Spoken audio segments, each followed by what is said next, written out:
Это просто один из небольших домиков. Если быть точнее, то это просто гараж. Подожди, ты сейчас серьезно? Да, абсолютно серьезно. Но... Подожди, как? Что как? Ну, как ты смог защититься от той Вот, я именно для этого и пробирался в бункер, чтобы понять, как работают фильтры моего скафандра.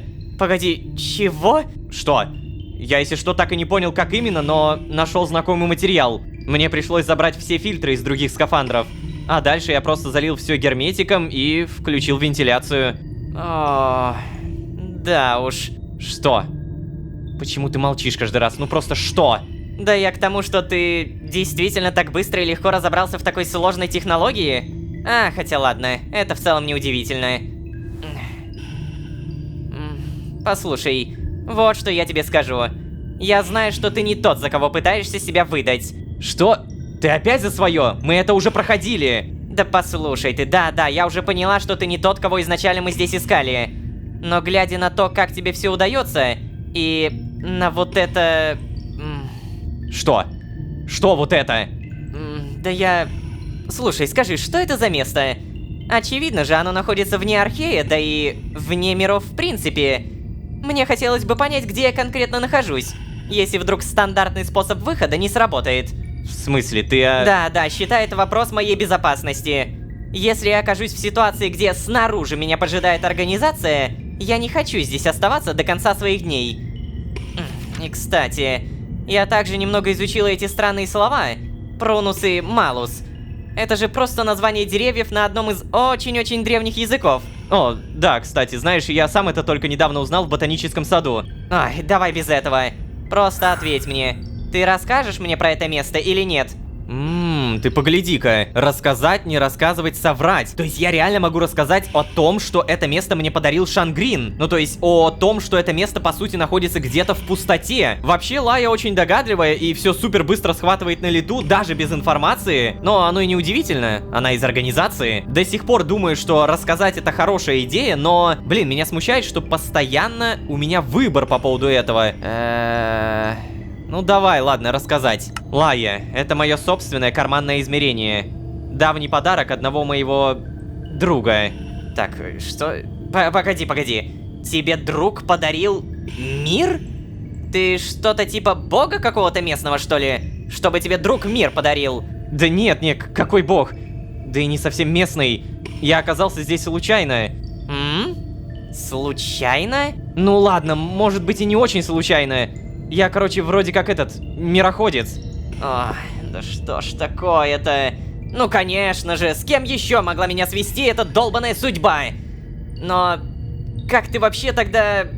Да... Что? Что не так? Я думал, ты тоже мироходец, только какой-то другой немного. Ну, раз постоянно исчезаешь с этой вспышкой.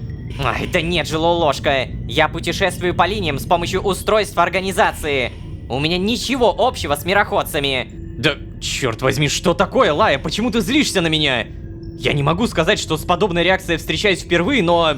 Мне как минимум интересно узнать твою причину. О, а то-то ты не понимаешь.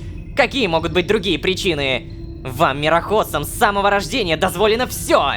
Для вас открыты все двери в любой мир. У вас есть способности, о которых большинство не может даже мечтать. Вам достаточно просто захотеть. Одно малюсенькое желание и...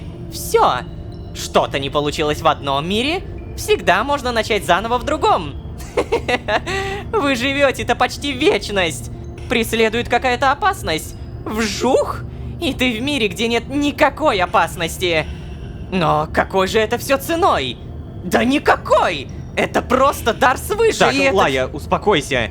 Про цену ты сейчас зря. Моя жизнь тоже была полна лишений, хоть я и далеко не все помню. О, да ну! Окей. Сколько языков тебе пришлось выучить, скажи мне? О, что такое? А сколько болезней ты перенес? Сколько лет или... Что там у вас ты прожил, а? Я не знаю. Ну так и вот. О каких лишениях ты мне можешь сейчас говорить? Да черт, Лая, о таких, что за мироходцами постоянно охотятся, пытаются понять секрет их силы. На нас сыпятся обвинения во всем подряд. Да даже сейчас, хотя я тебе вообще ничего не сделал. Я не помню ни своей семьи, ни большинства друзей. А тех, что помню... Черт, да их наверняка уже даже нет. Моя жизнь наполнена смертью, Лая. Слушай, ладно, ты мне ничего не сделал. Но даже то, о чем ты сейчас говоришь, это очень малая цена за вашу вечную жизнь. За возможность бесконечно совершать фатальные ошибки. И за возможность даже не расплачиваться за них. Это наши жизни ограничены, наши! У вас-то все время мира есть! Но в этот раз не получилось просто убежать, да? Не вышло, маленький мироходец! И не получится! Да, но Лая, вообще-то я даже не пытался. Я никогда не убегаю от проблем. Скорее даже наоборот, знаешь ли. Я беру на себя даже твои проблемы. Например, позаботился о твоем уюте и безопасности, помнишь такое? А ты мне сейчас реально после этого читаешь нотацию о том, какие мироходцы безответственные? Нет, Лолошка. Ты сейчас мне это говоришь только потому, что понимаешь. Удрать больше не получится. О, да ладно. Зато вот ты можешь сейчас сделать это в любой момент и свободно находиться без скафандра. Означает ли это, Лая, что у тебя сейчас невероятный дар свыше? Ой, черт. Слушай, может ты просто расскажешь мне наконец, что произошло в Архее, а? Ну и, видимо, здесь тоже. Почему мне не сбежать? Почему в Архее нет завесы? Серьезно? Ты сейчас думаешь, что дело в завесе? Ай. Знаешь что, мироходец? А почему бы тебе самому не проверить? Что? О чем ты? Просто возьми и иди в другой мир, где все хорошо, где нет никакой угрозы из скафандров, где нет страшных организаций и злой Лаи. Давай, давай, иди! Малус! Ага. Это был содержательный диалог, мы очень много чего поняли. Вообще, на самом деле, я походу понял вообще всю вот эту задумку Лаи. Помните, когда мы только-только с ней встретились, она говорила о том, что организация преследует ее, и постепенно, попутно деталями, мы понимали почему. По сути своей, она хочет свободы, поэтому Лая завидует мироходцам. Она понимает, что мы, по сути своей, можем просто телепортироваться и все. Но, ладно, на самом деле, у мироходцев тоже много других проблем. Лолошка правильно сказал, за мироходцами действительно постоянно происходит охота. На нас сыпятся обвинения во всем подряд. Даже сейчас. С этим мы даже сталкивались в предыдущих сезонах. Но, думаю, сейчас не об этом. Нам нужно как минимум, так, Малус. И мы потеряли достаточно много заряда на всем этом. Неприятно, честно говоря. Только... Очень странно, что Лая довольно спокойно рассуждала про местного бога, но при упоминании мироходцев она просто с катушек слетела. Почему? Хотя, блин, вспоминая островной Хэнфорд или Ведомнию, понимаю, что наши потомки действительно во всех реальностях доставляют неприятности. Но все равно от этого менее раздражающим ее поведение не становится. Почему бы тебе самому не проверить? Гениально, Лая! Как я сам-то не догадался! Я же, черт возьми, знаю, как это делается! Каждый день хожу по мирам! Ладно. Я все-таки первый, или как там эта Междумирка говорила. Стоит попробовать, если мне нужны ответы. Возможно, действительно пришло время научиться управлять своей искрой. Можно попробовать направить энергию искры не в Джона, а... ну, не знаю, во вселенную, что ли? Только вот Лая все равно сказала, сбежать не получится. Организация что, блокирует искру? Поэтому скинта нигде нет? Или Лая знает, что в технологии скафандра используется антискинт? Да нет, вряд ли. Говорила она так, как будто есть какая-то еще загвоздка, о которой я не имею никакого понятия. Но смогу ли я сейчас куда-то телепортироваться, не имея особого опыта, да еще и в костюме со скинтонитом? Переместиться в другой мир. Ладно, не попробую, не узнаю. Очень надеюсь, что у меня получится. И тогда я раз и навсегда сниму этот вонючий скафандр. Вау, это имба. Черт, это каждая серия мне нравится все больше и больше. Просто невероятно. Так, давай.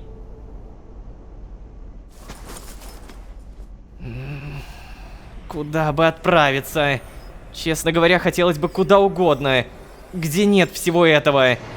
Оказаться бы сейчас где-то в зимнем лесу, в уютном деревянном домике, чтобы за окном шумел ветер. А я такой сижу в кресле перед камином. О! Что? Вот? Чего? Что? Это... Я смог! Я смог воспользоваться искрой сам! Я крутой! Правда, я не ожидал, что мой запрос во вселенную про снег будет понят так буквально. Но при этом я не внутри домика. Я снаружи, это нечестно. Ой, еще и заряд костюма падает от холода. А, нет, подожди. Не от холода. 2-й уровень. Неужели это значит... вот что имела в виду Лая. Конец света означает конец всей мультивселенной. Не только Архея. Хотя нет, давай на чистоту, Лолошка. Ты же уже давно об этом догадывался, да? Иначе как объяснить, что эта непонятная угроза есть и в твоем карманном измерении? Ладно, я, наверное, лучше просто вернусь обратно. Надо возвращаться в Архей, чтобы не тратить заряд.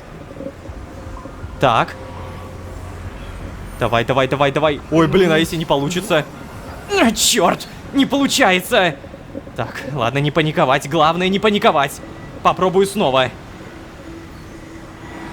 Это чё за хрень? Да что ж такое-то? Ладно, Ложка, держи себя в руках. Держи в руках.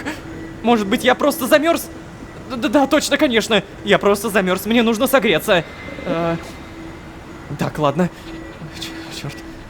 Кажется, я не зря подумал о домике с камином. Надо срочно поторопиться. Я уже не чувствую собственные пальцы на ногах. Срочно. Так, ладно. Куда? Давай сюда.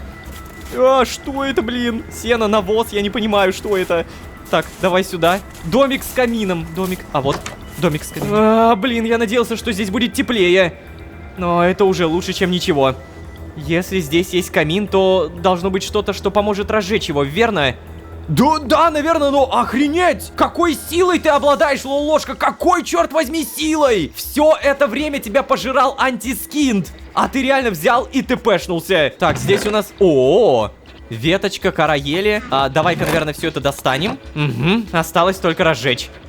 Давай. А как мы, блин, у нас заряд тратится. А чё мы без заряда?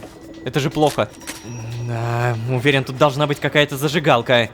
Камином явно пользовались до меня. Ну-ка, где же? О,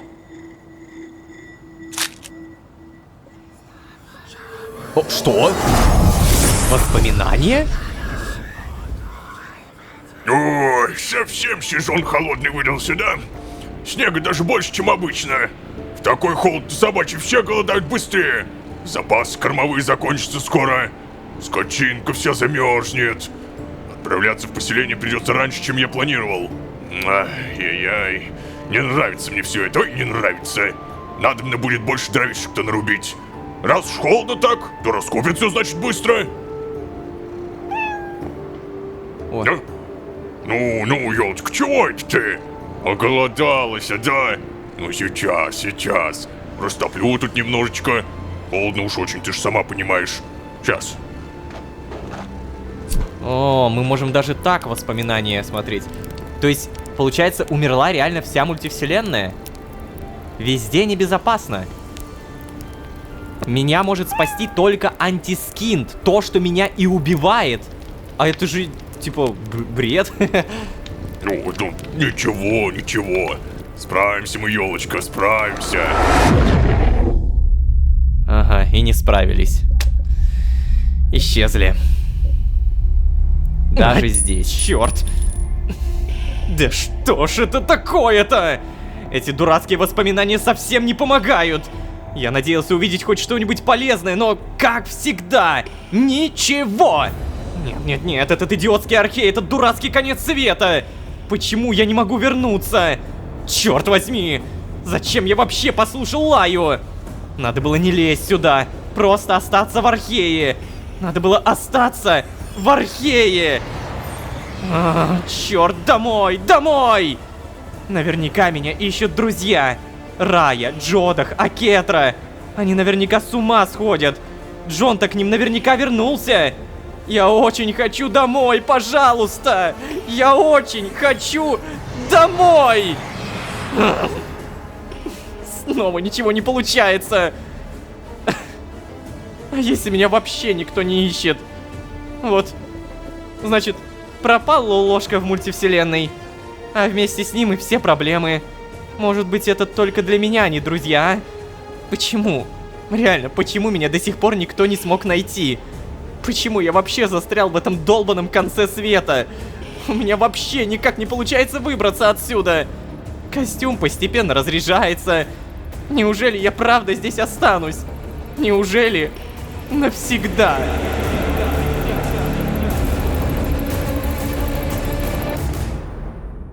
Неужели тут все-таки действительно никого нет? И вроде бы даже не было? А, что это было? Мне послышалось? А, черт! Спрятаться и послушать. Блин, подожди, скафандр! Скафандр! Ложка, скафандр!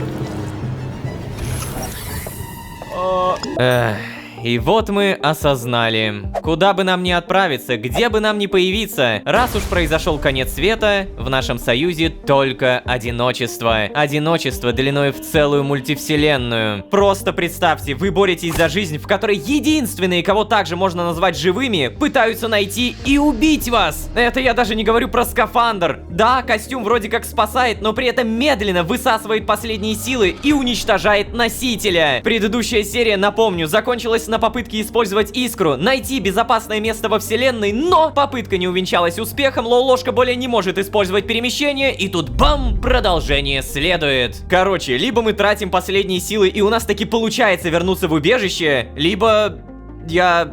Честно говоря, не знаю. Надежды не то что много, но, как говорится, надежда умирает последней. Всем привет, дорогие друзья, я Лолошка. Добро пожаловать в точку невозврата. Поехали!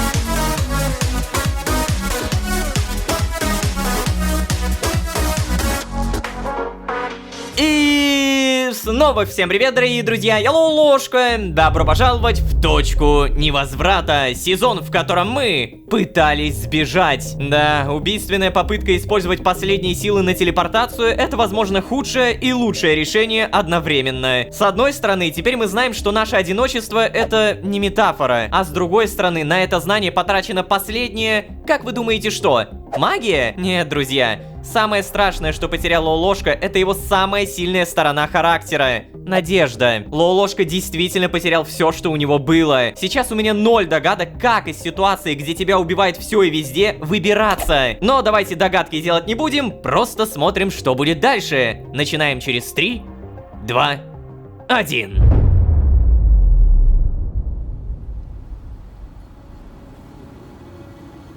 О, бедный.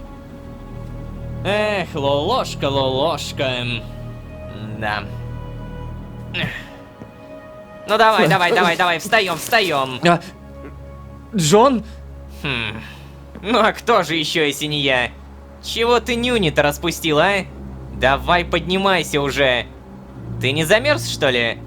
Отстань, Джон, какой в этом смысл? Я не могу отсюда выбраться, не могу. Я пытался, ты же сам знаешь. У меня ничего не получается. Ничего себе. Ну, если не получается, то да, тогда это все меняет, Лолошка. В таком случае действительно лучше сидеть и ничего не делать. Только смиренно ожидать собственную кончину. Возможно, Междумирка все-таки ошиблась и просто перепутала нас с тобой, а?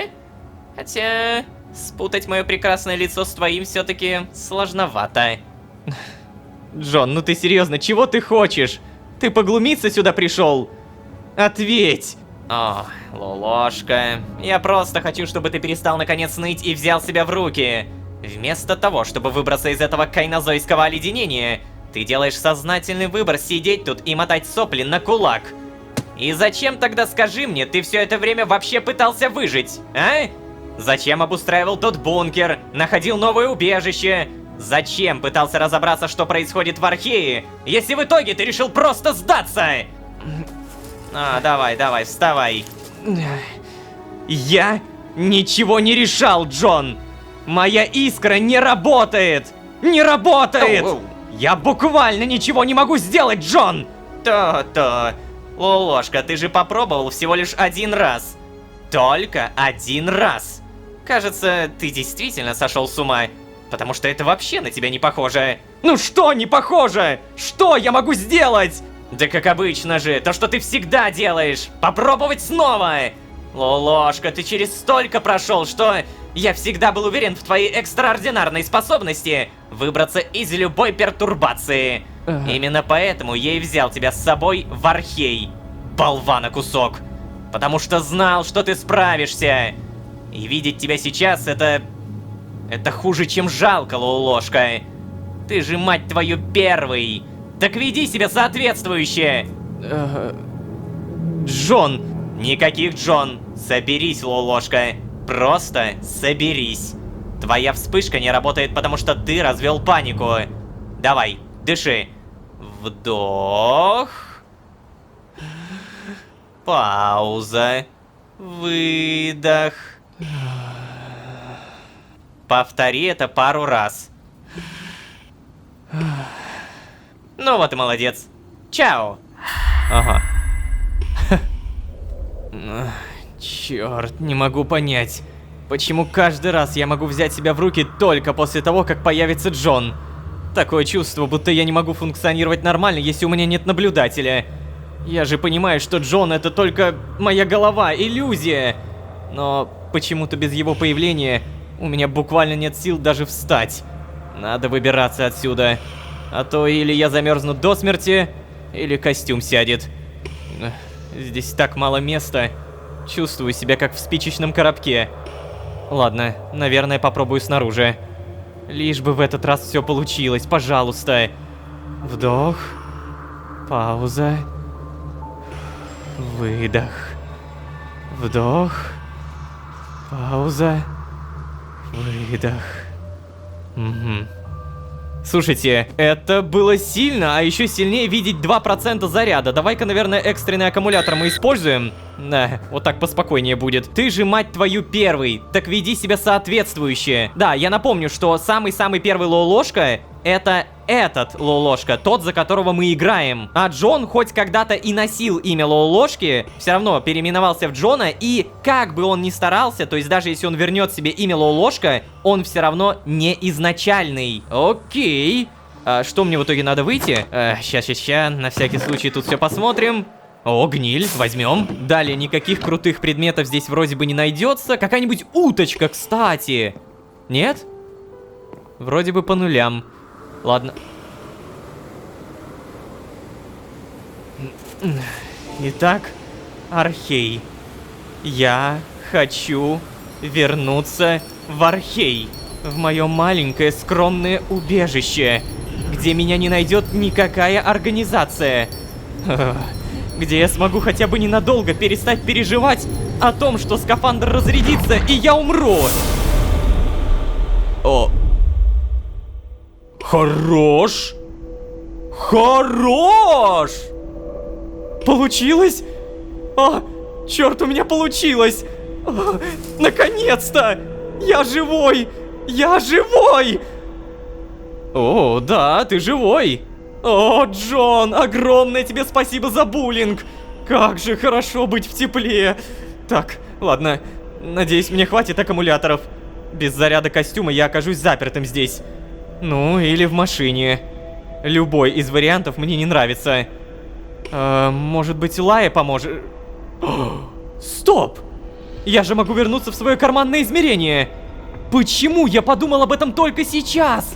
Да, заряд скафандра это бы не спасло, но я же был бы в тепле. Черт, какой же я идиот. Джон действительно был прав. Ну ладно, зато я научился контролировать искру. Вроде бы. Ладно, это не самое сильное оправдание моего панического бездействия. Я смог вернуться, и это главное. Сейчас я не вижу смысла разговаривать с Лаей. С зарядом костюма она мне никак не поможет. Кажется, снова придется ненадолго наведаться в бункер. Иначе смерть, которая не настигла меня в том мире, настигнет в этом. Но сначала все же... Так, надо прийти в себя. Угу, хорошо. Ух, нифига, сколько опыта! 14 тысяч. Машина! Убежище! Я такой довольный! Привет, мистер О'Флафферти! Привет, уточка! 100% используем еще аккумуляторы. Я не знаю, наверное, 53%. Да, это пока что более-менее нормально и позволяет мне думать о хорошем. Тумбочки у меня пустые, я сюда толком ничего не складывал. Но, наверное, можно сложить гниль, далее красную печать, да и в целом все ненужное. Далее садимся, заводим, хорошо, и открываем. О, как же хорошо, что у нас замечательная погода. Да, я бы, конечно, был доволен, если было бы утро, но в целом, ладно, поехали. Тут, по идее, налево. Далее сейчас снова налево, тихо, не врезаться. Я напомню, если мы куда-то врезаемся, то прочность у машины тратится. То есть, чисто теоретически, она может заглохнуть, и ее придется чинить. Как это дорого, я не знаю. Но чинить мне точно не хочется. Чё-то как-то на самом деле странно, что я действительно еду в бункер. Мне кажется, что это отвратительная идея. Вам не кажется? Не, попробовать, конечно, можно. Я, честно говоря, не спорю. А ведь организация наверняка поджидает меня в бункере, да? Уполномоченные копаться в моих вещах уже наверняка прибыли. Все портативные аккумуляторы вокруг я уже собрал. И надолго их явно не хватит. Ресурсов создать новые у меня нет, как и времени на поиски. Так что, да. Придется рискнуть. Еще раз. Как обычно. Как же я не хочу этого. Как же мне надоело постоянно рисковать. Впрочем, теперь, когда я контролирую свою искру, если что, я просто сбегу в другой мир, верно? Раз уж существуют негативные стереотипы о мироходцах, которые вечно куда-то бегут, буду подкреплять эти стереотипы. Хе. Да, верно. Сейчас, давай только вот сюда куда-нибудь заедем. Мы как раз около бункера. И я так понимаю, сейчас дронов не будет, да? Потому что там уполномоченные прибыли. Или будут? Или не будут? Слушай, а подожди, вот тут я помню, дверь вроде какая-то была. А, я ее открывал. Мало ли тут аккумуляторы есть. Типа здесь-то я явно не все обследовал. Сейчас быстренько, быстренько. Привет. Ничего. Так, здесь тоже фигня какая-то. Блин, ну нет. Ничего на аккумулятор вроде не похоже. Слушай, у меня сейчас идея появилась. Если я не вижу никаких дронов, то, может быть, мы перепаркуем машину как-то даже поближе? Вот так вот, а? Аккуратненько. Та-та-та-та-та-та. Смотри, а дронов вообще по нулям. То есть я вообще чисто в теории могу сразу вот так на туннель поставить и не париться. И если что, уедем, заглушаем. Вроде бы дронов нет. Надеюсь, так будет и дальше. Хорошо, что в машине не тратится заряд костюма. Иначе бы я не успел добраться. Справедливо. Так, ну ладно, в целом я больше не буду трогать машину. Наверное, это прям погнали? Не понимаю, дронов ведь действительно нет. Неужели мои предположения подтверждаются? Упавшие и намоченные уже были здесь. Или даже до сих пор там. Надеюсь, мой бункер остался в целости и сохранности. Хе, мой бункер. Но если разбираться, то он скорее действительно мой, чем этой дурацкой организации. Так, ладно, Лолошка, зашли, зарядились и вышли. О, блин. Чё-то меня прям реально смущает ситуация, когда 0 дронов, и все выглядит так, как будто никто никогда сюда не прилетал, не прибегал и так далее. Ну, пока что вроде бы никого не видно. Да. Это правда. Причем бункер, самое главное, смотри, он работает. Так, здесь у нас уточки. Ой, погоди. Сразу давай нагрудник. Окей, зарядка не должна занять много времени. Неужели тут все-таки действительно никого нет? И вроде бы даже не было? Решили, что я не идиот и сюда больше не вернусь? Так получается? Наверное, но я бы не был таким уверенным, Лолошка. Обязательно зарядимся. Обязательно покушаем, кстати говоря. А то мне бегать уже никак. Ага, тут ничего. О, поврежденный дрон. Что это было? Мне послышалось? Черт, нет, все-таки они знают, что я идиот. Что делать? А, черт! Блин, подожди, у меня скафандра нет. Спрятаться и подслушать, уйти в свое карманное измерение, остаться на месте. Спрятаться и подслушать. Блин, подожди, скафандр! Скафандр! Ложка, скафандр! Это же... Ого! Настолько? Етить. Знаете ли, Большое упущение, что вы потратили столько сил на поиски этого примитивного бункера. Да, ну да, примитивного. Радиоэкранирование, фильтр восприятия, композитная обшивка, исключающая возможность обнаружения сонаром. И как вишенка на торте, не про обнаружение, конечно, но каталитический нейтрализатор временных частиц. Но это же... Да, так и об этом же. Технология, подобная нашей. Не уверена, что появление информации об этом в отчете сильно поможет в вашей ситуации. Знаете ли, коллега, мне всегда казалось, что подобные технологии тщательно охраняются. Информация про них не находится в открытом доступе. Это вы сейчас на что намекаете? Ох. На то, что нужно провести дополнительное внутреннее расследование. Я удивлена, что вы не начали его до сих пор. Ну, так эти возмущения-то, наверное, не мне направляете, а уполномоченным в службе безопасности? Нам не стоит отходить от процедуры. У нас сейчас другая задача. Попрошу. Вашей задачей было выследить одного выжившего. Вместо этого вы потеряли его. А теперь потеряли и второго, который оказался на месте первого. При всем уважении, вы не в том положении, чтобы так со мной разговаривать. Вы правы, Аса. Я просто срываю свою фрустрацию на вас, но... Черт! Мне ужасно надоело, что крайним все время выставляют нас. Тех, кто работает в поле. Ваши клерки в очередной раз что-то там напутали с данными, зарылись в своих глупых бумажках, и внезапно оказывается, что моя команда все это время гонялась не за эльфом, а за человеком. Причем ни происхождение эльфа, ни происхождение человека все еще не установлены. Аса, ну вот скажите мне, пожалуйста, почему отсутствие информации в отделе учета это моя вина? Отдел учета уже получил свои выговоры. Не сомневайтесь в этом. Организация не требует от вас ничего выходящего за рамки ваших обязанностей. Если вы не справляетесь, может быть, вам пришло время найти замену? Все-таки вы являетесь главой отдела по исполнению решений уже... сколько? Эта шутка никогда не устареет, Аса.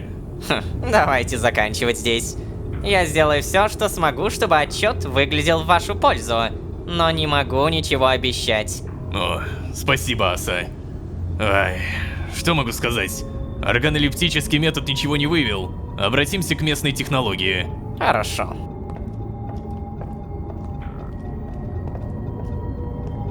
Он хочет Уткар посмотреть. Тихо. Так, а ну-ка, не надо в воду смотреть, куда? Эй, дружище, не надо!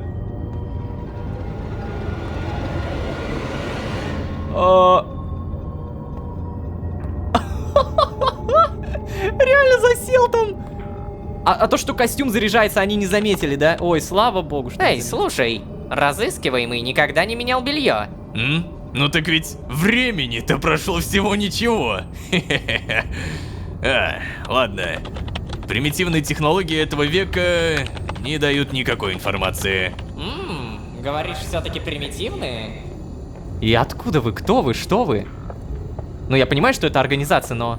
Знаете, Аса, это, конечно, не моя область компетенции, но если бы меня спросили, я бы сказал, кто-то, обладающий куда более продвинутым знанием, использовал местные технологии в качестве основы, базы для своих разработок. О, да что ж такое? Как же мне не нравится эта зачистка. Всегда что-то идет не так, но в этой линии... Да, согласен. В этой линии все идет как-то не так. Пойдемте, я не хотел бы, чтобы кроме моего отдела и отдела учета по голове настучали еще и отделу контроля. О, вы так галантны. Не забудьте выставить патруль из дронов, на случай, если беглец решит заявиться. Да, конечно, обязательно. Учитывая опасность этого экземпляра, мы предпримем дополнительные действия. Вот и хорошо. Пройдемте.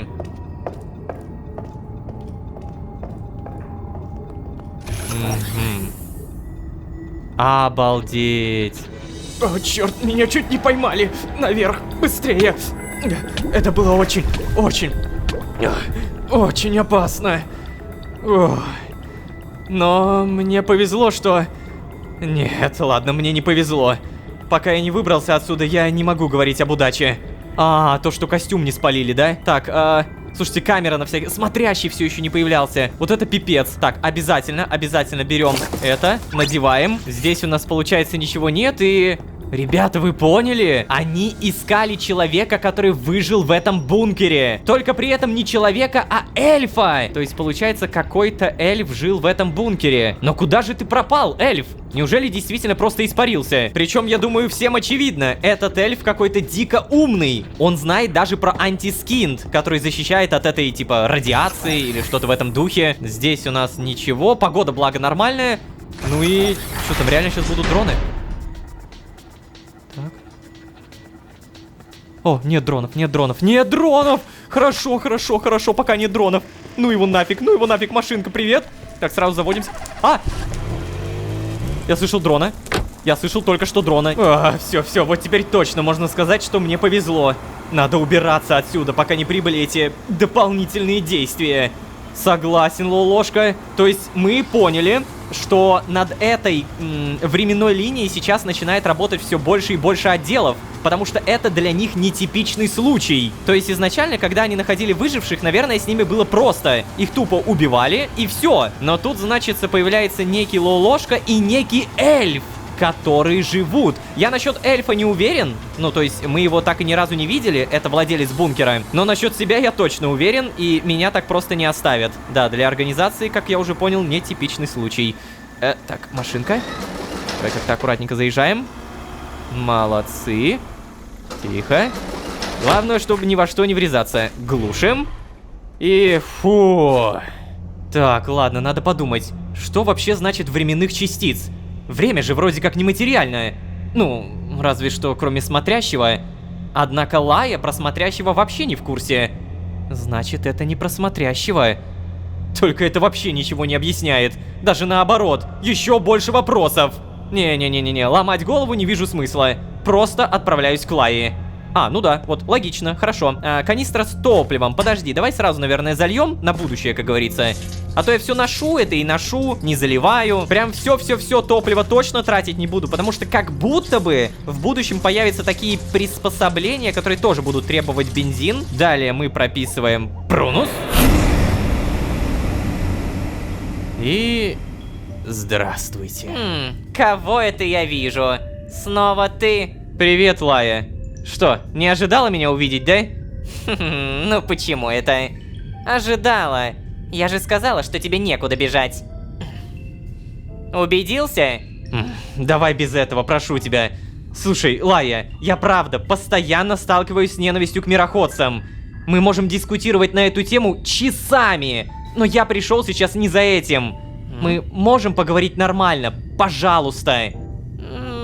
Прежде чем ты что-то скажешь, я вернулся в бункер, чтобы Что ты сейчас...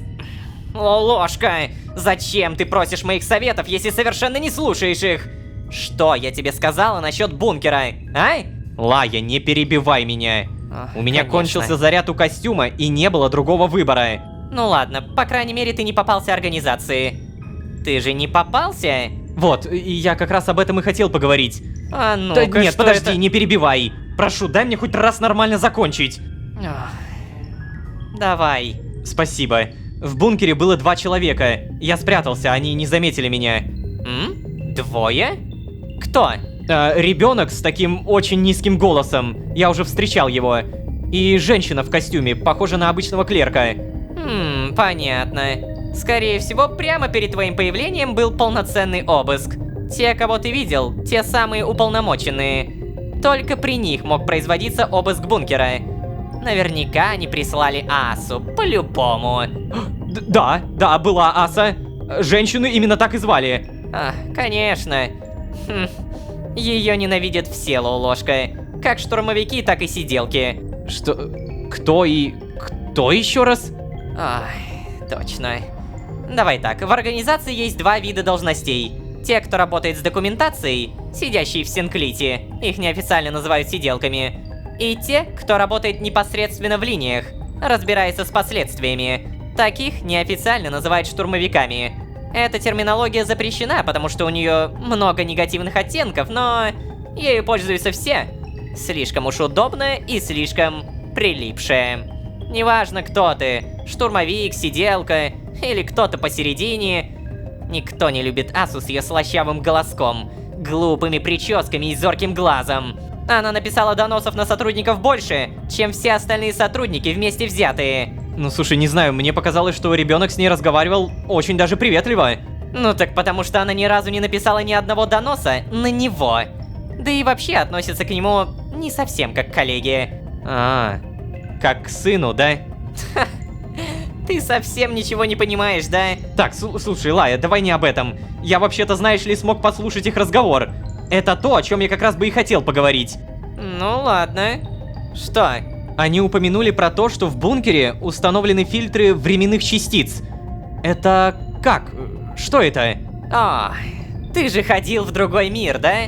Вижу, что ходил. Ну да, и что? Что? Что ты там увидел?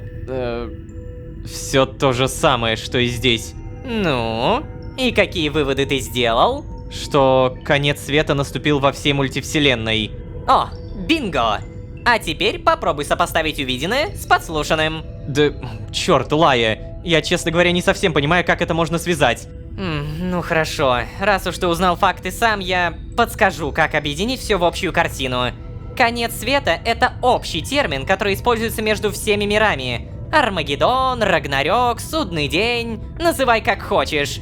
Но то, что случилось в этой линии, это конец не света, а времени для всего живого.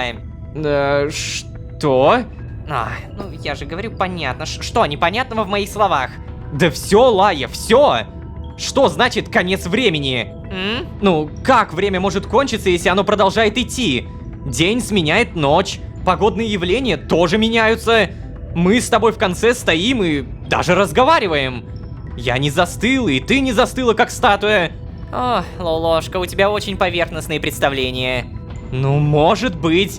Но я все равно именно поэтому и прошу тебя объяснить еще раз, подробнее. Да нечего тут рассказывать подробнее. Просто не суйся в это, если хочешь выжить, прошу тебя. Да ну как же не соваться? Лая, я хочу понять ситуацию. От этого зависит мое выживание, я уже говорил тебе об этом. Почему ты не можешь просто рассказать мне? Почему я каждый раз должен щипцами вытаскивать из тебя информацию? Не то чтобы я верил в возможность адекватного диалога с организацией, но у меня есть ощущение, что спроси я их, они хотя бы нормально мне все объяснили, в отличие от тебя. Что ты сейчас говоришь? Что не так? Может быть, мне просто взять и пойти поговорить с ними, а? Лолошка, скажи, ты сейчас издеваешься надо мной? Да нет же! Я хочу разобраться и выжить! То-то и всего! Запомни раз и навсегда, если ты хочешь выжить, то никогда, слышишь? Никогда не суйся в организацию! Они уничтожат тебя, не оставив ничего! Ничего, кроме воспоминаний, если есть кому вспоминать. Это будет самый гуманный для тебя исход. Лая, не надо. Пойми, в своей жизни я встречался со многими опасностями. Я справился бы и тут, Да нет же, хватит! Ты не понимаешь, о чем говоришь. Все это время ты не понимаешь. Если хочешь выжить, мироходец, тебе придется научиться нести ответственность. Как за слова, так и за действия. И некоторые действия невозможно загладить. Да, хорошо, Лая, я... Малус! Не хотел тебя обидеть. Блин, слушайте, а может быть, ну, ей прям, ну, реально надо поверить? Она, конечно, может быть и ощущается какой-то такой козой, которая не хочет рассказывать, но как будто она на полном серьезе, более чем искренне, не хочет, чтобы я туда даже сувался. Ты не понимаешь, о чем говоришь. Никогда не суйся в организацию. Они уничтожат тебя, не оставив ничего. Блин.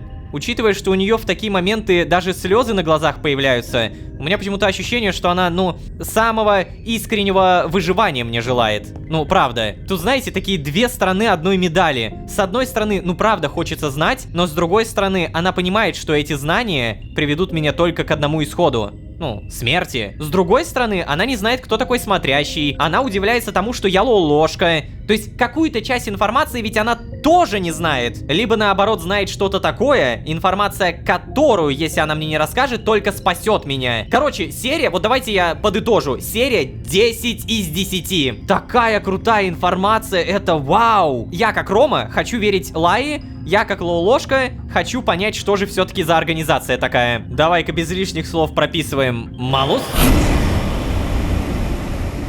Отлично. И смотрящий.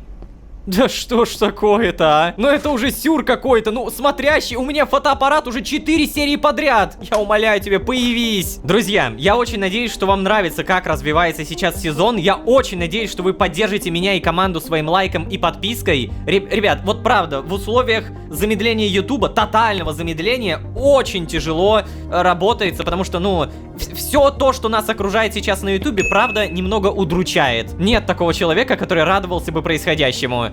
Ну, если он не псих, конечно. Единственное, что поддерживает нас в рамках роста, это ваша поддержка. Поэтому прошу вас, не забывайте. Это иногда всего лишь один клик. Пожалуйста. Не буду долго об этом говорить, но все-таки, если вы здесь впервые, то можете еще и позвать друзей. А с вами были Лоу-ложка, владелец бункера, который эльф, непонятный мужиковатый ребенок, Аса, девушка, женщина или как ее там, Лая, которая всячески пытается уговорить меня не лезть в эту организацию, ну и, собственно, сама организация. Всем удачи, всем пока. Пока-пока-пока. Пока. Эй, ты, разворачивайся. Медленно. Что? Что? Тебя не ликвидировали? Ничего личного, приятель. Эй! Твою мать, мужик! Так, ладно, что мы имеем? С одной стороны, все более новые подробности об организации и ее сотрудниках, а с другой стороны, Лая. Лая, которая уже с буквально раздражением и слезами на глазах кричит о том, чтобы я ни в коем случае не лез в дела организации, иначе там меня ждет только смерть. Не, ну а что тут можно на это сказать? А ничего, что у них ребенок с мужицким голосом работает? Это, блин, интересно. Только ради этого можно погибнуть. А еще это Аса, женщина, которую, если верить Лае, в организации ненавидят почти все сотрудники. Как говорится, очевидно, мы хотим знать больше. Поэтому всем привет, дорогие друзья, я Лоу-ложка. Добро пожаловать в точку невозврата. Поехали!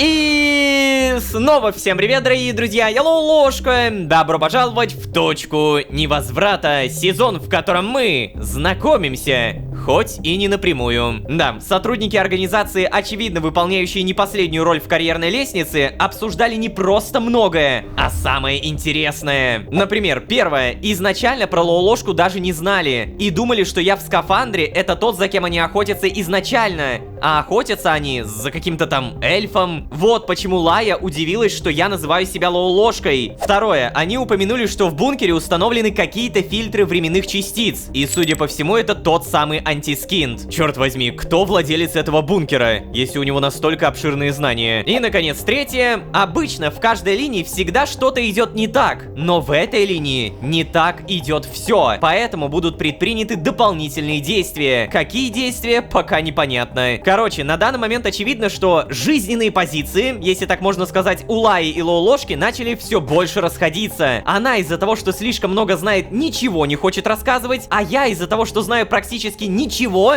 хочу узнать еще больше. Такой вот парадокс. Не, я как бы понимаю, что она от чего-то меня хочет огородить. Типа, она уже сказала много раз, те, кто знает об организации дофига, живут примерно нифига. Но блин, мне как будто эта информация в любом случае нужна, чтобы попытаться выжить. Короче, я просто беру и иду к ней. Да, я без лишних слов. Как говорится, прунут. Замечательно. И... блин, ну конечно же ее не будет. Нет, нет, нет, Лая. Черт, ну где же мне теперь искать ее? Блин, и правда. Наш предыдущий диалог завершился не на самой лучшей ноте. Она написала Малус и все. Очевидно, что рано или поздно она вернется, потому что а где ей еще жить, верно? Может быть, она оставила что-то? Нет, тут по классике. Здесь у нас... Так, ладно. Посмотрим. Пока Лаи нет, могу заняться структурированием информации. При ней это делать как-то неловко, что ли? Посмотрим, посмотрим, что тут вообще есть. Надо, наверное, убрать всякое лишнее. А, нифига. А я думал, что мы будем кучу-кучу досок ставить, и их все больше и больше будет появляться. Но нет. Лишнее будем убирать. Я так понимаю, сейчас мы там уберем про антенну, про крафт антенны. Да, так-то лучше. А теперь самое главное. Все-таки Лая. Что это вообще была за реакция у тебя такая, а? Наорать на меня и убежать? Серьезно? Я, конечно, рад, что я здесь не в полном одиночестве и что здесь есть кто-то, кто на моей стороне. На моей же, вроде бы, да? Но практически каждый диалог с Лаей вызывает у меня больше вопросов, чем ответов. Серьезно, какой смысл на меня обижаться, если я просто хочу понять, что здесь происходит? А она при этом не дает мне никаких нормальных объяснений. Даже про конец времени ничего толком не рассказала. А ведь обещала, кстати. Я не понимаю, почему она не хочет делиться со мной информацией, которая буквально необходима мне для выживания. Как я могу покинуть эту линию и вернуться к друзьям, если я до сих пор даже не понимаю, что мне угрожает? Я подарил ей убежище, а она в ответ начала сыпать на меня оскорблениями. Из-за того, что якобы я мироходец. Ну обалдеть теперь! Это же нечестно! А ведь серьезно, какой вообще мне смысл ей помогать, если она со мной почти ничем не делится? Так, ладно, Лолошка, не туда. Спокойно, спокойно. Лая все-таки пока что единственный человек во всем Архее, который не пытается меня убить. По крайней мере, нарочно. Но не уверен, что даже если я дождусь ее возвращения, я смогу добиться от нее хоть что-нибудь. Что же означает конец времени? Время же при этом идет. Окружение меняется, ночь сменяет день. Лая успела произнести, что мои представления о времени очень упрощенные. Но кто может мне в этом помочь разобраться? Ну кто, кроме самой Лаи? Тут же вообще никого больше нет. Только Лая и эта долбаная организация. И, кстати, сейчас все действительно выглядит так, будто, проследив за организацией, я могу получить намного больше, чем пытаясь наладить контакт с этой Лаей. В конце концов, в прошлый раз вроде так и произошло. Но я не понимаю, что мне делать дальше.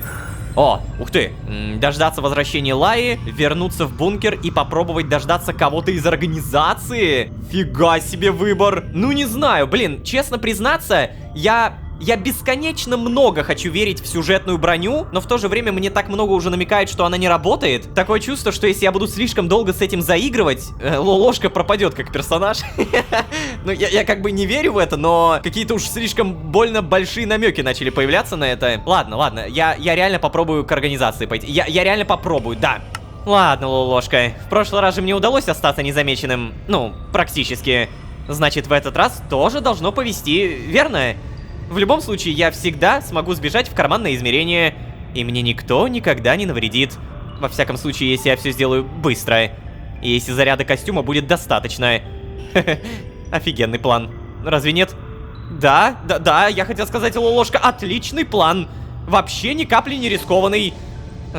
Черт. Ладно, все-таки я действительно пойду в бункер. Опять. А чё у тебя мозги-то просели? Куда? Не надо.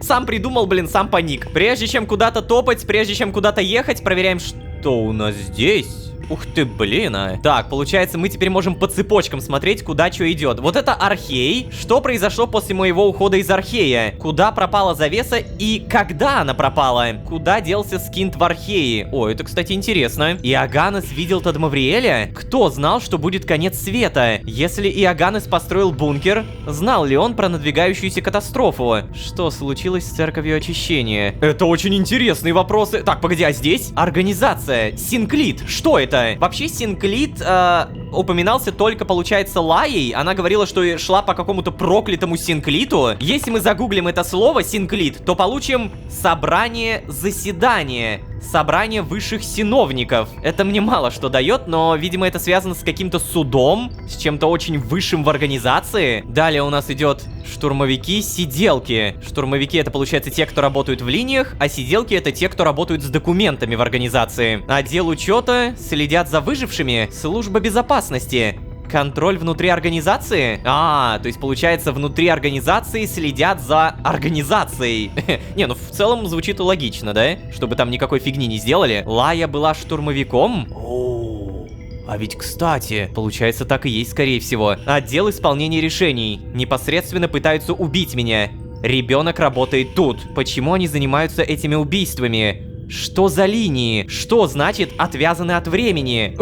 Блин, как много вопросов. Это так круто. Давай-ка, наверное, обязательно экстренный аккумулятор используем. Далее, без лишних слов. А ну-ка, подожди. Сейчас. Малут. А теперь все, что мне остается, вернуться в бункер, верно? Блин, на самом деле, вот этот выбор, типа, остаться и ждать Лаю или пойти в бункер, он такой пугающий. Типа, как будто я сделал не очень хороший выбор, верно? Может быть, надо было подождать? Черт. Черт. Ну, что сделано, того не воротишь, как говорится. Железо, кстати, заберем. В машину садимся. Обязательно. Давай, заводим. Хорошо. И... Ой, хорошо, что погода хорошая, блин. Это вот прям радует. Никакие призраки, никакие токсичные дожди. Мне бы, конечно, аккумуляторов побольше, но в целом здесь пока тоже нормально. В машине много топлива. И... дронов, какие-то патрули. Пока вроде бы не видно, и на том спасибо. Кстати, подожди, а патроны я взял? Да, патроны, если что, есть, все окей. И вот я снова здесь. Давай-ка сразу припаркуемся вот прям тут. Ребенок говорил, будут предприняты дополнительные действия. А что за действия-то? Всем здравствуйте. Я реально могу вот так спокойно заходить каждый раз. Господи, почему все так просто? Я не верю. Это слишком опасно. Как будто, знаете, на самом деле, они играют со мной. Ой, слушайте, давайте сразу нагрудник. Обязательно зарядим. Так, да. Лучше подзарядить скафандр, пока есть такая возможность. А вообще, такое ощущение, будто бы здесь никого и не было. Все выглядит так, как я и оставлял. Как и во всем городе. Угу. Но скафандры никто не трогал. Мы помним, что они разобраны. Мной причем разобраны. Скафандры сейчас обязательно дождемся. А уточки... Блин, кстати, надо было уточек взять, разместить здесь. Мне правда кажется, что я еще вернусь в этот бункер, поэтому я хочу расставить здесь всех уточек. На всякий случай проверим, что у нас здесь. А, подожди. Эй, серьезно? Они что, даже чисто из интереса ничего не трогали? Как так-то? Что, интересно, за обыск такой был, если все на месте лежит? Это же скорее какой-то осмотр. Или же они специально замели следы, чтобы я не знал, что тут кто-то был. Но какой смысл? Они ведь наверняка знают, что я их видел. Не, ну слушай, мы уже поняли, что организация умеет заметать следы, поэтому, ну, как будто замели, да. Типа потрогали, посмотрели и положили все так же, как было. Умные, блин! Реально умные. Давай-ка на всякий случай пройдемся здесь. Может быть, что-то найдем, какая-то карточка, может быть, что-то, что они обронили. Не? Здесь улучшение, исследования. Ну, тут то же самое. Сами исследования при этом точно такие же, которые были.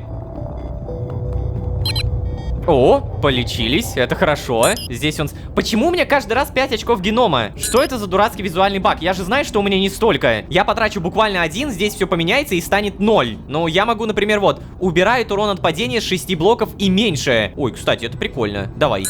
Все, видите? Очки генома 0. Зато я теперь могу прыгать с высокой высоты, и все будет хорошо. Чтобы прям наверняка, привет, уточка. Видите, построить новую комнату. Что вы хотите сделать? Мне разработчики сказали, что с этой уткой на самом деле можно говорить, о чем я захочу. Понятно, что нужно подобрать какие-то правильные слова, но они мне вот что проспойлерили. Я могу написать скинт. Тот самый скинт, о котором столько вопросов. А ну-ка.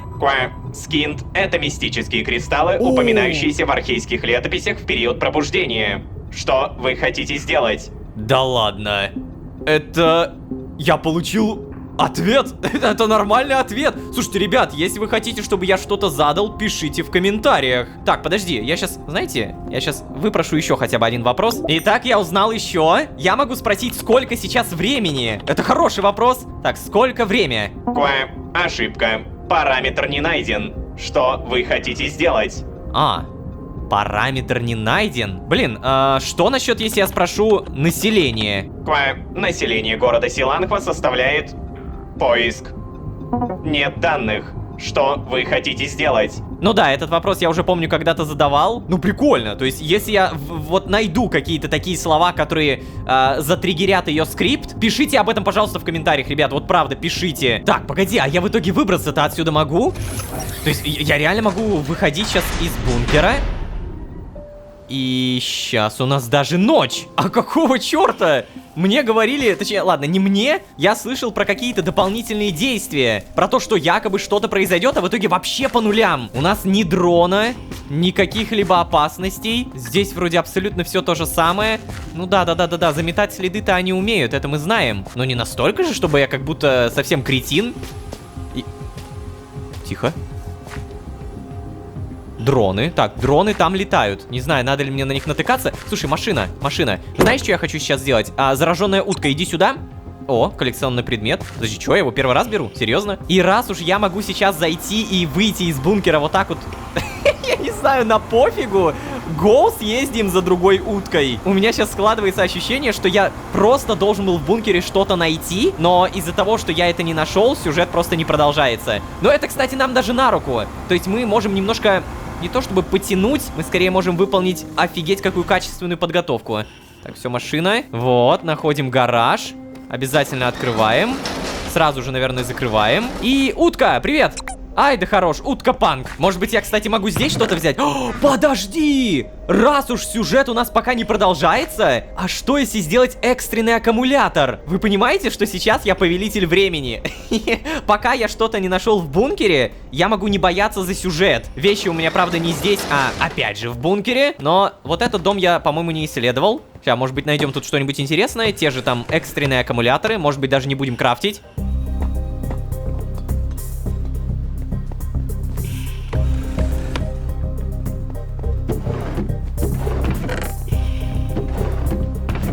Не, что-то как-то не особо. Слушай, а давай на всякий случай, знаете, что еще сделаем? Пропишем Бронус. Угу. Эй, привет. Лая, вернулась, не вернулась? Здесь, может быть, что-то оставила? Все надо проверять. Я понимаю, что сейчас это, знаете, тот самый момент сюжета, где либо я могу что-то упустить, и в будущем многие будут жаловаться, что я что-то упустил, либо я что-то найду, и все будут радоваться, что я это не упустил. Эта дверь, кстати, никак не открывается. Как бы я ни пытался, но она не поддается. Видимо, забаррикадировалась. Все эти дома мы, короче, уже исследовали. Ну ладно, машина. В любом случае у нас появляются две уточки. Я думаю, не зря мы их взяли. Заводимся, садимся и очень аккуратненько, не тратя кучи топлива, доезжаем. Мне почему-то кажется, что сейчас я могу даже дронов поубивать, и ничего такого не произойдет. Сейчас вот если встретиться, я попробую. Тихо. Давай как-то очень аккуратненько. Дроны! Знаю, что вы где-то здесь.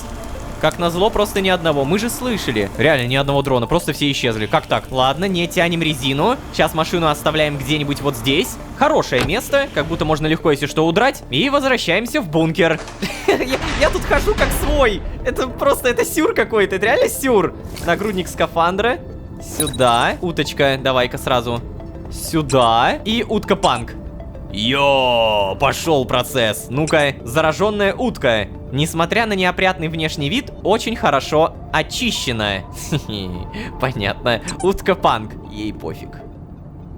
Понятно. Я очень надеюсь, что за этих уточек потом в будущем что-то дадут. Типа, сколько у меня их? Раз, два, три, 4, 5, 6, 7, 8. Вот если на 9-ю и 10-ю мне что-то дадут, типа там на 10-ю, как юбилейная, то будет приятно. Здесь у нас ничего не поменялось. Вот они реально просто посмотрели, покумекали тут. И все, оставили как было. А, кстати, а может быть мне реально нужно тупо все модули пройти? Здрасте, здесь тоже ничего не трогали, утиль-сырье. Никакая записочка, может быть, там, документик. Вот знаете, я просто значок ведь также нашел. Он просто валялся. Наверное, самое приятное, что я здесь могу видеть, это не поломанный бункер. Сколько я здесь находился, он ломался каждую серию точно. Сейчас я не нахожусь здесь уже кучу времени, и он не ломается от слова совсем. Давай-ка вот здесь еще проверим.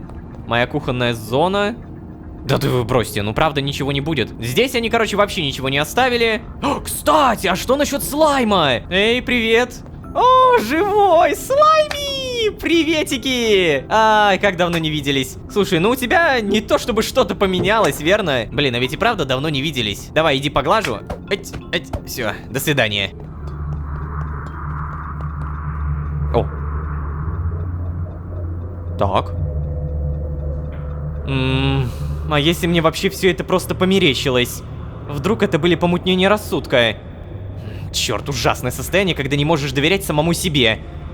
Так. Ладно. Остаться здесь или вернуться в другое убежище? Или же пойти самому их искать? Нет. Столько выборов, что каждый из них кажется абсолютно неправильным. Может быть, я Ой, все-таки вернулись.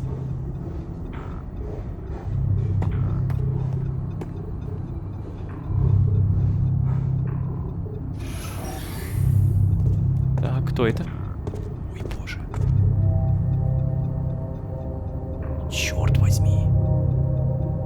А вот это уже очень-очень интересно. Это что, стелс-миссия? Да, стандартное ПО. Такое же, как и во многих других.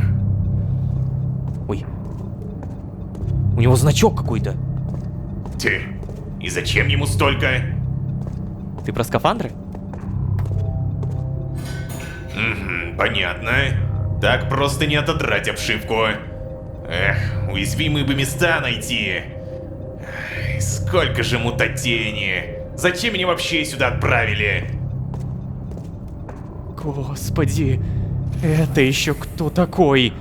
В прошлый раз его тут точно не было. Что он тут делает? Зачем ему моя обшивка? Так, ладно, Лолошка, тебе просто нужно проследить за ним. Выглядит вроде он не особо опасно, так что, да. Серьезно? Ты реально? Я думал, мы просто уйдем. Блин. Не знаю, взять? Давай, наверное, скафандр заберем. Ой, блин, ненавижу стелс-миссии, когда все зависит только от игрока. Куда ты пошел-то? Наверное, налево, потому что здесь комната самая ближайшая. Вон он. Вон он, вон он. Но он один, только я не знаю, а придет ли кто-то еще. Что ты делаешь? Ой. Что? Прям настолько? А чё ты вышел посреди комнаты-то, дурак? Резко напасть на неизвестного? Попробовать поговорить с неизвестным? Что?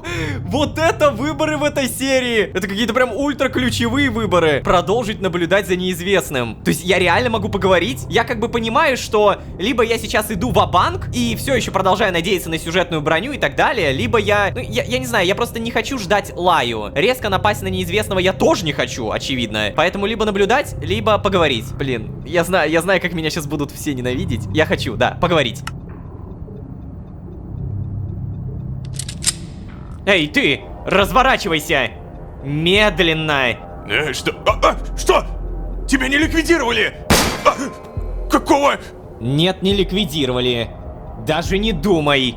Приятель, ты... Тихо, тихо. Я просто хочу поговорить. Да, ага, да, но оно и видно-то. Слушай, брат, я здесь просто по работе, ты же сам понимаешь. Отвечай на вопросы. Зачем ты здесь? Брат, я же сказал, я просто делаю свою работу. Ничего личного, приятель, но... Эй! Твою мать, мужик! Это... Мужик, брат, я... Мужик, ты же поговорить хотел? Да, давай поговорим, я не против. Давай поговорим, хорошо? Отлично.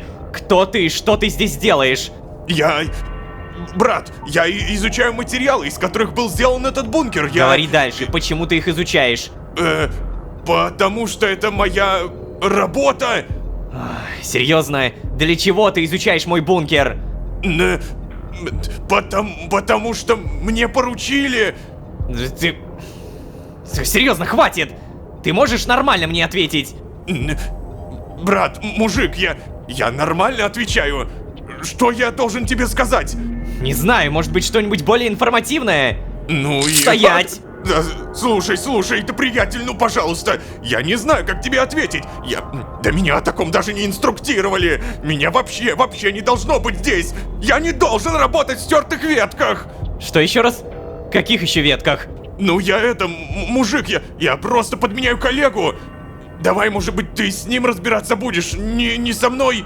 Чего? Да, я тебе клянусь. Мне вообще скоро на пенсию. Что за... Какая пенсия? Что ты несешь? Давай быстро, отвечай, где находится ваша организация. Почему вы всех убиваете? Что произошло в Архее? Друг, ты уж извини, но я обязан доложить начальству, что... Не двигайся! Отвечай на мои вопросы, просто на мои вопросы. Сколько вас здесь? Да мне же за такое даже не платят. Ну зачем? Зачем я согласился выйти в эту смену? Я... Слушай, отведи меня в вашу организацию. Отведи к своему начальнику. Или пусть этот начальник придет сюда сам. Без оружия. Вызови его. Да, хорошо, мужик. Я отведу. Я отведу тебя в головной офис. А там, конечно, делай, что хочешь. Только опусти свою пушку, ага. Сейчас. Мне только нужно кое-что взять отсюда, чтобы мы могли совершить прыжок. Ни хрена себе. Вот это реально сюжетный поворот. Типа, я чего угодно ожидал, но не такого прям диалога. И знаете, у меня ощущение, что он сам не вдупляет, что происходит. Как будто это какая-то машина-человек. Заставить неизвестного вызвать сюда своего начальника, довериться неизвестному и совершить прыжок. Это писец. Куда сюжет полетел? Куда полетел? Я боюсь сделать выборы. Вот 25-я серия, да? Это же 25-я серия, правильно? Чё она такая с выборами? Офигеть, какая огромная. Я тут, блин, мучаюсь над одним, а мне уже 3-й или 4-й суют. Ну, окей, я вообще так понял, он как будто реально не вдупляет, что происходит. У меня ощущение, что он не то чтобы меня обманет, хотя, блин... Сейчас достанет какую-то штуку. Хотя, с другой стороны, ну чё он вызовет своего начальника, да? Ну, вызовет, а тот придет с оружием. Или придет с какой-то, там, подкреплением. Я, наверное, лучше доверюсь. Да, потому что так намного быстрее. Погнали? Да, сейчас.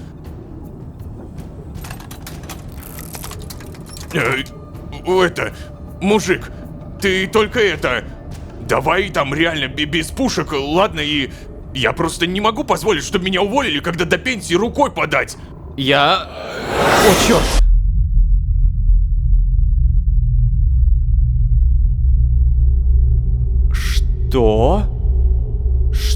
Что происходит? Я вернулся? Я вернулся! Это мой шанс! Наконец-то! Я могу выбраться отсюда! Так, срочно! Нужно понять, куда бежать! Что? Это пустошь! Это вневременная пустошь! Это же место, где обитает смотрящий! Черт возьми! У меня сейчас такие мурахи по коже! Так, ладно, вневременная пустошь, что ты такое? Я первый раз могу здесь ходить. Точнее, я могу впервые здесь ходить и не зависеть от какого-то другого сюжетного персонажа. Писец, я в шоке. Я в шоке от такого поворота событий. Вневременная пустошь. Эй, смотрящий! Смотрящий, ты здесь? Я могу здесь с тобой говорить. Я знаю, что ты имеешь голос. Ну, по крайней мере, здесь. Эй. Куда я? Он меня кинул? А где тот мужик? Что происходит? Куда мне надо? Черт, знаете, такую бы мне скорость, как в финале Сердца Вселенной, когда я бежал супер быстро.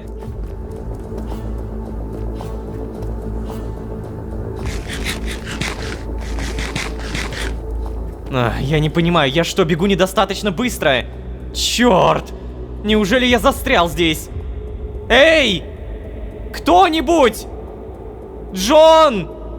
Смотрящий! Кто-нибудь, пожалуйста! Ну, пожалуйста! О! Смотрящий! Смотрящий, пожалуйста! Эй! Смотрящий. Вон он. Черт, это так интересно. Ты же можешь говорить здесь, правильно? Где мы? Куда ты уходишь? Ну, пожалуйста, не надо. Так, кстати, вообще у меня скафандр есть, и в этом месте, вы заметили, нет никакой заразы. То есть я могу не носить здесь скафандр. Смотрящий, я потерял тебя. А, вон он. Все. Пожалуйста, не надо. Скажи что-нибудь. Да что ж ты такая зараза делаешь-то? Ну вот и куда ты? А, вижу. Сейчас, главное, чтобы у меня сытость максимальная была, но еды у меня тут навалом. Эй. О, старина, наконец-то! Куда я влип в этот раз? Ты все еще привязан ко мне. Что? Что это значит? В плане привязан? Тебе придется принять решение, которое ты уже принимал. Что? Подожди, но я не понимаю. Что он делает?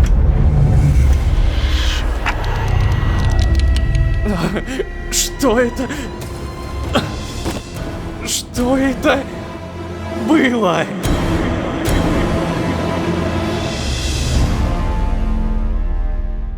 Ты нас очень заинтересовал, поверь. Мы бы хотели тебе предложить работу в организации.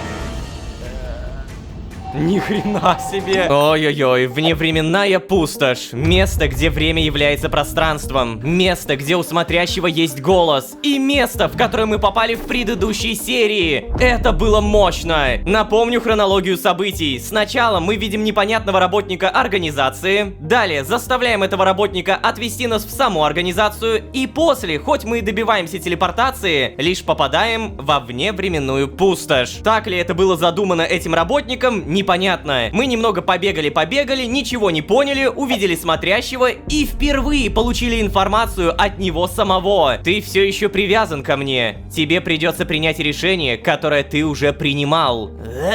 Что это значит? Привязан ко времени, типа? Эй, смотрящий, почему ты меня переместил обратно в бункер? Что, черт возьми, происходит? Ладно, напомню, серия закончилась на «Продолжение следует». И давайте узнавать, что же там за продолжение. Всем привет, дорогие друзья, я Ложка. Добро пожаловать в точку невозврата. Поехали!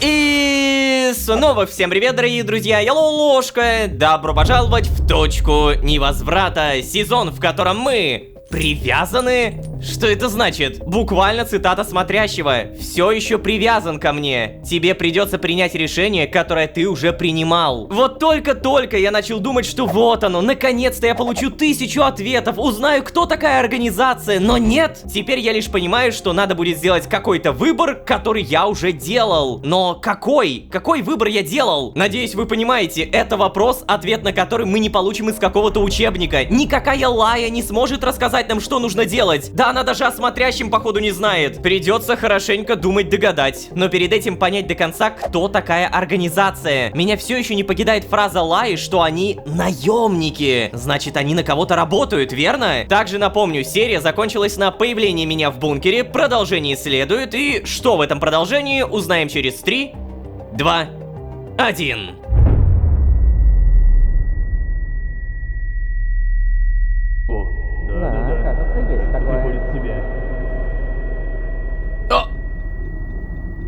Ой-ой. Ну неужели ты наконец-то очнулся? Здравствуйте. Может, ты встанешь уже и поговорим, а? Давай, вставай! Малецкий, успокойся. Не дави на него. Эй, ты в порядке? Да, кажется, да. Ты, может быть, ранен? У тебя что-то болит? Нет, вроде нет. Угу, хорошо. Тогда приходи в себя и не торопись. Время у нас еще есть.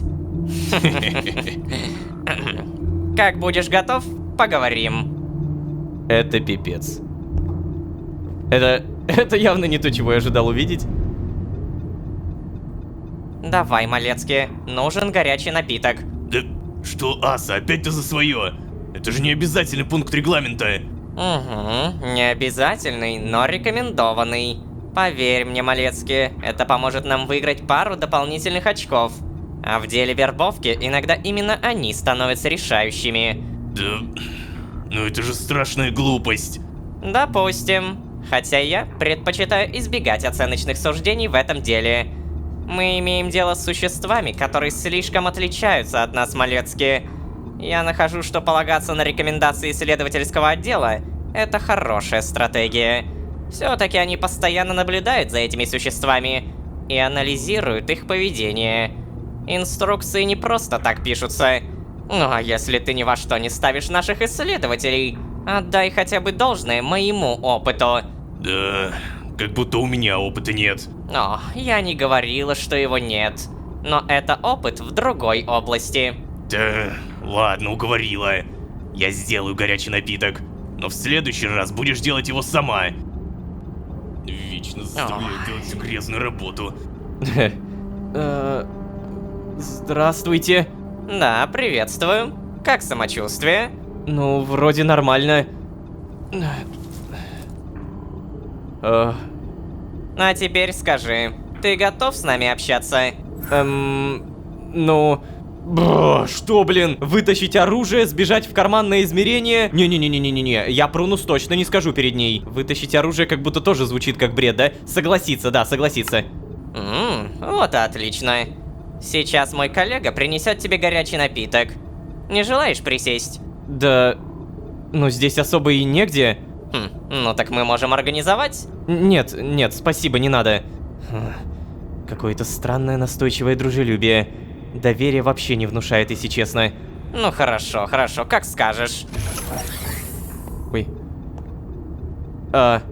Здравствуйте, Малецкий. Вам так подходит это имя взять. Не стоило, конечно, но спасибо, я... Слышишь? Я говорил, что не стоило. Итак, давай для начала познакомимся. Меня зовут агент Браун, а это мой коллега, агент Малецкий. Здорово. А как мы можем обращаться к тебе? Ну, меня зовут... блин, и надо выбрать. Почему даже это я должен выбирать? Лыш-клыш-лош. Что это? Дэйв Лолошка. И мне кажется, что они сейчас меня скорее проверяют, потому что, очевидно, если они просканировали меня... Хотя, с другой стороны, а может быть, они не знают. Давай, Лолошка. Очень приятно, Лолошка. Ну что же, наверное, не будем тратить твое драгоценное время. Давай сразу к делу. Я думаю, ты уже в курсе, что мы агенты организации. И ты даже знаком с одной из наших сотрудниц. Ну, что? То есть бывших сотрудниц. Возможно, она даже что-то тебе о нас рассказывала. Подозреваю, ее отзывы об организации были не самыми лестными. Тем не менее, позволь нам рассказать тебе, чем на самом деле мы занимаемся. Дай нам шанс, Лолошка. Просто выслушай то, что мы хотим тебе сказать. И, конечно, мы будем готовы ответить на любые твои вопросы. Ну хорошо, говори... Нет, стоп, какой говорите? Это... Зачем им это? Я не совсем понимаю, вот этот диалог между Асой и агентом, который был в том углу. Мы его слышали как Лолошка или нет? Мне очевидно, что сейчас они просто хотят меня использовать, дабы найти Лаю. Я им не нужен. Ну типа, я для них 100% тупо мусор. Ну ладно, в любом случае, говори. Сперва позволь спросить, что именно Лаэтана успела рассказать тебе о нас? Я предпочту не отвечать на этот вопрос. Конечно, это твое право. Тогда давай я просто расскажу, как все обстоит на самом деле. Мы работаем на вневременную организацию, которая занимается устранением неполадок во временных линиях. Я боюсь, ты как существо, привязанное ко времени, не можешь даже помыслить о таких вещах. Поэтому очень сложно объяснить. Но если упростить сильно, существует бесконечное множество параллельных вселенных. Об этом, скорее всего, ты уже знаешь. Но внутри каждой этой вселенной существует бесконечное количество линий, которые... Веток же! Или веток, да. Можно говорить и так, и так. Нет, веток, только веток. В организации есть ярые приверженцы каждого из этих терминов. О, да нет же, ну... Итак, возвращаюсь к сути. Организация занимается контролем каждой из существующих веток. Ну, вот. Если в какой-то из этих веток происходит то, что произошло в этой, то мы помогаем исправить возникающие ошибки. Пойми, время очень сложная, тонкая субстанция. С ней нужно обращаться бережно. Ох-охо. И, к сожалению, не все, кто имеет способность взаимодействовать со временем или как-то влиять на него, понимают всю серьезность каждого принятого ими решения. Из-за такой неосторожности могут возникать разные временные парадоксы, катастрофы и коллапсы. Сотрудники организации занимаются как раз устранением этих неполадок. На первый взгляд наши методы могут показаться категоричными, понимаю. Но поверь, все, что мы делаем из соображений общевселенской и общевременной безопасности. Если бы не организация, множество вселенных уже давно бы схлопнулись. Или наступил бы общевселенский и общевременной конец. Так, ладно, допустим, это так. Но зачем вы меня-то пытаетесь убить? Разве я чем-то угрожаю этой линии? Я в нее попал уже после конца света. И, кстати, о конце света. Очень хотелось бы узнать, что здесь вообще произошло. Тише, тише. Сейчас ты задаешь очень правильные вопросы. Действительно, агенту Малецки была поручена миссия по твоей зачистке. Однако зачистить он должен был не тебя. Мы были убеждены, что ты — это не ты. Хорошо, что Малецкий не преуспел. Иначе бы совершили бы огромную ошибку, верно? Ну... Не то чтобы я не преуспел. Ладно, я отдам тебе должное, ты очень проворный. Организация была бы рада заполучить такого сотрудника. Вот. Ты что, ты, Малецкий? Подожди, ты об этом позже. Ты мне сейчас весь порядок сбиваешь. То есть... Что же касается твоего второго вопроса, Лолошка, то, к сожалению, мы не можем на него ответить.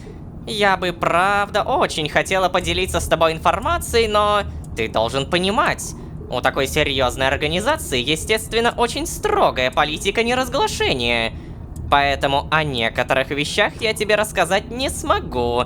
Пока что. Мне очень-очень жаль. Так, ну ладно, хорошо, я понял.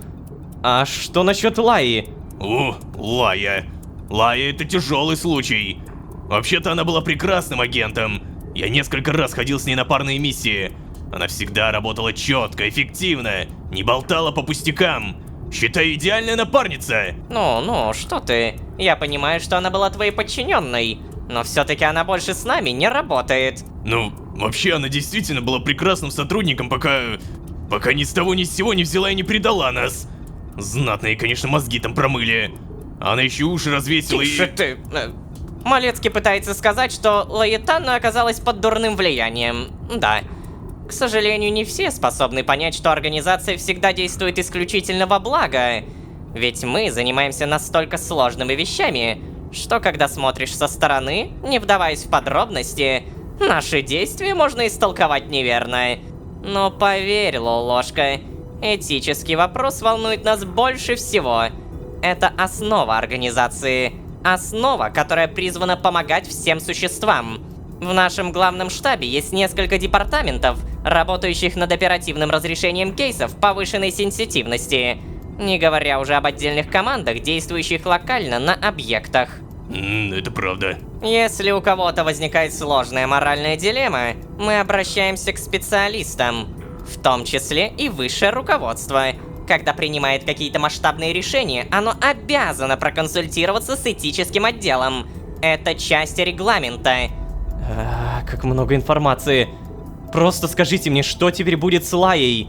Какой у вас этот регламент для таких случаев? Вы что, убьете ее? Убьем? Нет, конечно нет. Лаэтанна одна из наших. Она, конечно, предательница, но ее опыт для организации бесценен.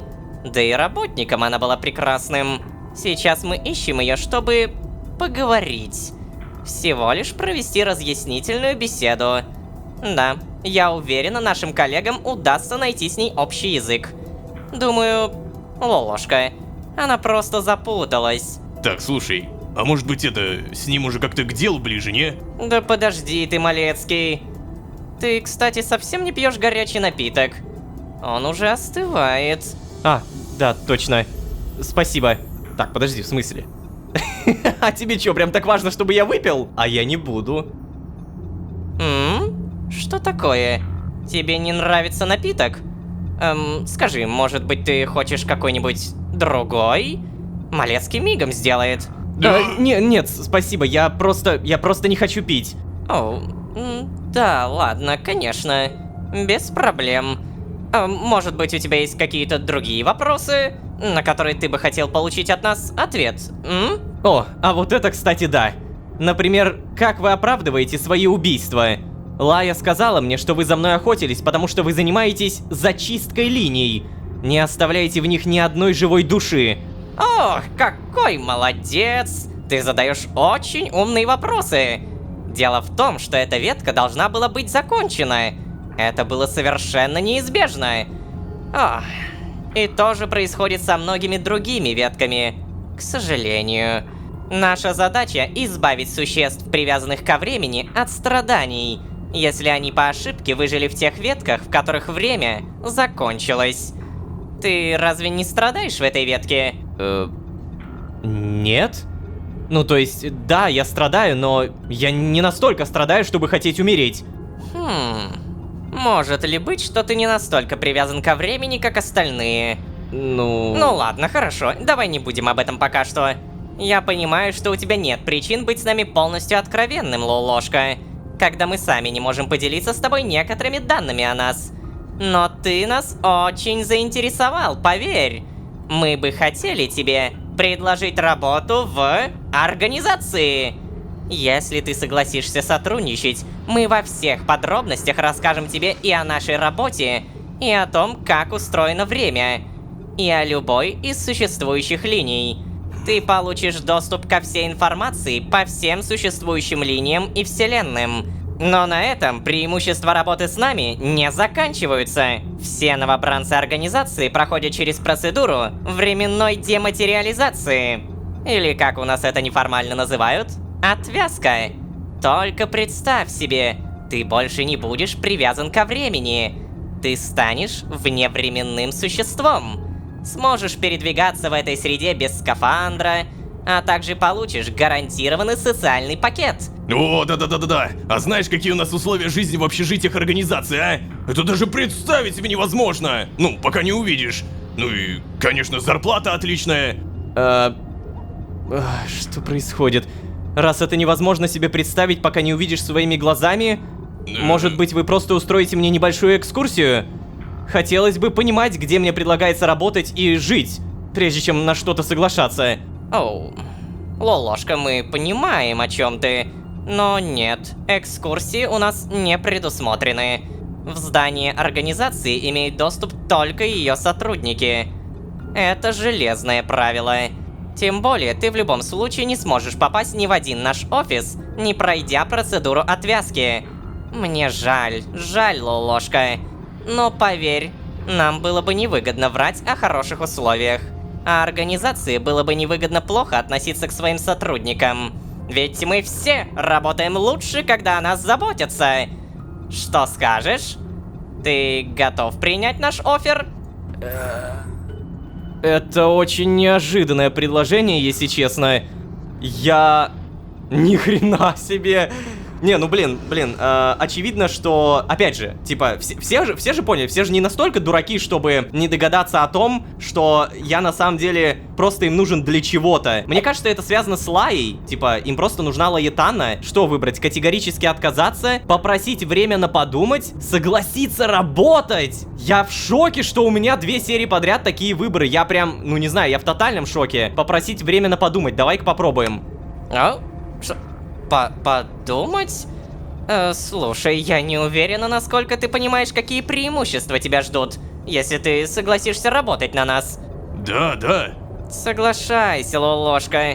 Ты получишь ответы на все свои вопросы. На все. Да, я понял, ладно. Но нет, я не могу так сходу принять такое важное решение. Если вы хотите, чтобы я дал вам ответ прямо сейчас, то он будет отрицательным. Ну что ж, как скажешь.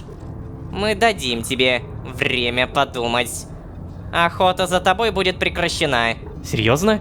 И слежка тоже?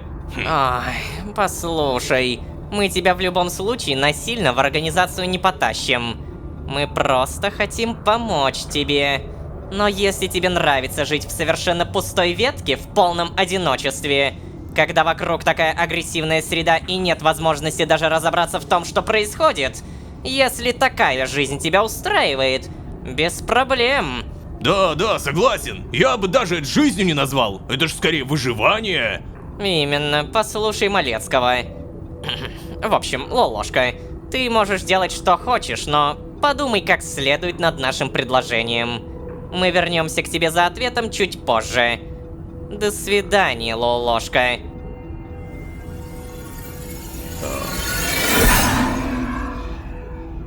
До свидания.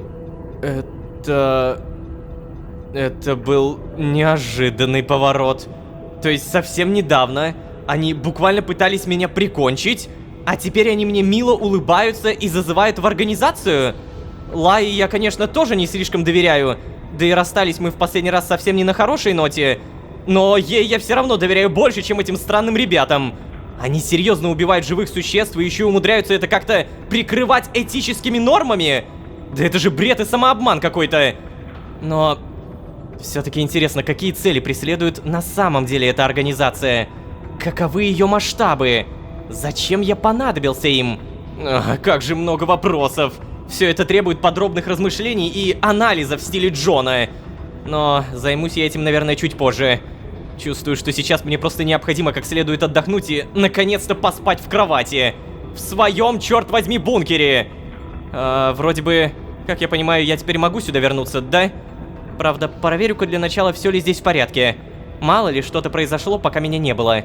Я в афиге. Ну да, это правда звучит все слишком... Знаете, какое бы слово такое подобрать, чтобы все поняли? Стерильно. Вот реально, все фразы, которые были сказаны Асой, или как она там, агент Браун, они все такие стерильные, такие чистые, прям такие врачебные. Как бы еще такое слово подобрать? Зато мы в лишний раз утвердили себе, что нет, они искали не меня, они искали другого владельца этого бункера, но мы так и не понимаем, кто этот владелец бункера. Помните, они еще между собой сказали фразу, что в этой линии все идет не так. И это не так как раз-таки наверняка тоже связано со мной. Давайте честно, это никак не помогло понять фразу смотрящего. Ты все еще привязан ко мне. Тебе придется принять решение, которое ты уже принял. Я осознаю, смотрящий это время. Значит, он говорит, ты все еще привязан ко времени. И агент Браун говорит, все новобранцы организации проходят через процедуру временной дематериализации. Как у нас неформально это называют, отвязка. То есть, получается, мне все-таки надо будет когда-то согласиться, да? Хотя также ощущение, что смотрящий имел в виду другое. Тебе придется принять решение, которое ты уже принимал. Какое такое важное решение я принимал? Вот правда, какое? Сейчас мы обязательно пойдем к Лае, но перед этим... Ё-моё. Перед этим у нас тут полная задница с водой. Обалдеть, каждый модуль буквально затопило. Так, погоди-ка. У меня должны быть кислородные трубы, у меня должны быть водопроводные трубы. А теперь это надо как-то починить. Вопрос только как? Подожди, реально, где это чинится? А где это чинится? Вот в этой комнате понятно. Починить. Замечательно. А в этой комнате непонятно. Я реально не понимаю, где тут починить. Все ресурсы остались. Бред какой-то. А, нет, все, не бред, я нашел. Тут, оказывается, дыра в полу. Починить, все. Фу ты, блин, я уж думал, все, никогда не смогу. Так, здесь у нас... Ой-ой-ой-ой, Слайми, привет. Дружище, у тебя все нормально, сейчас мы тебе починим, не волнуйся. Давай, чинись. Надеюсь, то, что еда есть, замечательно. Создал уже много слизи. Кстати, на самом деле, когда накопится 4 стака, напомню, тут появятся еще слаймы. Чай с лимоном и медом, кстати, мне дали. Сытная еда. Горяченький. Слушай, а если я его выпью?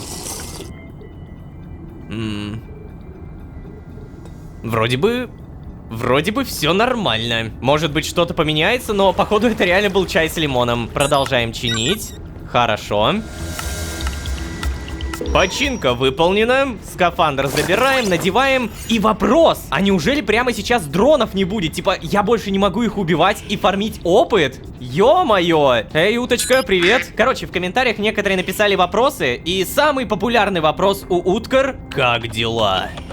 Бам! Кое, пожалуйста, уточните ваш запрос. Что вы хотите сделать? Что ж, на вопрос «как дела?» она не отвечает. Ну, понятно. Также напомню, если мы напишем «скинт», то она говорит, это мистические кристаллы, упоминающиеся в архейских летописях в период пробуждения. И вот мне интересно, а могу ли я узнать, что такое пробуждение?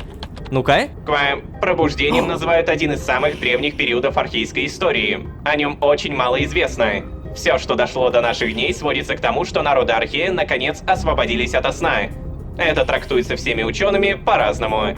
Народы Архея наконец освободились ото сна. Помните, в конце Сердца Вселенной все оставшиеся живые существа жили во сне Джона, во сне GDH. И, судя по всему, прошло много-много времени, и народы Архея освободились от этого сна. Так, это интересно. Погоди, что еще? Архейская история. Могу ли я, например, вести архейскую историю? Хотите узнать больше об истории Архея? Что? Да, хочу.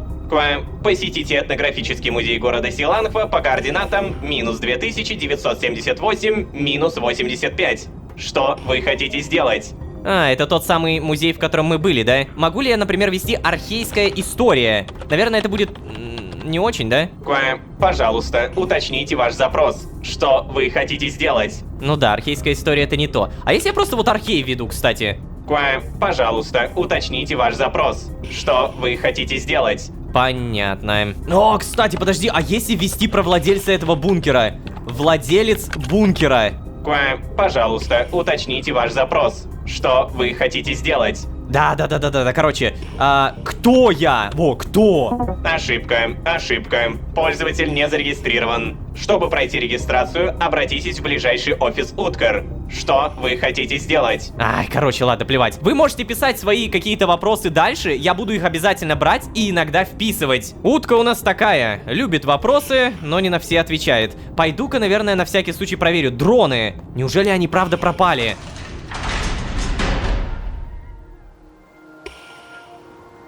Здравствуйте. О, блин, давно мы не были на улице. Машина все еще стоит. Она не заведена, надеюсь? Ну-ка. Да, она вроде бы не заведена. Ну, все, тогда пусть стоит дальше. Я не думаю, что она мне сейчас понадобится. Я точно помню, что дроны где-то здесь есть. И... А, дронов нет. Нет, дроны есть. Вот они. Привет. Привет. А, они на меня не обращают внимания. Прикольно, то есть я действительно теперь здесь как свой. Но дроны при этом остались. Ха-ха-ха, удобненько. А подожди, я их могу, наверное, даже подстрелить, я правильно понимаю? Например, я хочу фармить опыт. Что мне остается, кроме как убивать этих дронов, да? Допустим, я стреляю. Хе-хе-хей! Чё, будешь нападать на меня? Тебе сказали, что меня атаковать нельзя! Ах ты ж зараза! Ладно, все, я понял. Если атакую я, то, наверное, все-таки можно атаковать. Так, тихо, слышу. А, вы... Нет! Да нет, ребят, ну тебя-то я не стрелял! Успокойся! Тихо. Хорошо, опыт, благодарю. Сколько они теперь в итоге будут успокаиваться, чтобы в меня не стрелять? Наверное, это не то, что мне сейчас нужно проверять, потому что я давным-давно хотел написать Прунус. Здравствуйте. Лая. Блин, Лая, нет, нет. Неужели реально как ушла и больше не возвращалась? Мне очень важно поговорить с ней и спросить, что от меня хочет организация. Хотя бы понимать примерно, зачем она меня завлекает. Я не верю, чтобы она прям ничего не оставляла. Пожалуйста. Обидно. Короче говоря, обратно Малус. Возвращаемся в бункер. И, наконец-то, теперь я могу супер спокойно взять скафандр и поставить его на зарядку. Да. Кстати, у меня 16 тысяч опыта. Надо бы прокачаться. Для меня все еще важна выносливость, потому что у меня не так много места в инвентаре. Поэтому мы прокачиваем до 28. И у меня не появляется слот. Блин, тогда прокачиваем до 29. Ну-ка. Во, слот появляется. На следующий уровень уже нужно 3700 опыта. Это, конечно, много, но давай проверим. Почему у меня все еще 5 очков генома? Что это за баги? Я же знаю, что у меня на самом деле не 5. Это какой-то дурацкий баг, который не решается никак. Все, что я хочу прокачать сейчас из этих генов, это только широкий размах. Шахтерские инструменты разрушают блоки в области 3/1. Требование 30 силы. Сейчас у меня сила 23, поэтому раз, два... Повышаем. И все. Опыта остается 1900, но мне также остается всего лишь 5 уровней, и я наконец-то качнусь. Простите, дроны, но походу мы не союзники. Итак, дамы и господа, сила 26, 27, 28, 29 и нет 30, потому что не хватает. Блин, прям совсем капелюсечка остается. Повышение. Ага, очко генома, спасибо. Короче, остается совсем немного прокачаться до 30-го, но сделаем мы это уже в следующей серии. Ты можешь делать что хочешь, но подумай как следует над нашим предложением. Мы вернемся к тебе за ответом позже. До свидания, лол-ложка. Окей, ожидаем организацию вновь. Самое главное, что пока что между нами какой-то контакт, и пока что они не то чтобы собираются меня сливать, но как долго это продлится? Обязательно побеседуем с Лайей, я очень на это надеюсь. А вы, прошу вас, не забывайте, пожалуйста, про ваши лайки и подписки. Ваша поддержка в столь нелегкое время, когда все замедляется, очень кстати. Да и в целом она всегда бустила нас как команду, поэтому спасибо большое, если вы не пропускаете это мимо ушей. Ну а если вы здесь впервые, то можете еще и позвать друзей. А с вами были Лол-ложка и приглашение в организацию. До сих пор в это не верю. Всем удачи, всем пока. Пока-пока-пока. Пока. Но ты же не собираешься действительно думать о вступлении в организацию? Ну, вообще-то, собираюсь. Ты иногда исчезаешь прямо отсюда, из бункера. Как будто телепортируешься с таким странным красным свечением. Что? Ой-ой-ой, добро пожаловать в самый сюрреалистичный момент. Мы хотели бы тебе предложить работу в организации. Если ты согласишься сотрудничать, мы во всех подробностях расскажем тебе и о нашей работе, и о том, как устроено время. Не дав положительный или отрицательный ответ, мы получили: ты можешь делать что хочешь, но подумай как следует над нашим предложением. Мы вернемся к тебе за ответом позже. Да-да, эти и другие стерильные сладкие фразы мы получили буквально в предыдущей серии. Я не буду пытаться доказать бредовость всей этой ситуации, потому что об этом сказал сам Лол-ложка. Буквально недавно они пытались меня прикончить, а теперь мило улыбаются и зазывают в организацию. Это был, правда, самый нелепый призыв на работу, потому что даже чай они предложили только потому, что так прописано в протоколе вербовки. Надо было предлагать кофе. Ну а если серьезно, то прямо сейчас этот момент, весь этот сюр нужно обсудить с Лайей. Возможно, она что-то прояснит, поэтому всем привет, дорогие друзья, я Лол-ложка. Добро пожаловать в точку невозврата. Поехали!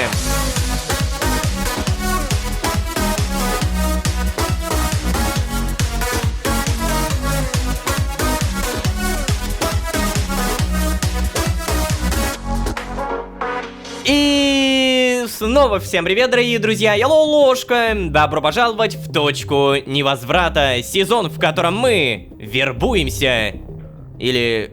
Или нет. Короче, напомню, в предыдущей серии мы действительно увидели самую нелепую вербовку на работу. С какого-то перепуга я вдруг резко стал интересен организации, охота на меня, о чудо, отменилась, и само собой, признаться честно, я на 90% уверен, что они лишь хотят получить информацию о Лайе. Например, узнают, где она, что-то сделают с ней, а далее явно поработают со мной или даже с моими мозгами. Меня очень напрягает, что они частенько говорили о некой дематериализации, отвязки от времени. Может быть, таких легче контролировать? Типа, они меня полностью сотрут? Но сейчас нам не нужно об этом думать, потому что у нас есть Лая. Мы просто спросим и будем радоваться. Тянуть время не будем, просто берем скафандр, надеваем. Ну что ж, думаю, пришло время подвести итоги моего разговора с этой женщиной и ребенком.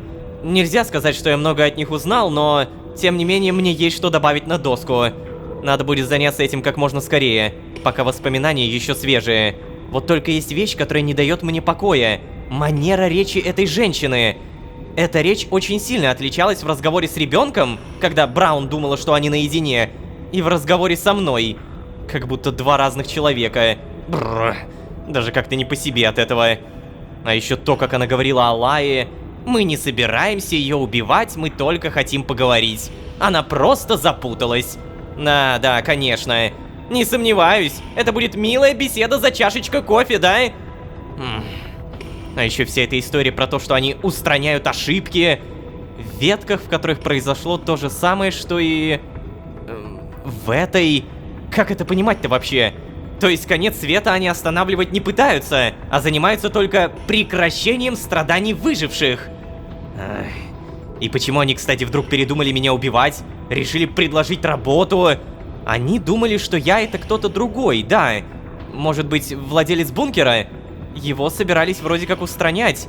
А потом они выяснили, что это не он, а я. И да, резко изменили стратегию. Но черт возьми, почему? Как же много вопросов. Задание. Ну и, кстати, еще этот ребенок так странно ухмыльнулся, когда я упомянул о слежке. Значит ли это, что они продолжают следить за мной? Черт. Теперь даже из бункера как-то неуютно выходить при мысли об этом. Впрочем, а зачем выходить из бункера? Да, можно же просто наведаться к Лае. Мы давненько не общались, да и попрощались на довольно натянутой ноте. Обсудим с ней потенциальное трудоустройство. Заодно и доску обновлю. Ох, нифига, ты сказал буквально все мои мысли. Крутой. Так, у меня тут задание появилось и... О, нет, нет, нет. Долбанный кислотный дождь, ненавижу. Хорошо, прочитаем. Секрет Шарашкиной конторы. Понять устройство и структура... Шарашкиной конторы, господи. Кто так квесты называет? Узнать, чем организация занимается на самом деле и для каких целей. Так, окей. Загадочная организация продолжает преследовать меня. Правда, теперь уже не как жертву, а как... потенциального сотрудника? Ладно. Возможно, у меня появится реальный шанс разузнать какие-то детали о ней. Нужно обязательно разобраться, чем они на самом деле занимаются и как связаны с тем, что произошло в этой ветке. В этой ветке. Лолошка, кстати, вот тоже очень хорошую фразу сказал. Они устраняют ошибки в ветках, в которых произошло то же самое, что и в этой. То есть, получается, примерно во всех ветках происходит одно и то же. Но что? Что в этих сломанных ветках не так? Короче, без лишних слов, Прунус. Эй, подожди, что? Она не заметила, как я появился? Это странно. Или она просто делает вид? Лая! Лая, привет! Ложка? Ой, привет! А я вот только проснулась. Никак не могла глаза разлепить. Очень глубоко уснула. Давно со мной такого не было. С тех пор, как организация объявила на меня охоту. Так, я же правильно понял, что она только что попыталась скрыть, как ревела? Но я там заметил, я чуть-чуть-то подметил это. Пассивно-агрессивно напомнить о ссоре, спросить, что случилось, рассказать о вербовке в организацию. Интересно, что, о чем она думает, спросить, что случилось. Эй, Лая, ты как, ты в порядке? Слушай, я понимаю, что в последний раз мы с тобой расстались не очень по-доброму. Ты прости, если как-то обидел. Но я готов выслушать, если тебе это как-то поможет, правда? Ты, нет, не подумай, я не пытаюсь выпытать информацию. Ты можешь опустить все детали, которыми не хочешь делиться. Иногда просто выговориться очень помогает. Вот как. Да, я вот, например, нередко захожу к тебе, чтобы пожаловаться на свою тяжелую жизнь. Ложка, спасибо. Но нет, боюсь, ты тут ничем мне не поможешь. И просто выговориться тоже не поможет. Но да, правда, спасибо. И прости, что тогда в прошлый раз накричала на тебя. О, да не, ничего страшного. Это уже в прошлом, верно? Ну да. Вот и супер. Слушай, в общем, если ты когда-нибудь захочешь поговорить не об организации, нет. Там не о конце света и вот об этом всем, а о каких-нибудь других вещах, то я буду рад, правда? О, какой же ты милый. Ладно, хорошо, Лолошка, я запомню твои слова. А теперь скажи мне, с какой ты здесь целью? Это срочно? Ну да, в этот раз срочно, к сожалению. Я понимаю, что ты предпочла бы, чтобы я оставил тебя в покое и так далее, но это правда срочно. Ну тогда выкладывай. Так, ну с чего бы начать-то? Вот, помнишь, я тебе рассказывал про тех двоих из организации, ну, которые заявились ко мне в бункер? Женщина по имени Аса, которая очень тебе не нравится, а еще какой-то ребенок. Естественно, помню. Продолжай. Ну так вот, я недавно решил проследить за кем-то из сотрудников и попасть в организацию. Что ты решил? Ну, чтобы наконец-то хоть что-то о ней узнать, Лая. В бункер приходил какой-то техник, а я его под дулом револьвера заставил телепортировать меня в главный штаб организации. Ну да, только вот в штаб я не попал. Меня выбросило во вневременную пустошь. Ну, само собой, Лолошка, ты же привязан ко времени! Черт! Каждый раз я думаю, что ты не сможешь шокировать меня еще больше своими выходками. И каждый раз у тебя получается. Ну, зато со мной весело, правда? Лолошка. Ну ладно, так вот. Мне, если что, удалось вернуться в бункер, но меня тогда вырубило. Когда я очнулся, эти двое, женщина и ребенок, уже меня поджидали. Для того, чтобы завербовать в организацию. Завербовать? И что ты им ответил? Я сказал, что мне нужно время подумать. Что? Ты с ума сошел? Какое подумать, Лолошка? Да тихо ты, успокойся, подожди. Как я должен был ответить-то? Сразу нет, чтобы они прикончили меня на месте. Ну, допустим. Но ты же не собираешься действительно думать о вступлении в организацию? Ну, вообще-то, собираюсь. О, ну нет. Нет, Лая, да ты подумай сама. Я же могу притвориться, что верю им, и проникнуть внутрь. Буду агентом под прикрытием. Так мы вместе сможем составить план уничтожения организации. Разрушим ее изнутри. Ох, ты правда думаешь, что это так просто? Да нет же, я не думаю, что это просто. Но, Лая, мне до этого удавались в жизни очень сложные вещи. Ах, конечно, потому что ты мироходец, Лолошка. Но нет, в данном случае даже твоя искра, или как там ее, не поможет нам. Ты просто не представляешь себе, во что рискуешь ввязаться. Организация держит за горло каждого, кто в ней состоит. Да, Лая, ну вот я опять же предлагаю что-то. Нам же нужно хоть что-нибудь делать. Хоть что-нибудь. У тебя-то есть какой-нибудь план? Как можно по-другому уничтожить организацию, а? Ах, я работаю над этим планом. Лолошка, пойми, тебе ни в коем случае нельзя отвязываться от времени. А это, как ты уже понял, обязательное условие для вступления в организацию. Так, хорошо, и почему нельзя отвязываться? Слушай, я не знаю, как тебе объяснить, но нет ничего ужаснее отвязки, тем более для мироходца. Сама я не видела и не знаю, до меня доходили только слухи, но это были чудовищные слухи. Ты же не хочешь проверять их на себе, да? Ну, пожалуй, нет. Вот и отлично. Поверь, Лолошка, я тебе честно помочь пытаюсь. Нужно избегать вербовки в организацию любой ценой. Да, хорошо, я понял. Ну ты супер. У тебя все? В целом, да, но я бы хотел добавить несколько идей на доску. А, на эту что ли? Да, забавные у тебя там схемы. Ну... Ладно, только давай быстро. Ага, но это мое измерение, я сам решу... О, подожди, что это? Это... Ой. Ты погляди-ка, у нее тут новые вещи появились. Она обустраивает мое жилище, мой прунус. Так, получается, все-таки догадка о том, чтобы вступать в организацию... Точнее, чтобы не вступать в организацию, она подтверждается. В этом действительно ничего хорошего. Так, что в итоге? У нас появилась официальная версия «Помочь страдающим». Это официальная версия организации. Почему они занимаются этими убийствами? То есть, пока что мы знаем только про «Помочь страдающим». Хорошо. Что за линии? Что значит «отвязаны от времени»? Обязательная процедура для вступления. Решает моральные дилеммы и оправдывает убийство организации? Блин, мне нравится, что все это под вопросом. То есть, все, что здесь пишется, это лишь догадки Лолошки. Не нужно думать, что это в целом правдивая стопроцентная инфа. Как минимум, мы до сих пор ничего не знаем про Смотрящего, про эту вневременную пустошь и даже про Иоганнеса. Я уверен, что нам не зря вкинули этого психопата в сюжете. То есть, я про него не забываю, не-не-не. Отдел контроля. Что-то среднее, там работает Аса. А, между штурмовиками и сиделками. Вот так вот. Ладно, короче, Лая, а мы можем поговорить, не? О, да, можем, подожди-ка. Привет. Ну как, ты все? Да, вроде да. Ну, тогда пока. Ну, пока, Лая. Как прямолинейно. Это правда. Так, подожди, а вот что это такое? Ты погляди, природа в баночке, нифига себе. Здесь, как обычно, ничего не появилось. Тут у нас по нулям. Блин, ну вот, казалось бы, она притаскивает какие-то вещи, но все эти вещи ни о чем. То есть я не могу их даже потрогать, я не могу их пощупать. Следовательно, как мы будем? Что мы скажем организации? Типа, не, ребят, простите, но я тут подумал, не хочу. Перед этим, конечно же, Малус. Ага, замечательно. Блин, и ведь правда, что мы скажем организации? Да, ну и задачки мне жизнь подкидывает. Почему все так сложно-то, а? Ладно, Лае я все же доверяю больше, чем организации. Я не буду в нее вступать. Но я же не могу вот так просто взять и сказать: нет, я не вступлю. Они меня просто-напросто ликвидируют. И глазом даже не моргнут.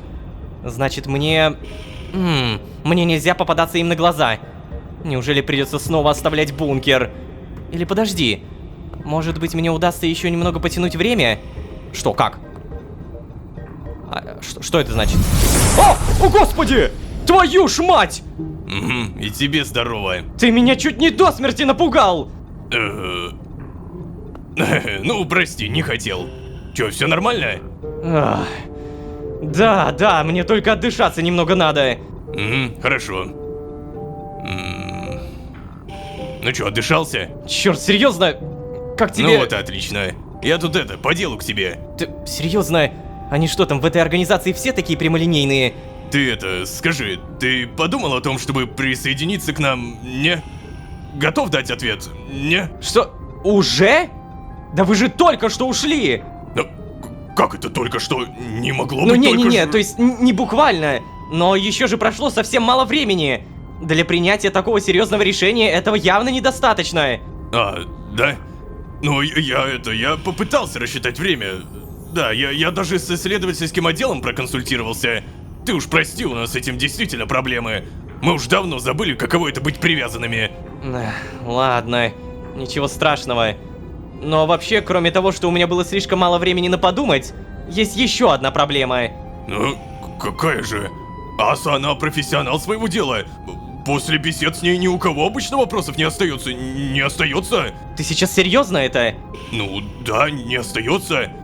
Ну да, действительно. Она профессионал, если ей удается убедить людей, не предоставив никакой информации. Сам подумай, вы заявляетесь в мой бункер, который предварительно обыскали несколько раз. Представляетесь сотрудниками организации, той самой, которая пыталась меня убить. Если конкретнее, задача эта была поручена тебе. Рассказывайте мне о том, что все, что делает организация, этого блага, и вы спасаете таким образом все вселенные и временные линии, и при этом не предоставляете мне никаких доказательств.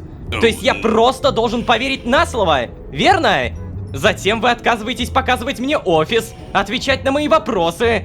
Да вы даже мне не рассказали толком, чем там занимаетесь. Я услышал только какие-то общие слова, никакой конкретики. Как я могу согласиться, если даже не знаю, на что соглашаюсь? Может быть, если ты ответишь на мои вопросы, то... Может быть, тогда я соглашусь, Ты ведь уверен в том, что организация все делает правильно? Тогда почему бы не рассказать мне об этом, а? Ну хорошо, Лолошка, я тебя понял. Я постараюсь ответить на твои вопросы. Ну и ты ответь на мои. Иначе как я могу быть уверен, что могу доверять тебе? Я сейчас расскажу тебе секреты организации, а ты все равно возьмешь и откажешься работать с нами. Докажи, что ты не просто пытаешься вытянуть из меня информацию. Куда ты пропадаешь из своего бункера? Что? Ну, я хожу ресурсы собирать в основном для улучшения модулей. Заодно ищу съестные припасы, иногда какие-то милые безделушки вроде уток. Пытаюсь понять что-то об этом мире, да и вообще о том, что произошло здесь. Ай, да ладно, это-то все понятно. Не забывай, мы давно за тобой следим. Я сейчас про другое. Ты иногда исчезаешь прямо отсюда, из бункера. Как будто телепортируешься с таким странным красным свечением. Что? Ты сейчас серьезно? Да как? Как вы об этом узнали? Да, тут же повсюду камеры, естественно. А что, ты удивлен? Честно говоря, я удивлен больше, что ты не догадался об этом. Ты же не думал, что мы просто так возьмем и перестанем следить за тобой? Ты уже несколько раз обводил нас вокруг пальца. Да еще и такими кустарными методами. Просто поражаешься, блин. Ты это только не подумай. Я сейчас, реально искреннее восхищение высказываю. Спасибо, конечно, за такой восхитительно сомнительный комплимент. Но как, по-твоему, я должен довериться организации, позволить ей отвязать меня от времени и переехать жить в ваш главный штаб, когда вы нагло следите за мной? В моем же бункере! Тебе самому не кажется, что на таком доверии не строится?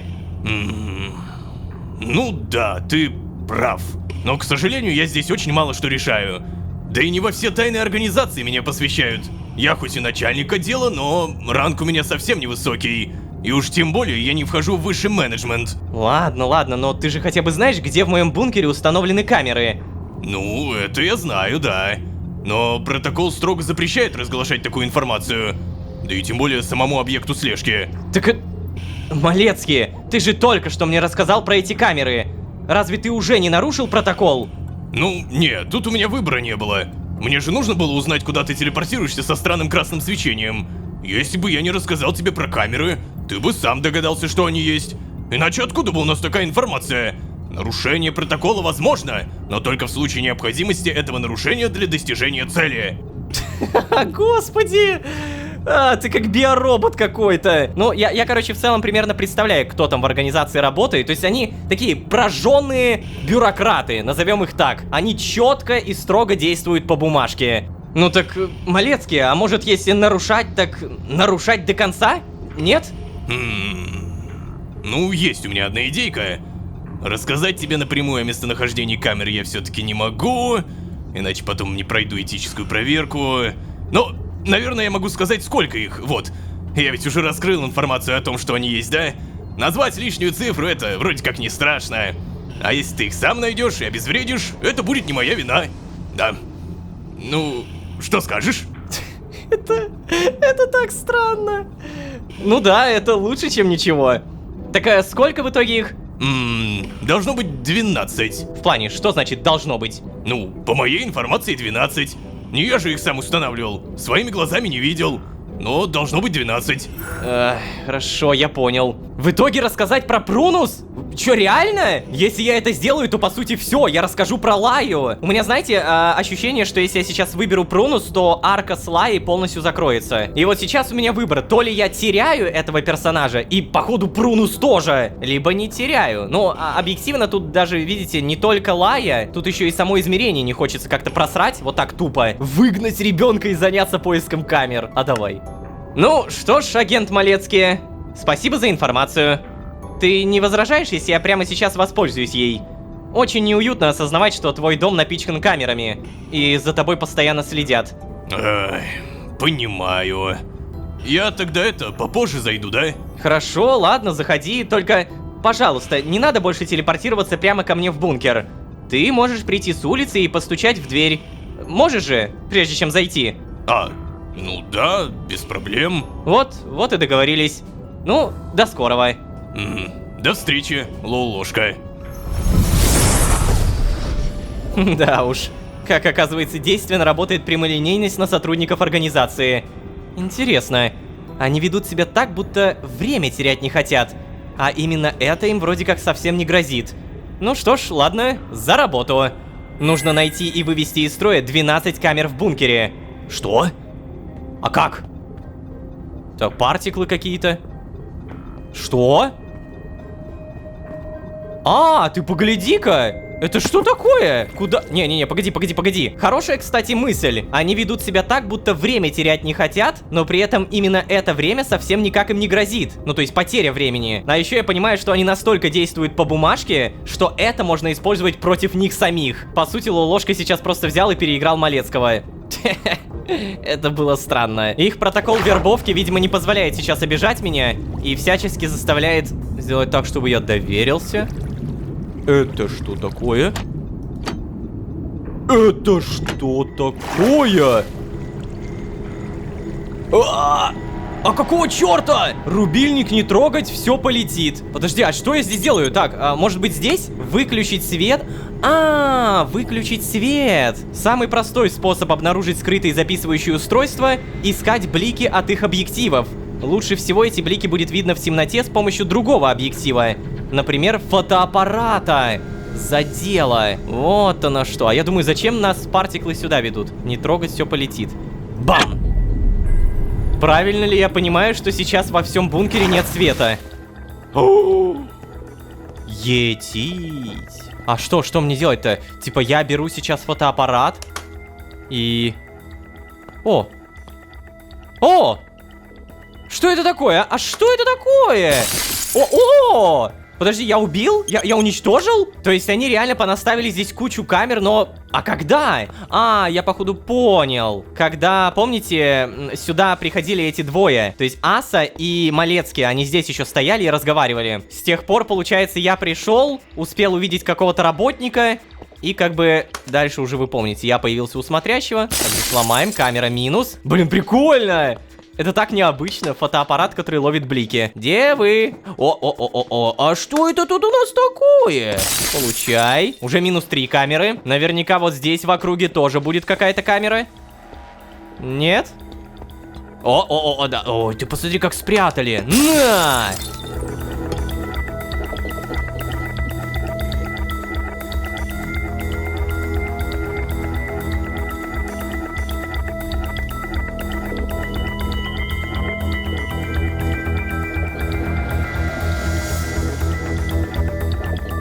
Ты погляди, где спрятали, а!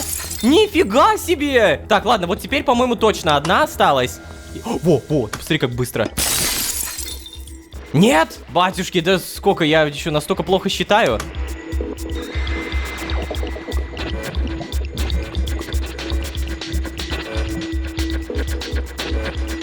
Фу, все, 12 есть. Надеюсь, их действительно было 12 и не больше. Я все еще совершенно не доверяю этой организации и ее сотрудникам.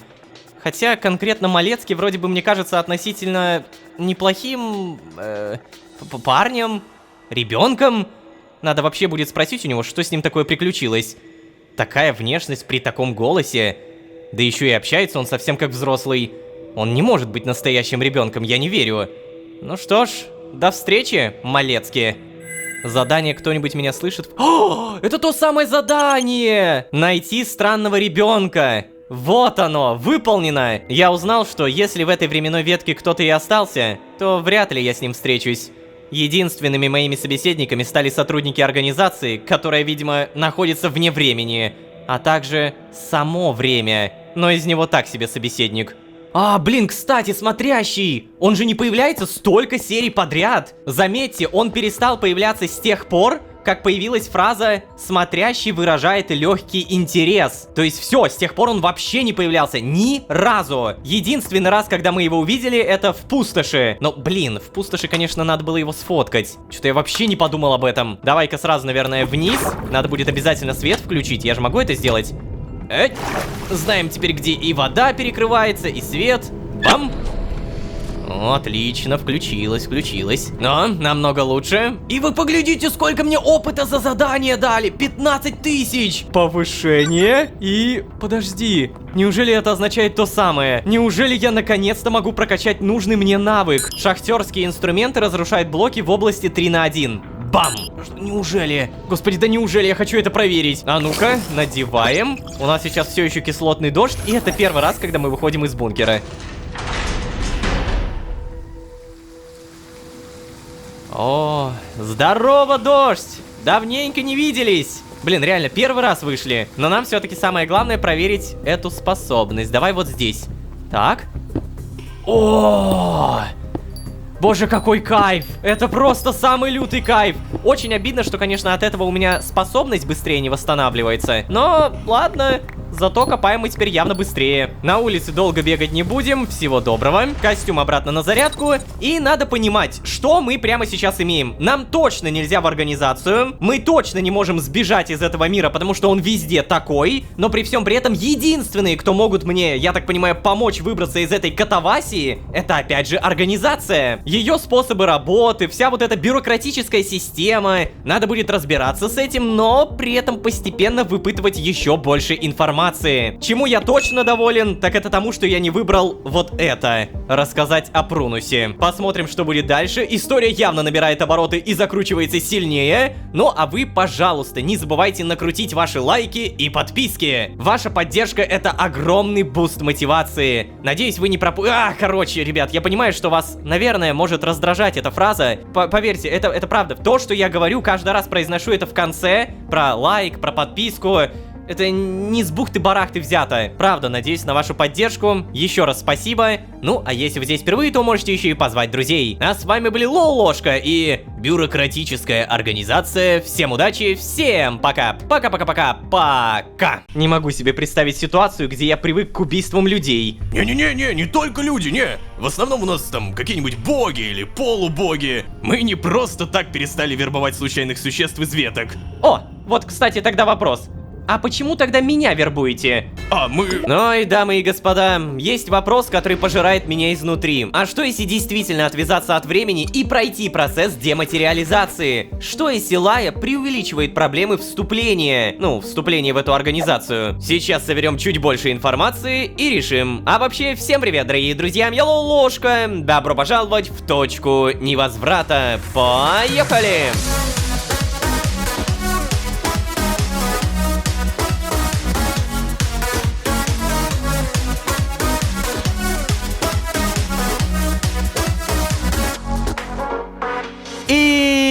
снова всем привет, дорогие друзья, я Ложка. Добро пожаловать в точку невозврата. Сезон, в котором мы должны сделать выбор. Да-да, выбор, который, казалось бы, звучит очень просто. Либо вступить в организацию, ибо меня туда буквально пригласили, либо не вступить в организацию, ибо Лая напрямую говорит: просто не суйся в это, если хочешь выжить. Давайте так, пока что очевидно одно. Честно, со мной разговаривает именно Лая. Она не подбирает какие-то слащавые фразочки, не пытается заигрывать со мной по заранее продуманному протоколу и всякая другая дребедень. Но беда в том, что если я отклоняюсь от организации, то, по сути, лишаю себя ответов и некой дематериализации, отвязки от времени. А еще меня за отказ просто убить могут. Правильно понимаю? Да, сейчас кому не доверься, везде есть свои плюсы и минусы. Наверное, пока мы не получили достаточно информации, желание у меня только одно: выжить и... не остаться калекой. Так, короче, давайте напомню самые зацепившие меня фразы в предыдущей серии. Пойми, Ложка, тебе нельзя ни в коем случае отвязываться от времени. Я не знаю, как тебе объяснить, но нет ничего ужаснее отвязки. Тем более для мироходца. Так, Лая, а может быть поговорим, не знаю? И все-таки на подумать. Зачем Малецкий рассказал мне о камерах? Хочет помочь мне? Да нет, это вряд ли. Очевидно, он не разделяет мнение Лаи про организацию. Хотел дать мне немного приватности? Нет, конечно нет. Вероятнее всего, Малецкий пытается следовать протоколу вербовки. И...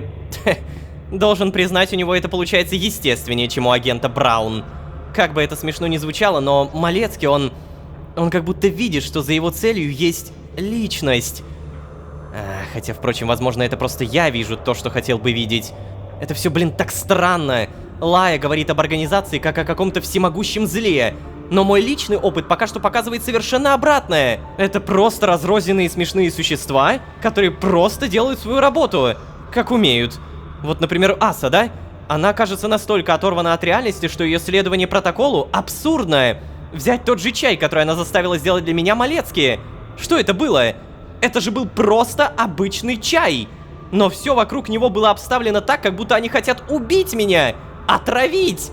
Речь Асы была приторной, неестественной, а все ее попытки расположить меня к себе привели меня к мысли, что я не могу верить ни единому ее слову. А еще, кстати, этот техник с голубой кожей.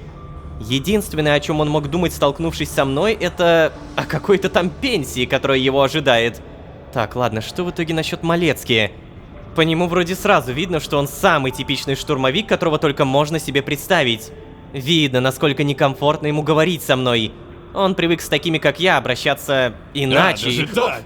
И как же я привык обращаться с такими, как ты? Черт! Малецкий, давно ты тут стоишь? Не, ну реально, в целом, твое описание Браун совершенно не соответствует истине.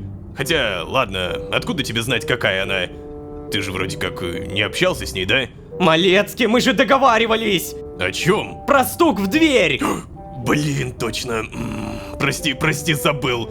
Блин, ты там такой переполох устроил в отделе контроля, когда все камеры повырубал. Хе-хе-хе. Я планировал еще какое-то время не появляться тут. Даже объяснял начальству, что ты ценишь, когда тебя оставляют в покое. Но им, естественно, важнее, чтобы ты к нам присоединился. Не понимают они, что эти вещи взаимосвязаны.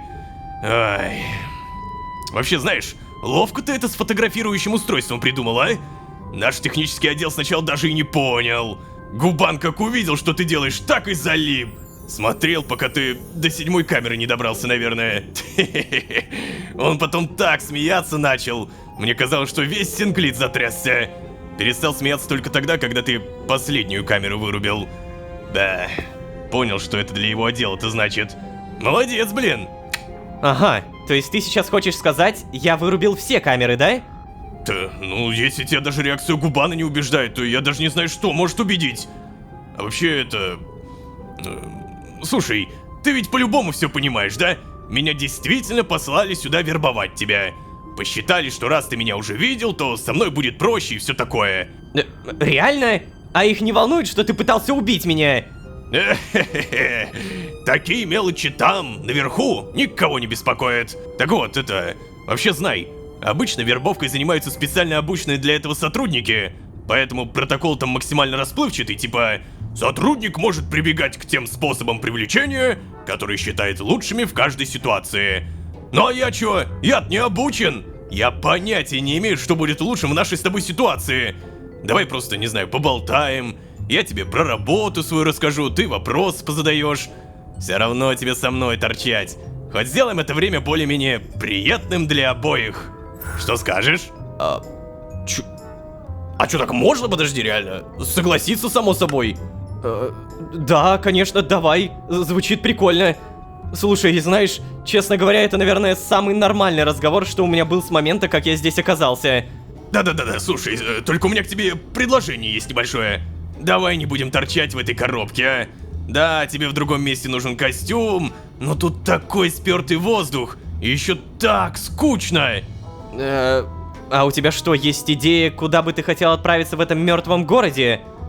Да-да-да, еще какая идея? Давай, тебе понравится, реально. Да. А что? Блин, это интересно. Нет уж, здесь безопасно. Здесь за мной нет слежки, поэтому я хочу остаться тоже здесь. Ладно, пойдем. Куда ты хочешь? Хорошо, мы можем пойти куда-нибудь, но место выбираю я. Ладно, пойдем, куда ты хочешь? О, ура, ура! То есть, я хотел сказать, очень рад. Давай, надевай тогда свой скафандр и пойдем. А ты все-таки ребенок, да? А, то есть я имел в виду, давай, надеваем.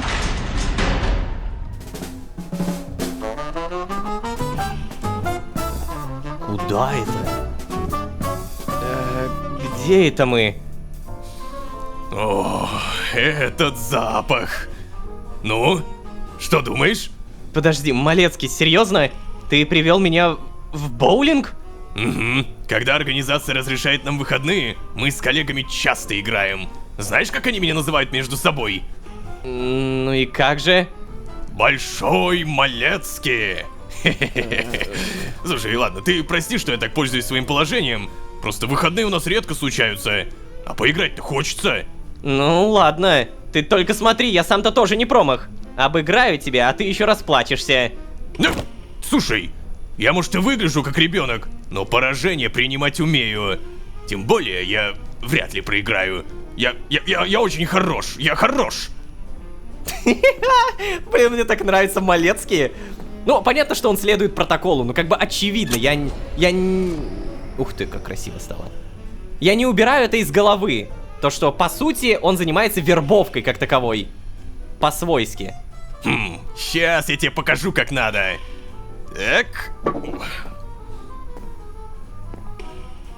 Да. О, хорош! Реально. Да. Чё, видал? Давай, твоя очередь. Да как я в костюме? Это же неудобно! Это писец. Так, а я сам это буду? Что? У нас еще и очки! Что? Вообще неожиданно! Так, подожди, как? Что мне нажимать-то надо? Так, ну давай левую кнопку мыши попробуем. Раз, два, три. Так, не левая кнопка мыши, окей, тогда пробел. Раз, два, три. Так, подожди, а какую кнопку нажимать-то? Что делать? А! Нет! Нет! Правую кнопку мыши надо было, черт! Ну, нужно было инструкцию дать. Да, до меня тебе еще далековато. Так, что ты сейчас? Неужели ты все время десятки будешь выбивать? Супер.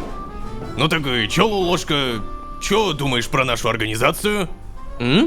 А что я должен про нее думать? Ну, ты же наверняка считаешь нас кучкой безжалостных убийц, да? И ты хочешь сказать, что я не прав? Ну, ладно, технически так нас тоже можно определить, это правда. Но я предпочитаю смотреть на ситуацию иначе. Иначе? Как еще можно смотреть на то, что вы добиваете чудом выживших? Так, давай, наверное, ты, твоя очередь. А, он 6 выбил, не десятку. Ну ладно, я понял, как нажимать. Давай сейчас попробуем. И... Да блин, нет! Левее! Хорош! Девяточка! Закрученный мячик! Сюда! Сейчас-то мы его того! Хорош. Вообще, мы не добиваем чудом выживших. Мы помогаем тем, кто не справился умереть сам. Ты наверняка испытывал конец времени на себе, а? По-любому же выходил из своего бункера без костюма, а? Или чувствовал, как время просачивается? Ну, в дыру в скафандре, когда взрыв лампочек его тебе пробил. Стоп, подожди, ты про агрессивную среду? Это время? Ну так, само собой, что же еще? Так ты чувствовал его? Да. Ну и как? Понравилось? Серьезно, ты... Как думаешь, стал бы я играть в боулинг в этом скафандре, если бы мне понравилось? Ну вот, я так и подумал. Так, а ну-ка дай. А теперь вопрос, Лолошка. Почему ты думаешь, что остальным это нравится? Или ты считаешь, что у всех есть такие технологии, как у тебя? Представь себе, каково это. Не просто остаться одному во всем мире, но и постоянно, каждое мгновение испытывать адские муки времени. И не иметь никакой возможности хоть ненадолго, хоть куда-нибудь спрятаться. Как ты думаешь, каково это? Да не знаю, я не знаю, каково это, Малецкие. Но я знаю, что меня бы не спрашивали, прежде чем попытаться убить. Ну... Вот-вот. А я умирать не хотел. Ну, это, твой случай, но он действительно особенный. И вообще, кстати, твоя очередь. Ты, блин, 9 выбил. Ты, блин, рофлишь. А чё ты такой крутой? Сейчас я попробую, погоди. Так. Мне надо четко в центр, наверное. Давай. 1, 2, 3. О, хорош, хорош. Давай. 10. Десяточка! Ну, наверное, я его уже не обгоню, потому что в первый раз я ложанул. Блин, на самом деле это прям крутая катсцена. 10 из 10. Вообще это, твой случай, он реально настолько неожиданный, настолько выходящий за рамки, что даже я ни разу с таким не сталкивался. А, настолько. Серьезно, твое знание временных технологий, готовность к концу времени, все это настолько внезапно, что все управление в смятении. А вообще, знаешь, у организации есть более подробное и понятное объяснение нашей идеологии. Мне там что-то рассказывали на обучении, но я значения тогда не придавал. Я же обычный штурмовик, не вербовщик я, да. Для меня важно было только то, что мы избавляем от страданий тех, кто не может справиться сам. Но вообще есть и более значительная причина. Так, какая? А, ну, видимо, после броска расскажет. Блин, а слушайте, а на самом-то деле у организации действительно, походу, есть какая-то идеология, и то, что рассказывает Малецкий, оно такое небезосновательное. То есть, по сути, я их реально заинтересовал знанием временных технологий и готовностью к концу времени. Но это не мои знания. Это знания того, кто был в бункере. Я, конечно, знаю всякое о времени, как Междумирец и так далее, но вот именно технологии, скафандр, это же не мое. Это было, когда я сюда пришел. Мы до сих пор не знаем, кто был владельцем бункера. За кем они на самом деле охотились. Так, ладно, бросок сейчас. Сейчас, 1, 2, 3. Давай, пожалуйста, пожалуйста. Центр. Правее. Хорош! Ну. Как-то так. Ну, давай, рассказывай. Что же это за другая причина такая? Ну, я тебе нормально не расскажу, потому что сам не понял. Но ты вроде как похож на человека, которому такое будет важно. Суть в том, что не только сами выжившие страдают, но и вся ветка от наличия этих выживших.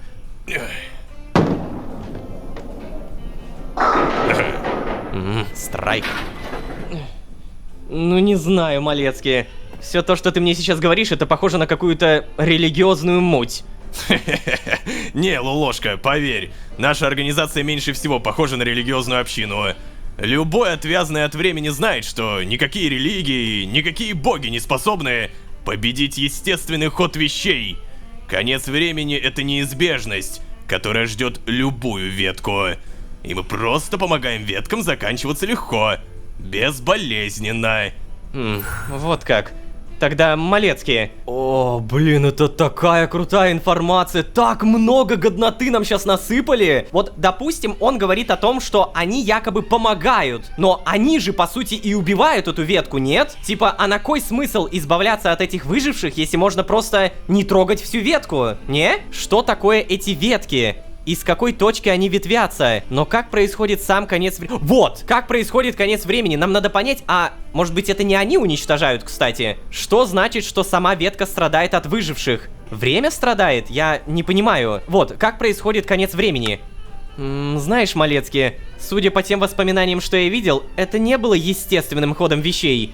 Это был просто внезапный конец, как обрубило. Ну, это... блин, вот видишь, поэтому я и не гожусь в вербовщике. У меня нет для тебя красивого, обтекаемого ответа.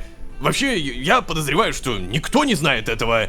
Не нам, низшим созданиям, решать, как конец времени должен наступить. Угу, решать не вам, но при этом именно вам подправлять ошибки, оставшиеся после этого высшего события, да? Вот тебе прям надо, тебе прям нравится всему придавать какой-то пафос, да? Я не вижу ничего высшего в конце времени. Нет, тут явно что-то не так, Малецкий. Естественный порядок, как ты это называешь, это смерть от старости, например. У животных может быть смерть от хищника, но не так, как ты рассказываешь. Так, ну объясни, чем тогда это отличается? Тут тоже все умирают от времени, просто одновременно. Серьезно? То есть для тебя это ничуть не подозрительно? Ну нет, всегда ж так было. Ой, да ладно тебе, ну ты привыкнешь, разберешься, и вопросы исчезнут. Честно. Да уж, не могу себе представить ситуацию, где я привык к убийствам людей. Не-не-не, не только люди, не. Я бы даже сказал, люди попадаются довольно редко.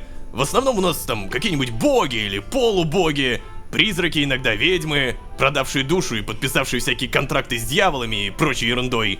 Сотрудники ресторанов быстрого питания, которых менеджер не отпустил со смены. Короче, не, люди не попадаются так часто. А вообще это, давай, там, твой последний бросок и подведем итоги. Угу. Подожди, еще раз. Какие-то боги или полубоги? То есть он об этом говорит как о чем-то, ну, обычном? Господи, кто такая организация? Тут скорее, знаете, вопрос, на кого они работают. И судя по всему, Малецкий честно говорит, что он сам не знает. Я подозреваю, что никто не знает. Не нам, низшим созданиям, решать, как конец времени должен наступить. Но при этом вам подправлять ошибки, оставшиеся после этого высшего события. Ладно, давай попробуем... давай приземленное что-нибудь. Боулинг! Попробуем выиграть. Я могу выиграть, если выбью страйк. Так. О, господи, страшно. 3, 2, 1. Давай, пожалуйста. Хорош! Да! Ой, я победил самого бога организации, да! А ты не промах, парень. Не ожидал, что кто-то сможет обойти большого Малецкия. А ты ведь еще в скафандре при этом. Ладно, в следующий раз я тебе поддаваться не буду, убедил. Давненько я так хорошенько не разминался. Отличная игра получилась, да? Слушай, Малецкий, а чем ты вообще занимаешься? Ну, в свободное время, если тебя так воодушевляет поход в боулинг. Ну, я устаю на этой работе, Лолошка. Я люблю эту работу, правда. Чувствую, что делаю полезное дело и помогаю. Не так уж много вариантов есть у профессионального киллера, чтобы свои навыки на пользу применять. Но выматывает это дело, выматывает. Ой, один прыжок чего стоит. Энергии высасывает у тебя столько, что... Ух! Так что после работы я обычно глажу Кортни, да и телек смотрю. Кортни, если что, это моя роботизированная собака. Живых-то мы не заводим по понятным причинам. Ну, да ладненько. Наверное, нам пора возвращаться, да? Вот так вот. Ну и чего скажешь в итоге? Я убедил тебя присоединиться к нам?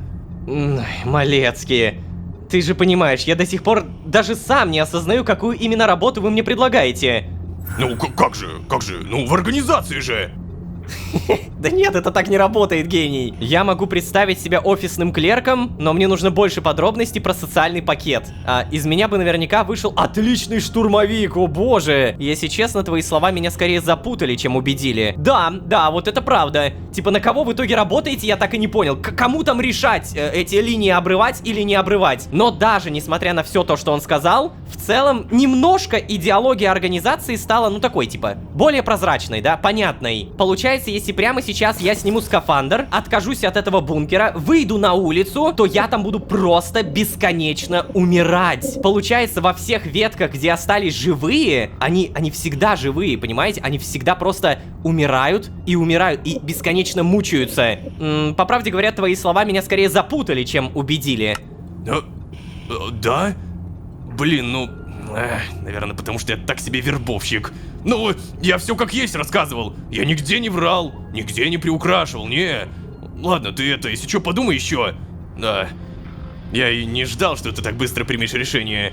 Мы не просто так перестали вербовать случайных существ из веток. Это всегда очень долго. О, вот, кстати, тогда вопрос. А почему тогда меня вербуете? Слушай, мне пора, зовут по работе. Пока!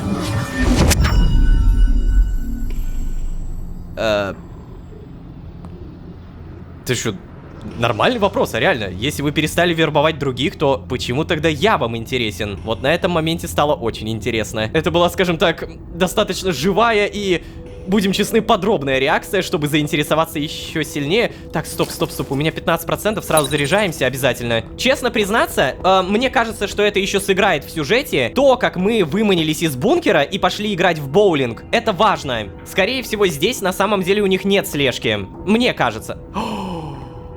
У меня теперь другая теория. Бляха-муха, я ушел из бункера! И пока меня тут не было, они новую слежку разместили, по-любому! Ах вы заразы! Я реально до этого сразу не допер! Черт! Так, ну понятно, короче. Буду держать это в голове. А погоди, а могу ли я это проверить? Мы же можем точно так же сейчас вырубить свет? Ну чисто теоретически, это же... Как же мы классно попрощались. Интересно, это его мой вопрос смутил, или ему какой-то действительно пришел сигнал? Если честно, когда он звал меня, я думал, что это будет какая-то ловушка. Даже хотел предложить свой вариант какой-нибудь. А в итоге, реально? Просто поиграть в боулинг? Или же подожди, ему было поручено выманить меня из бункера? Хотя, нет. Игрой он наслаждался довольно искренне. Ну, кажется. Да и вообще он мне кажется честным парнем. Или мальчиком. И самое интересное, что он имел в виду под богами и полубогами? Неужели он по долгу службы избавляется от существ такого высокого порядка? Хотя, впрочем, кто еще может пережить конец времени, правда? Сложно и непонятно. Хорошо, что можно обо всем этом подумать в моем безопасном бункере, где никто за мной не следит. Нет, подожди, вот это очень, опять же, хорошая фраза. Так, свет вырубить. Сейчас. Хочу кое-что реально чекнуть. У меня четкое ощущение, что мы можем сейчас что-то увидеть. Я обязан. Моя теория, она же не просто так с бухты-барахты, да? Давай. Нет? Моя теория говно? О, нет, моя теория кажется говно. Нет, я умный. Пожалуйста, подтвердите, что я умный. Походу, я не умный, ребят.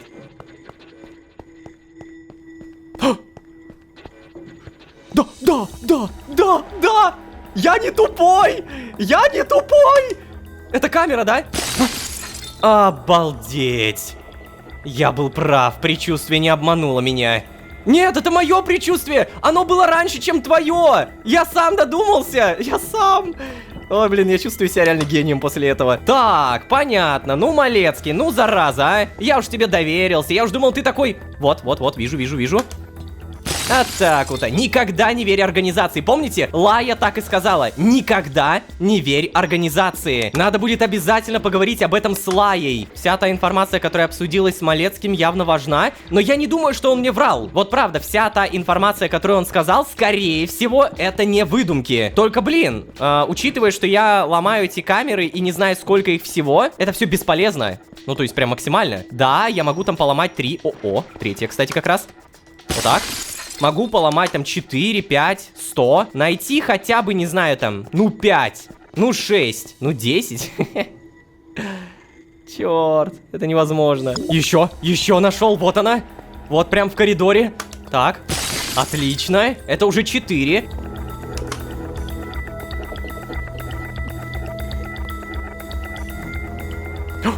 Нашел. Так, бам. И это уже сколько? 5 получается. Ну, я могу так сказать, это выматывающая штука, и очевидно, что я могу поломать сколько угодно, но не буду знать, все ли это. Это бесполезная работа. То, чем я сейчас занимаюсь, это, по сути, я просто доказал самому себе, что организации нельзя верить. Все.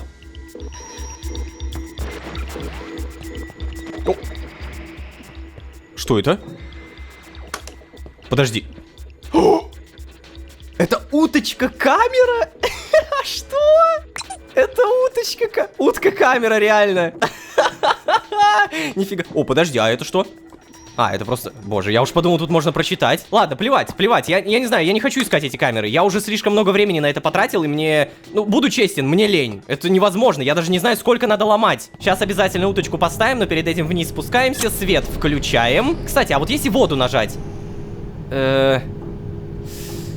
Нет, я не буду рисковать. Мало ли там уткар сломается или что-то в этом духе. Вот что-что, а воду перекрывать это глупо. Если по сюжету не понадобилось, значит не понадобилось. Вот так и думаем. И утка-камера, ваше место... Вот здесь. Вот здесь. Ну, давай.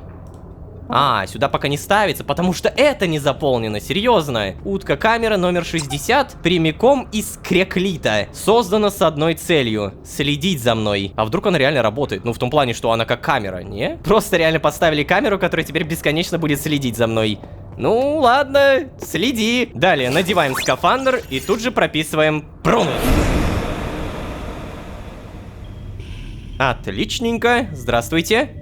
Я смотрю, она тут все больше и больше обживается. Это, конечно, все приятно, но то, что тебя здесь нет, Лая, это плохо. Наш последний диалог закончился на приятной ноте, то есть мы друг друга не обосрали. Это уже хорошо. И, походу, теперь мне нужно постепенно начать понимать, что я хочу. Реально организация, которая вот, оказывается, заставляет меня выйти из бункера и расставляет камеры, но при этом вроде как рассказывает информацию. Или Лая, которая постоянно говорит и твердит одно и то же. Не лезь и не верь. Не лезь и не верь. Лаю явно не стоит списывать со счетов. Не, я бы даже сказал, что она сейчас более ключевой экспонат, чем Малецкий. Так, проверим здесь. Ничего не появилось, все те же бумажки. Ну что ж, ладно, с такой тонной информации, которую нам вкинули, будем постепенно думать, разгадывать и ставить лайки. Ребят, не забывайте, пожалуйста, что ваша поддержка — это самый лучший буст к мотивации. Если вы все еще не подписаны, знайте, каждая подписка в момент замедления Ютуба — это золото. Реально, каждая подписка на вес золота, каждый лайк — это просто... Эмеральд! Ваши комментарии — это алмазы! Ладно, сори, но просто правда, ваша поддержка очень бустит нас как команду. Мы правда стараемся, мы следим за какими-то недочетами, просто хотим становиться лучше, но самое главное, что мы все еще команда, которая зависит от... людей, ради которого эта команда что-то делает. Еще раз большое спасибо. Ну а если вы здесь впервые, то можете еще и позвать друзей. А с вами были Лолошка, Малус и невероятно крутая вербовка от Малецкого. Даже я повелся. Всем удачи, всем пока. Пока-пока-пока. Пока. Почему ты принял такое решение? Малецкий, ты серьезно? Почему я должен был согласиться? Да, ну даже не знаю, Лолошка. Наверное, потому что особого выбора у тебя нет? Что? О, ребята, давайте честно, предыдущая серия и Малецкий, который рассказал нам действительно много информации про организацию, это бомба! Нам немного поведали про идеологию организации, про убийство неисчезнувших, чтобы не мучились, и даже про то, что частенько их целями являются всякие там боги, полубоги, ведьмы и остальная вселенская мишура. Люди, если верить Малецкому, редкость. Правда, в этой, казалось бы, крутой истории есть одно большое но. Сейчас расскажу поподробнее. А вообще, всем привет, дорогие друзья, я Лолошка. Добро пожаловать в точку невозврата. Поехали!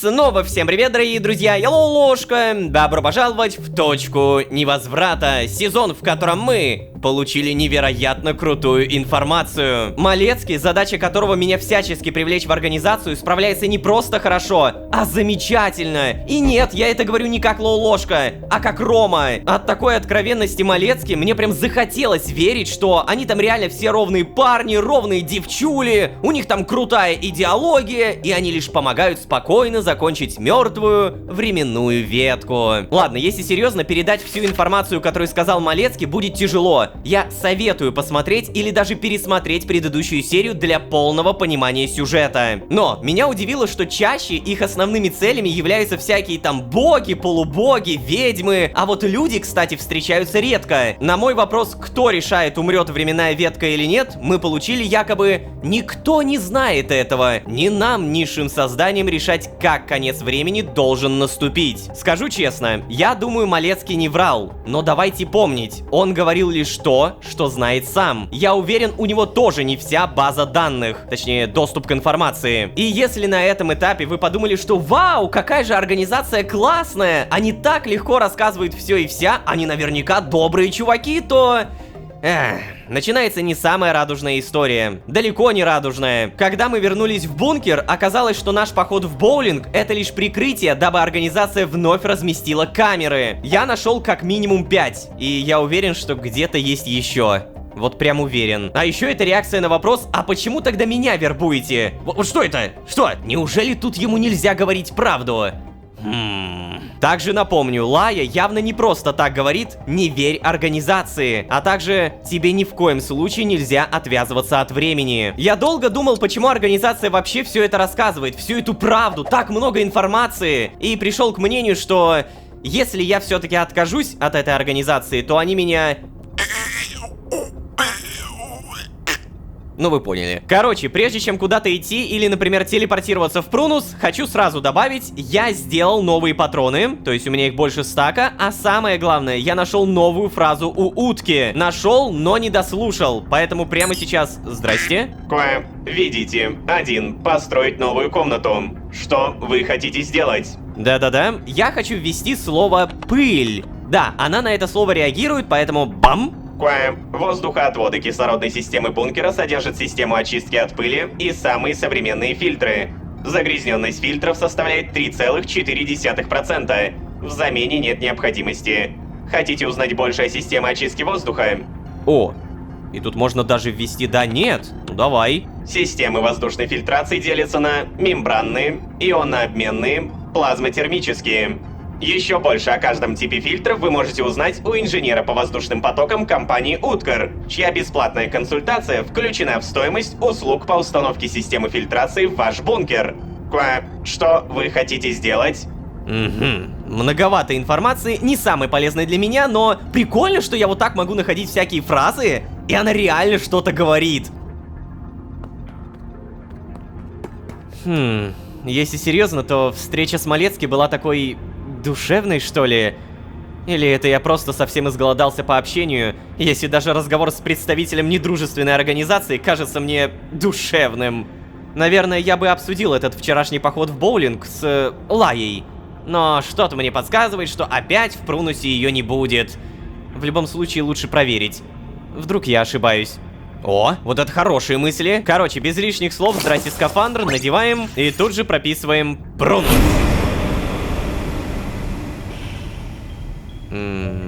Здрасте, опа-на. Опять какие-то новые вещи. Что ты тут постоянно таскаешь? Какая-то уже спутниковая антенна. Да, скоро, знаете, Прунус превратится в полноценную берлогу. Нет, все-таки я не ошибаюсь. Блин, почему же она не появляется? Может, боится? Наверное, для нее довольно рискованно сейчас пересекаться со мной, если я тут провожу время с одним из ее бывших коллег. Провожу время. Теперь, когда я примерно в курсе того, что вообще случилось, такая терминология самому кажется смешной. Конец времени. Все еще плохо понимаю, как это работает, но... Почему конец времени ощущается через окружающую среду? Да и вообще, как время может закончиться? Ни Лая, ни Малецкий нормально мне этого так и не объяснили. Надо бы, кстати, доски обновить. Зафиксировать, так сказать, новую информацию.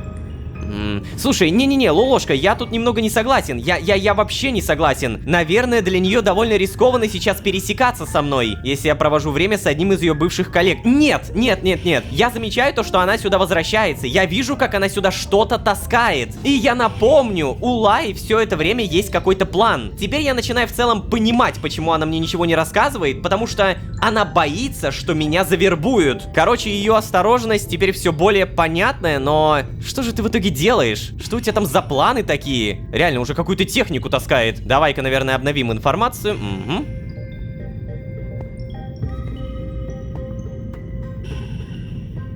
Надеюсь, то, что ничего ты убирать не будешь. Нет, ты уберешь. Или не уберешь. Просто там были крутые записки так-то. Что?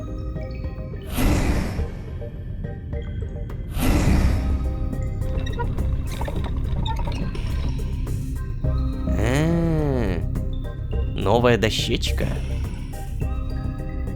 Нет, ну вот если так подумать, серьезно, этот способ систематизировать свои наблюдения намного же лучше, чем было у Джона. Разве нет?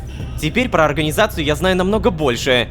И даже не пришлось для этого вступать в нее. Хе-хе-хе, какой же я молодец.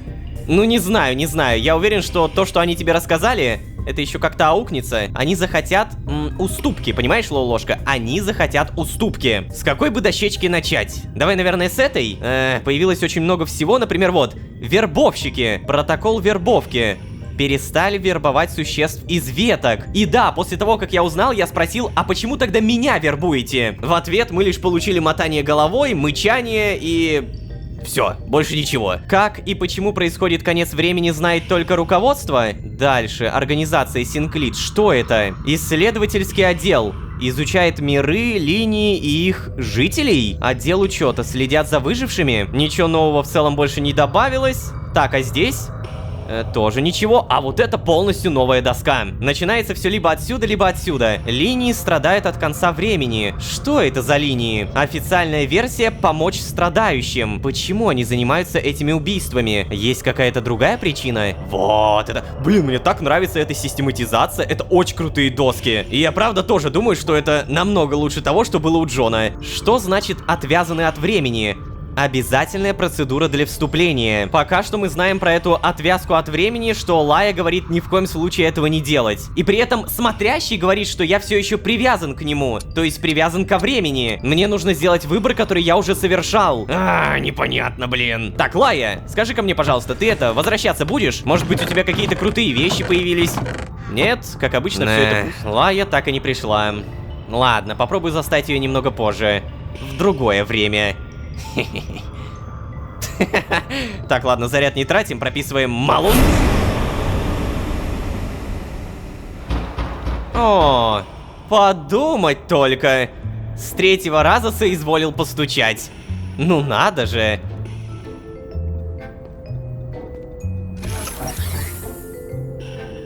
Ой, кстати, а хорошо, что я в скафандре, да? Привет, малецкие. Привет. Слушай, я к тебе хожу уже как к себе домой. Да, давай только не здесь, проходи. А вообще не поверишь, но я хотел сказать тебе примерно то же самое.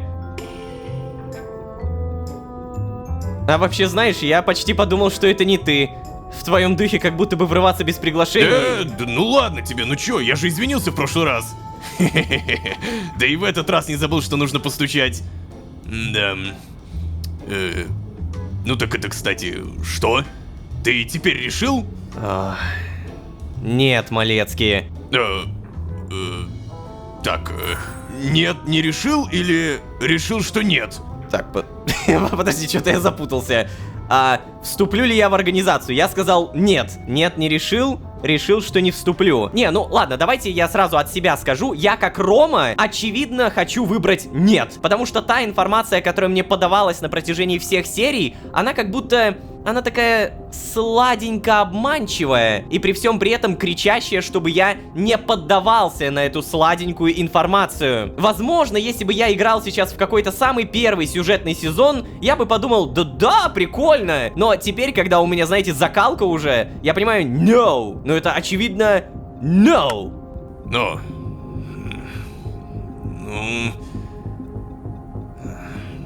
Что? Знаешь, я вот с одной стороны знал, что ты откажешь, но все равно почему-то надеялся на другой ответ.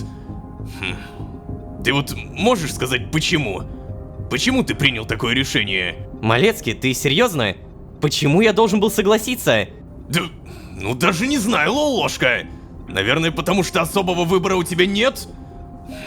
Это выбор между бесконечным болезненным выживанием и буквально всем остальным. Что, неужели не понимаешь? Эта ветка закончилась. Здесь нечего делать. Конец времени нельзя отменить. Я давно это понял, Малецкий. Но это не значит, что я могу доверять вашей организации. Да ну а кому ты еще можешь доверять? Тут буквально никого больше нет. Никого способного хоть... Да ну не знаю, хоть к чему-то. Другие редкие выжившие вряд ли обладают такими же технологиями, как и ты. По крайней мере... Ты у нас вообще такой первый. Нет, Малецкий, я не единственный, кто... Нет, вот, слушай, даже не надо, не начинай мне тут про Лаю, ага. Мы ее с тобой уже обсудили. Ей запудрили мозги, и сейчас она пытается запудрить их тебе.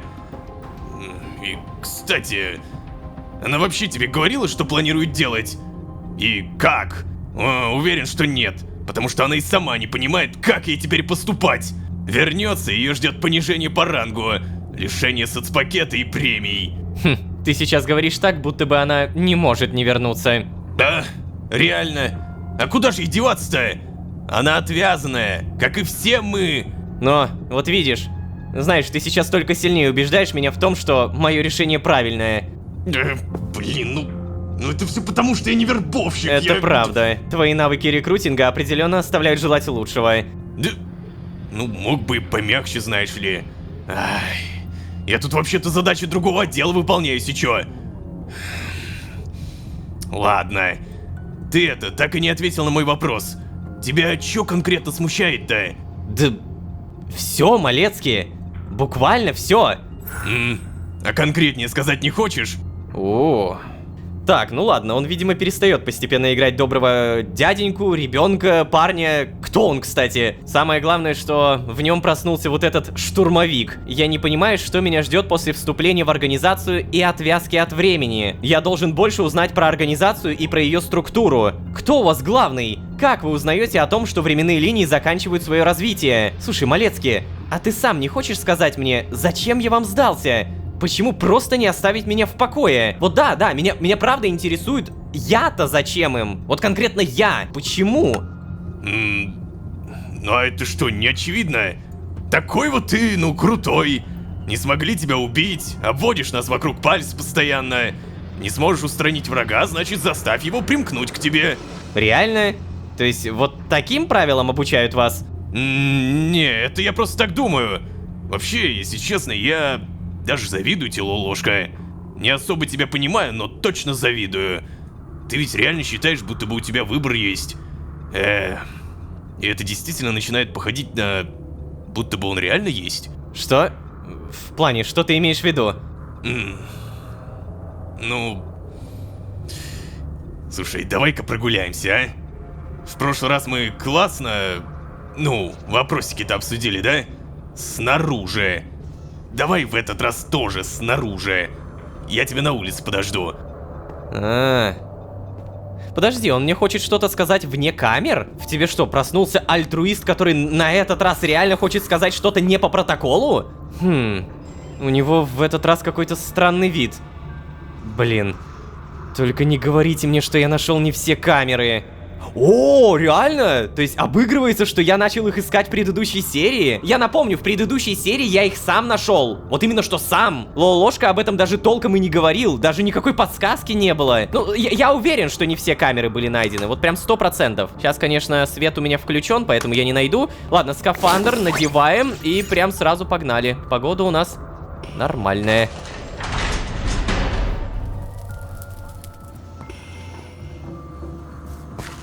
Так, поговорить. Сейчас, погоди. Стоп.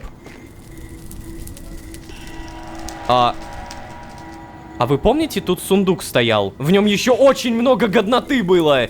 О, нет. Нет, сундук пропал. Блин, ну ладно. Давай поговорим. О, ну...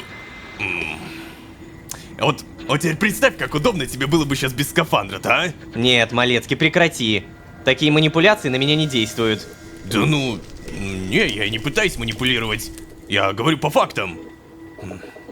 Слушай, пойдем? Пойдем? Так а что ты имел в виду в итоге? Сколько еще камер осталось в моем бункере? Ты же из-за этого не хотел там разговаривать, верно? Да я понятия не имею, сколько там камер и остались ли они там вообще. Ну, я вчера нашел еще 6 штук после разговора с тобой. Поверь мне, вчера их там точно не было. Вчера... Вчера имеется в виду как время. Хочу на город посмотреть. Давай, ты первый залезай. Я за тобой. Ну, надеюсь, в этот раз ты лестницу не сломаешь? Надейся. Блин, мне нравится Малецкий, но я понимаю, что... Может, это какое-то продолжение протокола. Знаете, типа, не сработало в первый раз, сработает во второй. Че мне?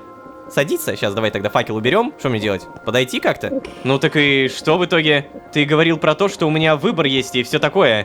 Да ты садись, садись. Блин, подожди, у меня тут радиация 3-го уровня. Ладно. Знаешь, я ведь тебя реально все равно не понимаю.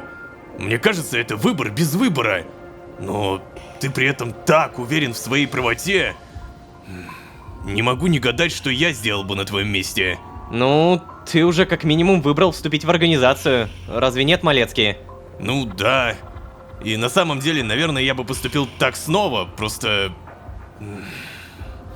более осознанно, что ли. То есть, в каком плане?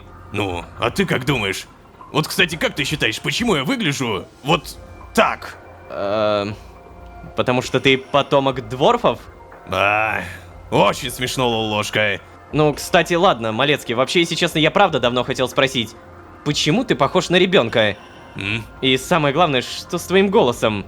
Ну, как сказать?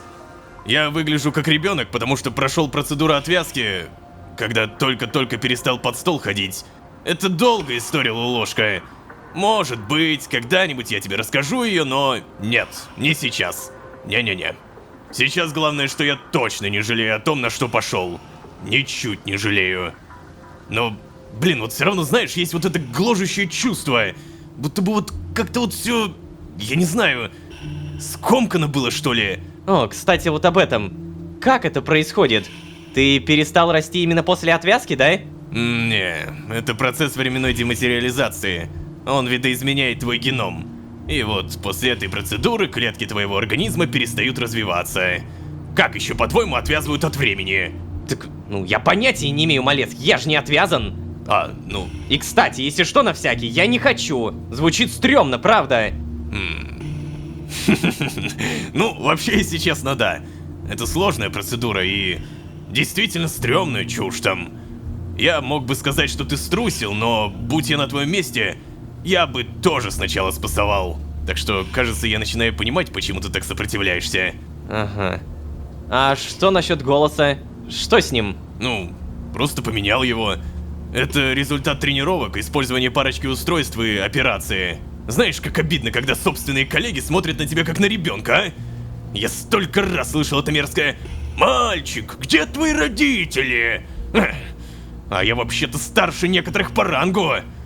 И способнее, чем некоторые. И опыта у меня, блин, больше. Да, ладно, я ничуть не сомневаюсь, Малецкий.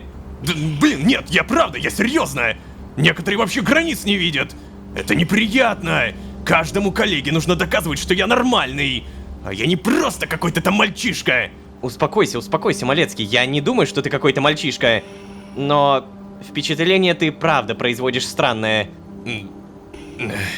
Ну да, девушки мне то же самое говорят. Слушай, давай, наверное, не будем об этом, хорошо? Ладно. Вообще, блин, знаешь, красиво тут. Я бывал, если что, здесь, только в других ветках. Каждый раз это место выглядит по-разному. И каждый раз так красиво. Ну, не знаю. Не знаю, просто мне кажется, здесь слишком пусто. Для меня все это место ассоциируется со смертью и тоской. Ну, в пустоте есть своя красота. И смерти, кстати, тоже. Пусто и спокойно. Мир как будто очистился от всего, что его портило, знаешь. От всех существ, которые его загрязняли. Воу, знаешь, какие-то у тебя сейчас радикальные рассуждения. Нет, и вовсе нет. Просто когда видишь подобное постоянно, учишься это ценить. А мне, знаешь ли, кажется, что живые существа, наоборот, делают мир красивее. Ну... Да, Малецкий, красота в жизни, не в смерти. Ну, ладно, я просто хотел сказать, в заброшенной реальности есть своя прелесть. Позволяет по-настоящему почувствовать уединение. Дает возможность побыть самим собой, своими мыслями, без всяких там осуждений и предрассудков. Хочешь сказать, единение с бесконечно вечным? Ну, да, например. Слушай, Малецкий, я бы, наверное, рад с тобой еще немного посидеть и все такое, но я скоро точно всю прелесть смерти на себе прочувствую. Костюм скоро сядет. Ну да. Ну, а вот если бы ты... Нет, Малецкий, ну уж нет. Ну ладно, мне на самом деле тоже пора. Надо написать отчет. Надо объяснить, почему ты отказался к нам присоединиться. О, кстати, Малецкий, А скажи-ка своему начальству, что я могу им это объяснить лично. Не-не-не-не-не, незарегистрированным лицам вход в Синклит запрещен. Ну, ладно, давай. До встречи, Лолошка. До встречи, Малецкий. Вот так вот. Ой, черт, кстати, зовут-то его как? А то все Малецкий да Малецкий. Ай, ладно, потом узнаю. Есть у меня ощущение, что это не последняя наша встреча. Так, ладно. Стоп, подожди. Меня не телепортируют обратно! Черт, стоп! У меня 3-й уровень радиации, тогда паника. Опа-на! Никакой паники, отставить. Сейчас быстренько, благо у меня отмычечки есть. Слушайте, на самом деле то, о чем мы поговорили... Утка! Что? Привет! Супер уточка, да ладно! Вот это... Находочка на ровном месте, прикольно. Так, тут еще сейф. Но, блин, слушайте, на самом деле мы реально очень круто поговорили. Малецкий как будто задумался. Он постоянно говорит, ты ведь реально считаешь, будто бы у тебя есть выбор. И это действительно начинает походить на то, будто он есть. У меня складывается ощущение, что здесь есть четкий намек на то, какой бы выбор я ни сделал, в организацию я в любом случае вступлю. То есть он как будто знает об этом. Он говорит, что будто бы у меня есть выбор. Такая штука, как время, это правда сложно. Все эти супер далекие связи с плакатами, с поиском Междумирца, то есть по сути меня. Понимаете, мы это все знали еще до того, как узнали про то, что Лолошка первый и является Междумирцем. Насколько же на самом деле это огромная история, это вау. Но пока что давай-ка, наверное, все-таки вот сейф откроем. Надеюсь, 4 отмычки хватит, пожалуйста. Давай. Хорошо. О, еще отмычка, замечательно. Золото, железо берем. Явно в будущем пригодится. Самое крутое это, само собой, утка. Так, а здесь, может быть, еще утка. Крыша там какая-нибудь.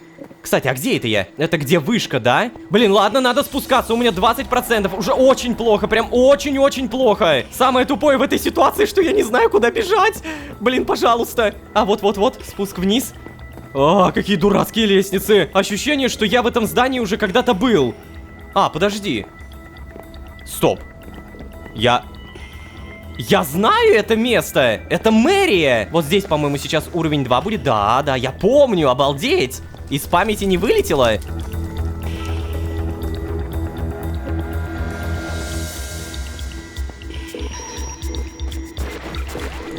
Супер, безопасность. Фу, ну это еще, кстати, хорошо, что погода нормальная была. Давайте на чистоту. Я все больше начинаю понимать, что раз уж Малецкий так часто говорит об отсутствии выбора, походу он знает, что в организации я появлюсь. Походу когда-то я согласился и отвязался от времени. Но как это работает? Блин, как это сложно, да? Я на самом деле из-за того, что до меня иногда доходит степень как бы разработки сезонов, понимаю, как жестко горят мозги у разработчиков. Просто поверьте, я это знаю. Само собой, вот, кстати, наверное, раз уж я заговорил об этом, в комментариях я очень часто читаю такие штуки, когда привязываются к разработчикам за какие-то геймплейные условности. Вот я вроде как езжу на одной машине, а другие машины это блоки. Или почему вот эта огромная радиолокационная антенна влезла в карман Лолошки. Или почему в один момент там можно ломать блоки, а в другой момент нельзя. Это, конечно, прикольные вопросы, но, наверное, в рамках какой-то ультра-реалистичной игры. А то, знаете, у меня ощущение, что скоро будут задаваться вопросы по типу: а почему Лолошка по утрам зубы не чистит? И одежду не снимает, когда спит. Наверное, я выговорился сразу за все и вся. Спасибо большое за то, что послушали.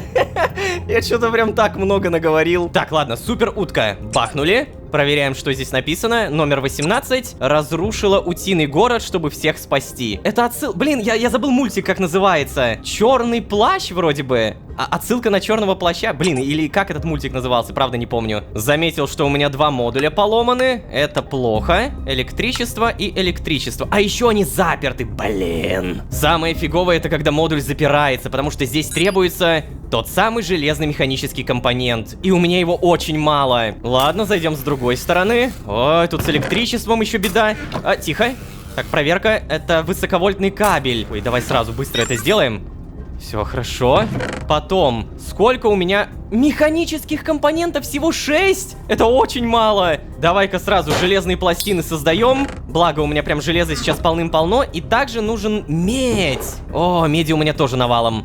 Я уже и забыл, какой это забитый инвентарь. Он так долго у меня сейчас был пустым. Так, железный механический компонент. Все, 13 штуковин. Чиним. Также чиним остальное. Здесь, получается, тоже. И не забываем про электричество. Все.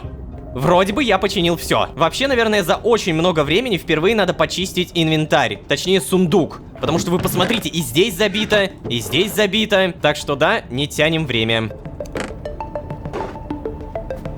Все, работа выполнена, более-менее чистый инвентарь. Надо будет обязательно еще отмычки сделать. А еще надо понять, где смотрящий. Почему он не появляется столько времени? За последние, по-моему, серии 9 мы встретили его только один раз. Во вневременной пустоши. И все.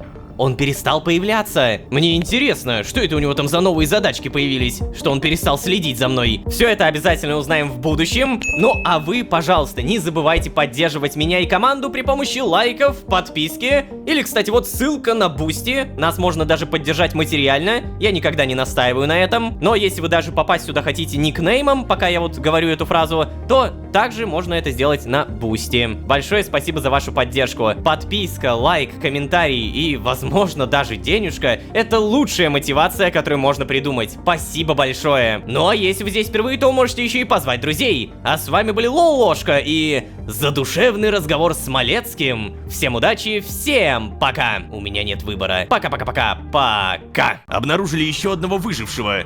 Но, увы, взять тебя с собой не могу. Да нет же, нет, Малецкий, ты не понимаешь. Я должен пойти с тобой.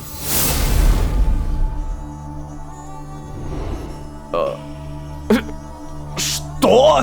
Сложно. Итак, с одной стороны, агент Малецкий. Мужик-ребенок, который все еще открыто признает, что просто выполняет регламент вербовки. А с другой стороны, Лая, девушка, которая также открыто говорит, чтобы я ни в коем случае не соглашался. Мне нельзя отвязываться от времени. Давайте так, я не тупой, я прекрасно понимаю, что Лолошка вечно отказывать и постепенно получать все больше информации от Малецки взамен примерно ни на что скоро не сможет. Поэтому какой у нас выбор? Либо согласиться, либо...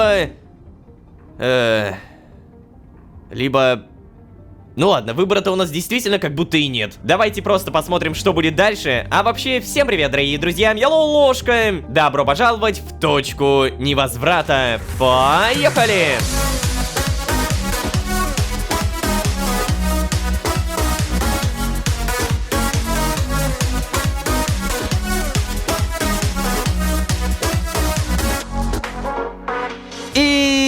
Снова всем привет, дорогие друзья, я Лолошка. Добро пожаловать в точку невозврата, сезон, в котором мы... Неужели правда соглашаемся? Давайте я просто процитирую Малецки. Вообще, если честно, я тебе завидую, Лолошка. Не особо тебя понимаю, но завидую точно. Ты ведь реально считаешь, будто бы у тебя есть выбор. Черт возьми, да после этих фраз я вечно думаю о том, что все давно предрешено, и любое мое «нет» не имеет никакого смысла. О, а еще вот это. Меня пугают, и одновременно с этим мне симпатизируют вот эти фразы. Другие редкие выжившие вряд ли обладают такими же технологиями, как и ты. По крайней мере, ты у нас такой первый. И вот знаете, в чем беда? Эти технологии не я придумал. По сути, Малецкий хвалит владельца бункера, а я не владелец. Короче, скажу честно, я скучаю по временам старых сезонов, когда Лолошка мог получить разное мнение со стороны, добавить немного своего мнения и таким образом сгенерировать идею. Сейчас он только сам с собой. Малецкий тут явно не помощник. Не знаю, может быть, Лая что-нибудь скажет. Ну ладно, Малецкий. Все эти разговоры про красоту в пустом мире навеяли какие-то странные чувства, если честно. Я все равно не считаю, что в этой опустошенной реальности есть хоть какая-то красота. Но не знаю, почему меня так зацепил наш диалог. Я скучаю, потому что было раньше. О, что? Это же буквально только что я сказал! Сори за такую реакцию, продолжаем. Здесь я правда никакого единения с никаким вечным не ощущаю. Ощущаю только тоску и раздражение, потому что не понимаю, как же мне отсюда выбраться. А еще этот долбанный страх. Потому что мне кажется, вечно так прятаться и избегать... влияния времени, или как оно там... Я точно не смогу. О, и минус мозги. Чел просто паник на ровном месте. Ну, за что ты, блин? Ща, давай пойдем на слайме посмотрим. Слизнячок, который тебя явно успокоит. Так, а ну-ка. Еды вроде еще достаточно. Ох, нифига себе, уже 2,5 стака слизи, неплохо. Молодец, скоро себе братика сделаешь. Или сестренку. Так, подожди, на всякий случай, у меня поломки отсутствуют, окей. Короче, на данный момент тактика простая. Одеваемся, также прописываем прунус. Благодарим за такой приятный телепорт. И Лая. О, серьезно, что-то она прям редко начала появляться. Очень редко. Вещи новые все так же появляются. Уже какой-то баллон принесла. Это тебе зачем? Может быть, она что-то пишет на досках? Ну-ка. Линия, ветки страдают от конца времени. Почему они занимаются этими убийствами? Официальная версия помочь страдающим? Нет, от нее тут ничего. Кстати, я прочитал много комментариев, где вы писали о своей реально небезосновательной теории, что Тадмавриэль, отец, является основателем бункера. Вот смотрите, кто знал, что будет конец света? И даже наш Лолошка подвязывает это к... Иоганнес видел отца? Если он видел отца, то это вполне реально, опять же, потому что, напомню, отец у нас сердце вселенной типа бессмертный. Бессмертный не в рамках того, что прям совсем неубиваемый, а в рамках того, что на тот момент в сердце вселенной у него было столько сил, что победить его тупо невозможно. Сейчас же явно прошло много времени, и в итоге что с его силами? Иоганнес видел отца...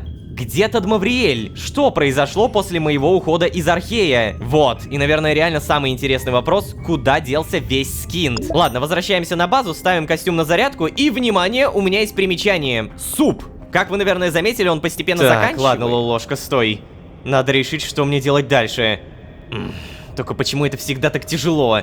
Такое ощущение, что у меня сейчас только два варианта развития событий. Встретиться наконец-то с Лаей и разузнать, что она вообще планирует делать. Или же попытаться разобраться самому, как отсюда выбраться, и возможно ли это вообще. А что если Малецкий был прав? Вдруг у Лаи действительно нет никакого плана? Я же не смогу просто сидеть и прятаться в карманном измерении, да? Как же она это делает? Не, у тебя есть и третья опция. Единственно верная, кстати. Присоединиться к нам. Черт, Малецкий. Ну мы же с тобой договаривались. Да, я знаю. Ну, просто решил, что можно, наверное, уже без этих условностей. Чего? В смысле можно уже? Ты вообще когда-нибудь о приватности слышал? Слушай, вообще, если честно, у штурмовиков понятие приватности немного размытое. Мы всегда должны быть наготове, так что... Ладно, я понял, не объясняй. Зачем ты снова пришел, Малецкий? Мы разве с тобой не обсудили все, что хотели? Ну, да. Просто подумал, что ты мог изменить свое решение. Захотел убедиться, прежде чем сдавать отчет о результатах твоего вступления в Синклит. Ну, что я могу тебе сказать? Нулевые получаются результаты. Ну да. Слушай, я вот частично-то понимаю, почему ты отказываешь. Но все-таки мне кажется, что у тебя сложилось о нас очень неверное впечатление. И как будто бы мои слова ничуть тебя не убедят. Да, это мы уже выяснили в предыдущий раз. Ну да, проехали. Слушай, мне тут дали задание. Обнаружили еще одного выжившего. Я бы мог тебе наглядно показать, почему я так верю в то, что делаю. И почему искренне люблю свою работу. Но, увы, взять тебя с собой не могу. Не положено. Стой, подожди, серьезно? Еще один выживший? Здесь? Где он, Тихо, да успокойся ты чё? Только не говори, что моей компании тебе недостаточно. Да нет, Малецкий, ты не понимаешь. Я так долго ищу здесь выживших, что уже и не помню, сколько времени прошло. Я должен пойти с тобой. Он здесь, в городе, в Силанхве, да? Ну слушай, он в этой ветке, но не в этом мире. Сейчас гляну. Так... Отдел учета передал мне, что это какой-то... бог. Со сложно выговариваемым именем. Ща... во, нашел. Хэттентеп. Что ты сейчас сказал? Да, расположение, Мисер, пространственные координаты. Вот, кстати, наверное, это зачитывать я не буду. Подожди, стоп. Хэттентеп? Ну, ничего себе. Как это у тебя так с первого раза выговорить получилось? Нет, еще раз, Малецкий. Хэттентеп жив? Он все еще в Мисре? А что, я что-то не так... Да нет, ну да, это только что я это и сказал. Подожди, ты его знаешь, что ли? Да, Малецкий. Он мой знакомый. Да уж. Я, конечно, понимал, что ты мироходец. но честно не ожидал, что ты знаком с единственным оставшимся в живых богов. Ну, по текущим данным единственным. А другие? Вы слышали что-нибудь про других? Там про Кнефмтити, Монту и... Вы слышали что-нибудь про Джодаха? Тебе прям так интересно? Ну... Не, про них данных нет. Тут либо не выжили, либо их пока не обнаружили. Иного быть не может, если чё. Этот бог, он твой знакомый, значит, да? Мне вообще не позволено брать кого-то на миссии без специального разрешения. Но раз уж ты знаешь этого парня и уже обладаешь информацией по его местонахождению, то... Да-да-да, я понял, то есть ты готов взять меня с собой, верно? Ну, скажем так, если ты по какой-то случайности появишься в зоне моего задания, то... Ну, это совсем не моя ответственность, верно? Что скажешь? Действительно, что же я могу тебе сказать на такое предложение? Идем, конечно! О, тише, тише, ишь как разгорячился. А вообще знаешь, Лолошка, тебе бы мне надо было бы какой-то обмен предложить, что ли? А то я все по доброте душевной, да по доброте... Ну, то есть... Короче, этот твой бог находится на каком-то мысе, названном в честь него. А я сейчас из-за собственной сентиментальности рискую премией, как минимум. Не делай глупости, ладно? Я иду на задание. А это значит, что бог умрет. И ты это не предотвратишь, Лолошка. Да, догоняй.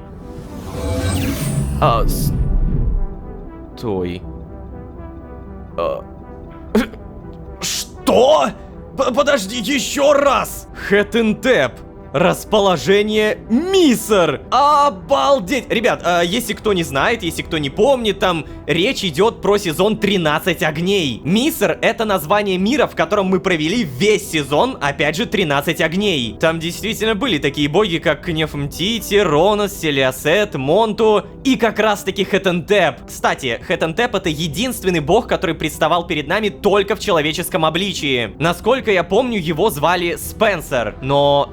Если временная ветка умерла, то как он выжил? И куда тогда делись другие? Я не сомневаюсь, что Джодах выжил, вот прям вообще не сомневаюсь. Но другие? Так, наверное, надо это сейчас и узнать. Нам, так понимаю, нужен скафандр, потому что там опять же временная ветка погибла. Бам.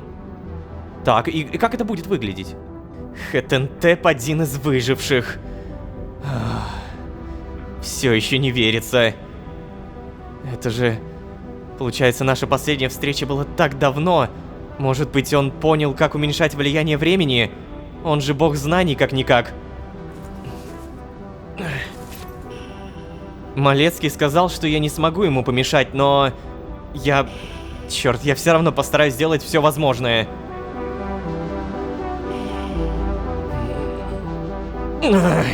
Нет, надо сосредоточиться. То есть он собирается телепортироваться в Миср, потому что он помнит его. Блин, как же это все-таки сложно. Миср, Миср, Миср, песок, жара, мыс Хэтентепа. Черт, как же он там вообще выглядел? Надо вспомнить. О, хорош.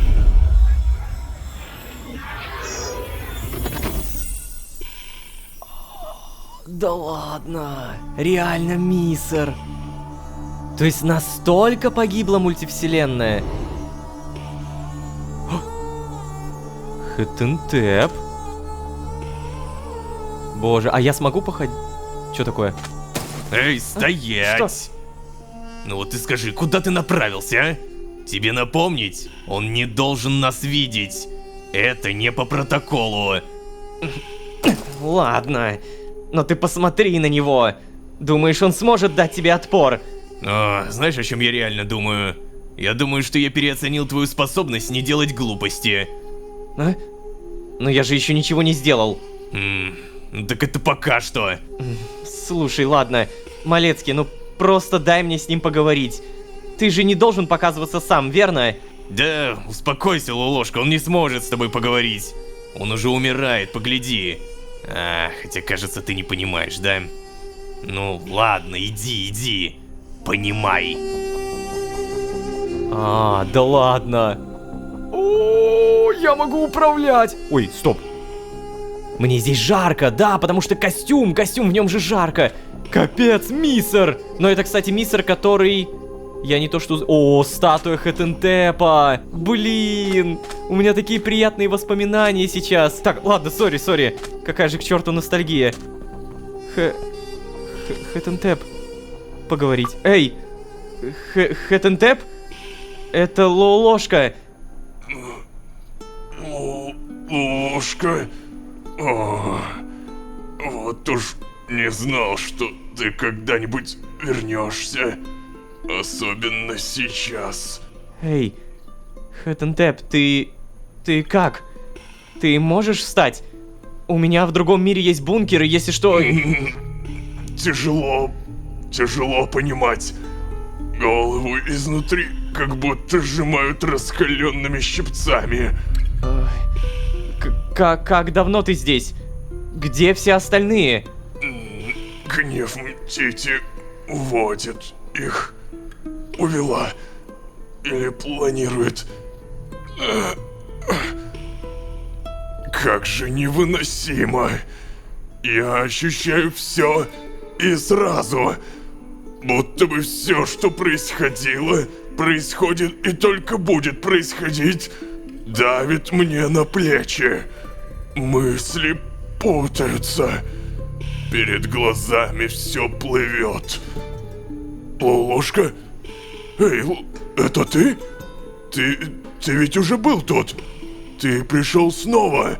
Ох, Хэтентеп. Скажи, ты знаешь, где Гнев Мтити? Почему ты не пошел с остальными? То есть мы можем попробовать найти ее, я смогу помочь, и мы разберемся во всем, что здесь происходит, Хэтентеп. Ты сможешь переместиться? Гнев Мтити? Она... Да. Она хочет увести. Нет, я не хотел. Нет. Я хочу понять, что будет, если... Единственное знание, которое мне не было доступно... как же невыносимо! Не могу! Нет! Я не могу теперь уйти за ней! Ложка! Закончи это! Прошу! Черт! Хэтентеп, я помогу, я обещаю! Давай я... Чувствую, будто меня пытаются разорвать!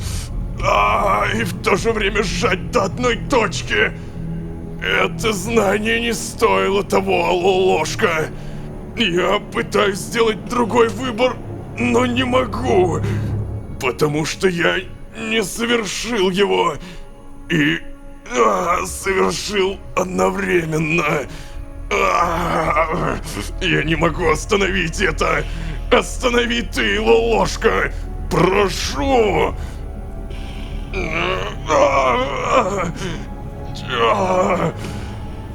Боже, Хэтентеп. Ну вот, я ж говорил. Теперь-то ты понимаешь меня? Эй, приятель, ты как? Да не волнуйся, скоро все закончится. Или что там еще привязанные говорят в таких ситуациях? Эй, Малецкий, но мы же можем отвезти его ко мне.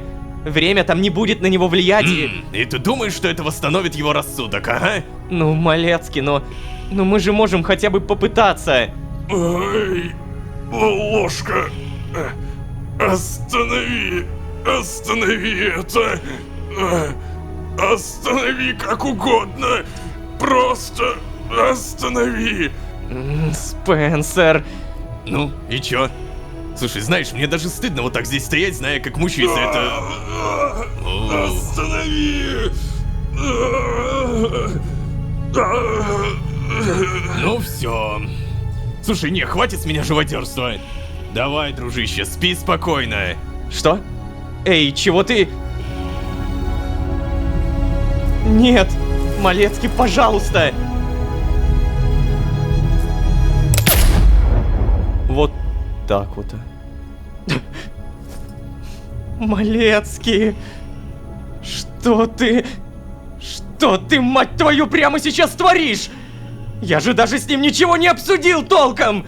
Мы бы нашли способ привести его в чувство, Малецкий! Не нашли бы. Лолошка, пойми, он страдал. Он сам просил это остановить. Я не знаю, как тебе, но мне смотреть на страдания других не особо приятно. Но я ведь... Я ведь даже... Я никак не смог помочь ему. Ну, почему это? Смог? Ты мне не мешала, это уже многое. Ай. Знаешь, Лолошка, я правда понимаю, что для тебя это тяжело, но ты сам подумай. Ты бы действительно позволил своему знакомому продолжать это ужасное существование, полное бессмысленных страданий? Я не знаю. Наверное, нет. Малецкий, я действительно ничего не мог сделать, да? Мне очень жаль, Лолошка. Ты не мог ничего сделать. Нет, не смог бы. Иди-ка ты домой, а? Я пока смерть зарегистрирую.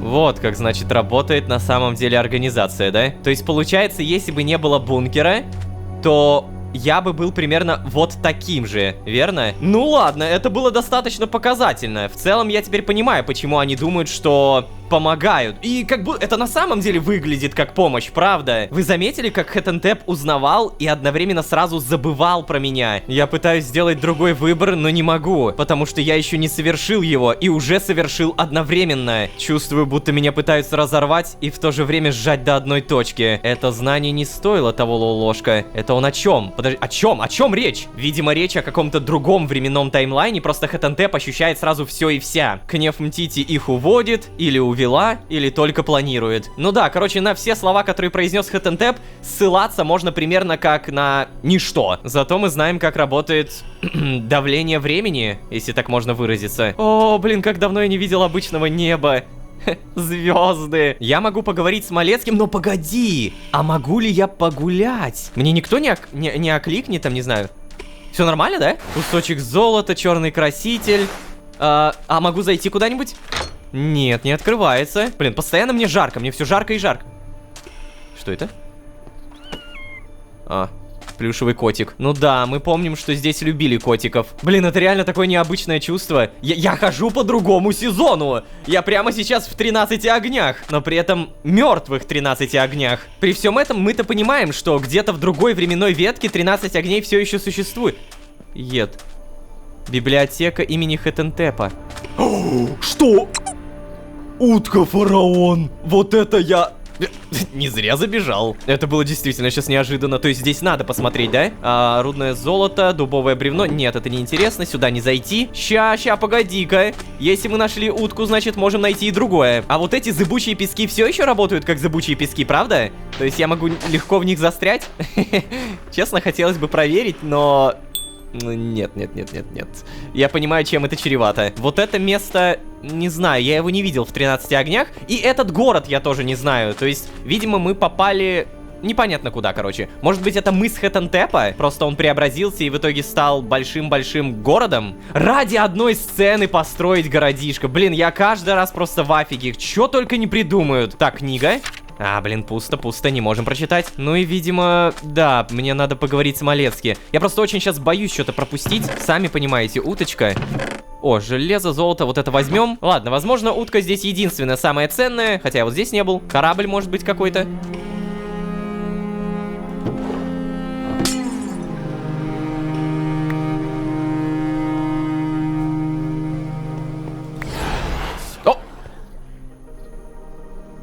Что? Туман смотрящего заточения? Плотно закупоренная стеклянная бутылка.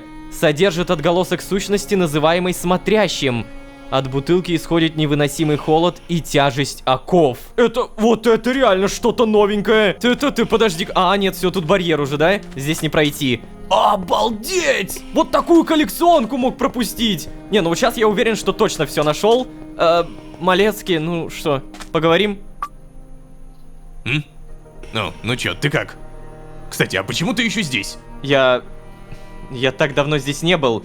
Просто очень тяжело вспоминать некоторые вещи. Понимаю. Первая вылазка всегда самая сложная. Ты давай, иди, приди в себя. обдумай произошедшее. А вообще мне, кстати, тоже идти надо. Я к тебе еще загляну, ага. Нам, наверное, надо будет еще поговорить в менее давящей обстановке. Ну все, давай, иди. Слушайте, а вот то, что он телепортируется и у него скафандр из скинтонита, а ему хуже от этого не будет? Черт! Все тело ломит от перемещения. Ну вот, походу, все-таки будет плохо. Ладно. В этот раз хотя бы вышло сразу нормально. Но... сейчас меня все равно не это беспокоит. Я все еще не могу осознать, что произошло. Если честно, слова Малецки кажутся мне впервые правильными. Хэтентеп точно не выглядел так, будто бы он хотел помощи. Или я могу помочь ему. Все, что происходило, происходит и только будет происходить. Давит на плечи. Это звучит хуже, чем жутко. Черт! Смотрящий, твою ж... Ты меня напугал! О, стоп, подожди, прежде чем продолжать... О, блин, ложку прям реально помотала. Прям очень-очень помотала. Я уверен, что это связано с антискинтом. Меня правда беспокоит, что ложка сам об этом ничего не говорит. Но я-то знаю, что телепортироваться с антискинтом — это плохая идея. И то, что у него уже начинает тело ломить, это... Ну, как бы, видно почему. Мне просто не совсем понятно, от чего ты восстанавливаешься. Ты же ни от чего не восстанавливаешься. То есть то, что ты поспишь, не означает, что ты прям жестко зарядишься. Да, это немного полечит искру, но вряд ли прям сильно. Так, слушайте, телепортироваться — это как бы одно, а вот сфотографировать смотрящего... Ну что, пришла пора? Ба! Стоп.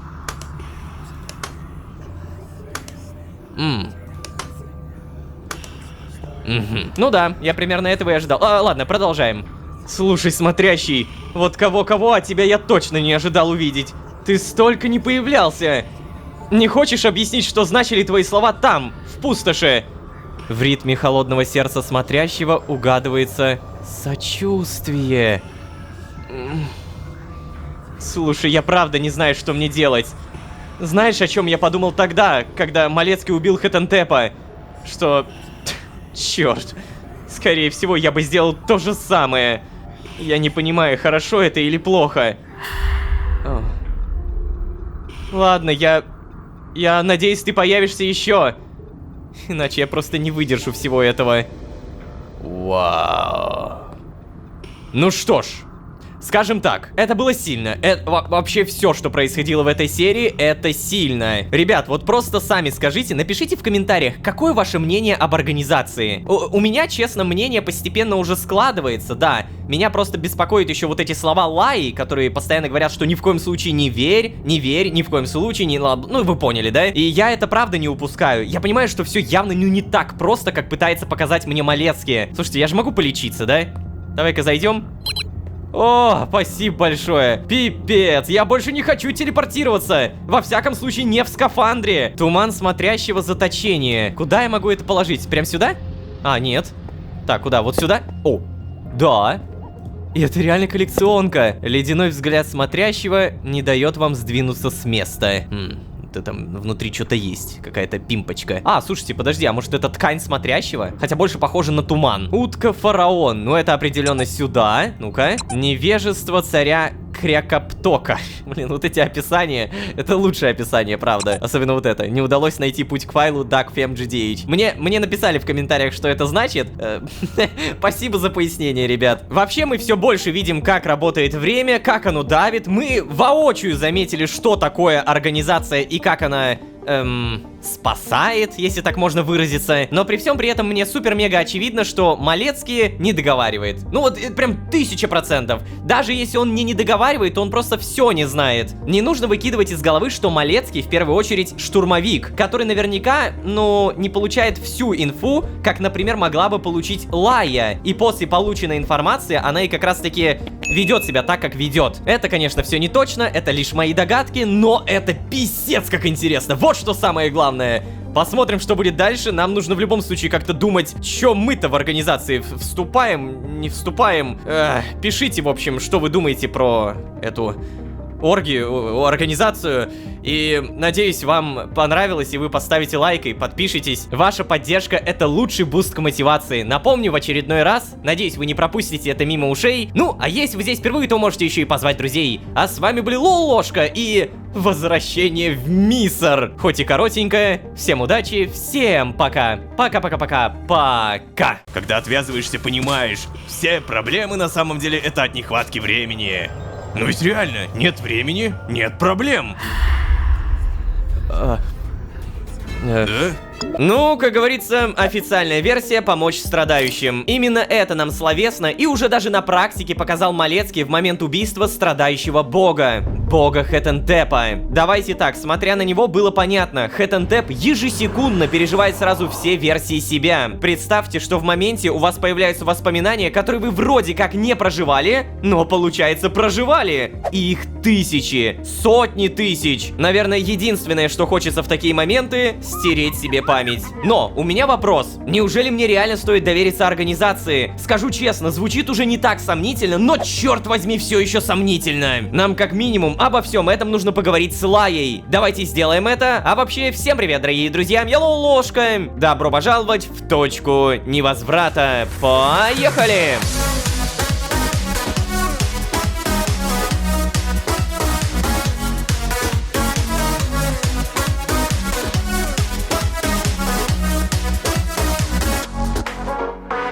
И снова всем привет, дорогие друзья, я Лолошка. Добро пожаловать в точку невозврата. Сезон, в котором мы видели смерть и убийство. Но это было самое нетипичное убийство. Нетипично, ибо в какой-то степени гуманное. Серьезно, даже Малецкий сказал, что не привык смотреть на то, как все эти существа страдают. Поэтому с такими, кто оказался в таком же состоянии, как и Хетентеп, Малецкий разбирается быстро и чисто. Давайте так, мне важно понять, что на все это скажет Лая. Очевидно, что мне ярко намекают: не делай поспешные выводы. Поэтому сначала разобраться, потом действовать. Но небольшое ответвление. Прежде чем куда-то телепортироваться, я заметил, у меня отмычек мало. Давай-ка заранее возьмем немного железа, бабахнем железные стержни и получим много отмычек. Спасибо. Ну ладно, вроде я более или менее успокоился. Небольшая передышка пошла мне на пользу. Однако после пережитого вчера в Мисре я не знаю, смогу ли я действительно обрести спокойствие в ближайшее время. Или вообще когда-либо. Ох, Хетентеп.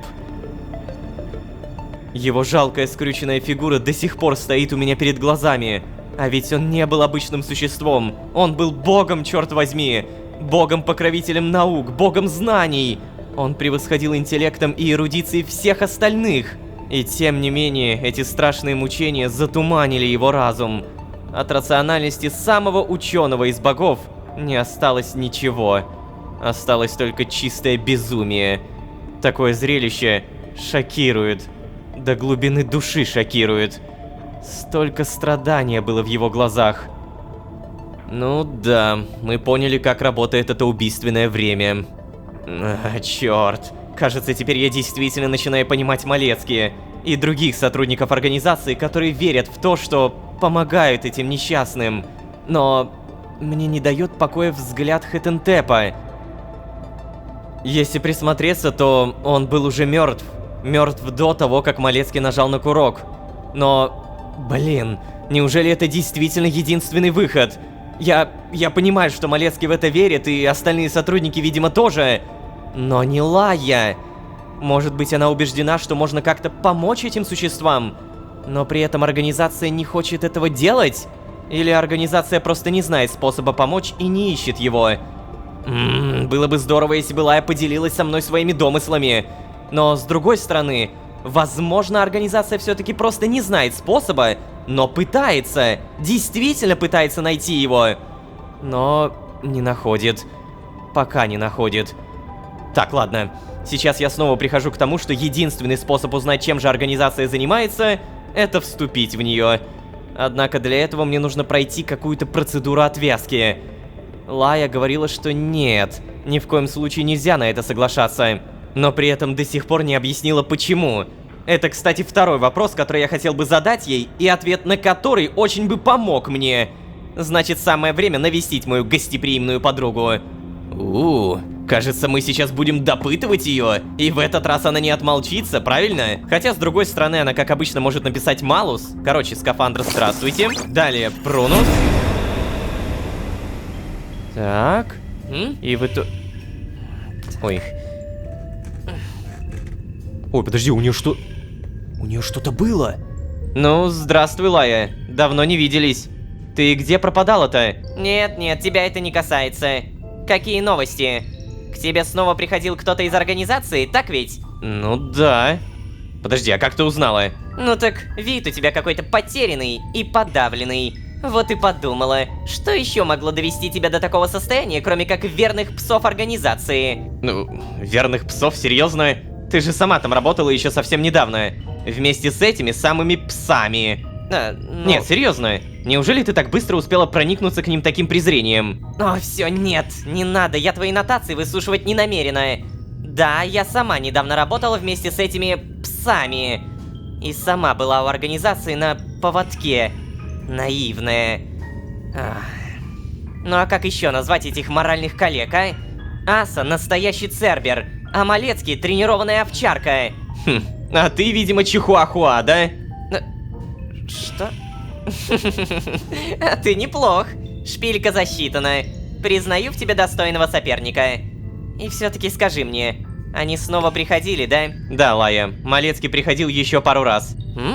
Пару? Даже точнее сказать 3. Или 4. В смысле 3 или 4? Ты что, уже со счета сбился, что ли?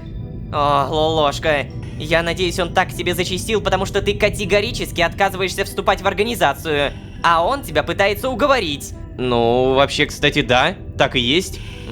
Хорошо. Но слушай, Лая, если честно, я пришел потому, что Малецкий почти убедил меня присоединиться к ним. О, нет, опять ты за свое.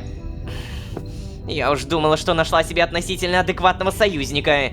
Что рано или поздно смогу тебе довериться, и вместе мы пойдем против организации. Но, Лая, вот опять ты начинаешь. Почему бы не довериться прямо сейчас, а? Почему ты мне сейчас ничего не рассказываешь? Неужели ты не понимаешь? Я ведь в организацию вступать собираюсь именно ради того, чтобы докопаться до истины. Ну, допустим, ладно. Расскажи мне, что ты знаешь на данный момент. Ага, и, видимо, рассказываем, да? Я поняла. Действительно, с твоей стороны это выглядит так, будто вступить в организацию, чтобы понять ее мотивы, это, признаю, хорошая идея. Но вот именно поэтому сейчас я объясню тебе, почему это не так. Когда ты вступишь в организацию, ты попадешь под ее влияние, Лолошка. Это сейчас ты сомневаешься, но поверь мне, все они профессиональные лгуны и владеют техниками убеждения, как никто другой. Ты обернуться не успеешь, как они промоют тебе мозги, а ты будешь уверен, все это время ты будешь уверен, поверь мне, что довериться им — это совершенно рациональное решение. Да, но, Лая, я ведь предупрежден. Хоть ты и не рассказываешь мне, почему ты считаешь их злодеями, я прекрасно понимаю, что нельзя на слово верить тому, что они говорят, и... Но нет, Лолошка, это все тебе сейчас так кажется. Но я еще раз повторю, ты не представляешь себе, насколько убедительными они умеют быть. Ну ладно, я вижу, что для тебя это недостаточно веский аргумент. Поэтому напомню тебе про обязательное условие вступления в организацию. Про отвязку. Уверяю тебя, никто в здравом уме не согласился бы на такое, если бы знал, каково это на самом деле. О, вот ты опять это говоришь. Но почему? Что в этом такого страшного? Скажи мне!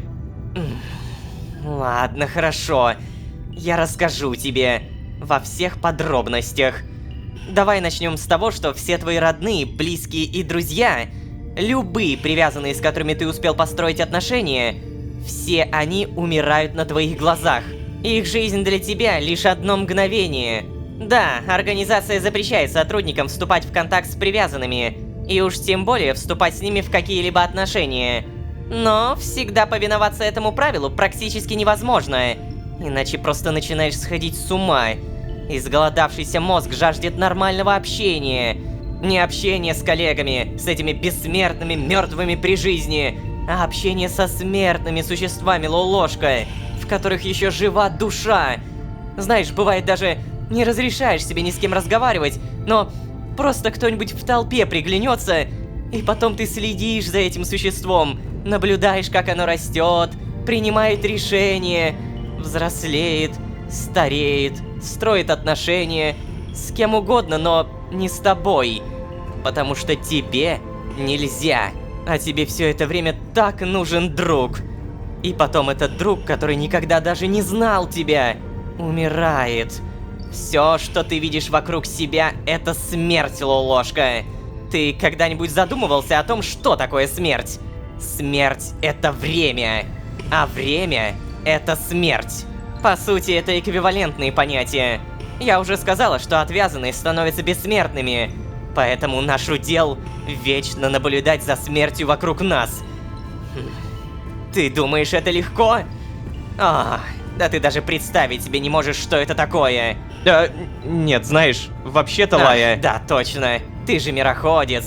Возможно, частично, наверное, можешь понять, о чем я, но... Поверь, Лолошка, все это лишь частично.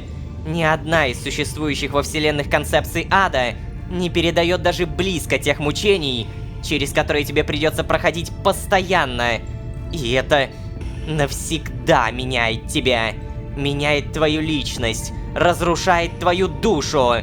Очень медленно, Лолошка. Как древоточцы поедают изнутри вековое древо. Как будто внутри тебя поселяется мерзкий паразит, который понемногу, по кусочку, незаметно пожирает твою душу. А потом ты вроде как и замечаешь его, хочешь выгнать. Но нет, уже поздно.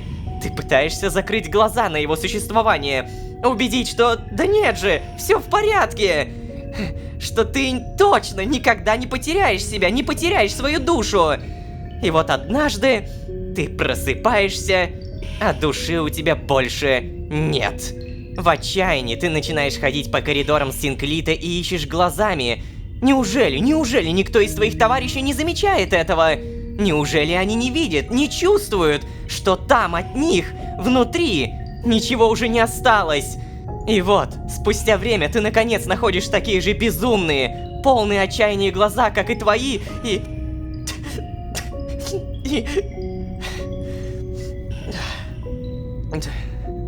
Ладно, знаешь, Лолошка, я думаю, ты уже понял, что это никакие не игрушки.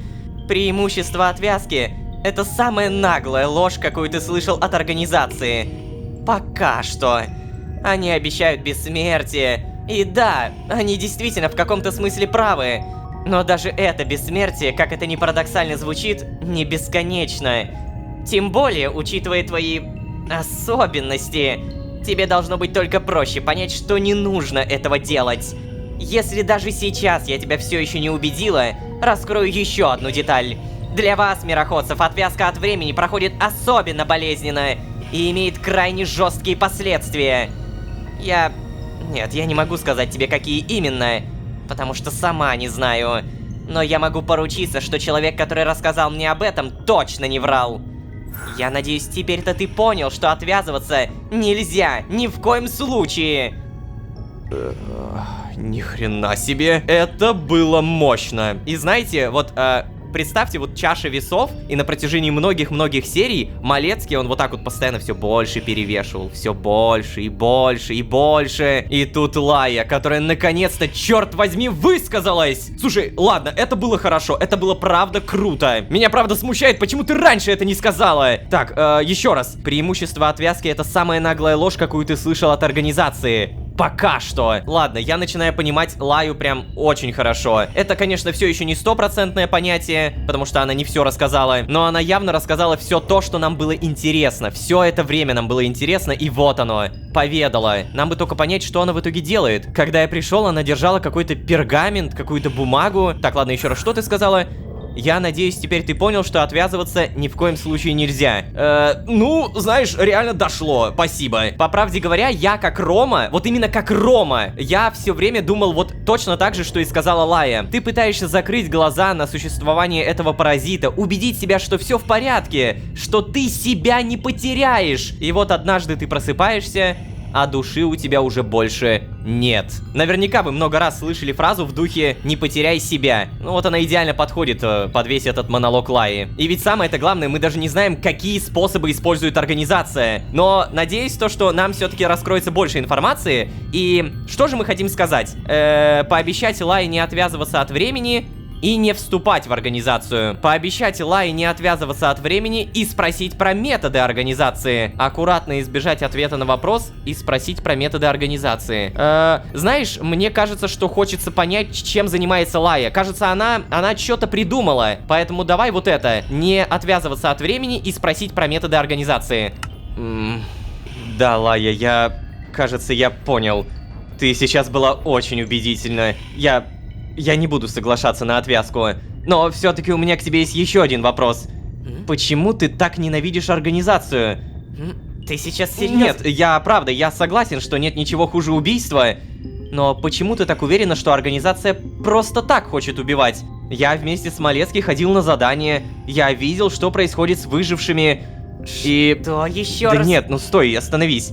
И в какой-то степени я даже понимаю, почему организация принимает решение закончить эти страдания.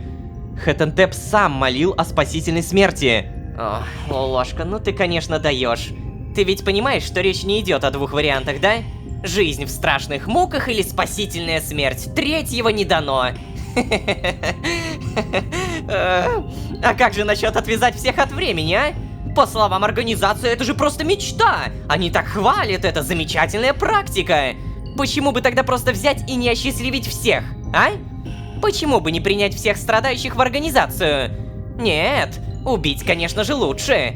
Но нет, подожди, ты же только что сказала, что отвязка это ад. Да, отвязка это правда ужасная. Но как минимум, благодаря отвязке, существо может прийти в себя и принять информированное решение о своем последующем существовании или его прекращении.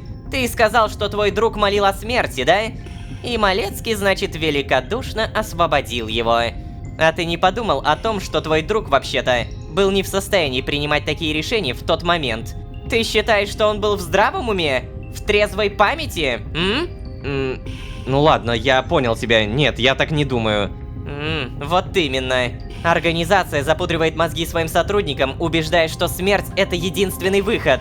Но я не верю им. Организация принимает решение об убийстве других существ, как будто их жизни принадлежат ей. Такой власти не должно быть. Ни у кого не должно быть, Лолошка. Но, ладно, ты-то, конечно, можешь делать, что хочешь. Я понимаю тебя. В свое время организация также промыла мне мозги. И я так же верила, как ты сейчас. Как Малецкий. Вообще, если честно, он был отличный начальник. И просто хороший человек, несмотря ни на что. Но он полностью под их влиянием, Лолошка. Возможно, когда-нибудь мне удастся с ним поговорить. Удастся убедить его, но... Я понимаю, что на данный момент это просто невозможно. Все. Я рассказала тебе все, что могла, и даже больше. Решение за тобой. А теперь оставь меня. У меня есть дела. Да, хорошо. Пока, Лая. Угу, пока.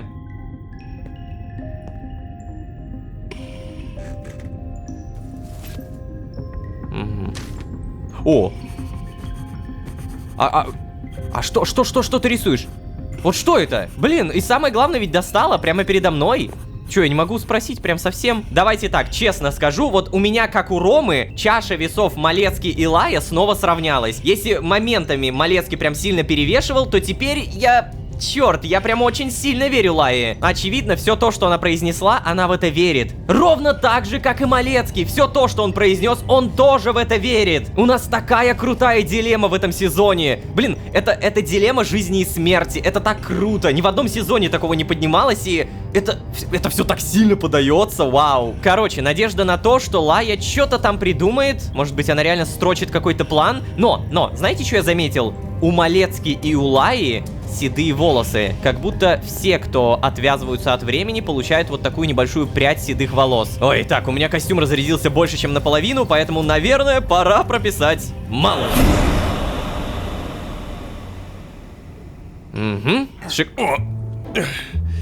О, Ложка, здорово. А я ведь давненько тебя жду. Ну, вроде как. Не помню уже, как определяется давно, кстати. Ты где был-то? Блин, ты чё тут забыл, чувак? Да так, гулял по мирам, виделся с Лаей. Пытался выследить главный штаб организации. Гулял по мирам, да. Понятно. Слушай, ну ладно, я чё пришел-то? Я спросить, как ты вообще? Я не понимаю, много ли прошло времени или мало. Успел ли ты там отойти от того зрелища? Мне правда, если что, жаль, что тебе пришлось через такое пройти. Всем нам, правда, приходится. Да. Тяжелая эта работка. Тяжелая, но необходимая. Так и чё в итоге, ты как себя чувствуешь? Ну как тебе сказать, Малецкий? Я не очень хорошо себя чувствую. Но ты не переживай, я справлюсь как-нибудь. Ты тут вряд ли мне чем-то поможешь. Кстати, Малецкий, а как тебя зовут? Что-то я все время к тебе по фамилии, да по фамилии. Да, есть такое. Почему-то всем очень нравится называть меня по фамилии. А звать меня Кацпер. О, очень приятно, Кацпер. Да не волнуйся, можешь звать меня и по фамилии, я уже привык. Ну, хорошо. Слушай, у меня, знаешь, к тебе парочка вопросов. Все-таки мне не дает покоя одна вещь после увиденного в Мисре. А неужели нет никакого другого способа закончить страдания этих несчастных? Не существует там лекарства, антидота, способа перенести их в другую ветку? Да в конце концов, почему бы просто не отвязать их от времени, а? Я понял. Ты, короче, с Лаей разговаривал, да? Прям ее почерк, прям чувствуется. Ну, да, допустим, разговаривал. Но все эти сомнения у меня появлялись и до разговора с ней. Где же ты с ней встречаешься, а? Так... Что? Ты ждешь от меня ответа? Ну хорошо, позволь мне тебе все объяснить. Все, что мне самому известно. У нашего исследовательского отдела, Лулошка, эта проблема в абсолютном приоритете. На общих брифингах наши ученые регулярно выступают с докладами. Так что я совершенно убежден, что они активно ищут ответ на вопрос, как можно было бы помочь этим существам, не убивая их. Ой, к сожалению, пока что нет. Ответ найти не смогли. Вот ты прям реально думаешь, мне нравится убивать этих несчастных, да? Вообще-то это очень мучительно. Но постепенно привыкаешь, потому что понимаешь, что это необходимо же. Как бы страшно это ни звучало. А вот, кстати, что насчет касается отвязки твоего вопроса. Видишь ли, Лулошка, отвязка подходит далеко не всем. По данным исследовательского отдела, менее 0,01% существ успешно проходят процедуру отвязки. Я в подробности не вдавался, не хочу слышать такие ужасные вещи. Но если ты присоединишься к нам, сможешь сам сходить в исследовательский и спросить у них. Но я точно знаю, что некоторые сходят с ума. Если ты когда-нибудь окажешься в Синклите, я сам тебя отведу. Покажу тебе место, где живут те, кто не справился с отвязкой, сошел с ума. Ты только не подумай, что мы их держим там в плохих условиях и все такое. Палаты отлично оборудованы, честно. Хотя этим ребятам уже, в общем-то, все равно. Короче, да, пойми, отвязка от времени подходит далеко не всем. Поэтому вербовка — дело такое, тонкое. Очень редко нам попадаются существа, подходящие для отвязки. А затем их нужно еще и должным образом подготовить. Вот. А еще, знаешь ли, Ложка, не забывай о протоколах секретности. Поверь, организация действительно вынуждена хранить факт своего существования в секрете. Иначе это самое существование окажется под угрозой. И тогда мы не сможем выполнять возложенную на нас важнейшую миссию. Поэтому вот мы и отвязываем от времени и принимаем в организацию только тех, кому можем доверять. Не, ну реально, представь себе, что будет, если мы без разбора станем отвязывать абсолютно всех выживших. И приводить их тем более в Синклит. Нет ведь никаких гарантий, что они будут вести себя адекватно. А снова привязать их ко времени мы уже не сможем. Отвязка – процесс необратимый. В итоге вот некоторые из них будут постоянно подвергать риску само существование организации. А я вот так понимаю, прецеденты-то были. Организация тогда еле-еле смогла выкрутиться и замести следы. Поэтому мы помогаем выжившим как можем. На данный момент нет никаких других способов, Лолошка. Нет. Ой. Слушай, наверное, я тебя уже достал всем этим, да? Поэтому спрашиваю без особой надежды, но все-таки, может быть, ты присоединишься к нам и своими глазами наконец увидишь, что все то, что я тебе рассказываю, это правда. Нет, Малецкий, я пока не уверен. Я бы вступил, если бы не процедура отвязки. Да. Да ты чё? Так это же наоборот самое классное! Ты только представь! Тебе больше никогда не нужно бояться смерти! Совсем! У тебя будет целая бесконечность впереди, чтобы заниматься любимыми хобби. Работы у нас, правда, тоже много, но отдохнуть ты всегда успеешь. Ты же будешь жить вечно! О, Лолошка, ну вот просто представь себе! Ты сможешь завести себе робота-питомца! Мы с тобой вместе их будем выгуливать во дворе Синклита! О, ты даже не представляешь, сколько разных развлечений на штабе есть!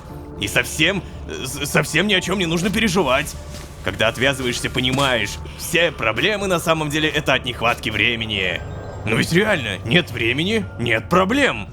Ну, что скажешь, Лолошка? Ледяной взгляд смотрящего вызывает тревогу. Да? Чё там, Лолошка? Лолошка? Алло, Лолошка, ты куда уставился? Ты что-то решил?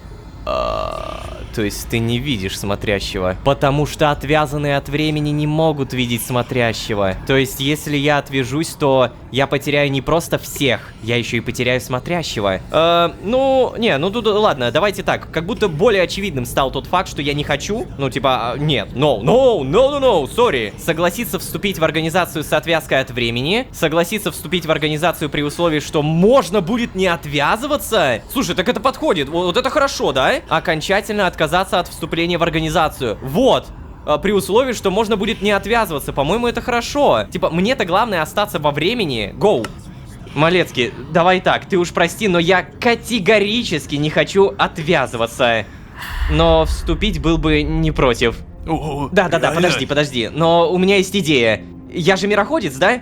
Значит, я могу перемещаться между мирами самостоятельно.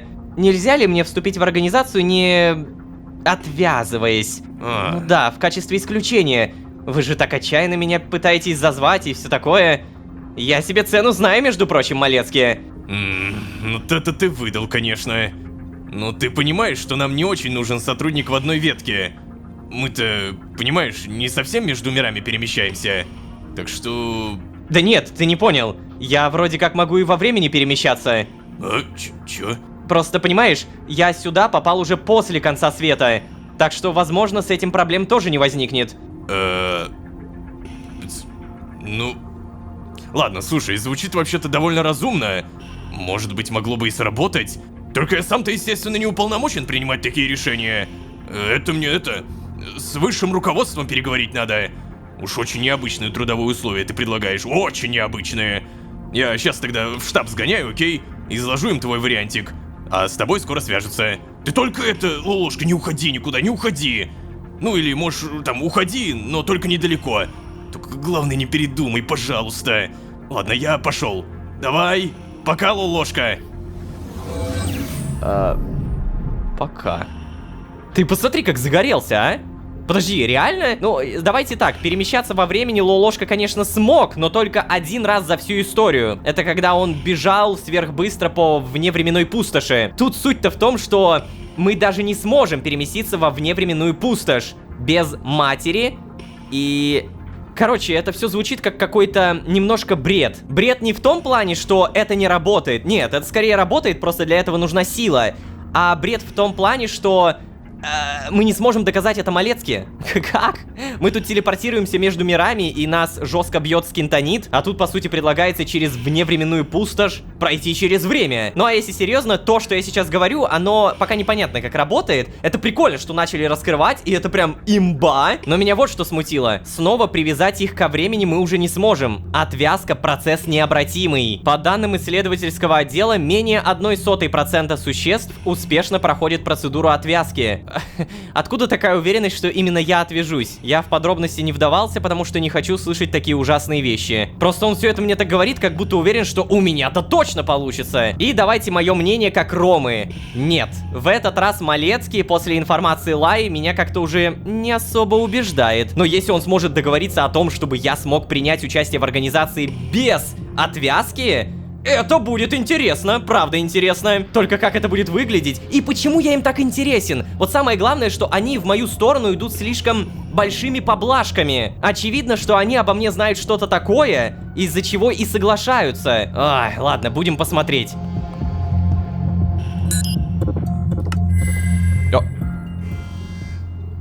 Что? Задание экстренный сброс воды. Что? В плане, не понял. Необходимо срочно сбросить воду, иначе систему замкнет. Подожди, о чем?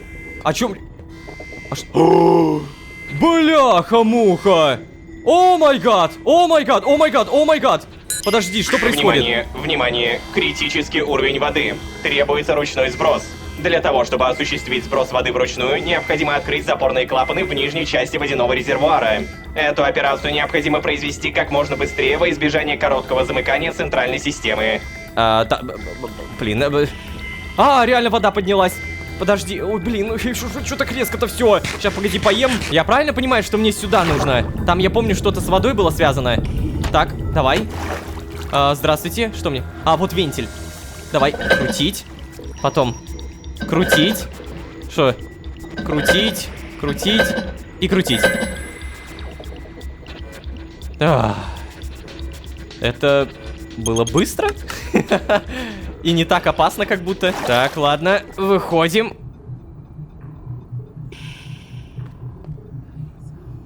Привет. Что такое? Я, если что, уже все починил. И нет, я не собираюсь проходить через эту процедуру. Я пообещал Лаи. Короче, смотрящего...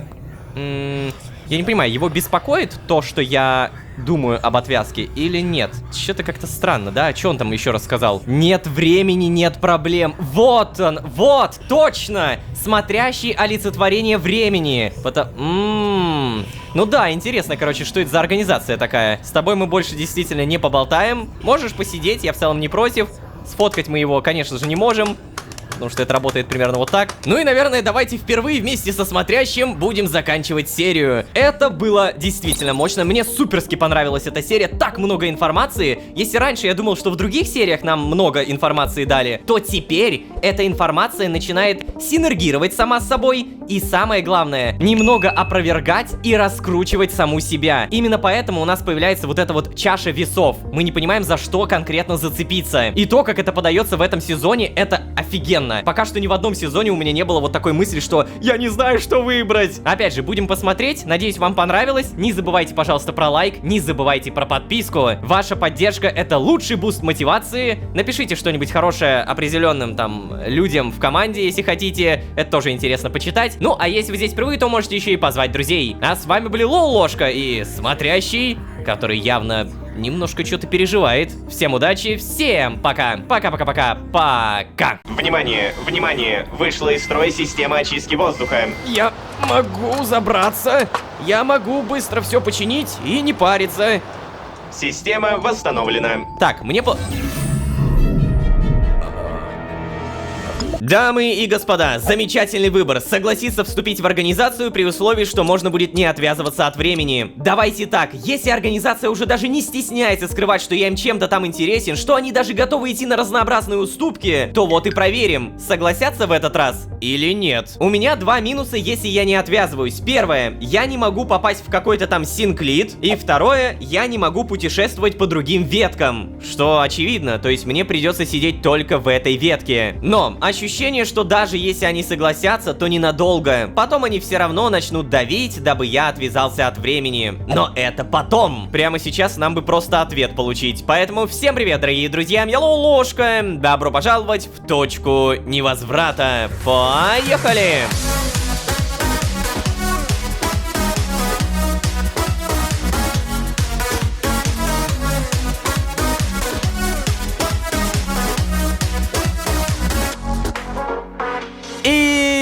Снова всем привет, дорогие друзья, я Лолошка. Добро пожаловать в точку невозврата. Сезон, в котором мы Неужели правда вступаем в организацию? Предыдущая серия и уговоры Малецкий дошли до уровня «Ну, пожалуйста, ну вступи, ну давай, у нас очень круто, у меня больше нет ничего, что я могу тебе сказать, но у меня тут собаки, собаки, блин, весело будет, пожалуйста, пожалуйста». Ощущение, что пока им зачем-то нужен Лолошка, при этом, походу, обязательно на добровольной основе, я могу вертеть их законы как захочу. Или же они хотят, чтобы я сам в это поверил. Напомню, мы нажали «Согласиться вступить» при условии, что можно будет не отвязываться от времени. Малецкий сказал: «Это мне нужно с высшим руководством переговорить». И ушел. Как говорится, что будет сегодня, знает только время. Ну и поживем увидим. У меня подготовка в целом нормальная. Бензин, фотоаппарат, патроны. Даже еда есть. Ну да, замечательно.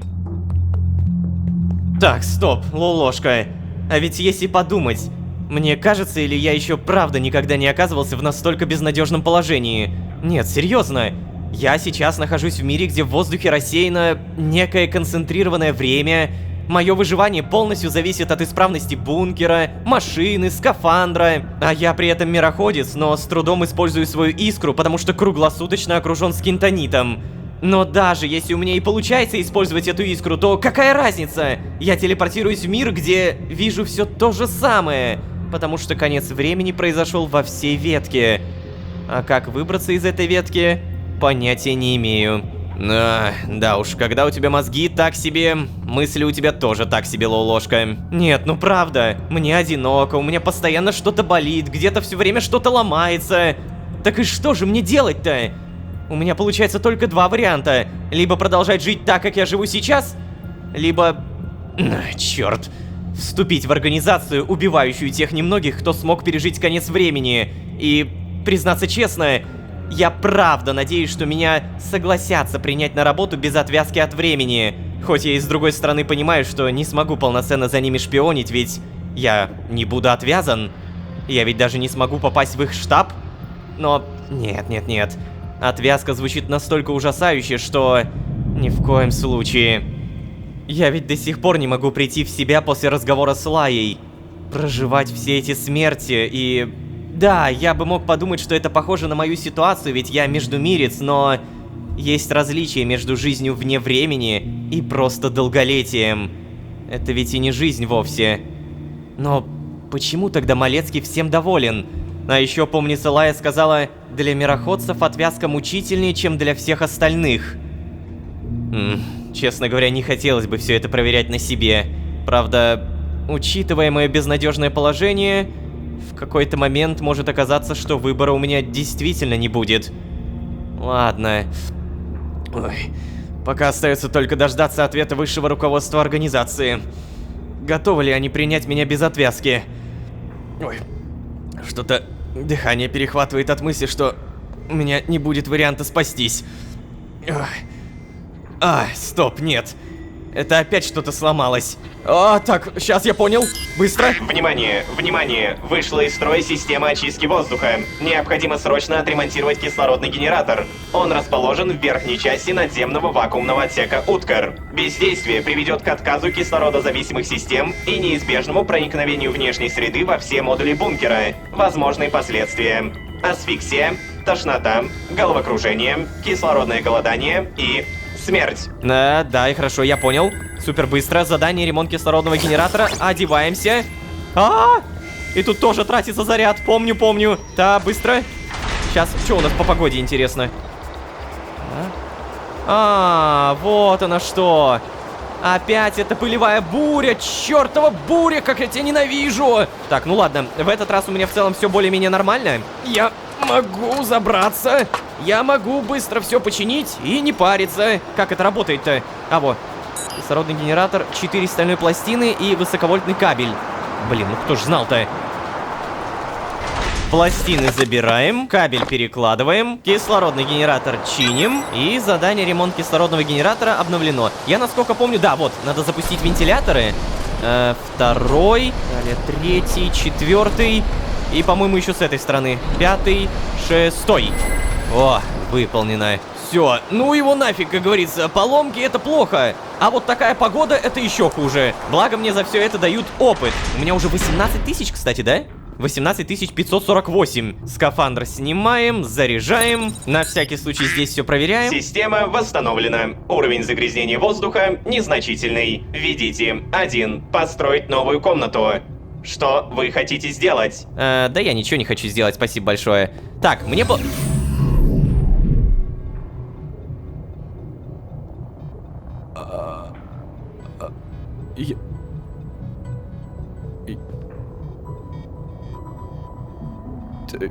Я, честно признаться, даже не знаю, что мне делать. Что? Это кто? Это... Подожди, может быть... Смотри, смотри, у нее тоже седая прядь. Тоже седая прядь. У всех в организации седая прядь. Так, я... Ой. О, здравствуйте, Лолошка. Здравствуйте. Меня зовут Луиза Десаль. Я вхожу в совет директоров организации. Так. Малецкий передал информацию, я понял. Да, пожать. Очень приятно, госпожа... О, не стоит. Вы можете звать меня просто Луизой. Мое настоящее имя вы все равно выговорить не сможете. Ну, то есть, это вы зря, Луиза. Вообще-то я очень подкован в произнесении труднопроизносимых имен. А, да? Ну что ж, тогда можем попробовать. На самом деле меня зовут...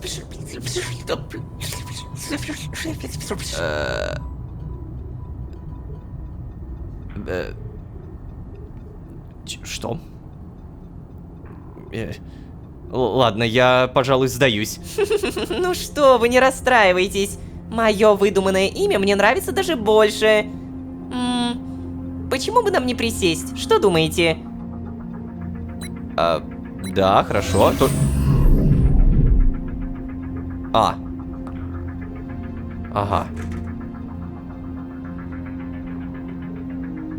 Ага. Ну хорошо, я не буду пока задавать вопросы. Так, что в итоге? Скажите, пожалуйста, эти стулья тоже отвязаны от времени? А вы забавны, знаете ли? Но давайте перейдем к сути. Я думаю, вы прекрасно понимаете, почему я здесь. Не так ли? Ну, да, конечно. Угу, замечательно. Видите ли, Лолошка, с одной стороны, мы очень заинтересованы в вас как в сотруднике, а с другой стороны, мы еще никогда не получали такого странного предложения. Почему вы не хотите проходить процедуру временной дематериализации? Ну, так. Ладно, я уже понял, разговор, видимо, серьезный, это не рофл какой-то, поэтому давайте прям подумаем. Получается, Малецкий донес информацию, которую я ему сказал, типа, могу ли я вступить, но без дематериализации, без отвязки от времени. Теперь у нас выбор, почему я не хочу отвязываться. Меня Лаэтанна предупредила о том, насколько это ужасно. Вечность пугает меня, Луиза. Малецкий сказал, что процесс необратимый. Наверное, про Лаэтанну-то не надо говорить, да? Ну... Малецкий сказал, что процесс необратимый, и, кстати, это правда пугает. Давай. Вы же и сами знаете. Получается, я больше никогда не смогу жить ни в одном из существующих миров. Ни в одной из существующих веток. Да, тут вы правы, к сожалению. Для вступления в организацию действительно нужно быть полным решимости посвятить целую вечность спасению других. Скажу вам откровенно, Лолошка, временная дематериализация — это акт самопожертвования. Ну так тогда... Однако, попрошу заметить, организация не берется за вербовку существ, в которых сомневается. Поэтому вы, Лолошка, я точно знаю, способны на такое пойти ради других. Кроме того, у вышеупомянутой процедуры есть и значительные преимущества, которые несколько компенсируют вашу жертву. Ну-ка... Что это за компенсация? Итак, во-первых, вы сможете переехать жить в Синклит. Настоящий рай для сотрудников организации.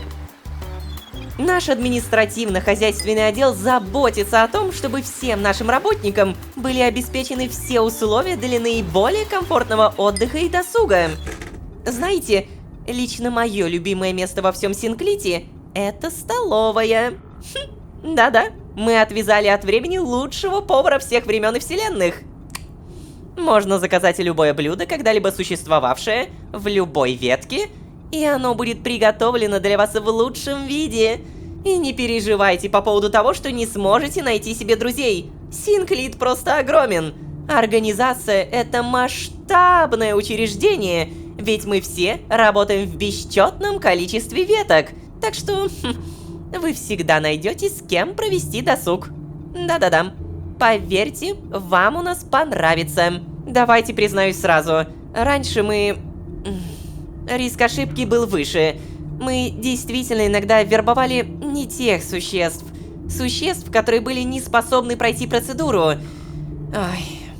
Но мы научились на собственном опыте и довели алгоритм отбора до совершенства. Так что могу вас заверить, Лолошка, вы нам точно подходите. А мы точно подходим вам. Ну так, что скажете? Так, погоди, это ты из какого отдела? Еще раз, как она там о себе сказала? Она директор? Ладно, мы это потом посмотрим. Хорошо по рукам. Все-таки я бы предпочел не отвязываться от времени. Не, ну да, типа я могу вступить в организацию, но не отвязываться. Потому что это буквально смерть всех. Ну, то есть для меня, как Лолошки, это просто чистый лист. Я бы предпочел не отвязываться от времени. Ну тогда, Лолошка, скажите мне, пожалуйста, как вы собираетесь работать на нас, если отказываетесь проходить процедуру временной дематериализации?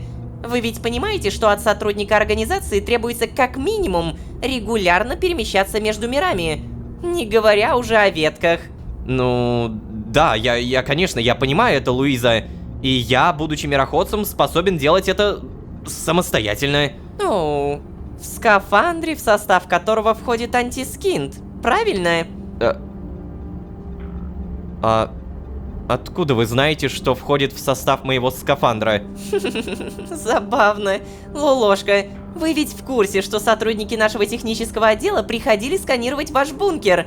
Ну, само собой, мы знаем, из чего состоят ваши каталитические фильтры. Образцы материала были переданы в исследовательский отдел. Ведутся активные изыскания. И мы надеемся, что ваше открытие поможет нам продвинуться в нашей работе. Итак, Лолошка, мы поговорили о вашем мирохождении, Луиза, точно. Знаете, я еще могу перемещаться через вневременную пустошь. Да. Как вы видите, я и без отвязки на многое способен. Что ж... Хорошо, Лолошка, я готова пойти на уступки. Мы никогда никого не принимали на работу на таких условиях, но ради вас я готова сделать исключение.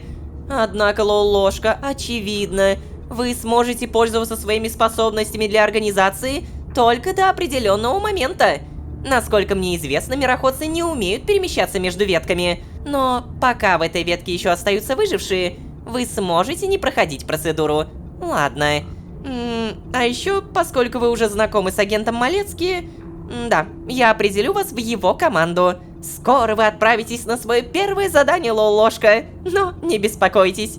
Первые несколько раз от вас ничего не потребуется, кроме обычного присутствия. Новобранцы, знаете ли, всегда ходят на задания со своими координаторами и просто наблюдают, просто учатся, задают вопросы. Малецкий — это опытный полевой сотрудник, отличный напарник и просто приятный молодой человек. Так что я уверена, следуя за ним, вы без проблем сориентируетесь, Лолошка. А там уже и первое задание вам дадим, да? Но все-таки хочу, чтобы вы понимали, в какой-то момент мы закроем эту ветку. То есть выжившие в этой ветке закончатся. Простите, профессиональный жаргон. Когда это произойдет, Лолошка, вам нужно будет принять решение. Пройти временную дематериализацию или... ну, второй вариант. Но пока что расслабьтесь, у вас еще есть время. Опробуйте себя в роли сотрудника организации, посмотрите на то, как работает Малецкий, и... Что, вы согласны? Да, это уже что-то. Попросить время подумать, отказаться, согласиться, да. В этот раз да. Отлично, Лолошка. Итак, я уверена, мы с вами сработаемся. Вот, остается только подписать этот контракт. Не переживайте, он пока временный. Знаете, должна сказать, я в страшное замешательство привела наш отдел кадров, когда попросила их составить временный контракт, представляете? Ага. Так. Ну ладно, я уже согласился, поэтому... Блин, а почему меня никто не предупредил про контракт? Ладно, подписать. Черт возьми. Как это выглядит?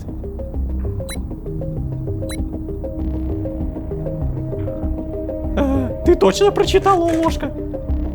Ты же прочитал.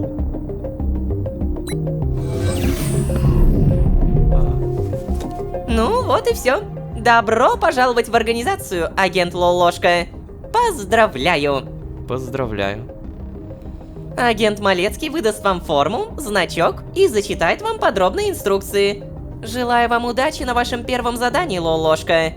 И до встречи, агент.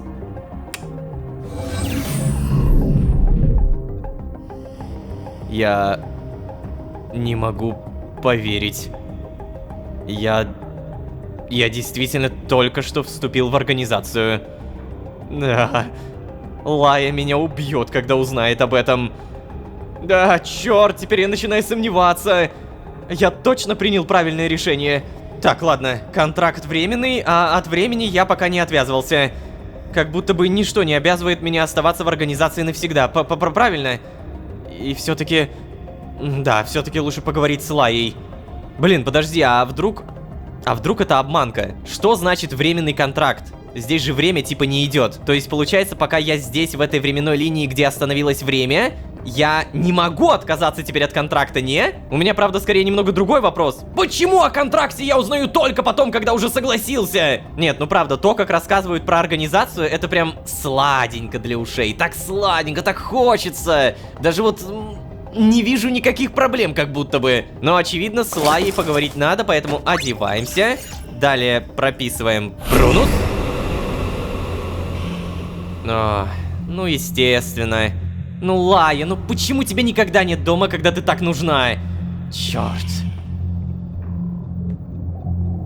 Уже называешь это место домом?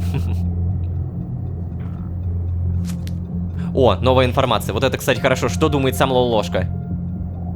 Потому что одно дело, когда мы о чем-то задумываемся, а другое дело, когда персонаж. Так, ага. В итоге Лаи... Нет, обидно. Что написал? Ух ты ж, батюшки, сколько ты всего совместил. Сиделки. Административно-хозяйственный отдел. Отвечает за быт Синклита. То есть главного штаба? Отдел кадров. Составляют контракты? Как и почему происходит конец времени, знает только руководство? Вот это очень хороший вопрос, вот правда. Мне бы узнать... Так, что у нас здесь? Отдел исполнения решений знаем, штурмовики, отдел контроля, технический отдел. Отвечает за установку камер, анализ технологий в разных мирах. Блин, на самом деле, как же много у них отделов. Это жесть. На всякий случай проверим здесь. Ничего нового. Тут тоже ничего нового. Ну, это обидно. Получается, я не могу даже сейчас это обсудить. Может быть, появилось что-нибудь? Нет. Лая ничего не оставляет. Тогда обратно прописываем малу. И на самом деле начинаю постепенно замечать комментарии в духе: «Эй, Лолошка, почему ты говорил, что будешь прокачивать модули и не прокачиваешь?» На самом деле, потому что необходимости не было, но сейчас я вот что понял. У меня еда заканчивается. У меня опять немножко бомж-тайминг. Нам нужен тепличный модуль, где мы сможем выращивать сельскохозяйственные культуры. Что там для прокачки? Ну-ка. Так, это удобренная почва, опять же удобрение, стекло. Вот это у меня уже есть, это тоже присутствует. По сути, самое тяжелое — это удобренная почва. А это удобрение. О, погоди, костная мука. По-моему... Да, я же могу теперь ее создавать. Боже, как это будет изи. Тогда обязательно отслеживаем. Угу, задание модуль, спасибо. Скафандры полностью заряжаем, надеваем. И получается прямо сейчас все, что... Опа! Лолошка! Я сейчас как... Чуть как псих не заорал. Я не знаю, что меня остановило. Привет, малец. А я, прикинь, как раз собирался постучать тебе. Короче, ладно, знаешь, обычно я предлагаю тебе прогуляться, сходить куда-нибудь и все такое. Но в этот раз какая-то погодка мерзкая, да? Давай, может, это в бункере у тебя переговорим. Че думаешь? Подожди, у вас там все настолько быстро решается из-за того, что вы там не привязаны ко времени? Нет уж, пошли погуляем, не такая уж и плохая погодка. Ну да, погодка там шикарная. Давай сходим куда-нибудь в игровые автоматы поиграем, например. Да, давай лучше в бункере. Ну давай, начинай, что ты там хотел сказать? Ну, собственно, чего я пришел-то? Хотел поздравить тебя со вступлением в организацию! Ложка! Как же круто, да? Мы теперь будем работать вместе! Давно у меня не было такого напарника, чтобы... Ну, с которым подружиться можно было, что ли. Да. Я уверен, тебе очень понравится у нас, да. Правда, контракт у тебя временный, и на каких-то странных условиях тебя взяли. Я не очень до сих пор понимаю, как они вообще на такое согласились. У нас обычно очень четко следуют протоколам. Как тебе удалось уболтать мадам де Сталь? Кого? Сталь? Ну эту, стальную леди.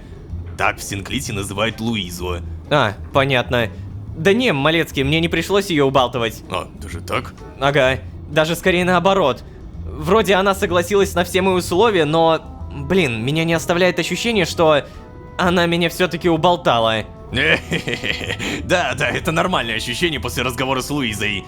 Ну, кроме тех случаев, когда она тобой недовольна.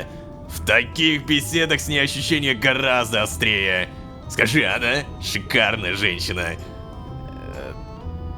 Ну, как тебе сказать? Да чё ты, ладно тебе, ну не стесняйся, все свои же, ложка. Да не, Малецкий, просто... Я и не стесняюсь вообще-то. Ну так и чё ты мямлишь тогда? Скажи, что она не в твоем вкусе и все. Не переживай, в Синклите есть из кого выбирать. Ну. В первую очередь выберем тебе робота-питомца. Надеюсь, ты тоже предпочитаешь собак. Иначе у нас могут возникнуть разногласия, ложка. Да нет, подожди, какие питомцы? Какой Синклит, Малецкий, подожди! Я даже не соглашался на отвязку. Я не собираюсь на нее соглашаться. Ну да. Ну ты пока не соглашался. Вообще ничего. Главное, что меня сделали твоим координатором. Так что будем вместе на задания ходить.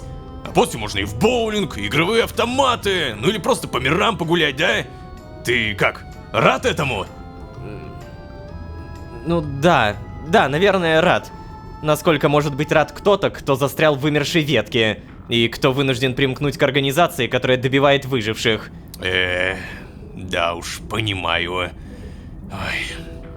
Знаешь, мы все живем не самую веселую жизнь на самом деле. Работа-то наша, тяжелая. Но когда думаешь о том, как она необходима, как нуждаются в помощи эти несчастные, становится легче гораздо. Ты сам увидишь, ложка, я тебе говорю. Ладно, вообще мне возвращаться пора. До сих пор, отчет не сдал. До скорой встречи, получается, да? Ага, давай, до скорой встречи. Пока, Малецкий. Пока. Пока. Ну... Блин, реально в организации. До него уже дошло. Как быстро реально у них расходится вся вот эта информация. А вообще, смотрите, мы сейчас берем деревянный силос, надеваем скафандр, выходим из бункера.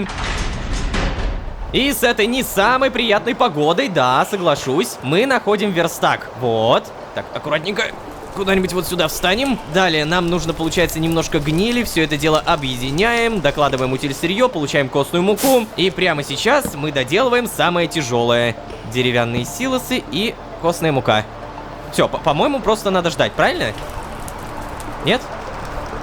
Как это работает? Я уже забыл. Я пользовался этим силосом, но, допустим, 3, 2, 1. Нет? Мне что-нибудь дали? А, вот, да, удобрение, все, найс, работает.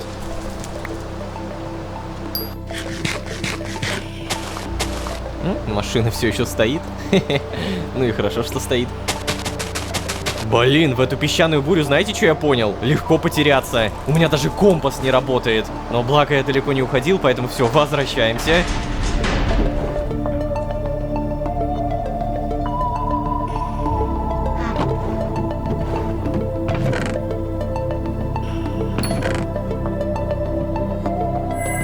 Оу, задание тепличный модуль выполнено, хорошо. Теперь давай сразу же бахнем и улучшить.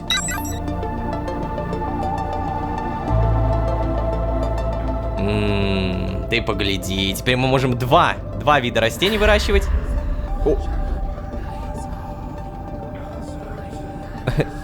Что? Привет! Что, тебя все еще не сфоткать, да? Ну, классика. Так, в итоге здесь у нас теперь какие-то кустики растут. Вот это интересно, это походу какая-то новая механика, правильно? Здесь у нас, ну очевидно, ничего нового не появилось. То есть получается... О, стоп, что? Сорная культура собрать. Ты посмотри, какая красота. Здесь у нас томаты, ну давай попробуем. Семена салата латук и... Семена салата латук. А, и вот еще семена редиса, семена свеклы, семена томатов, семена льна. Йоу! Я теперь могу дожидаться, пока здесь что-то вырастет, и в итоге будут появляться семечки? Удобненько. Только, знаете, мне это нужно какую-то, наверное, прям дорогую пищу создать, которая не будет портиться. А я напомню, мы можем создавать консервированный суп. Вот исследование, вот суп. И нам требуется 320 гнили. Хорошо, короче, я обещаю, что займусь этой гнилью, но уже в следующих сериях. Давайте так, нам сейчас нужно понять, что мы вообще на организации будем делать и как мы донесем эту информацию до Лаи. Это реально все так сумбурно произошло, и меня как будто реально уговорили. Я чувствую, что на протяжении всего этого сезона идет уговор скорее не в сторону Лолошки, а в сторону меня, Ромы, игрока. И это правда прям очень хорошо с точки зрения психологии подается. То есть тут вроде как работа, знаете, сразу и на игрового персонажа, и на того, кто играет за этого игрового персонажа. Вау! Что скажет Лая? Какое первое задание у нас будет? И что будет, когда закончатся все выжившие? Согласимся ли мы на дематериализацию? Посмотрим, как говорится. Нам бы еще понять, одобряет ли это смотрящий. Но да, опять же посмотрим. Не забывайте, пожалуйста, про ваши лайки. Не забывайте про подписки. Много раз произносил, много раз произнесу. Ваша поддержка — это лучший буст мотивации. Как бы сухо это ни звучало. Главное, что это правда. Еще раз большое спасибо. Ну а если вы здесь впервые, то можете еще и позвать друзей. А с вами были Лолошка и... еда, хе-хе-хе. А также не просто Лолошка, а агент Лолошка. Всем удачи, всем пока. Пока-пока-пока, пока. Ну куда мне идти, чтобы попасть к Малецки? Это ж... Даже в полумертвом состоянии он не утратил свои способности. Как же жутко. Эй, там, внизу, поберегись! О! О, первый Лолошка, практически первый мироходец и, походу, первый человек, который смог подписать не вечный контракт с организацией, так еще и на условиях, где я не отвязываюсь от времени. Ну круто, да? Давайте так, скажу честно, либо мне нормально так вешают лапшу на уши, либо мне жестко не договаривают, почему я настолько интересен организации. Напомню, когда Лолошка пытался набить себе цену на фразу «а еще я могу перемещаться через вневременную пустошь», сотрудница то ли не поверила мне, то ли просто о чем-то задумалась, непонятно. Но что точно понятно, дамы и господа, перед вами агент Лолошка. Агент, работающий в одной единственной временной ветке. При этом Лая пока что не знает об этом. Пойдем расскажем? Надеюсь, мне в лицо не плюнут. А вообще, всем привет, дорогие друзья, я Лолошка. Добро пожаловать в точку невозврата. Поехали!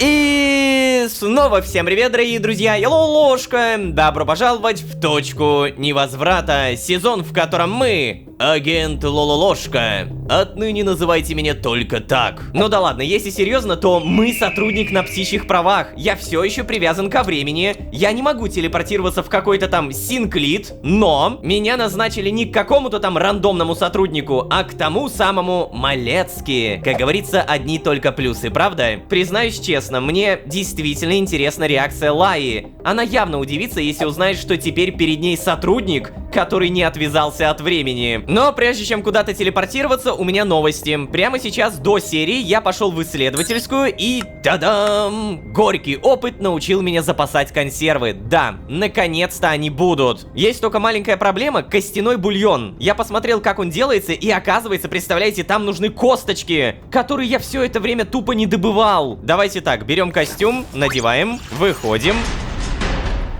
И без лишних слов мы пойдем по вейпоинту «Церковь». Да, это тот самый вейпоинт, где школа, и по идее там я не добыл все супы. Так. Дроны. Походу все. Дронов больше не будет, да? Так, ладно, самое главное, мне нужна школа. Давай побыстрее.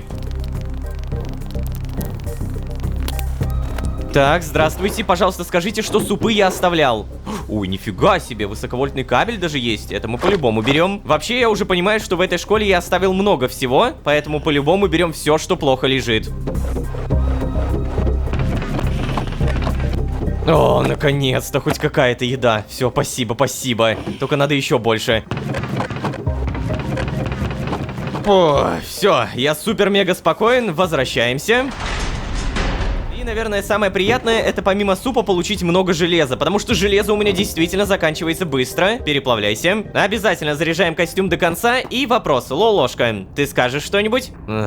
Да уж, что тут говорить-то? Всего пара дней убеждений, и на тебе, я уже работаю на организацию. Лая будет в полном восторге. Или нет? Я, конечно, понимаю, что все это для благого дела, но почему-то меня все равно не покидает ощущение, что их методы вербовки увенчались успехом. Черт, какие же замысловатые манипуляции они используют. Да, это вот, кстати, то, о чем я говорю уже несколько серий подряд. Вообще, признаться честно, я считаю, что в реальной жизни вот этот метод манипуляции, когда ты говоришь правду и только правду, он хоть и действенный, но невероятно тяжелый в освоении. По сути, ты мало того, что должен говорить только правду, но и очень грамотно не договаривать. Я уже догадываюсь, что в организации обо мне известно сильно больше, чем я лично успел рассказать, и при этом очевидно, что психологи из них нифиговые, но все-таки я говорю о том, что даже меня, не как Лолошку, а как Рому, они заставили уже дважды переобуться в полете. Так, в итоге костюм заряжается, и, скорее всего, у меня уже давным-давно сделаны супы. Это что такое? О, нет. Только нет. Так, подожди, у меня, по-моему, был этот... Ё-моё, тут что, везде такая хрень? Короче, у меня где-то был огнетушитель. Ща. И снова здравствуйте. Как это работает-то? Потушить? Вот, да. Прикольно. Стоп, сейчас буду гореть. Огнетушитель кончился! Ладно, руками. Мне нужен огнетушитель. Почему я продолжаю гореть? Потому что там тоже! Так, сейчас, погодите, успеть. Мне нужен огнетушитель.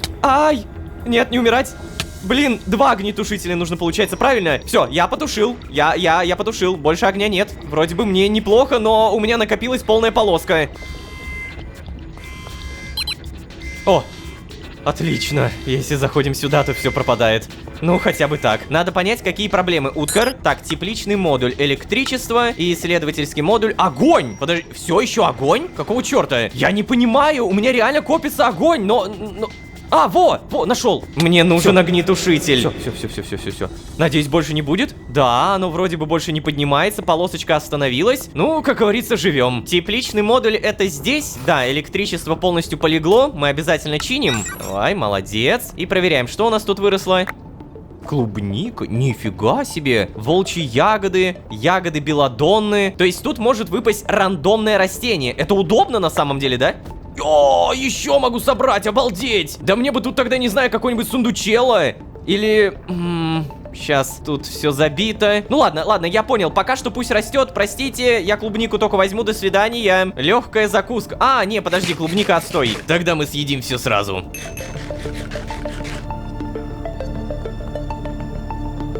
Эй, стоп. Я тут подумал. Я ведь и Малецкий, и той женщине с контрактом сказал, что способен перемещаться через вневременную пустошь. Хотя я же все это время даже сам в этом не уверен. Перемещаться-то я могу, но как? Джон тогда мне ничего не объяснил, поэтому я без понятия, что мне делать. К тому же последний раз на все это ушло много объединенных сил. И не только наших с Джоном. Междумирка тогда тоже сильно помогла. Черт. И есть еще кое-что, что меня беспокоит. И чем дольше я об этом думаю, тем сильнее беспокоит. Они из-за меня ли все это произошло? Конец света, исчезновение жизни во всех мирах. А вдруг это и есть последствия неаккуратного использования этой силы?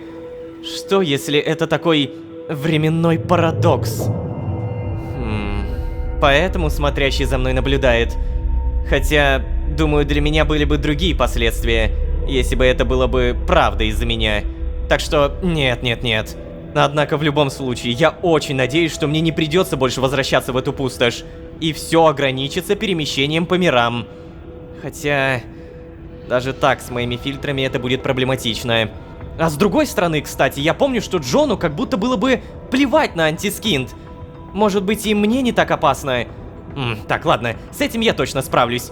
Хотя, вспоминая мои последние переходы, точно ли хватит сил-то? Так, ладно, все, Лолошка, просто соберись. Та женщина Луиза сказала, что наша договоренность действует, пока в этой ветке есть выжившие. Так что, да, надеюсь, мне не придется перемещаться по веткам, пока действует этот договор. Ну не отлично ли? Круто придумал вроде. Кстати, они ведь так и не объяснили, зачем вообще я им сдался.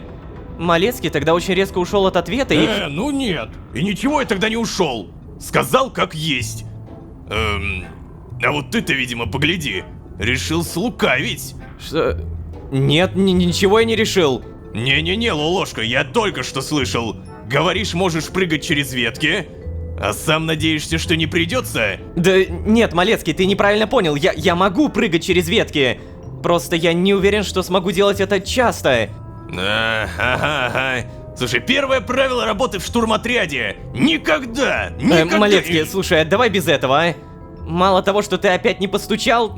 Так, ладно. Давай о серьезном, окей?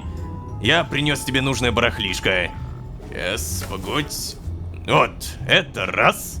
О, значок. Значок той девушки? Так, а это? А это два. Надеюсь, с размерчиком угадал. Если что, ты скажи мне, да? Вот, держи. Что? Одежда? Блин, да ладно. Подожди, значок сотрудника организации. Такой же, как у Лаи. Да, действительно, получается, это все-таки значок организации. Ну, ладно, давай тогда вот эту одежду возьмем. Ладно, но... Малецкий, зачем мне форма, если я все равно вынужден ходить в скафандре? Ну, я в прошлый раз вообще так же подумал, поэтому ты и не принес. Но мне сказали, что это обязательно. Что с тобой, как и с любым другим новым рекрутом, нужно идти по регламенту. Хе-хе-хе. Плюс, возможно, ты все же решишься надеть ее. Ну, если ты понимаешь, о чем я. Нет, я не буду отвязываться. Мне в скафандре удобнее, спасибо. Да, ну и ладно. Так, это, инструкцию тебе мадам де Сталь передала, да? Нет. Сказала, что ты передашь. А, да? Ну, тогда ладно, смотри. Во-первых, наша работа, как ты уже мог понять, строится по строгой структуре. Нам дают информацию про цель, описание и координаты. Цель мы ликвидируем. Лолошка, никаких исключений. Эй, Малецкий, вот прям серьезно, прям никаких? Да, никаких. Ну а что если цель еще не лишена рассудка? Или переживает время менее болезненно? Нет, Лолошка, такого не бывает. Ну хорошо, но... А как же я? Я-то здесь? Я еще не ликвидирован. Что ты закатываешь глаза? Ох, мать честная, ну мы же сколько раз это уже мусолили. Да, ты исключение, можешь гордиться, Лолошка. Ты первый такой на моей памяти, серьезно. Таких как ты не будет, все. Я хочу, чтобы ты это понимал. И не строил никакие надежды. Обычно все выжившие, запомни, выглядят и ведут себя так, как тот бог. Продолжим, короче. Не перебивай меня, новобранец. Цель мы, значит, ликвидируем. Делаем мы это, следуя регламенту по безопасному поведению в поле. И если кратенько, то убедись, что целей столько, сколько обозначил отдел учета. Если же целей больше, вот как, например, с тобой, передай им эту информацию и не действуй без распоряжения руководства. Ликвидируй только тех, кого нужно по заданию. Перед ликвидацией цели, кстати, нужно удостовериться, что... Слушай, это же какая-то целая лекция выходит, а? Если честно, мне очень скучно. Может быть, ты мне на примере покажешь, а? Отставить! Ты очень фривольно себя ведешь, новобранец. Вообще-то я твой координатор, а это означает, что... Да ладно, успокойся, я прикалываюсь. Так, ща. Ну ладно, вот здесь тогда распишись. Типа, прошел водный инструктаж. Блин, Малецкий, ты такой крутой. Сейчас, погоди. Куртка сотрудника организации. Последний писк моды. Буквально. Ну-ка. Ты погляди, ну каков, а. Ща, Малецкий, погоди, у меня тут тест-драйв новой курточки. Ну, Честно говоря, можно было бы и штанишки принести тогда, а то что это? Зачем мне эта куртка без штанов? А, нет, стоп, мне реально дали, вот, брюки сотрудника организации, что-то я туплю. Все, переодеваемся. Во, вот это другое дело. Ну-ка, спереди. Ботиночки бы еще дали, кстати, но нет, ботиночек, увы, нет. Давай тогда, подожди, патроны пока что уберем куда-нибудь сюда. Снимаем костюмчик и опять же расписаться, правильно? Ну, окей. Угу. Слушай, Малецкий, я надеюсь, я тебе только что не душу продал. Да не, забей. Ты это сделал еще тогда, расписавшись в контракте Луизы. Так, короче, смотри. Мне передали еще одно задание, и мы снова пойдем вдвоем. Вот координаты... Опа, это другая ветка, Лолошка. О, черт, нет, только не другая ветка. Ну так чё? Зря я надеялся, что в другую меня не пошлют. Блин, и что же теперь делать-то? А что, если я сейчас создам какие-то временные парадоксы? Хотя нет, Ложка. нет. Думаю, если я пойду на что-то совершенно безобразное, то смотрящий вмешается же, да? Ложка. Не может же быть он настолько отчужденным, насколько пытается себя показать. Алло! Ты чё, передумал что ли уже? Контракт подписан, хоть и временный. Назад пути нет. Ой, давай, вот, смотри. И же что? Тут есть какая-то отсылка на что-нибудь? X65963. Ну, честно говоря, я на это могу только посмотреть, кивнуть головой и сказать: ну, окей, ладно. Так, и что это? Ну, говорю же, координаты. Так, и что означают эти координаты? Пространственно-временной ориентир. Но... как я должен перемещаться с таким ориентиром? Ну, а мне-то откуда знать, Лолошка? Это ты у нас мироходец, а не я. Блин, ладно. Ты сейчас-то готов пойти? Ну, а как иначе? Долг не ждет. Тебе это, собраться нужно?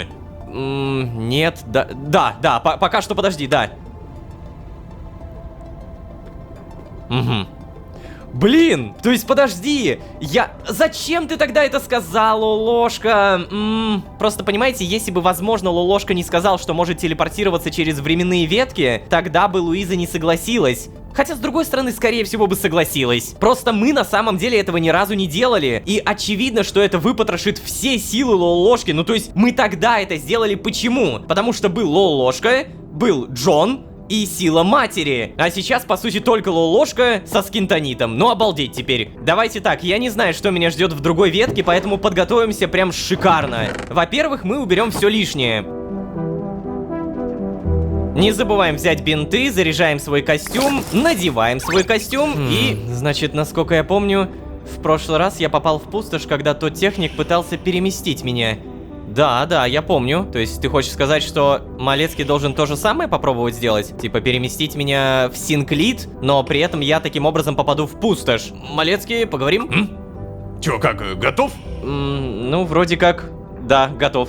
Ну, так... Малецкий, слушай, а можешь попробовать переместить меня куда тебе нужно? Ну, не-не-не, это так не работает, приятель. Да-да, я знаю, что не работает. Ты просто попробуй. Окей.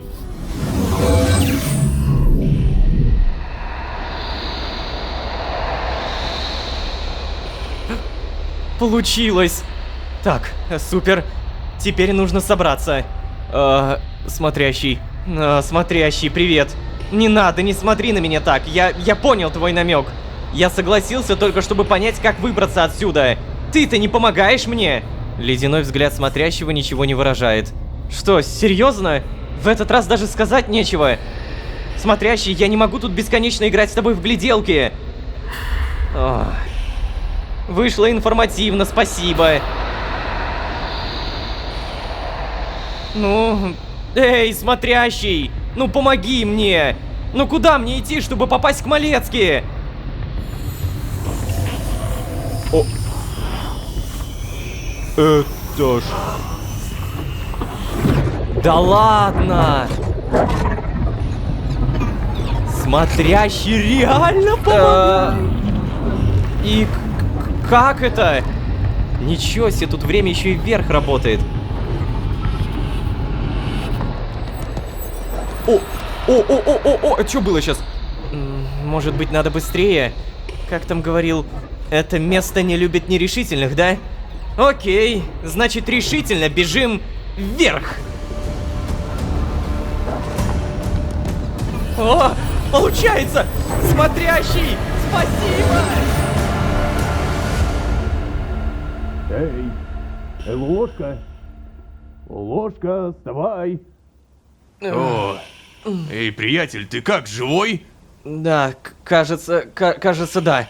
Встать. О, ух Ты погляди-ка на себя. Слушай, а ты ж, получается, не соврал? Ты реально можешь прыгать без отвязки. Офигеть! Тише, пожалуйста, Малецкий. У меня очень сейчас голова болит. Да, конечно, ладно, извини, я реально первый раз такое вижу. Это же просто... Да, пожалуйста, только тише. Ладно. Так. Короче, что у нас вообще тут? Слушайте, блин, на самом деле я тут начинаю задумываться, что мы должны были скафандры до 4-го уровня улучшить желательно, а то тратится быстро. Ну вообще это жесть! Даже сотрудник организации удивляется, что мы можем перемещаться через ветку. Но, смотрящий, спасибо тебе большое. Я не знаю, слышишь ты меня или нет, но спасибо, это было мощно. Мне, правда, теперь очень интересно, а почему смотрящий помогает? Типа, почему он это сделал? А еще заметили вы или нет, но мне дали эффект угасания искры. О, а еще у меня минус тело. Капец! У меня... Так, бинты, погоди. Давай тогда мы быстренько восстановимся. Не знаю, голова, левая нога. Прям по полной. Очень хорошо, что я взял эти аптечки, но надо было больше. Все, постепенно восстанавливаемся. Ну и где мы в итоге? Куда мы попали? Что это за место? Это похоже на какой-то город. Изначально я подумал, что это Альт-Сити из Идеального мира, но нет, это не Альт-Сити. Ну, вот как-то так. Получается, я в другой ветке. Вот только что это значит? Смотрящий не только не остановил меня, но и помог? Серьезно? Да. Вот я тоже удивляюсь, почему он помог. Все более запутаннее и интереснее история становится, и мне правда доставляет удовольствие за всем этим наблюдать. Особенно от первого лица, как игроку. Так, Малецкий, поговорим? Ну и что, куда нам? Ну, ща, погоди. Тё, как, пришел в себя уже, что ли? Бледный такой. Очень смешно, спасибо. Слушай, давай к делу, у меня все-таки костюм разряжается. Ну, ладно. Пойдем искать цель. Стой, подожди, а ты не знаешь, где она? Да, знаю, конечно. Тут где-то. Вообще, судя по рапорту, это маломобильное существо. Сюда вообще не хотели никого отправлять. Думали, что в этом нет необходимости. Но существо все-таки само не справлялось. Ну, знаешь, типа, с тем, чтобы умереть. Регенерирует постоянно, что-то такое. О, звучит очень стрёмно. Бедный чувак. Ну или что там, чувиха. Слушай, а как ты вот все-таки это делаешь? Как ты реально перемещаешься? Блин, вот если бы я так умел, я бы и не отвязывался никогда. Я немногое слышал о мироходцах. Доводилось даже ликвидировать парочку. И все-таки я знаю, что обычно сквозь линии вы не прыгаете. Как, Лолошка? Блин, ну хорошо, это удивительно, что вы не знаете. Рассказать, отказаться рассказывать, согласиться рассказать в обмен на информацию. Ну, на самом деле понятно, почему они не знают эту информацию, потому что им недоступна, как бы сказать так коротко, концепция времени. То есть, понимаете, отвязанные от времени не знают, что такое время. Я понимаю, что это звучит немного парадоксально и глупо, потому что они работают со временем, но вот как есть. Согласиться рассказать в обмен на информацию. Да, давай. О, ну... И что ты хочешь узнать? О, так, еще выбор. Спросить про Лаю, спросить про руководство организации, спросить про Малецкие. Первые два интересно, третий не особо, потому что Малецкий и сам про себя много чего выдает. Давай узнаем про Лаю, а почему все-таки? Что с ней произошло? Это прям интересно. Лая. Подожди, а ты расскажешь? Ну а что конкретно тебя интересует, а? Самое главное, почему Лая все-таки ушла из организации? Ну... Потому что связалась с плохой компанией, скорее всего. Слушай, ну, честно, подробности я не знаю. Наверное, ей там вправили мозги кто-то из бывших сотрудников. Из бывших сотрудников? Подожди, в плане из бывших А такие есть? Бывали бегуны. Говорили, что узнали что-то такое об организации, что больше не хотят в ней работать. Но большинство возвращались все равно. Ну, или выбирали другой путь. Ну, я думаю, ты понимаешь, о чем я говорю. То есть, ты хочешь сказать, что Лая может либо вернуться, либо... Да не, забей, Лая, это-то точно вернется. Она у нас впечатлительная, но все-таки рассудительная. Наслушалась историй всяких про руководство. Истории про... А каких это, например? Ну... Да типичная история недовольных сотрудников, я не знаю. Была у нас, знаешь, ситуация в Синклите. Саботаж целый. Пошел какой-то слушок, из-за которого многие отказывались работать. Хотели сместить генерального. Что-то такое. О, и из-за чего же? Да, 100% из-за какой-нибудь зарплатной истории. Да я не знаю, ложка, но я тогда в полях был. Не до внутренних распри было, понимаешь? Если прям коротко, ну, там какие-то офисные клерки облажались, наверное. Кому-то что-то не так посчитали. Вот недовольные устроили массовую акцию. Кричали, что нужно уничтожить организацию. Лая, кстати, прикинь, в забастовке тоже участвовала. А потом, ну, когда все поутихло, взяла и исчезла. Интересно поподробнее узнать про эту забастовку. То есть, подожди, из-за ошибки в зарплатах говорить об уничтожении организации, это... Малецкий, ты сам-то в это веришь? Ну... Слушай, ну не знаю. Может быть, там организация где-то... Ну, может быть, она там темные схемки устраивает, конечно, признаю. Ну, это же в любой организации так, сам понимаешь. Деньги-то тоже не из... воздуха берутся. Сотрудников нужно на что-то кормить, лечить, что-то там платить и все такое. Блин, да давай так, Лолошка, ну реально, ну ни одна организация не чиста на руку. Я ж точно это знаю. Но я все равно не думаю, что у нас творятся какие-то там запредельные ужасы. Вот. С некоторыми отделами могут поступать не совсем честно, это да. Если они там плохо работают. Эротические истории всякие, типичные корпоративные встряски. Ладно, я понял, не продолжай. Но подожди, вот кое-чего не понимаю. Чё? То есть, есть группа бывших сотрудников, которая убеждает всех из организации уйти? Не совсем. Я, наверное, не совсем правильно выразился. Короче, кто-то хотел уйти и, видимо, позвал Лаю с собой. Но, судя по всему, Лая-то ушла, а вот он или она — нет.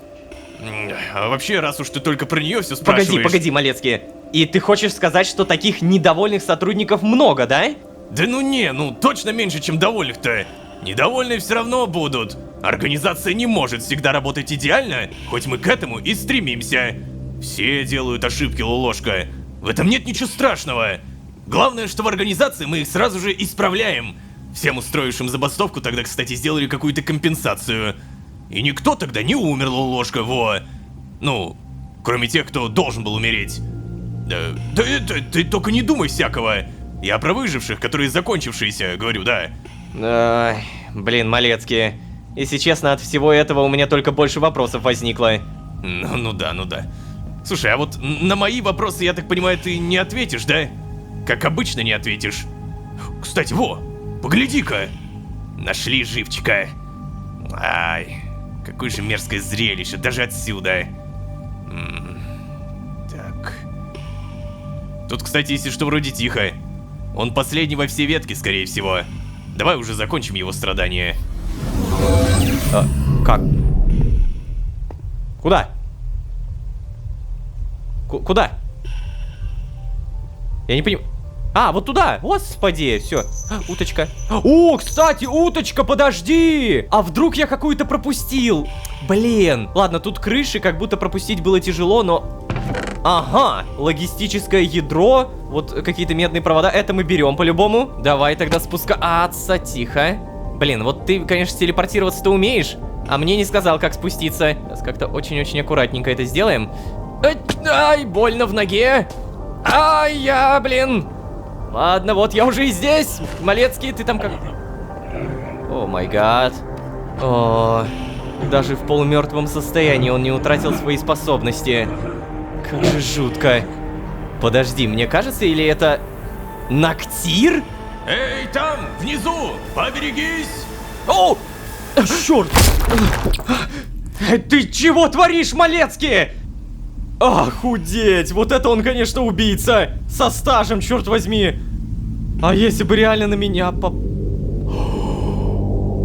Кровь Ноктира. Ребят, я просто хочу кое-что пояснить. Ноктиры — это очень редкие существа, и на момент записи сезона «Голос времени» во всей вселенной, где мы пребывали, Ноктиров было всего лишь 15. Одного из них мы победили, и их осталось 14. Да, я понимаю, что сейчас мы находимся в другой временной ветке, и, возможно, здесь Ноктиров больше, но обалдеть. Кровь Ноктира, насколько я знаю, ценится. Так, ладно, подбираем. Ай, блин, слушай, я не задел тебя? Нет, но зачем ты раздавил его? Нельзя было хоть как-то погуманнее? Пристрелить хотя бы или... Ложка. Я решил, что даже в его состоянии он быстро восстановит себе ткани, поврежденные после лазерного ранения. Поэтому, бам! Все, и вот сразу... Нет, Малецкий, ты решил просто покровожадничать, признай это. Обижаешь, очень обижаешь. Ладно, слушай, я тут недалеко видел бар. Пойдем, немного отдохнем хотя бы. Давай, все равно быстро справились. Ага. Вот так вот это происходит на самом деле. О, револьвер? Стоп, что это? Это... это из этого мира. Ну я не могу взять, блин, обидно. Слушай, а у меня, наверное, надо воспользоваться аккумуляторами. И я так понимаю, что все? В этой ветке больше никого не осталось, и эта ветка полностью без живых существ? Я правильно понимаю, что мы на всю эту мультивселенную сейчас одни вдвоем? Так, подожди, кровь Ноктира навевает отдаленные воспоминания. Да, сезон «Голос времени». Поговорить. Ну чё, все исследовал, что хотел? Ты это, слушай, сори, я тебе стакан не достал, не обессудь. Стоп! Подожди. Прежде чем мы продолжим диалог, я сейчас воспользуюсь моментом, я не буду его продолжать. То есть ты хочешь сказать, что я мог полутаться? Так это же хорошая идея. Ты посмотри. Почтовая бумага и перо.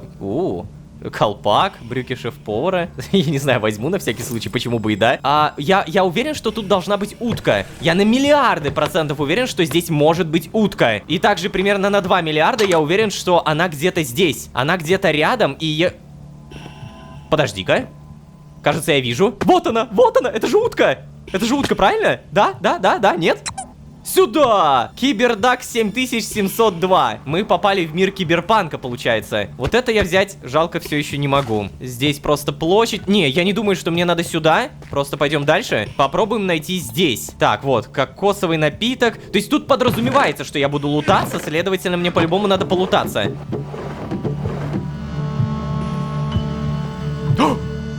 Стоп. Это очень похоже на... Да. Туман смотрящего, биение. Плотно закупоренная стеклянная бутылка. Содержит отголосок сущности, называемой смотрящим. От бутылки исходит невыносимый холод и легкая вибрация. Прикольная коллекционочка, берем по-любому. Так, что здесь? Туалет. Ну ладно, хорошо. Две вещи это уже неплохо. Даже 3. Кровь Ноктира. Продолжай. Я тебе что не налил-то? Все равно пить не будешь. О, знаешь, я вот смотрю на тебя, Малецкий, и ты выглядишь очень неправильно. Почему? Вот так с бутылкой. Мне всегда так говорят, если чё. Ой. Так и чё, на вопрос-то мой ответишь? Ты как так перемещаешься между ветками? А зачем тебе? А может быть, блин, я тоже так хочу? О, черт. Я как подумаю, что это все-таки возможно, так и... такая тоска берет сразу. Вот у кого-то, оказывается, есть такая способность. А у меня ее нет. Ну, что я могу сказать? Что бы я ни ответил, Малецкий так не сможет наверняка, потому что он отвязан от времени. Я переместился через вневременную пустошь.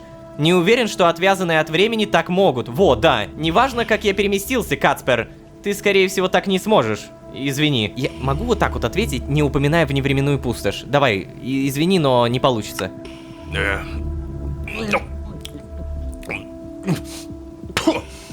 если смогу, а? Я бы много за такую возможность отдал, на самом деле. Я люблю свою работу, правда люблю, но... Очень хотелось бы, чтобы она когда-нибудь закончилась. Но не так, чтобы я просто ушел бы на пенсию и жил в пансионате напротив Синклита. А типа, ну, по-настоящему, понимаешь? Семью бы там завел, а не собаку, которую иногда переклинивает, и все настройки сбрасываются до заводских. Живую бы завел. Эй, Кацпер, Может быть, все-таки есть какой-то способ? Да ладно тебе, нет никакого способа, Лолошка. Нельзя никак обратно привязаться ко времени. Нет, никак. Что, прям вообще? Ладно, я, наверное, пойду отчет заполнять по вылазке. Стой, подожди, ты смерть не зарегистрировал. Да, я потом вернусь. Ага. Ну, грустно ему от этой мысли, надеюсь, с ним все будет в порядке. На грустной ноте мы попрощались сегодня. Малецкий так нахваливает отвязку, а сам, кажется, совсем не рад ей.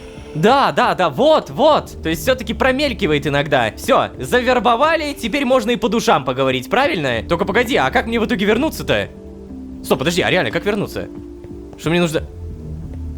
вернуться в бункер, дверь. Прикольно. То есть я могу, если что, вернуться при помощи интеракции вот здесь. Но, не знаю, надо ли мне возвращаться, я в целом все забрал. А вообще у нас 12% остается, поэтому окей, бам. Так. Слушай, чуть не забыл. Тебе же вроде как помощь нужна с прыжком, да? Да, кстати, было бы неплохо. Ну давай. И ведь, кстати, что бы я делал без Малецки? Отлично. То есть теперь... Да уж. Надо срочно восстановить тело.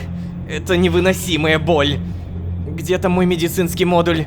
Да, все, перемещение, короче, это очень плохая штука. Будем надеяться, что больше нас в другие ветки не позовут. То, что у меня появилась кровь Ноксира, это прикольно. Не знаю, зачем она мне когда-нибудь понадобится, но... навевает отдаленные воспоминания. Очень круто. Этот сезон очень богат на отсылки, на самом деле, вот что я замечаю. И я говорю не в том плане, что это отсылка ради отсылки, а в том плане, что вся вселенная, благодаря этим отсылкам, как бы живет. Она вспоминает саму себя сюжетно. Уточку обязательно поставим. Вот она, 59-я. Эту утку потянет не каждый коллекционер. Отсылка, что киберпанк не у всех тянет. Да, я понял, туман смотрящего, давай сюда. Вы слышите биение холодного сердца смотрящего. О, да, смотри, реально, по чуть-чуть что-то там есть. А вот здесь? Вот здесь просто туман. Давайте так, не буду прям жестко распинаться. Это было вау, а не серия. Прям реально хорошая, мне дико понравилось. Запомнили самое важное. В организации среди работников бывают какие-то стычки. Я не думаю, что стычка связана с зарплатой, как говорит Малецкий. Это явно звучит бредово. Но это точно важная информация, мы ее запомним. И на этом будем постепенно заканчивать. Смотрящий, который почему-то помогает мне. Зачем? Блин, ну ладно, на этом мы тоже получим ответы. Надеюсь, вы правда не забудете поставить лайк, не забудете подписаться. Как говорится, дальше больше. И хочется, чтобы это дальше больше было вместе. Поэтому не забудьте, пожалуйста, подписаться. А если вы здесь впервые, то можете еще и позвать друзей. А с вами были Лолошка, и Кровь Ноктира, и Значки, и перемещение через ветки, черт возьми. Всем удачи, всем пока. Пока. Что за... Опять Малецкий, что ли? Что? Спаситель! Это чё за... Ой-ой-ой, пробежать через время. Фраза, которую благо можно даже не представлять. Вот она, Лолошка буквально бежит туда, куда указал смотрящий. А смотрящий при этом зачем-то помогает мне. Или это была не помощь? Как по мне, смотрящему явно симпатизирует, что я не отвязался от времени. Но интересно узнать, почему ему это так важно. А также интересно узнать, что будет дальше. Ой, и кстати, как оказалось, Лая не единственный сотрудник организации, принимавший участие в каких-то внутренних стычках, опять же, организации. Что-то у них там явно все не так сладенько, как описывает Малецкий. Копаем дальше. А вообще, всем привет, дорогие друзья, я Лолошка. Добро пожаловать в точку невозврата. Поехали!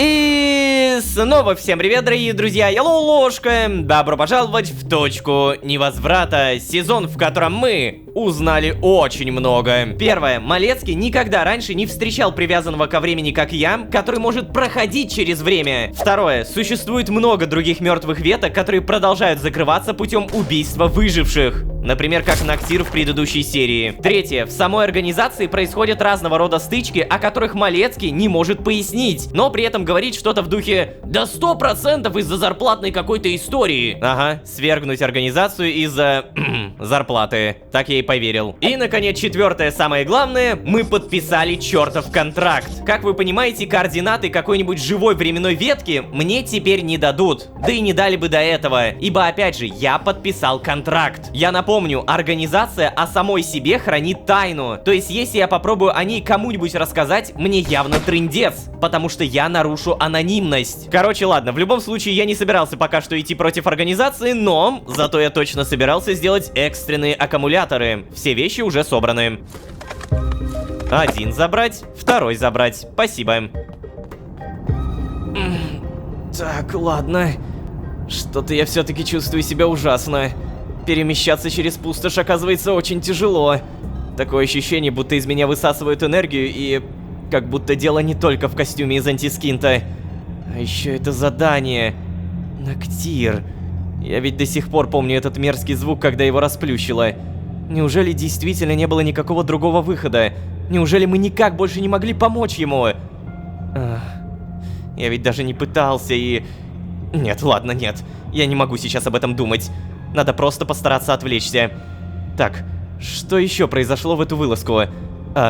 Я узнал, что в организации есть недовольные и что привязаться обратно ко времени нельзя. Да, надо записать это, пока не забыл. И пока есть хоть какие-то силы. Ой, слушай, что-то мне не нравится это. Очевидно, что использовать антискинт при телепортации это антикруто. А тут еще, видите ли, не просто телепортация, но и перемещение через время. То есть, когда он супер быстро бежит, вы видите, сколько искры из него выливается. При совмещении с антискинтом это же мега губительно. И это перед нами еще мироходец, который первый, а не просто обычный мироходец. Так, короче, прописываем Прунус.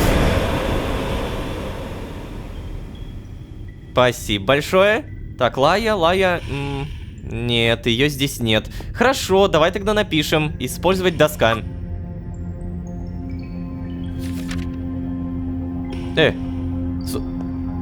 А ты зачем снимаешь? Нет, блин, там такая информация нужная была. Ну зачем? Не, ну ладно, порядок это тоже хорошо, потому что там листочков было действительно дофигища. Угу. Вот теперь вроде бы почище. Ой, только... Черт. Голова все еще раскалывается от этих прыжков между линиями. Но нет, сейчас я не хочу об этом думать. И морально, и физически тяжело. Хочу просто взять и отдохнуть. Блин, да, отдохнуть это, конечно, хорошая идея, но тебе не просто отдых нужен, тебе бы запитаться силой где-нибудь. Давай сначала посмотрим, что здесь. Ух ты ж, блин, сиделки. И по сиделкам у нас прям очень много ответвлений. Отдел исполнения решений читали, штурмовики, рекруты. Лая была штурмовиком. Не, ну в целом как будто уже очевидно. Далее, что у нас здесь? Архей, что произошло? Кстати, мне бы реально узнать, а что там с Тадмавриэлем? Про отца что-то будет или нет? И что у нас здесь? О, а вот это что-то новое. Луиза придет, когда ветку зачистят. Что делать? А, да, кстати. Что делать, когда мы должны будем уйти отсюда? Организация явно меня здесь не оставит. А такого же бункера у меня тупо нигде нет. Может быть, переоборудовать Прунус? Как будто звучит прикольно, но... Как? Бунт, Лая была с ними. Привязаться обратно нельзя. 3 восклицательных знака, обалдеть. Ликвидация выживших в закончившихся ветках. Недовольны организацией. Те, кто не выдержали отвязку. Есть в Синклите. Что с ними происходит? Да, кстати, интересно, что, как они живут? Отвязка подходит не всем. Отвязка от времени. Ветки страдают от конца времени. Хорошие вопросы, с каждым разом они круче и круче, но Алая все так же не появляется. Так, ладно, тогда мы просто прописываем Малу. Спасибо. Раздеваемся, ставим на зарядку. И опять же, Лолошка говорит, хочу отдохнуть. Типа, спать или... А, да, смотри, реально, лечь в кровать. Наконец-то. Что за... Опять Малецкий, что ли? Ай. Ладно, сейчас. О, стоп, это не я управляю. Какого... Ребят, это не я управляю сейчас. Фига себе. Прикольно сделали. Стоп! Стой! Куда ты? костюм!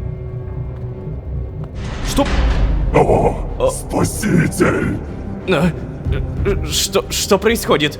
Мой спаситель! Спасибо тебе! Наконец-то я свободен! Что? Нет. Подожди, как ты здесь оказался? What? Наконец-то закончились. Все это благодаря тебе, Лолошка. Ты не дал этому кошмару продлиться еще дольше. Но я не понимаю. Я же ничего не сделал. Вообще ничего. Я даже не попытал... Нет, ты позволил мне быстро и безболезненно уйти. Я так долго этого ждал, Лолошка. Спасибо тебе. Позволь остальным уйти так же. Слышишь, Лолошка? Прекрати их муки. Прекрати! Хорошо. Прекрати их Хорошо, муки! я понял. Черт! Что это было? Черт! Как долго я спал? Так, подожди, Лолушка, это просто кошмар, просто кошмар. Кто стучится, а ну-ка? Ой, прошу прощения, мистер Лолошка. Это чё за... Вы долго не открывали, а мне нужно было срочно с вами поговорить. Да, прошу прощения. Что за... Вы кто такой? Ну, да, точно. Меня зовут Стил Бэннер. Я старший сотрудник отдела расчета заработной платы. Очень приятно с вами познакомиться, Лолошка. Нифига себе. Вы кто? Демон? Дьявол? Ладно, пожать руку. Шли, Стил Бэннер, ты бы мог подождать, пока я тебя открою? Зачем вот так вот врываться-то? Вы что, в вашей организации все такие? О, я просто пришел к вам обсудить вопрос вашей зарплаты. Зарплаты? Именно так. Мы же в конце концов не можем вам не платить. А кстати, почему не можете? Ну как это? Потому что у нас с вами подписан контракт о возмездном оказании услуг. Нет, я не про это. Мне кажется, ты не понимаешь. Зачем вам мне платить? Я же в любом случае не смогу потратить эти деньги.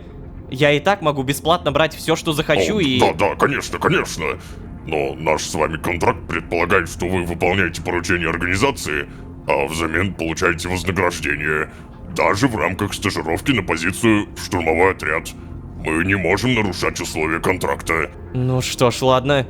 И какое может быть вознаграждение? О, ну, вот как раз пришел к вам для того, чтобы детали обсудить, что для вас было бы полезным в текущих условиях. Угу. То есть я правильно понимаю, вы хотите сказать, что вы готовы платить мне не только деньгами, но чем угодно? Верно. Все что угодно может быть товаром. Вопрос только в его ликвидности. Ну и ваш запрос должен соответствовать стоимости выполненных работ, конечно. Итак, чем мы можем оплатить ваш труд? Что ж, я... Ничего себе, то есть они прям реально следят даже за зарплатой? Это приятно, потому что я об этом, честно говоря, забыл. Прикольно, никогда бы не ожидал, что увижу дьявола-бюрократа. А какая в организации внутренняя валюта? Давайте ее, может быть, пригодится. Давайте вы будете платить мне едой и медикаментами. Лишним не будет. Давай за свою работу я буду получать от вас нужную мне информацию. Либо второй, либо третий. Ну, наверное, информацию, потому что это как-то более ценно, что ли? Да? Информацию? Какого рода информацию? Ну а какую вы можете предоставить? Интересно, какую информацию может предоставить вневременная организация, которая имеет доступ ко всем существующим временным линиям? Ну вот, Бэннер, я так и подумал, что любую. Так что... по рукам? Ну, признаюсь честно, я впервые сталкиваюсь с таким кейсом. Это очень необычно. Но да, я думаю, мы могли бы договориться о таком варианте развития нашего сотрудничества. Правда, мне нужно будет понимать, какая информация может вас заинтересовать. Уж чего-чего, но мы не сможем предоставлять вам конфиденциальную информацию об организации и работающих в ней лицах. Ну, знаете, никто и не говорил, что для вас это будет легко и дешево. Но вам же все-таки нужно как-то мне платить, верно? Таковы условия нашего контракта, мистер Беннер. Это очень сенситивный вопрос, мистер Лолошка. Ну хорошо, я понял, о чем вы. Я понимаю, что у моего запроса есть границы. Вот, да, конкретно сейчас меня интересует, а что же все-таки произошло с этим миром? С Археем? О, даже так? Угу. Может быть, вы авансом расскажете мне, что здесь случилось? Как вот Архей стал таким... Что ж, я понял. Посмотрю, что мы сможем сделать с этим, мистер... Да, можно все так же, Лолошка. Хорошо, Лолошка. Так с какого исторического момента вы бы хотели получать информацию? О, знаете, с момента, как Тадмавриэль освободился из своего заточения. Знаете, я не знаком с историей этого мира. Давайте так, я обсужу этот вопрос с руководством и вернусь к вам. Это получается... Пожалуйста, ожидайте. Ага. Да уж. Кажется, пора привыкнуть, что мой бункер превратился в проходной двор.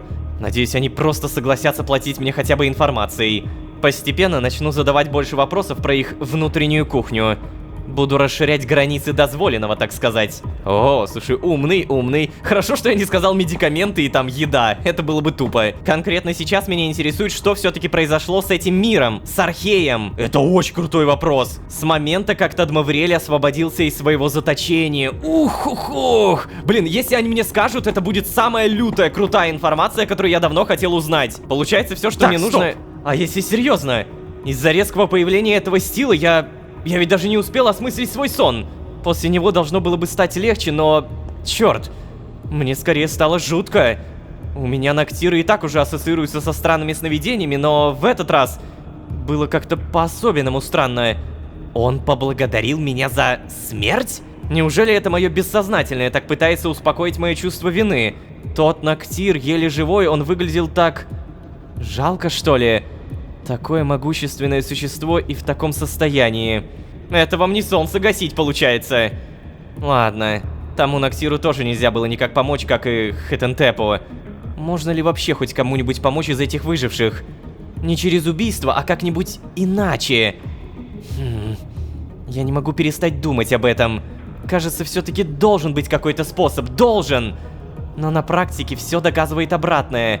Ну это хорошо, что ты задумался. На самом деле мне тоже почудилось, что это как-то странно. Бессознательное, вот как выразился Лолошка, пытается успокоить самого Лолошку. Типа на самом деле ты помогаешь. И очень круто, что Лолошка как бы вопреки идет дальше. У него развивается мысль. А можно ли все-таки помочь им как-то не через убийство, а иначе? Кажется, что должен быть какой-то способ.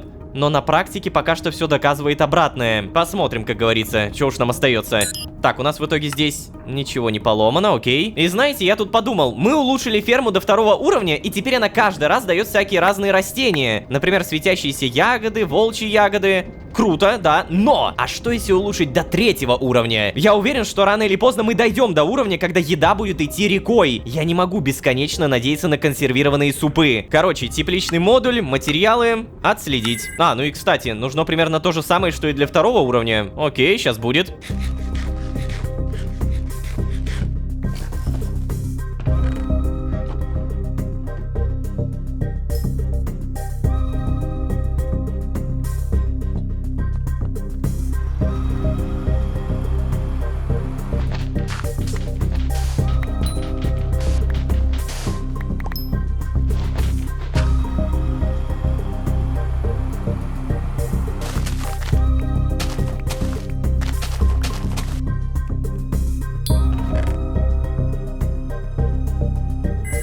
Оу, Задание тепличный модуль 3 выполнено. Это было быстрее, чем я думал. Улучшить.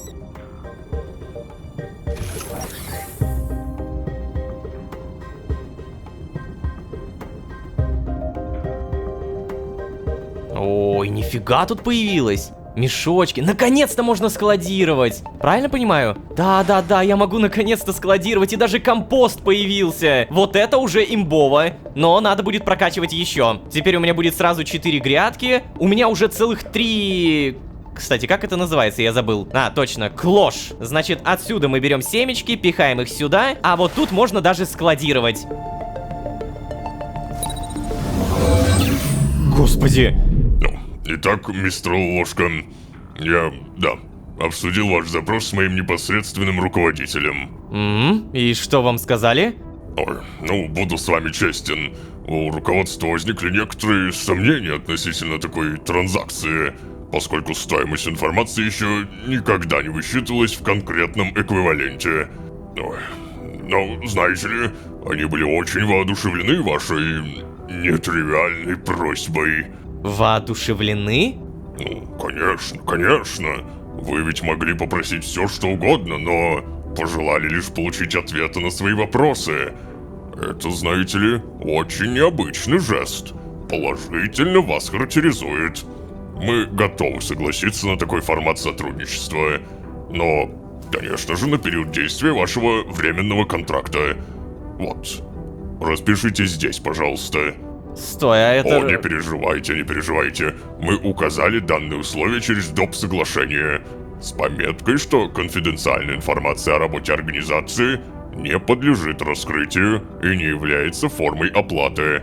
А, какие вы предусмотрительные. Подписать доп. Соглашение. Мне так это нравится. Я не знаю, мне так прикольно ощутить себя в этом бюрократическом мире. То есть я верю в эту огромную машину, которая работает только через бумажки. Только в этом случае, конечно, не через бумажки, но да, ладно, подписать. Отлично. Ну что ж, Ложка, это прекрасно. Благодарю вас. Знаете ли, надеюсь, вы будете удовлетворены полученным авансом. Держите. Что это, история Архея? Простите, а что это? Ну как же, здесь содержится ответ на ваш вопрос. Чтобы вам было не скучно читать, мы сделали специальное художественное и звуковое сопровождение с помощью искусственного интеллекта. Все последующие вопросы, пожалуйста, пишите в установленное приложение. Мы обработаем все ваши заявки, но имейте в виду, некоторые из них могут быть отклонены ввиду наших соображений. Это как? Что еще за соображение? Пункт 2.1 вашего доп. Соглашения о временном трудоустройстве. Организация вправе отказать сотруднику в предоставлении оплаты конкретной запрашиваемой информацией без объяснения причин. Да.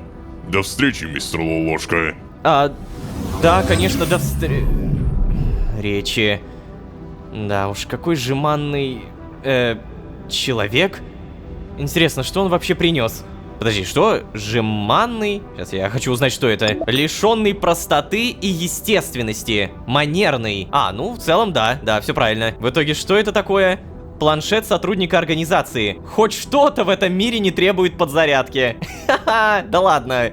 А как это они так сделали, что не требует? Ладно, давай посмотрим. Внимание! Это видео было сгенерировано с помощью нейросети на основании различных источников. Изображение может выглядеть реальным, но не забывайте, что это симуляция. Историю Архея в этой линии можно разделить на несколько крупных эпох. Эпоха Затишья, эпоха Пробуждения, эпоха Упадка и эпоха Возрождения.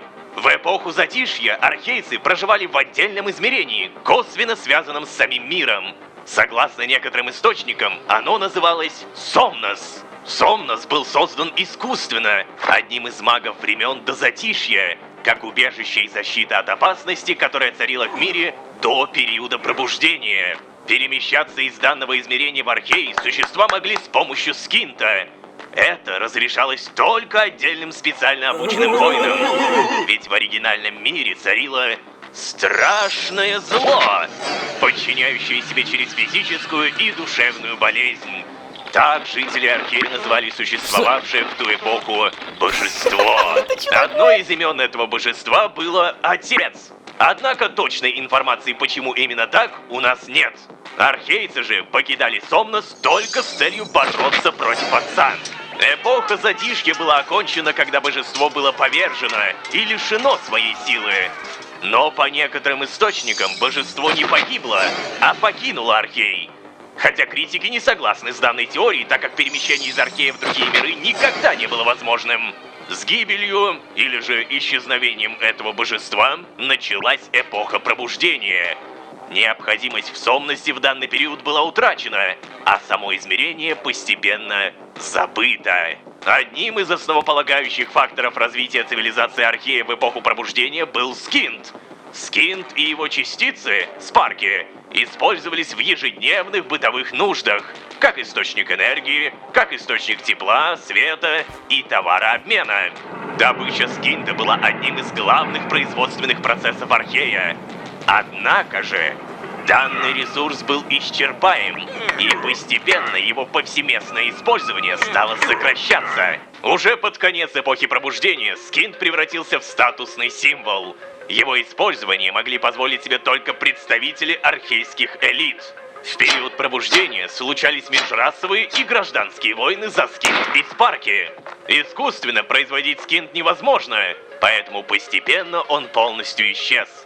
Также исчезновение Скинта было сопряжено с регрессом социально-экономического развития Архея. Этот период можно обозначить эпохой упадка. В общем и целом, исчезновение Скинта связано с исчезновением магических способностей архейцев. Именно в период упадка магия постепенно исчезает и из представлений жителей, а общественный регресс достигает своего апогея. Постепенно архейцы были вынуждены полагаться на себя для повторного построения общества. Архей заново прошел некоторые циклы своего развития, от аграрного до высокотехнологичного. Именно поэтому в эпоху Возрождения Архей вступил, достигнув своего научно-технического пика, пока линия не была стерта.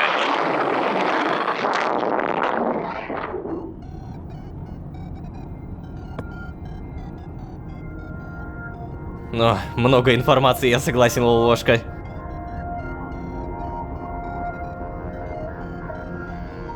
О, ну что тут сказать. Эта информация выглядела действительно правдоподобнее, чем то, что было в музее. Однако их изображение Тадмавриэля меня поистине смутило.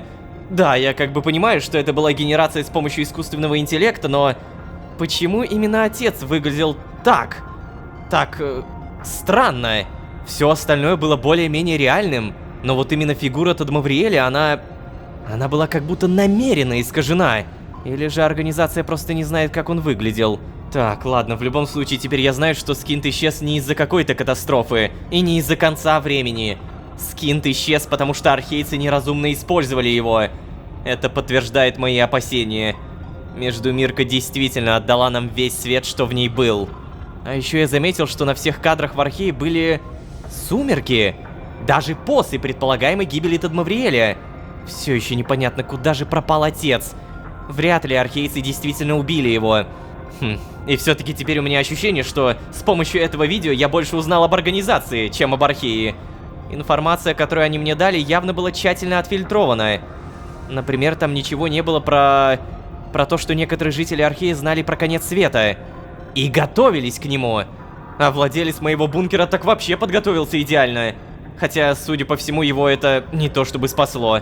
Тадмавриэля как будто специально исказили, чтобы я не узнал, как он выглядит. То есть, они предполагают, что я не знаю, как он выглядит? О, и кстати, вопрос. Как восстановилась эльфийская раса? О. Блин, тот самый момент, когда после монолога Лолошки я не знаю, что добавить. Это хорошие вопросы, правда, но я их уже в целом задавал, и то, что нам сейчас дали сгенерированное видео, которое было отфильтровано, где специально исказили Тадмавриэля, оно лишь задает еще вопросы. Если это сделала организация, то зачем им это? Блин, эти вопросы. Так, ладно, что у нас там по заданию? Узнать, что произошло. Окей, теперь я знаю, что опасность, которая грозит мне в Архее и в других мирах, это буквально концентрированное в воздухе время. А еще теперь я знаю, что именно случилось с Археем. Тадмавриэль исчез, хоть и неизвестно, как это произошло. Скинт тоже, потому что архейцы неразумно его использовали. И все погибли, потому что эта линия была стерта. Но я до сих пор не понимаю, мне так и не ответили. Почему в свои последние дни архейцы готовились к концу света? Почему они строили бункеры? Кто знал об этом? При этом кто распространял эту информацию? Знали ли они про конец времени или, может быть, готовились к другой катастрофе? Мы помним, что в одном воспоминании, когда люди, эльфы и орки, там вот челики разговаривали друг с другом, они сказали, что какой-то психопат предупреждал. Мы понимаем, что это скорее был Иоганнес. А может быть, нет? Вопросы. Ладно, самое главное, что нужно понимать, это не единственная информация, которую нам дали. По-любому дадут еще. Так, в итоге забрать я это не могу, да? Блин, обидно. На всякий случай концентрирую ваше внимание. Диктор сказал в этой линии. То есть весь этот ролик, он именно про эту линию, в которой я сейчас... нахожусь. И то, что нам дали такое явное искажение Тадмавриэля, говорит о том, скорее, знаете, намекает на то, что из-за него произошел конец света. Это все мои догадки, но давайте дальше. У меня тут исследование. Смотри-ка, что у меня. Консервированный суп. Горький опыт научил меня запасать консервы. Завершить. Наконец-то я могу создавать. Так, томаты, костяной бульон. Что такое костяной бульон? А, точно, это косточки. А косточки мы толком не знаем, где добыть. Может быть, мне нужен какой-то модуль, где я буду добывать эти кости? Вот слизни фермы, медицинский модуль, модуль переработки, ну вряд ли. Модуль пищеблока. Создавайте кулинарные шедевры каждый день. Превратит в профессионального повара даже ребенка. Ну, кстати, да. По-моему, это то, что мне и надо. Кухонный котел, кухня. Давай-ка на всякий случай наденем скафандр, телепортируемся в Прунус. Приветствую. И Лаи все еще нет. Эх, ну куда ж... О, стоп. Так, я... не могу взаимодействовать, да ладно! Она оставила тот самый листочек! Что это? Может быть, я не знаю, может она просто рисует, и это ничего не значит? В шкафчиках у нее вроде бы тоже ничего. Блин, ну я-то думал, что это что-то важное. У меня складывается примерно 90% ощущение, что Тадмавриэль живой. Мне правда так кажется. Пока что в любом случае Малус. На всякий случай пойдем проверим слизня.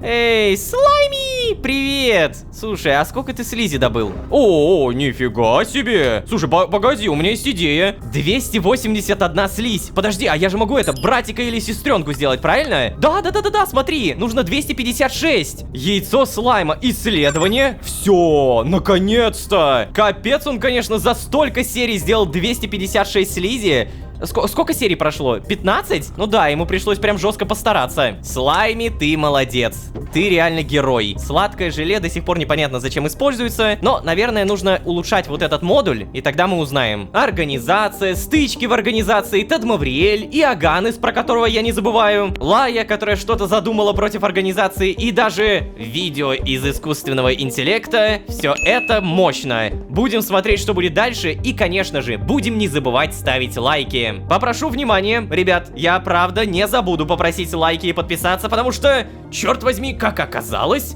вот впервые за всю историю канала узнал, это очень важно, потому что, как опять же оказалось, тот самый буст мотивации, который вы даете при помощи этих нажатий, это лучшее топливо, на котором живет вся команда.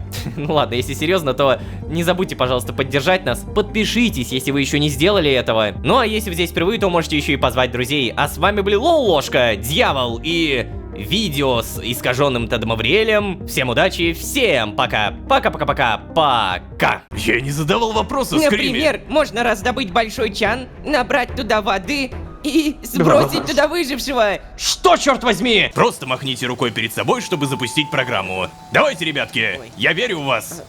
Да, спасибо огромное, сэр. Вы так добры. Ой.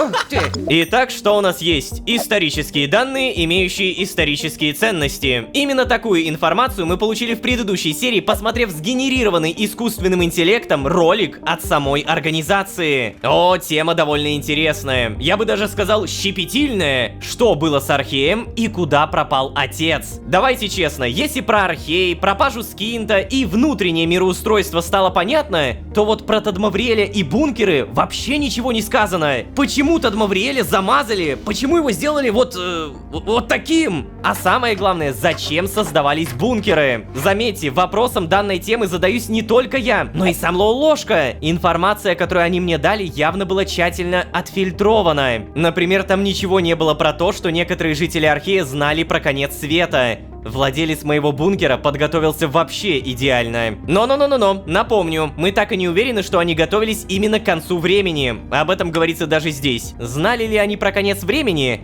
Или готовились к другой катастрофе? Сколько же вопросов. Наверное, все, что я хочу, это не откинуться от антискинта в скафандре и начать серию. Всем привет, дорогие друзья, я Ложка. Добро пожаловать в точку невозврата. Поехали!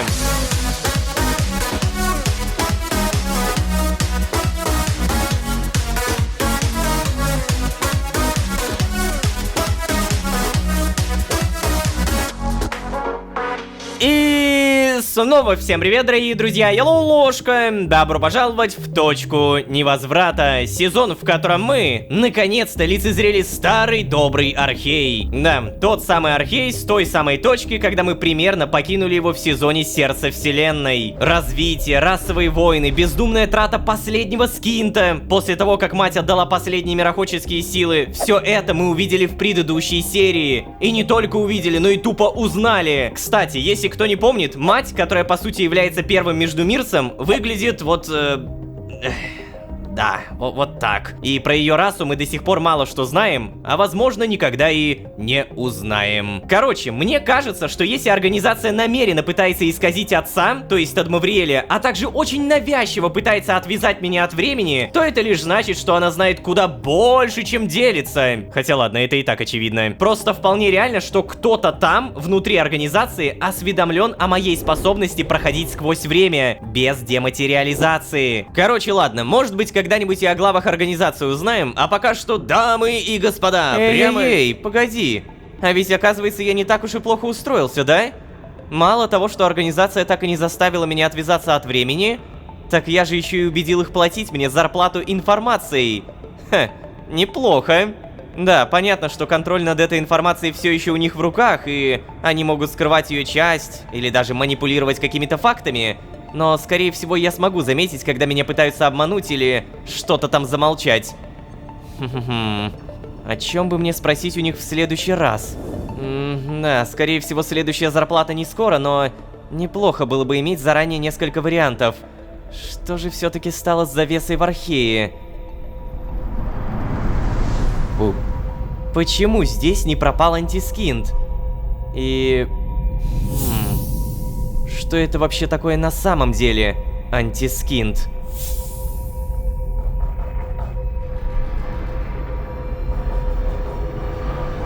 О, и еще кое-что. Где сейчас все-таки находится Джон Дэйли Ха? О, просто стучат. Блин, еще недавно я был уверен, что это Малецкие, но ко мне так зачастили каждый раз все новые сотрудники организации, что я уже даже не знаю. А главное, что они стучать научились, серьезно? Может быть, Малецкий отразил в отчете мой комментарий о том, что надо стучаться и все такое? И они как-то модифицировали инструкцию? Забавно за этим наблюдать со стороны, конечно. Интересно, кого они прислали в этот раз? Так, давай проверим.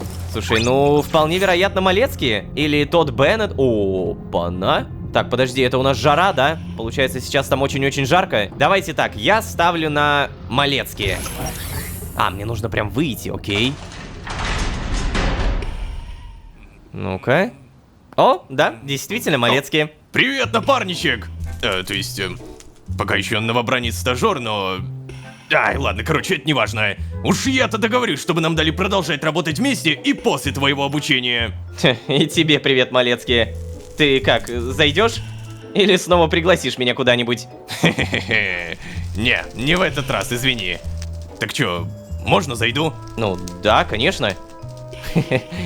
До этого заходил сам. Что в этот раз? Совесть проснулась? Еще раз привет. Интересно, зачем ты тут? Новые боги? Новые задания? Новая информация? Что? Поговорить. Ща, тогда нагрудник снимаем, заряжаем.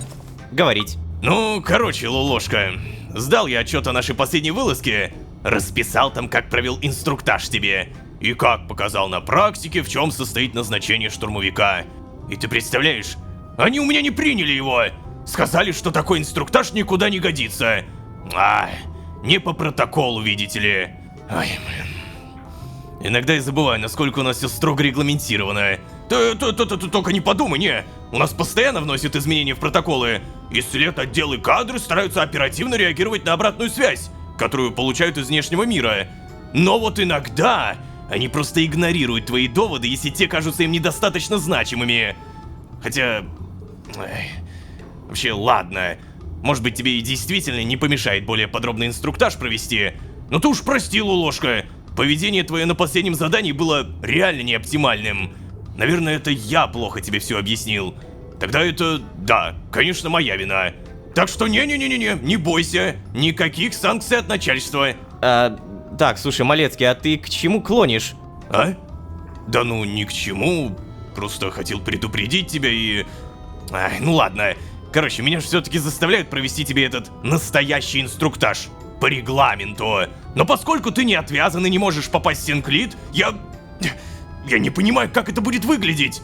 В Синклите-то у нас оборудована крутейшая тренировочная комната. Я не думаю, что вне Синклита возможно воспроизвести что-то подобное. Но они наверняка ведь как-нибудь выкрутятся, да? Мне сказали, что самое главное, чтобы было наиболее близко к тому, что в регламенте прописано. А мой вариант, видите ли, слишком отклоняется. Впрочем, смысл спорить-то? Сиделки все упрямые, занудные до невозможности. Короче, Лолошка, ты будь готов, что скоро я заявлюсь к тебе с какой-нибудь фигней. Пока, правда, сам не знаю с какой. И не очень понимаю, насколько скоро заявлюсь, Ладно, Малецкий, я понял, не переживай. Меня, если честно, ничем особенно уже не удивишь. Я сейчас нахожусь в мире, в котором наступил конец времени.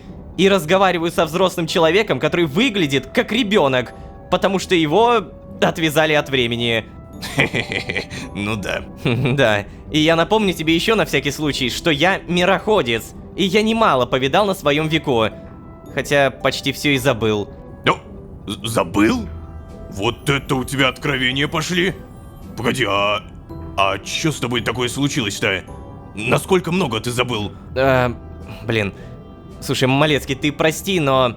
Не то спросил. Да, мне бы просто не хотелось сейчас вдаваться в подробности. О, и еще, я бы тебя попросил об этом никому не рассказывать, конечно. Ну да, конечно. Хочу, чтобы ты знал, Лолошка. Ничего из того, что ты мне рассказываешь, я не собираюсь передавать кому-то еще. Только сухие факты в отчетах. И все. Рад слышать, Кацпер. Я мог бы сказать тебе, наверное, то же самое, но мне и рассказывать-то особо некому. Ну, надеюсь, это ненадолго. Ладно, короче, мне идти нужно. Разбираться еще в этой технологии, которую они там готовят для инструктажа во времени. До скорого, наверное. Давай, Малецкий, пока. Какую-то фигню принесет? Ну что ж. Пока что я, наверное, могу занять себя чем-нибудь полезным. Ага. Подожди, еще раз. То есть, получается, я первый, кого будут инструктировать не в Синклите. У нас оборудована крутейшая тренировочная комната, и не думаю, что вне Синклита возможно воспроизвести что-то подобное. Но сиделки наверняка как-нибудь выкрутятся. Окей. Получается, ждем. На всякий проверяем поломки. Здесь у нас идеально. И, короче, в начале серии я хотел показать хорошую новость. Помните, я начал исследовать яйцо слайма. И да, оно исследовалось. Завершить. Оу, На то, чтобы создать, надо потратить немного слизи, а также изумруд-кристалл. По-моему, у меня где-то было. О, 2 штуковины. Одну забираем. К слизню забегаем. Привет, дружище. И да, сгусток слизи тоже присутствует. Ща у тебя брат появится. Ну-ка. О, да, яйцо слайма. Блин, наконец-то. Я вот правда, я пока не знаю, зачем мне это надо. Я не совсем понимаю, зачем мне 2, 3, 4, 10 слаймов. Но, как минимум, это просто приятно. Прикольно, что я могу создавать себе какие-то желешки, которые можно кушать. Легкий перекус. Не портится. Само яйцо слайма будет, наверное, выращиваться минут 10 реального времени, поэтому придется жестко так подождать. Но ничего, еще вернемся. А теперь у меня более-менее житейские новости. В начале предыдущей серии я сказал, что у нас мало еды. И в конце предыдущей серии сказал, и сейчас сказал. И я тут подумал, нужен пищеблок. Текущий уровень модуля 1. Для улучшения потребуется... ну кстати, это очень легко. Отследить. Задание модуль пищеблока 2 обновлено. Например, нам потребуется какая-то скалка. А вот и Малецкий, кажется.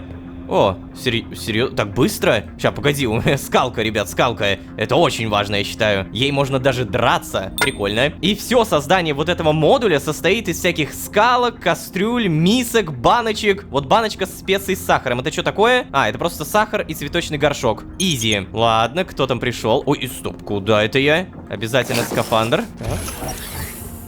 Что, опять выйти?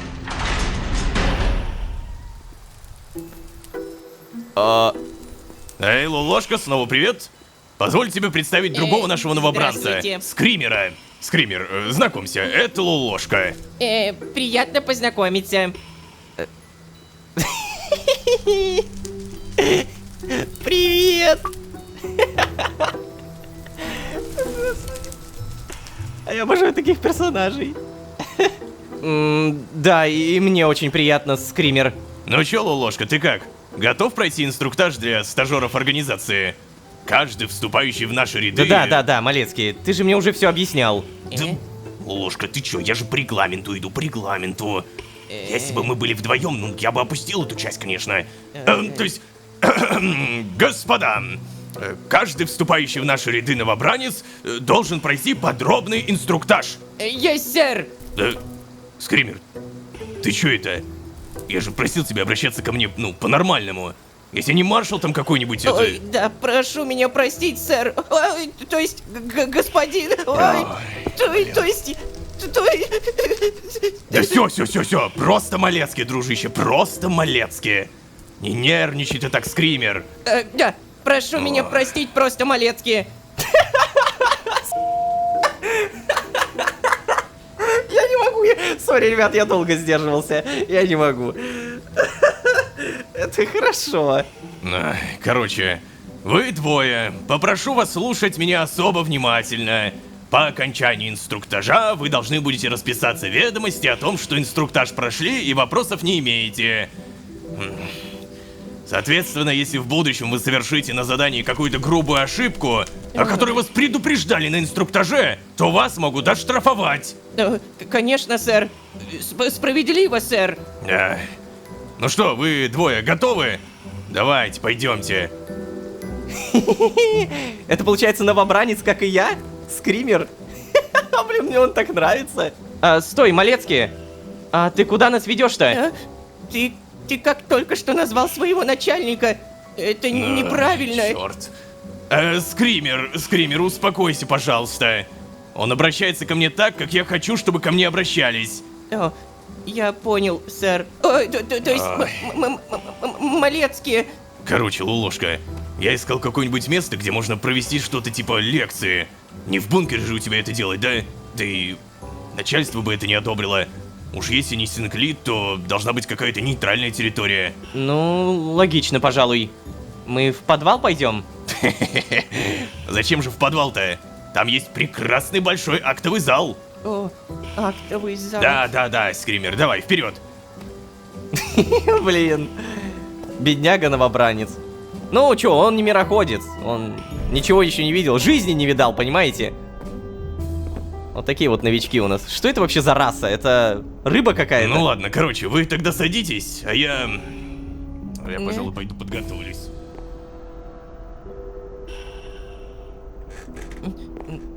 Я тоже. А вообще, знаешь, я вижу, ты уже в любимчиках у начальства. Но это ненадолго. Спорим, я первый получу повышение. Какое еще повышение? Я не собирался Коллеги, Начальник говорит. стажеры-новобранцы организации, прошу внимания, инструктаж начинается. Самое первое и главное, что вам нужно запомнить,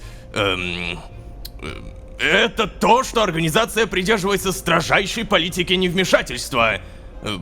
Это значит, что мы ни в коем случае не имеем права влиять на то, что происходит в живых ветках. Понятно? Понятно. Хотя на всякий уточню, в живых ветках нас вообще быть не должно.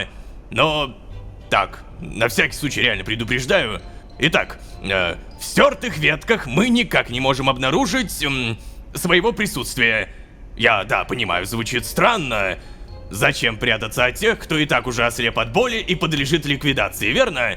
Тем не менее, поясняю для некоторых. Были прецеденты, когда сотрудники допускали ошибки, и секретность организации попадала под риск. Поэтому еще раз, мы стараемся не попадаться на глаза выжившим. Это раз. Второе, хорошо бы по возможности подстроить смерть выжившего так, чтобы она выглядела как несчастный случай. Например, да? Скример, у тебя вопрос? Нет, я хотел ответить. Так, я не задавал вопроса, Скример. Например, можно раздобыть большой чан, набрать туда воды, вскипятить ее и сбросить туда выжившего. Что, черт возьми? Нет, Скример. Зачем так много лишних действий? Можно же просто сбросить его в реку. Но тут скорее нужно понимать, какие вещи сработают скорее всего только со смертными, которые выжили каким-то чудом, а какие можно использовать при ликвидации бессмертных или почти бессмертных существ. Да-да-да, понятно, что под влиянием концентрированного времени в воздухе они чрезвычайно ослаблены. Короче, строго говоря, бессмертие — это независимость от времени. То есть эти существа как бы по природе своей наполовину отвязаны. Ага. Это если сильно упрощать.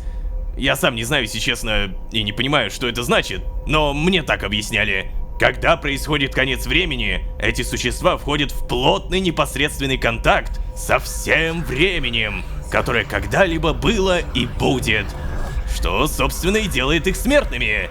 Но не убивает. Да, совсем не убивает. Если же говорить о полубессмертных существах, то есть тех, кто формально не бессмертен, но обладает феноменальной способностью регенерировать и живет, как правило, очень долго, с ними же я рекомендую использовать методы, поражающие сразу все тело. Тогда будет меньше вероятности, что они восстановятся благодаря их способности к регенерации. Ну вот... Можно? Да, Скример. Например, можно сбросить их в серную кислоту. Ух ты ж, Скример. Слушай, мы тут не то чтобы мучить выживших пытаемся. Наша цель наиболее быстро и безболезненно окончить их страдания. Ты запомни это. Ну... Тогда можно сбросить что-нибудь на выжившего. Например, огромный камень. Ну да, как вариант. Неплохо, Скример. Сухал, неплохо. Тебе хана. Да... Что я... Итак, если проще, пользоваться можно любыми методами, которые вам подсказывает ситуация. В протоколе не прописаны конкретные способы ликвидации, так что...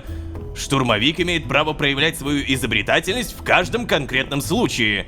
Это, знаете ли, даже приветствуется. Да. Главное, чтобы секретность организации не попадала под риск. А что же касается бессмертных существ, богов и так далее... Здесь мы используем специальное оружие, разработанное исследотделом. Я не знаю, как оно устроено, нам такую информацию не раскрывают, но мучение бессмертных заканчивает мгновенно. Использовать его напрямую, правда, нежелательно. Кстати, если вы понимаете, что выживший еще в состоянии использовать это оружие самостоятельно, то лучше незаметно подбросить его несчастному и отдать его собственную судьбу в его же руки. Поверьте, ни разу на моей практике не было, чтобы кто-то предпочел бы остаться в живых. Джон. Капец. Вот это примерчик. Ну, а теперь позвольте зачитать вам этический кодекс полевого сотрудника. Сейчас... Положение первое, пункт 1. Каждый полевой сотрудник обязуется во что бы то... Спустя полчаса. Помимо этого, каждый сотрудник организации обязан обращаться к своему непосредственному начальству в случае возникновения внештатной ситуации любого характера. Также защищать интересы организации в любых обстоятельствах. Ой. Фу, блин. Ну, наконец-то. Я сам устал, бедный. Итак, стажер Скример, стажер Лолошка, добро пожаловать в наши ряды! Спасибо, сэр. Это большая честь, и я буду... Да, тихо. Давайте теперь перейдем к практической части инструктажа. Пойдемте на улицу. Как же он бесит его. Скример Малецкого в плане. Ну ничего, зато я не бесю. Я нормальный, я многое повидал в своей жизни. Но мне нравится Скример. Так, Что в итоге? А, поговорить? Ну чё, ты готов? Да, Малецкий. Ну, наконец-то, тогда начинаем. Вот, это тебе. Что? Это VR-очки? Реально VR-очки. Слушайте, честно говоря, я не знаю, что именно там подготовил наш исследователь для этого случая. Мне сказали, что испытание максимально приближено к тем, которые мы проводим в Синклите. Ну, в нашей тренировочной комнате. Просто махните рукой перед собой, чтобы запустить программу. Я буду ждать вас здесь, с результатами. Давайте, ребятки, я верю в вас. Да, спасибо огромное, сэр! Вы так добры! Не. О. Ой! Ух ты! Ой, ой! Что, не поговоришь со мной? Вот бы ему подножечку подставить, да? Малетки, не поболтаем. Ну окей. Ладно, пока скример у нас что-то делает, давай, наверное, тоже будем это делать. Если существуют очки виртуальной, то существуют ли очки реальной реальности? Мне так нравится эта серия, блин. Ну ладно, что мне? Как использовать? А, катсцена. Чё, как это работает, блин? Очки на скафандр? Ну ладно, в целом там, наверное, все видно. Внимание! Проверьте свой планшет. Где я? О, стоп! Это же место! Слушайте, это крутые виртуальные очки. Это очень крутые. Я бы такие в жизни хотел. Типа, они проецируют все то, что у тебя в реальной жизни. То есть ты типа не запнешься. Ну или как они работают, я не понимаю. Ладно, планшет. Сейчас я 47863. Пытаюсь найти какую-то тут подсказочку, но не-не-не-не-не. Это у нас значок, получается, организации, задание, номер, бла-бла-бла. Открыть. Вид задания – ликвидация выжившего. Автор задания – Кребе Бреже Же Кребе Боб. Я не могу это читать нормально. Это что такое? Отдел учета. Ага, ну вот хотя бы так. Исполнитель – Лолошка. Отдел исполнения решений. Координаты, по которым находится цель – минус 3067, 69, минус 129. Информация о цели – вампир.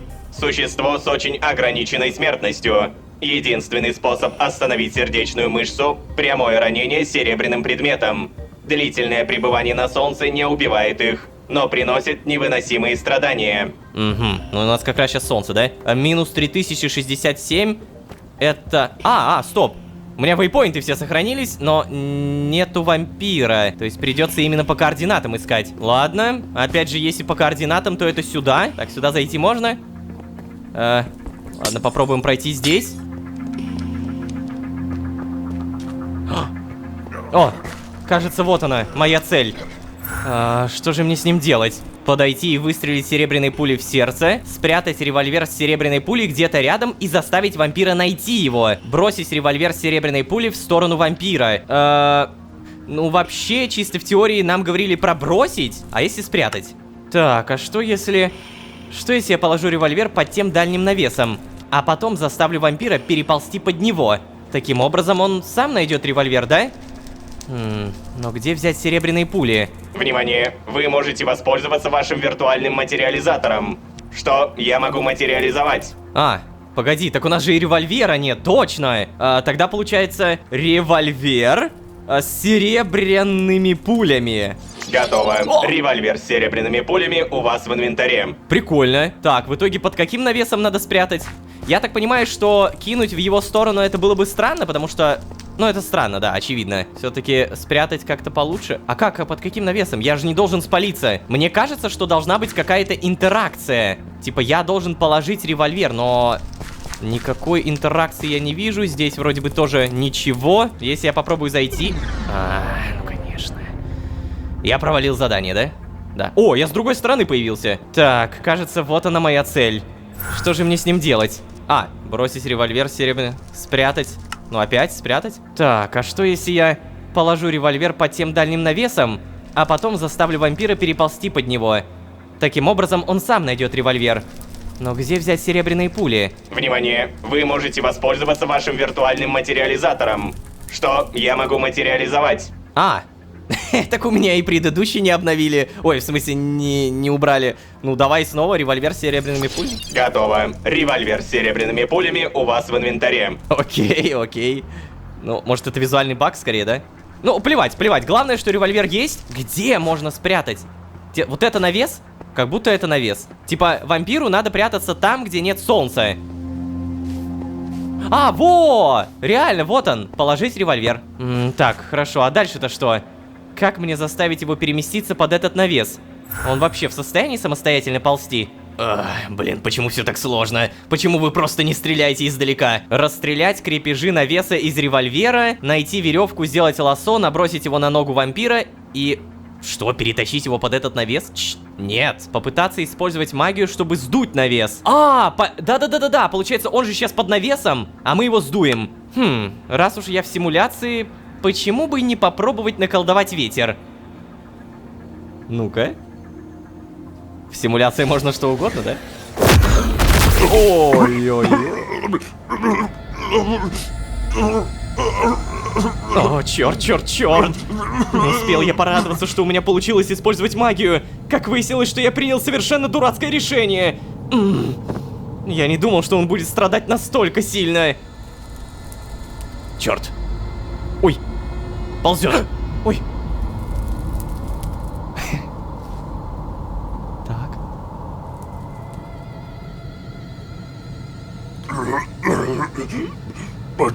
Почему солнечный свет не убивает меня? Почему я не могу просто умереть? Пожалуйста, пожалуйста, кто-нибудь.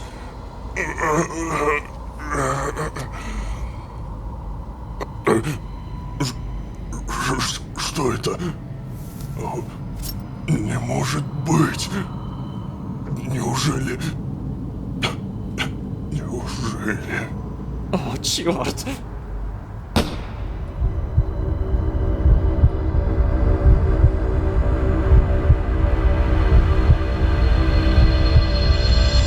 Поздравляем! Вы успешно выполнили тренировочное задание и набрали 9 баллов из 10.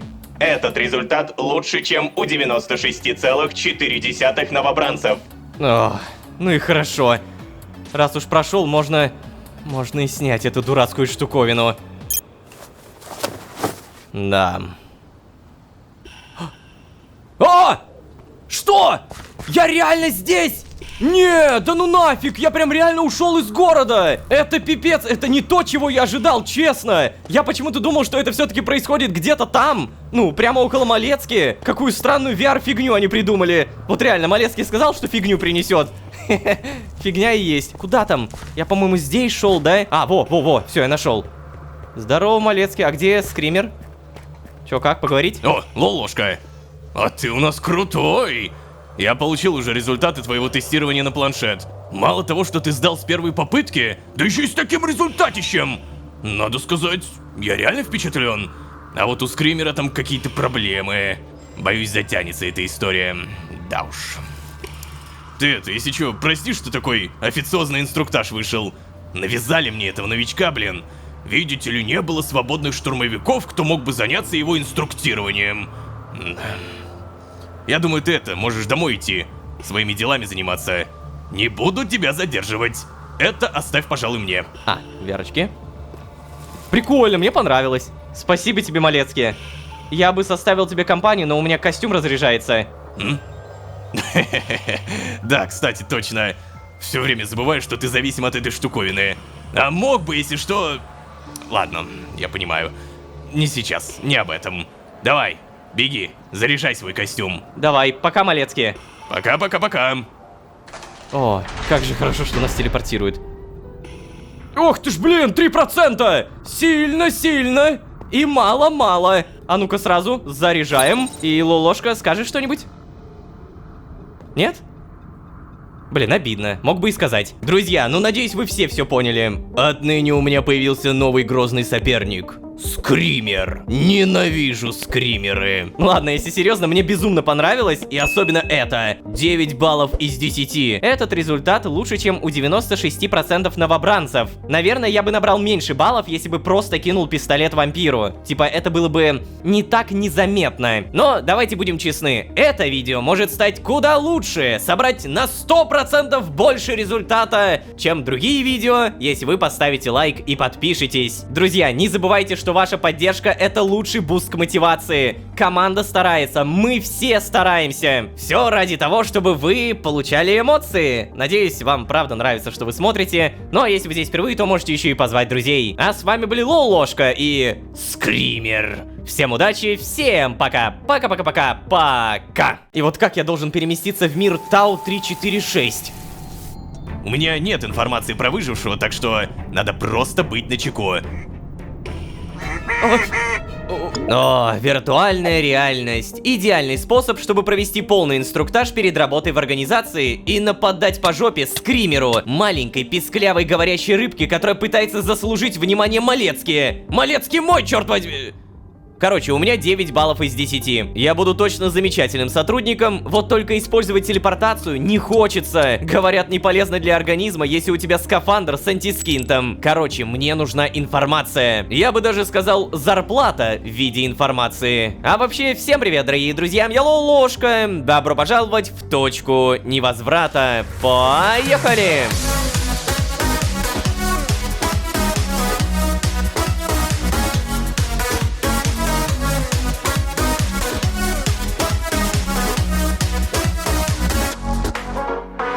И снова всем привет, дорогие друзья, я Лолошка. Добро пожаловать в точку невозврата. Сезон, в котором мы не провалили тест. Мы молодцы, ребята. Да, инструкции, потом еще инструкции. А далее самое сладенькое практическое задание в виртуальной реальности. Если коротко, то тема такая: как нужно вести себя сотруднику организации, чтобы убить выжившего и не спалиться самому. Мы задание выполнили на 9 из 10. Все более чем чудесно. А вот у другого новичка по имени Скример, если верить Малецке, проблемы какие-то. Про меня сказали: мало того, что ты с первой попытки сдал, да еще и с таким результатом. Надо сказать, я впечатлен. Это все приятно, правда, но я напомню, Лая, мы все еще не поговорили с ней, поэтому одеваемся, тут же прописываем Брунус.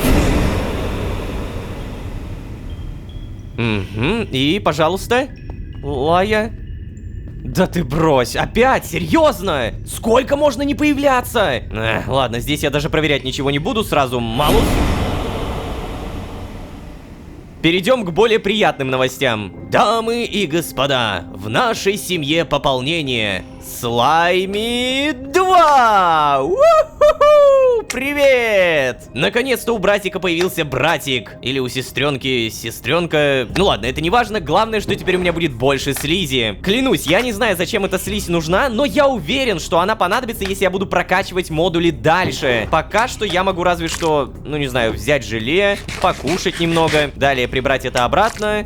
И все. Еды пока предостаточно. Братика номер 3 сделаем чуть позже. Давайте, ребят, пока. Короче, с самого начала серии у меня шикарный What? Подожди. А что он делает? Малецкий? Я стучал. Никто не ответил, и я зашел. Да, привет, Малецкий. Конечно, ведь именно так принято делать, когда тебе не отвечают на стук, да? Да, вот именно. Это был сарказм, Малецкий. Слушай, я был совсем ребенком, когда я последний раз жил в обычном обществе. А в общежитии у штурмовиков нет никакой приватности от своего командира. А я напомню тебе, я все-таки твой командир, Тихо, мы с тобой не в общежитии, и контракт у меня временный. Ну знаешь... Да ладно, зачем ты пришел? У тебя очередное обучение какое-то? Да нет, инструктаж ты уже прошел. Хотя есть еще парочка вещей, которые я бы хотел добавить не по протоколу, а от себя. Я хотел поговорить с тобой вот об этом. О чем? О моих скафандрах, что ли? Ну, да. Я не стану выспрашивать, откуда они у тебя или как ты их сделал.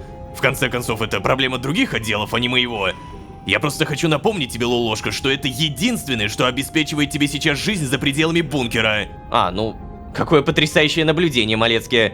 Сам бы я никогда не додумался, спасибо. Ах. Слушай, хватит с меня твоего сарказма. Ты единственный, кто Да, смог... да, я понял. Я единственный такой случай в этой вашей организации. Весь такой особенный. Я это по несколько раз от каждого из вас уже слышал. Ну, плохо слушал, значит. Ой-ой-ой. Ложка. Все протоколы в организации написаны для существ, отвязанных от времени. Все процедуры, выработанные последователем улучшением алгоритмов, придуманы для тех, кто не может умереть обычными способами. Да, я Смерть — это последствия времени. Если ты становишься параллелен времени, привычная смерть для тебя невозможна. Но, как ты уже понял, это не твой случай. И, насколько я знаю, кстати, ты даже более смертен, чем твой друг-бог... Короче, как там его звали? Слушай, Лулошка, я прошу тебя, ради тебя же самого и моей карьеры, не делай глупостей, умоляю. Ой. Если я потеряю такого агента, как ты, я не знаю, что со мной сделают. Это будет катастрофой для всей организации. Ведь, возможно, ты первый шаг к изменениям. К изменениям, которые казались невозможными все эти километры пути. Короче, забудь все, что я только что сказал. У тебя первое задание, с которым ты должен будешь справиться сам. Что? Уже? Ага, прикинь. Обычно у стажеров должно пройти хотя бы 90 вылазок с инструктором. Все-таки быть штурмовиком непростая работа. Это сиделкам не страшно совершить ошибку. Просто перепишут протокол или отчетность, и все.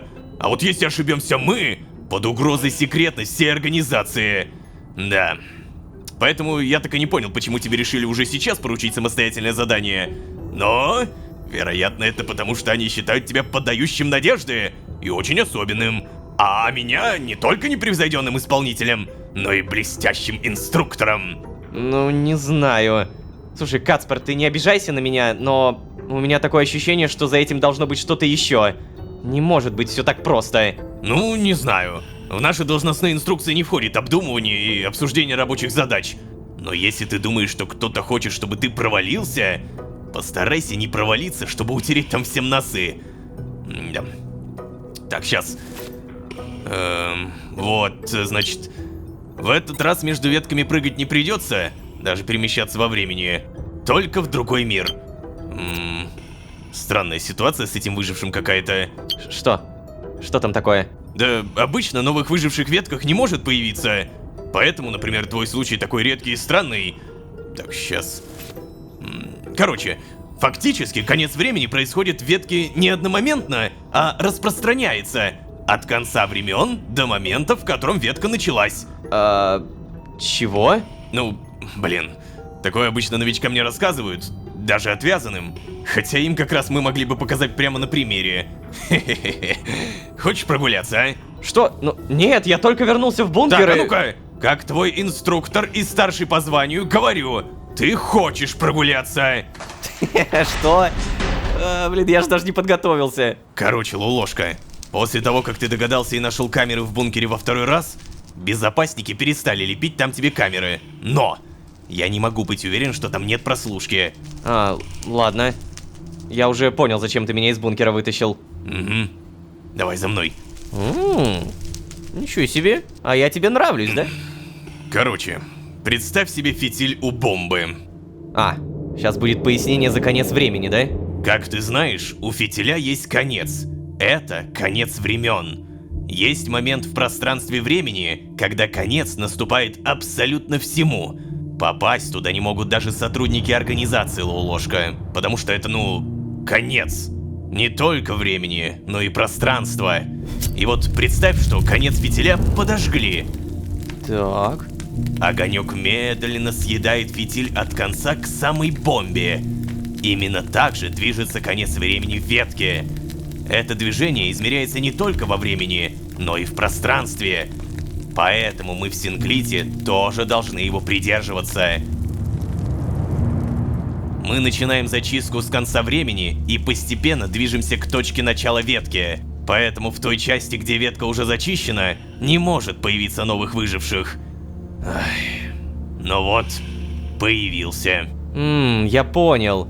Давайте я чуть своими словами поясню. Вот представьте вот такой вот отрезок. Это начало, это конец. Когда происходит конец времени движется от конца к началу. И организация постепенно зачищает всех выживших также от конца к началу. Допустим, ветка, в которой мы сейчас находимся, опять же, допустим, вот такая жирная ветка, и мы сейчас находимся где-то здесь, в середине. Следовательно, от конца времени и до середины конца времени никаких выживших уже быть не может. А вот от середины и до начала этой ветки выжившие еще могут быть. Но теперь Малецкий говорит, что каким-то боком вот здесь, между концом и серединой, появился кто-то. Ага, и вот это интересно. Ну давай, рассказывай. И вот теперь представь, этот случай дают тебе, новичку-стажеру, который хоть и сдал инструктаж блестяще, но еще пороху не нюхал, раз у нас тут аллегории с бомбами. Да. Возможно, это какая-то ошибка в документации, и мы просто скоро увидим сигнал об отмене твоей миссии. Ведь через пару километров в отделе предписаний должны были догадаться, что что-то идет не так. Сейчас даже проверю. Да нет. Почему-то реально до сих пор никто не пишет. Что ж такое? Может быть, они решили дать тебе эту задачу, потому что, не знаю, тебе проще будет попасть туда. Так. Знаешь, Лолошка, что я сейчас вспомнил? Да, мы когда с тобой разговаривали в первый или второй раз, ты тогда сказал... ты попал сюда уже после конца света, так? Ну да. Кажется, что-то подобное я говорил. Просто я же тогда не придал значения твоим словам, потому что, в целом не понимал, как с тобой говорить. И мне казалось, что ты на инопланетном разговариваешь. Не то чтобы в моей практике мне часто приходилось общаться с привязанными. Короче, сейчас я вот вспомнил об этом и... Лолошка, ты же теперь понимаешь, почему появление после конца света новых выживших невозможно? Ну, да, понимаю. Но также понимаю, что оно возможно. Так, а вот теперь расскажи. Что? Почему? Поделиться своими догадками, перевести тему, предложить Малецкому догадаться самому. Ну, поделиться? Малецкий, дело в том, что я был во вневременной пустоши. Что? Да, судя по всему, бежал в далекое будущее вместо прошлого, куда хотел отправиться. И в этот момент навстречу мне, с другого конца, несся конец времени. Обалдеть. Знаешь, скорее всего, меня выкинуло из вневременной пустоши, когда время закончилось. То есть в момент наступления конца этого времени. Ничего себе. Да, это моя теория. Это, если что, конечно, если твоя метафора про фитиль настолько буквально, насколько я ее воспринял. Слушай, Лолошка, ты хотя бы знаешь, что вневременная пустошь недоступна обычным мироходцам? Что даже большинству богов она недоступна, как и организации. Угу. Малецкий, скажи честно, почему организация решила завербовать меня? Не просто же так это все, ой, не просто. Да не знаю я, Лолошка. Знаю только, что решение убивать тебя было отменено тогда, когда мы узнали, что ты не тот, за кого мы тебя принимали. И единственное, с чем я могу это связать, это с тем, что ты тут оказался после конца времени. И теперь организация дает мне задачу прикончить кого-то, кто оказался здесь, как и я, через пустошь, правильно? Да я не знаю, правда не знаю. Всякое случается. И аномалии, и чудеса, и случайности случаются. Вообще, это может быть просто ошибка. Например, существо просто было случайно пропущено отделом учета. Угу. И ты сам в это веришь, да? Нет, ладно, в это я сам не верю. Знаешь, для человека, который так искренне верит в организацию, ты что-то много в ней сомневаешься. Да нет, не надо, Лолошка, я не сомневаюсь в организации. Я сомневаюсь в отдельных существах. И среди высоких чинов есть те, кто может пытаться спрятать свои ошибки с помощью стажеров. Ну, да ладно, ты прав. Я что-то слишком погрузился в теоретизирование. Мы отвлеклись. Сейчас.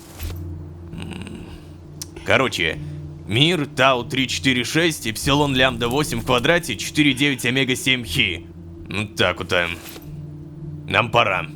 Нет, стой. Блин. Я слишком сильно на него надавил, да? Блин, чувствую себя теперь паршиво. Он ведь впервые заговорил со мной настолько открыто. До этого, конечно, тоже были какие-то намеки с его стороны. Например, он говорил мне, что ничего из сказанного мной не расскажет никому в организации, рассказал мне про камеры в бункере. Но все это всегда можно было списать на дружелюбную стратегию самой организации. Ай. Что-то там явно происходит в Синклите. Что-то, что сбивает с толку даже Малецки, который с самого нашего знакомства был целиком лоялен. Надо будет спросить об этом у Лаи. Не удивлюсь, если даже она как-то в этом замешана. Ведь если так подумать, они уже очень давно у меня про нее не интересовались, да? А ведь я считал, что они пытаются меня завербовать, чтобы подобраться к ней. Так, ладно, наверняка Малецкий уже ждет. Подожди, а как ты телепортируешься? Блин, и вот как я должен переместиться в мир Тау 346? Почему все от меня ждут, что я овладею такими навыками в 2 прихлопа? Так, ладно. Давайте как-нибудь попробуем про Малецкого подумать.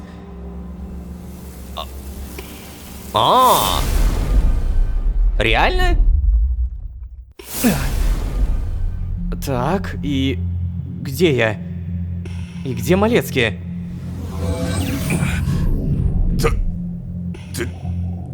Ты что здесь делаешь-то? Ты сосредоточься, ложка! Еще раз. Мир Тау 346, Эпсилон Лямбда 8 в квадрате, 49 Омега 7 Хи.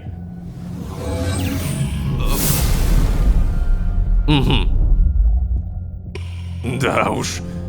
Знаешь, ложка, если это была какая-то шутка, то крайне неудачная. Что? Шутка? Какая шутка, Малецкий? Ну, а для чего ты сейчас это сделал, а? Как тебе удалось это?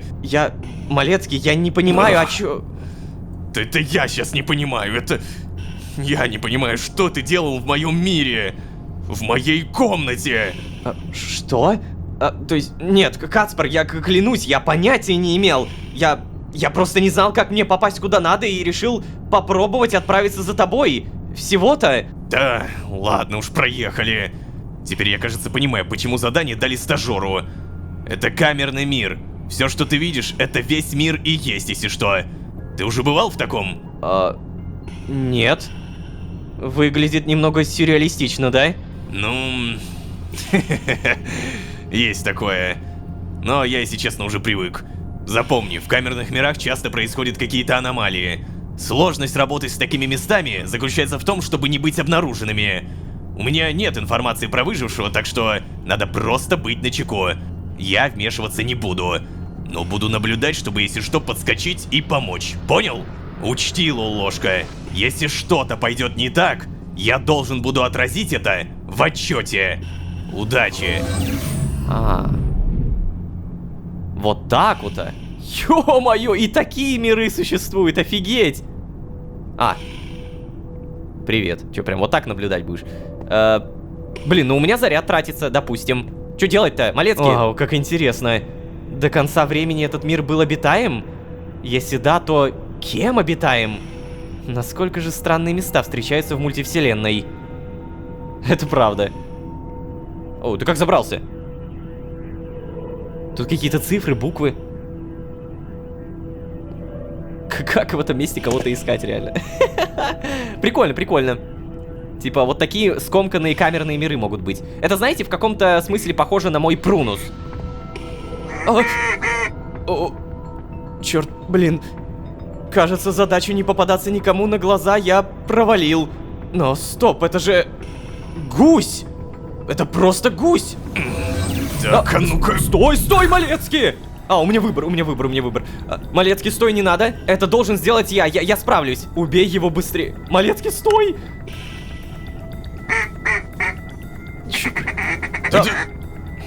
Ложка, ты что творишь? Но нет, подожди, это же просто гусь! Ты сейчас шутишь надо мной? Как может быть просто гусь после конца времени? То, что выглядит, ходит и крякает как гусь, далеко не всегда является им ложка. Да нет, я уверен, что это просто гусь. Просканируй его! Черт, ты, мне кажется, сейчас нарушил все существующие протоколы. Именно поэтому новичков и не посылают на самостоятельные задания. Еще раз, Малецкий, просканируй гуся!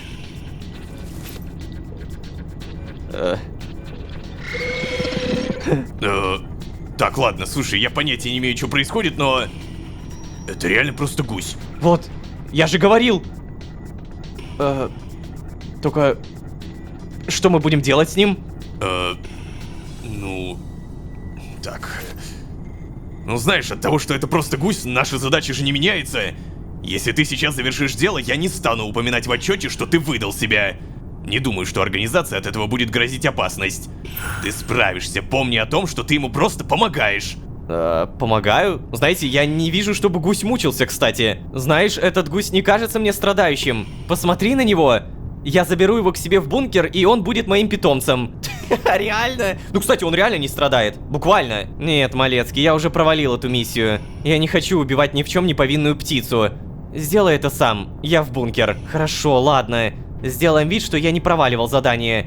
Каким бы странным оно ни было, мы же не обсуждаем приказы сверху, верно? Этот гусь не кажется мне страдающим? О, нет, нет, нет. Малецкий, Малецкий, еще раз послушай, я не дам тебе его убить. Остановись же ты! Ты говоришь, что эта работа очень сложная, но необходимая, потому что мы помогаем. Ты веришь в то, что ты приносишь свою душу в жертву, чтобы помогать другим, да? И в ситуации с Хэттентепом я с тобой даже... Правда, я согласен с тобой. Но здесь-то, Малецкий, это обычная птица, которая не показывает никаких признаков страданий. Неужели для нее не будет лучше жить в моем бункере? Ложка, Каспер, прошу тебя. То, что я предлагаю, никак не ставит организацию под удар. Более того, соответствует ее этическому кодексу. А это ведь самое главное, правда? Ну ты погляди на него! Ну разве не очаровашка? Разве ты сам не хотел бы себе живого питомца? Если ты разрешишь мне его оставить, я разрешу тебе приходить кормить его. Малецкий, пожалуйста! Ну... Эта ветка самая проблемная из всех, с которыми я работал. Если ты сможешь перетащить эту штуку к себе в бункер, то ладно, пожалуйста. Ну, спасибо тебе. Спасибо, Малецкий. Блин, такое понебратство со старшим по званию. Да ладно тебе, брось ты, Каспар. Скажи лучше, что ты напишешь в отчете? Ну, блин. Что агент Луложка блестяще справился со своим первым заданием, обеспечив выжившему тот покой, которого тот заслуживает.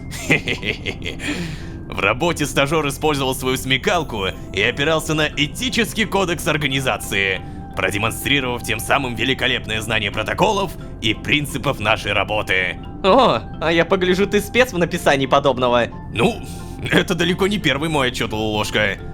Ладно, увидимся в бункере. Я должен убедиться, что все пройдет гладко. Спасибо. Все-таки я не ошибался в Малецке. Он действительно понимающий... мужик. Так, ладно, что мне с тобой делать-то? Как мне переместить тебя с собой? Может, попробовать использовать магию, как я сделал в симуляции? Только, да, в этот раз я использую магию искры. Не зря же я первый, правда? Поднять гуся. Подожди. А вдруг тут утка какая-нибудь? Я не знаю, как этот гусь здесь выжил. Знаете, у меня такое ощущение, что это какая-то проверка уже не меня, а Малецкий. Как будто бы организация начинает подозревать в чем-то Малецкий, и вот таким вот образом идет проверка на, опять же, вот какую-то этическую норму. Не, ну реально, какой к черту гусь? Почему он живой? Кто это мог сделать? И самое главное, почему организация не отменяет это задание? Ощущение такое, что утки здесь нет. Потому что если бы была, то я бы, наверное, нашел ее слишком быстро. Знаете, просто если мне нужно забираться куда-то наверх, то у меня просто заряда не хватит. В этом проблема. Вот здесь вроде как можно пропрыгать, но забраться дальше нельзя. Вот там...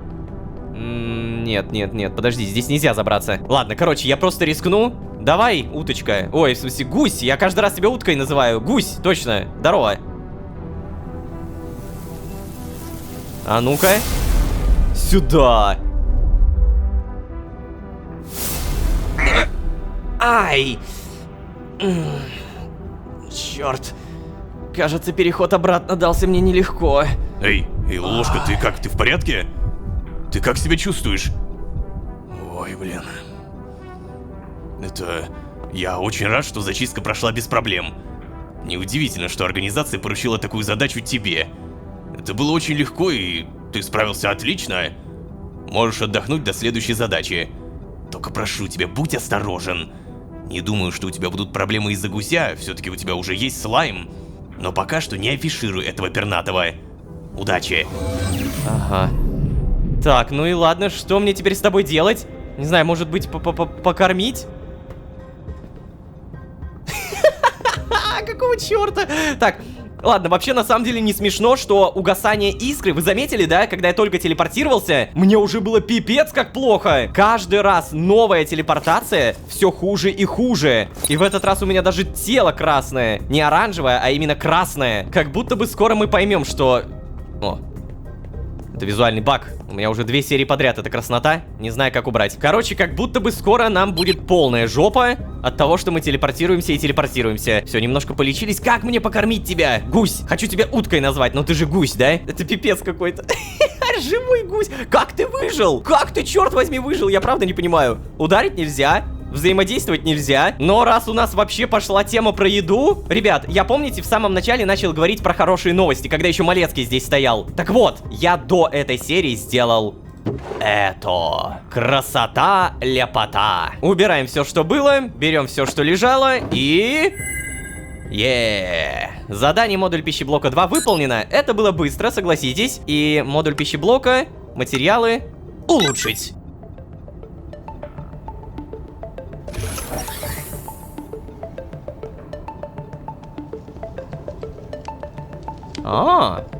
Подвальное помещение появилось.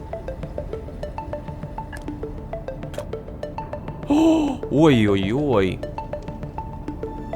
Ты посмотри, сколько тут запасов. Что?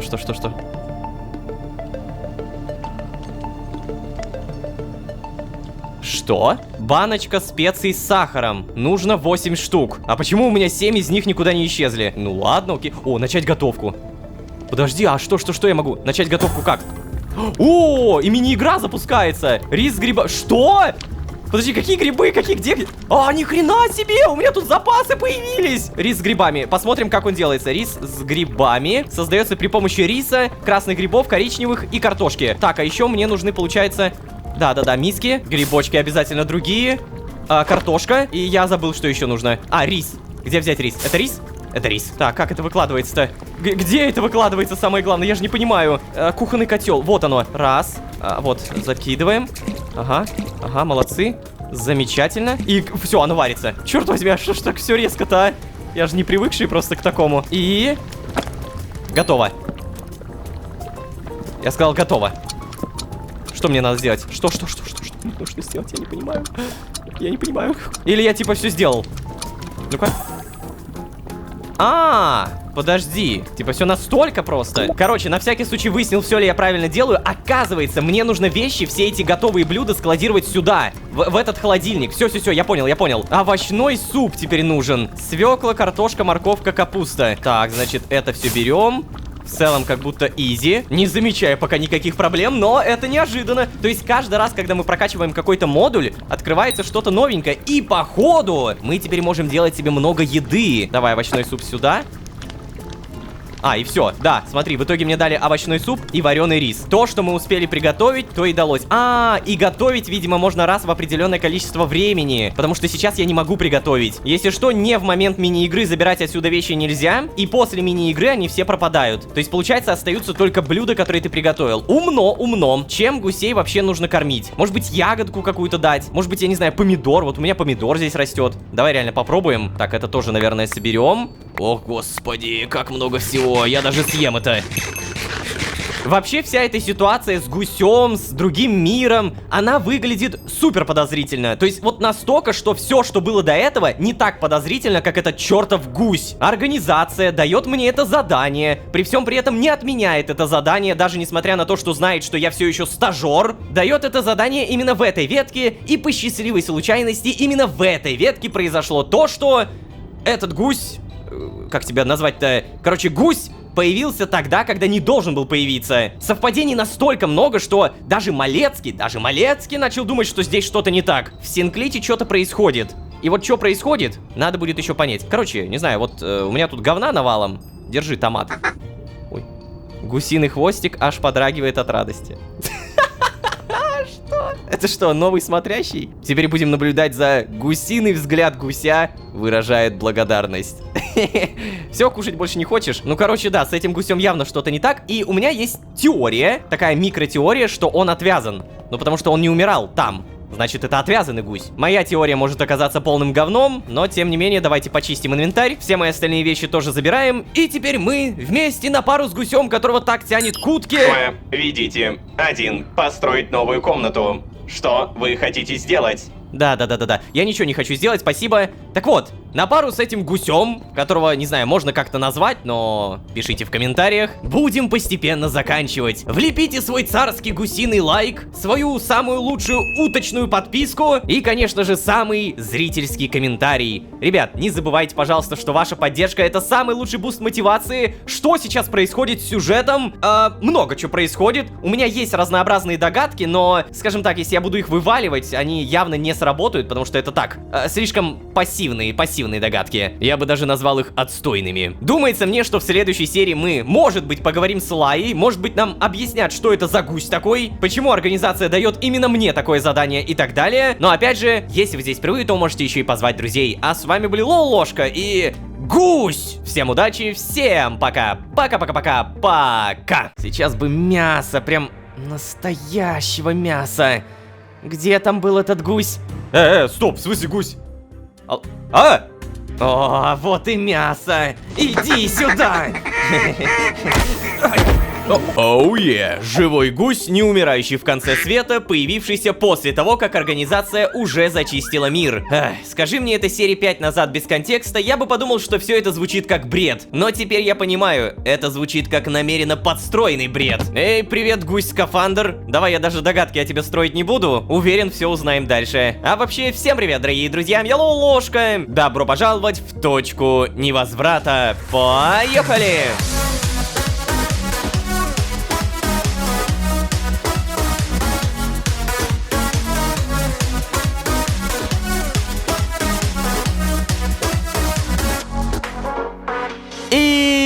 Снова всем привет, дорогие друзья, я Лолошка. Добро пожаловать в точку невозврата. Сезон, в котором мы гуси-гуси га-га-га. Есть хотите? Да-да-да. Ладно, я правда не могу придумать серьезное начало к теме предыдущей серии, ибо гусь, который по живучести обходит даже меня, и ему не нужен никакой скафандр, это сильно. Но при этом данный гусь не отвечает на два важных вопроса. Первое, почему организации так важно было увидеть именно меня на этом задании? И второе, почему гусь выжил в конце времени, так еще и появился уже после зачистки организации? Мне было бы очевидно неинтересно, если бы Малецкий сказал: да не парься, это рядовая ситуация, но нет, он сам удивился, так еще и добавил: эта ветка самая проблемная из всех, с которыми я работал. Это как-то связано с отцом, или это как-то связано с Лолошкой, или же смотрящим. Скорее всего, это совокупность, но, как говорится, поживем, увидим. Так, слушай, тебе, может быть, покушать принести? Ща все сделаем.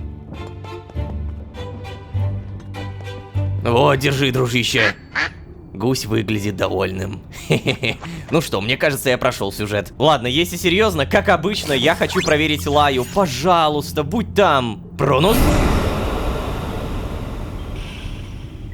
Ну-ка. Понятно. Малус? На всякий случай, на будущее добавим слизням немного еды. Вот так вот, 44 гнили. Замечательно. О!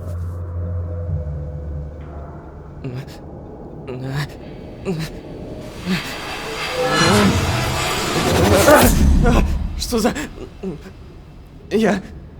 Что это? Моя искра. О, черт. Кажется, я начинаю понимать, что такое антискинт. Джон был бы в восторге.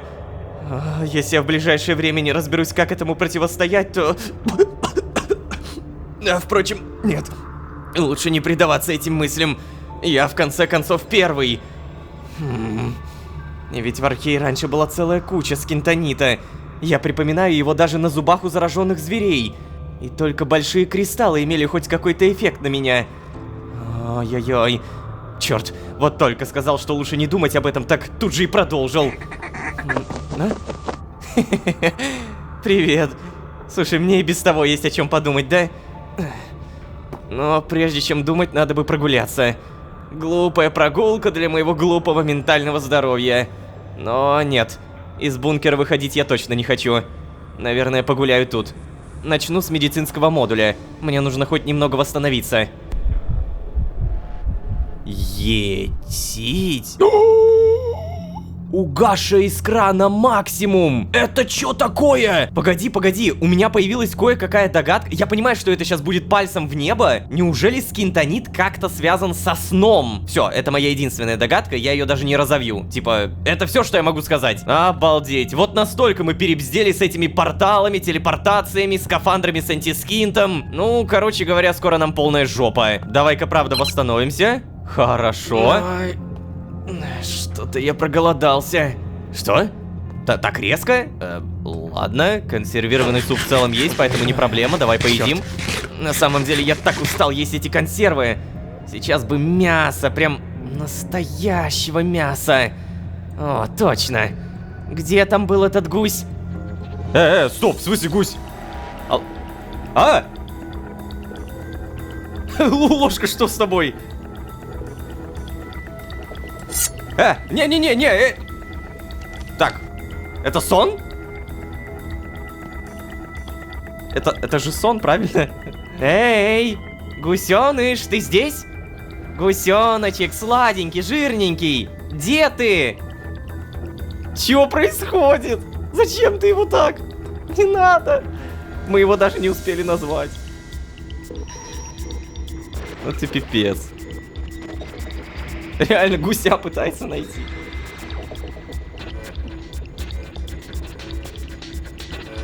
Ну да, ну да.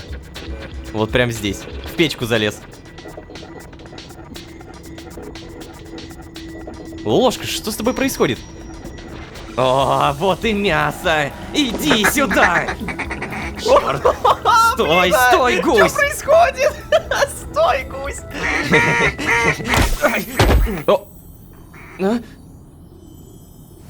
Что это? Золотое яйцо? Чё? Так ты не гусь. Ты гусыня. И уж точно необычная гусыня. О, слушай, прости, что хотел тебя на мясо пустить. Слушай, от этого яйца так тепло. Пипец, это был не сон. Это был не сон. Ложь. Стоп, это что такое? А где мозги? Погоди. Искрящееся яйцо. Яйцо гусыни, которое я забрал себе с задания в камерном мире. От него исходит слабая энергия искры. Что? Гусыня! Ты кто? Это, черт возьми, как так? Подожди, куда делась? Куда делась гусыня? Убежала, блин. Подожди, пожалуйста. Ты кто? Так, подожди, могу использовать? Я могу съесть? Чего? Какая красота, ты посмотри. Я хожу, и за мной тянется след искры. Блин, ребят, это на самом деле, я примерно понимаю, насколько же запарились разработчики, чтобы передать вот такой эффект тянущийся. Это очень прикольно сделано. Вау. Ну давай попробуем съесть.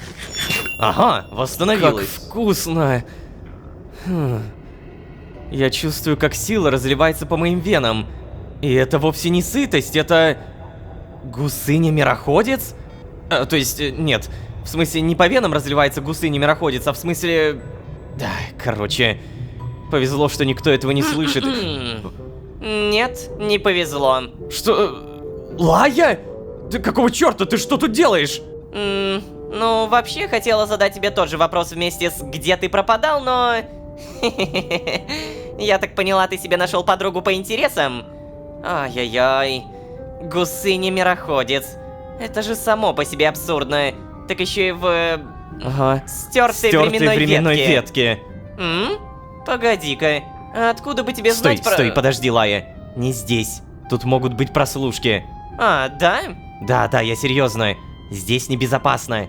Ну, понятненько. Хорошо, что у меня всегда с собой глушилка. Серьезно? Жду тебя. Одевайся и приходи. Судя по всему, тебе есть чем поделиться. Ну ладно. Да. Хорошо, хоть Лая решила выйти из бункера, прежде чем идти в Прунус. Видимо, прошли времена, когда я очень хотел с кем-то поболтать и быть не один. Настали времена, где все ко мне ломятся по поводу и без. Но да, Лая права. Я давно с ней не виделся, и я ведь даже не рассказал ей про то, что вступил в... Так, кажется, сейчас меня ждет разнос от Лаи. В любом случае, можно будет обсудить с ней то, что сказал мне Малецкий. Зря я тогда надавил на него. Может быть, сейчас знал бы больше. Может быть, Лая мне сейчас об этом расскажет. Я не сомневаюсь в организации, я сомневаюсь в отдельных существах. Неужели он мне на кого-то намекал? Или, может быть, организация отошла от своей изначальной цели? Кого они в итоге проверяют-то? Меня или Малецкий? Что им от меня может быть нужно? Что во мне такого особенного? Пустошь? Пустошь недоступна организации, это правда. Но откуда они тогда знают про нее? О, нет, не понимаю. Вероятно, Малецкий тоже не понимает, поэтому и ведет себя так. Ладно, сейчас вывалю все это Лаи, а там и посмотрим. Не убьет же она меня за то, что я просто вступил, правда? Правда. Хорошие вопросы задаешь на самом деле. Типа, как они могут знать про пустошь, если по сути туда не могут попасть? Видимо, создатель пустоши... Ой, в смысле, создатель организации — это кто-то, кто раньше являлся привязанным. А если раньше он был привязанным, то получается он отвязался сам. То есть, понимаете, где-то вот эта нулевая точка создания организации существует. А значит, и существует тот, кто был отвязан впервые. Малецкий действительно так и сказал. Я не сомневаюсь в организации, я сомневаюсь в отдельных существах. Короче, здравствуйте, скафандр, надеваем, далее немного кушаем. И на всякий случай проверяем гусыню. Эй, гусыня, а ты куда ушла? Ты... просто гуляешь или как? О, вот она, красавица. Ты что, уснула? Это так мило. Не, очень круто, что ее сделали такой... живой, что ли? Типа, гусыня реально может ходить по бункеру, в один момент просто прилечь и уснуть. Нормально. В любом случае, Пронус. В итоге, привет. Поговорить? Ну давай, рассказывай. Только честно. Ну, вот так сходу, да? А ты-то мне что-нибудь расскажешь? Рассказать все, но умолчать о вступлении? Рассказать просто все? Спросить, как у Лаи дела? Ну давай все расскажем. Я не думаю, что нужно умалчивать о вступлении, это будет бредово. Да, поэтому все. Хорошо, я расскажу, Лая, но тебе может не понравиться. Так, слушаю тебя. Итак. И он все рассказал. Ну да. Но, ну как ты вообще... Нет, Лая, не надо. Я же попросил тебя, пожалуйста, давай без этого. Мне нужна была информация, нужна была. Я же пытаюсь разобраться во всем этом. Да нет, я не про это. Как ты вообще провернул это? Это же просто невероятно. Ты буквально утер нос всей этой идиотской системе и прогнул под себя всех этих кабинетных сиделок, понимаешь? Ложка. Это же открывает столько возможностей! Подожди, то есть ты не злишься? Ну, конечно же нет, Лолошка. Ты не просто вступил в организацию. Ты заставил ее играть по своим правилам. А это означает, что им не удалось пролезть тебе в голову. Что в свою очередь означает, что ты не пес организации, как Малецкий и прочие. И... да, ты был прав, когда сказал, что в своей жизни делал очень сложные вещи. Прости, что сомневалась в тебе. Да ладно, ничего, правда. Вообще, я рад, что ты не злишься. Ну не скажи. На самом деле, я была вне себя, когда увидела тебя в компании Малецкий. А потом еще раз. И еще раз. С каким-то там коротышкой. И думала, все. Завербовали окончательно. Я уже было, знаешь, начала вещи собирать. Думать, куда дальше деваться, но... что-то меня все-таки остановило. Я никак не могла понять, что. Пока в один момент не поняла. Ты же был в скафандре. Поэтому я и решила с тобой поговорить. И вот... Стоп, подожди. Лая, то есть все это время ты следишь за мной? Да ладно тебе. Будто ты сам не появляешься тут, когда тебе вздумается. Но... нет, Лая, это мое измерение. Ну так, а это моя бывшая работа. Следить за всякими. Ладно, извини. Давай, может быть, лучше к делу, а? Что ты хотел узнать? Ну ладно, давай. Знаешь, я думал, что меня пытаются завербовать, чтобы добраться до тебя, но по итогу... Я поняла. Никто про это ни разу не сказал, правильно? Ну да, так и есть. И еще, знаешь, недавно Малецкий высказал сомнение по поводу того, что делает организация. Как он выразился, отдельные личности в организации. И... это все же из-за тебя? Или нет? Многовато чести для одной меня, Лолошка. В Синклите полно тех, кто придерживается моей позиции и без меня. Уверена, у Малецки тоже не раз возникали сомнения, когда приходилось лишать жизни очередного бедолагу.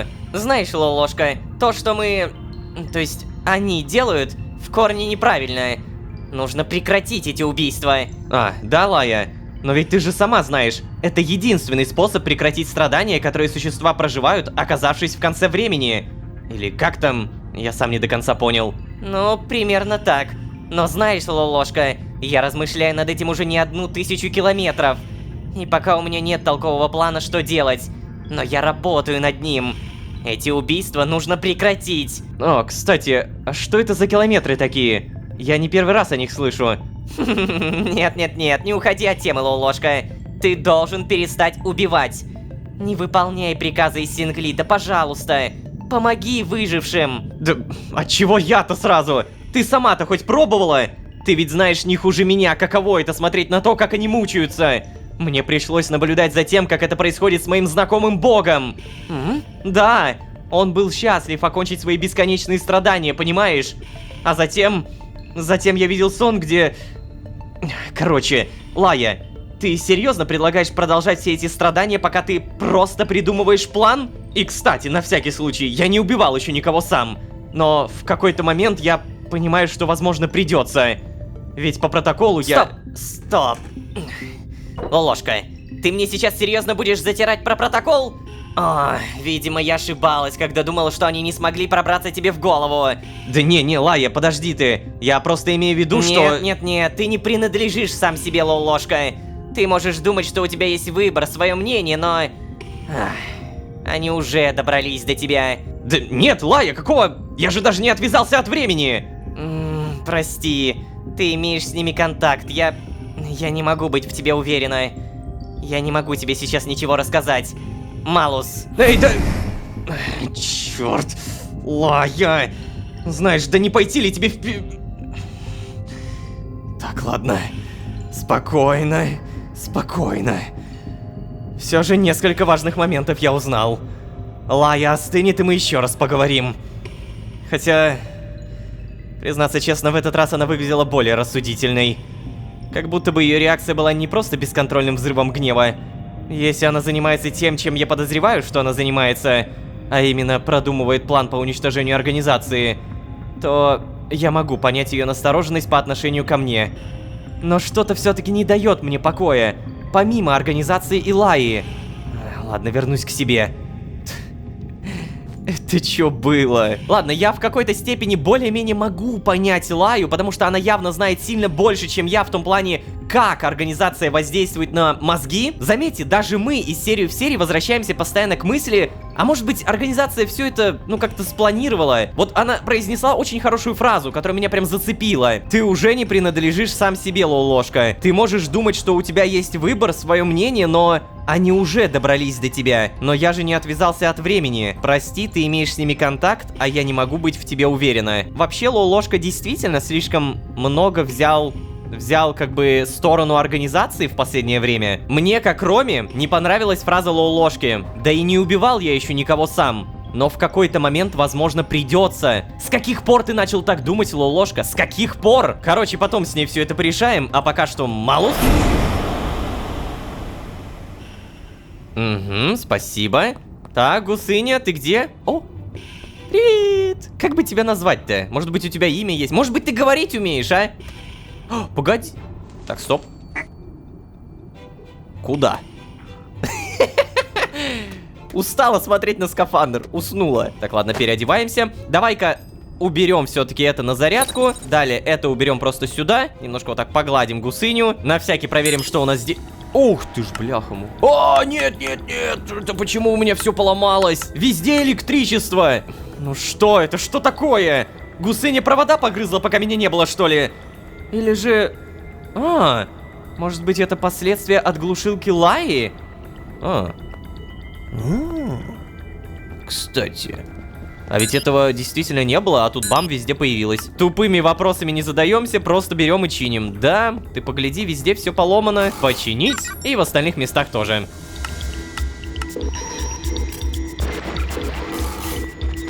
Что? Я готовку начал! Нет, нет, нет, мне не нужна готовка, подожди! Каким образом мне готовить, если у меня тут полная задница с электричеством? Рататуй! Я не то нажал. Ладно, давай проверим, как делается рататуй. Свекла, томат, лук. Но я уже, наверное, не успею. Да, 4 секунды остается. Кстати, смотрите, вот здесь с электричеством все нормально. И меня не бьет. Ну, хоть на этом спасибо, как говорится. Так, в итоге вареный рис. О, это изи. Тут у меня уже гниль появилась. Рис. Далее миска. Забираем, в холодильник кладем. И после рататуй. О, во, рататуй опять же. Готовим быстро и чисто. Тут главное, чтобы меня сейчас электричество не убило. Давай. Молодец, рататуй. Кладем. О, все, вещи вернули. Давай быстро чинить. Ой. Починили? То есть это надо было прям по сюжету дочинить до конца, нифига себе. Ох, Малецкий и прочих что-то не видно. Эх. Полы, что ли, помыть, не знаю. О, а вот и ты. Привет. Мне так нравится эта гусыня. Что ж ты за гусыня такая? С виду вроде как обычная. Да и сканер Малецкий не показал ничего необычного. Гусыня, которая несет яйца с энергией искры. Появляющаяся в самый нужный момент, именно тогда, когда мне нужно. В затерянном карманном измерении ветки, где... Точно! А как? Что? Что? Я не понимаю, что ты...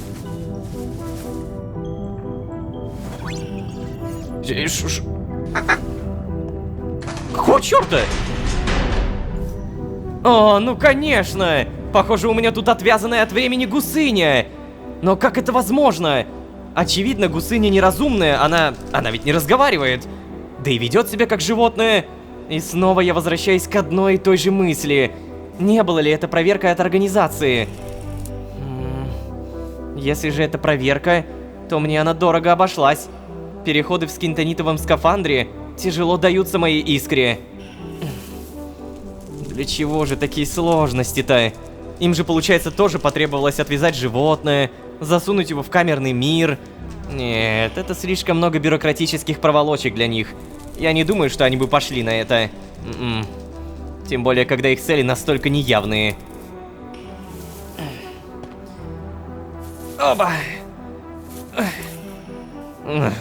Что ж такое-то? Окей.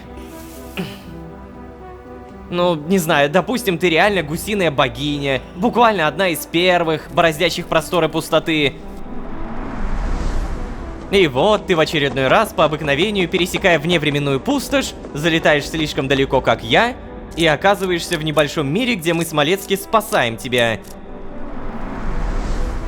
Нет. Это звучит все как какой-то бред. Нужно нормальное объяснение. А вот, допустим, какое-нибудь существо, опасное и могущественное. Вот, как, например, Тадмавриэль. Что насчет него? Желая оставить мне послание, допустим, он создает эту гусыню и отправляет сюда, зная, что я буду здесь. Да это же... Нет, это все тоже какой-то бред. Нет. Как можно вообще знать в пространстве без времени про где или там когда? Даже организация пользуется какой-то нереально сложной системой координат. А они-то явно лучше всех знают, с чем имеют дело. Ой. Стоп. О, нет. Я не дам тебе грызть мои провода. Что? Черт, надо отыскать птицу. Она не могла далеко убежать. Интересно, она летать умеет? Или еще хуже? Она умеет перемещаться между мирами? Зачем я вообще вытащил ее? Я же знал уже, что она никак не реагирует на время. Так, ладно, на поиски. Блин! Гусыня! Га-га-га-га-га-га! Где ты, гусыня? Бога ради! Задумался наш ложка, потерял гусыню. Черт возьми. А как ее искать? Подожди, машина. Давай тут проверим. Так, машина стоит, да, все еще здесь. Какое-то очевидное место должно быть. Очевиднейшее. Гусыня. Но она спуститься по лестнице явно никуда не могла. Например, вот здесь. Да, это можно даже не проверять. Ну, обалдеть теперь, ребят. Мы, походу, гусыню просрали. Давай тогда, не знаю, зарядимся. Мы сейчас пойдем в какой-то уровень радиации 2-3. Просто если я в итоге разряжу... О, да ты издеваешься. Я чуть инфаркт не схватил. О, стоп. А как ты вообще двери открыла? Эй! Хотел бы я записать все свои размышления на доске. Но нет, лучше подожду. Мне бы сейчас поговорить с кем-то, кто разбирается. Даже просто ради себя. Спрошу Малецкий, работают ли у них мироходцы, кстати. О, это идеальный вопрос. Нет, даже... Ой, так больно. Даже больше скажу, это офигенный вопрос. А ведь правда, у них должны работать мироходцы, потому что Лая говорила, для мироходцев отвязка особенно болезненная. То есть, если они отвязываются, значит, ну, наверное, они там работают. И как это происходит? Типа, отвязанный мироходец. Гусыня, ты кто? Ты отвязанный мироходец? Как ты отвязалась? Это... Какие эти вопросы сложные, да? Мне очень, на самом деле, нравится сезон в плане вот этой глобалистики, типа, в разные стороны. А особенно мне нравится, что постепенно все это не забывается, типа, обо всем помнится. Если вы смотрели «Сердце Вселенной», то помните, там я носил кинжалы из антискинта. В Архее раньше была целая куча скинтонита, и я припоминаю его даже на зубах у зараженных зверей. Я могу сказать, что, скорее всего, там не работал на меня скинтонит по причине, там было много энергии. Там было настолько много энергии скинта и сил мироходца, что, ну, как бы я постоянно заряжался. Эй, гусыня! Так, может тебя покормить? Хотя я тебя уже кормил. Короче, новое задание. Эклер Грасс. Эклер Гра. Ага, переводится как «жирная искра». Это отсылка на фуагра, я понял. Гусыня, которая несет не совсем золотые, но точно необычные яйца. В затерянном мире без времени. Интересно. Но куда более интересное, почему именно тогда, когда она мне понадобилась? Кто ее туда поместил? Если верить Малецки, в отделе учета редко делают ошибки. И ему самому в это не верится. То есть у нас сейчас есть прям очень много вопросов. Я даже сейчас попробую как-то структурировать. Первое. Почему эта гусыня появилась тогда, когда мне дали задание от организации? Второе. Почему организация хочет, чтобы именно я пошел на это задание? Третье. Какого черта эта гусыня несет мироходческие яйца, если это так можно сказать? И четвертое. А не пошла была я в пень-колоду, а? Ладно, если серьезно, то тут есть еще более короткая цепочка. Организация почему-то хочет, чтобы я примкнул к ним в команду. И второе, как только я к ним примкнул, появляется некая гусыня, которая восстанавливает мне силы. Из этой цепочки можно сделать коротенький вывод. Скорее всего, организация как-то испытывает меня. Она что-то хочет во мне найти. Но это мои догадки, ребят, это только мои догадки. Скафандр пока что снимаем. Обязательно хилимся и проверяем, что у нас с прокачкой. Ага, очки генома 0. Блин, на самом деле у меня опыт это не прибавляется. Типа вот прямо сейчас у меня 51 уровень, да, я могу прокачаться, но... А дальше? А дальше где опыт брать? Какого... Ты уже здесь. Я к тому, что дронов-то у меня нет, а они были прям хорошей прикормкой опыта. Что у вас здесь? Гниль еще есть. Желе делается. Ну, молодцы, ребят. Мне пока что невероятно нравится то, как нам пихают кучу ответов и одновременно просто дофигелион вопросов. Дофигелион. Мне такое прям нравится в играх. Ну, а еще мне нравится, когда вы не забываете ставить лайки. И, пожалуйста, нет, не выключайте, пожалуйста. Ну, пожалуйста, ну не выключайте, ну поставьте лайк. Не забудьте, пожалуйста, подписаться, потому что вся ваша поддержка в виде комментариев, тех же лайков, подписок — это большой буст для команды и меня. В условиях замедления Ютуба, о котором вы наверняка слышали уже 1000 раз со всех щелей, это действительно самый лучший буст мотивации. Спасибо вам большое. Ну а если вы здесь впервые, то можете еще и позвать друзей. А с вами были Лолошка и Гусыня-мироходец, которая может быть и не мироходец вовсе. Всем удачи, всем пока. Пока-пока-пока-пока. Я знаю, откуда у тебя эта гусыня, Лолошка. Я видела все отчеты агента Малецки, и я знаю, когда он пытается что-то скрыть. Если ты будешь сомневаться, то потеряешь не частичку себя, ты потеряешься сам, Лолошка. И давно ты стал таким философом? А ты? Маленькая гусыня и ее магические мироходческие яйца. Звучит как название какого-то странного аниме. Но на деле это отличный завтрак для ослабевающего междумирца. То есть меня. Того, глядишь, и силами напитаемся. По правде говоря, насчет происходящего в последних сериях мне есть что сказать. Но перед этим всем привет, дорогие друзья, я Лолошка. Добро пожаловать в точку невозврата. Поехали!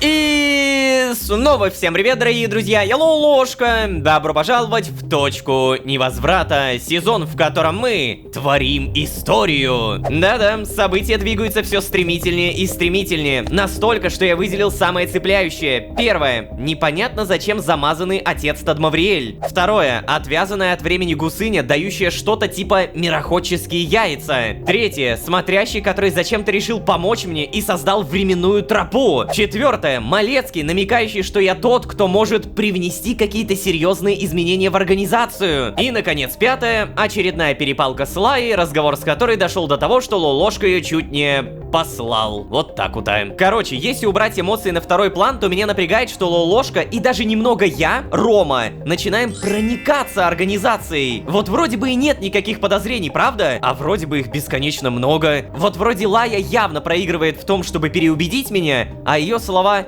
как будто внутри тебя поселяется мерзкий паразит, который понемногу, по кусочку, незаметно пожирает твою душу. Вот как будто эти слова правда засели у меня в голове. Понимаете, когда мы говорим о времени, мы можем представлять любое число лет. Вот, допустим, что такое мироходец? Это существо, которое живет 1000 лет. Что такое Лолошка, который междумирец? Наверняка это существо, которое прожило уже миллионы лет. А теперь представьте, что такое миллиард. Нет, триллион лет. Это все еще бесконечно мало от бесконечности. Наш человеческий мозг может только фантазировать о том, что такое прожить, ну, например, хотя бы 200 лет. Это тоже много, но бесконечность — это... наверное, все-таки побольше. Именно поэтому, какой бы козой Лая мне ни казалась, а она мне правда кажется козой, я буду пытаться воспринимать ее слова через призму бесконечности. Опа-на, а это кто? Малецкий? Обязательно одеваемся, еда есть. Эй, Малецкий, здорово. Да-да, пройдем дальше. Здорово, да. Чё-то на Малецкий не похоже. А вот теперь... Приветствую, агент Лолошка. Да, еще раз здравствуйте. Давай-ка я, наверное, сначала сниму это, а вот теперь продолжаем. Погляжу, все отлично. Рада видеть, что ты в порядке после своего первого задания. Спасибо, спасибо. Что за... Это что такое? Это... гусь. Да уж я поняла, что это гусь. Что он тут делает? Бегает? Кстати, это девочка. Это что, серьезно? Убери ее от меня. Да?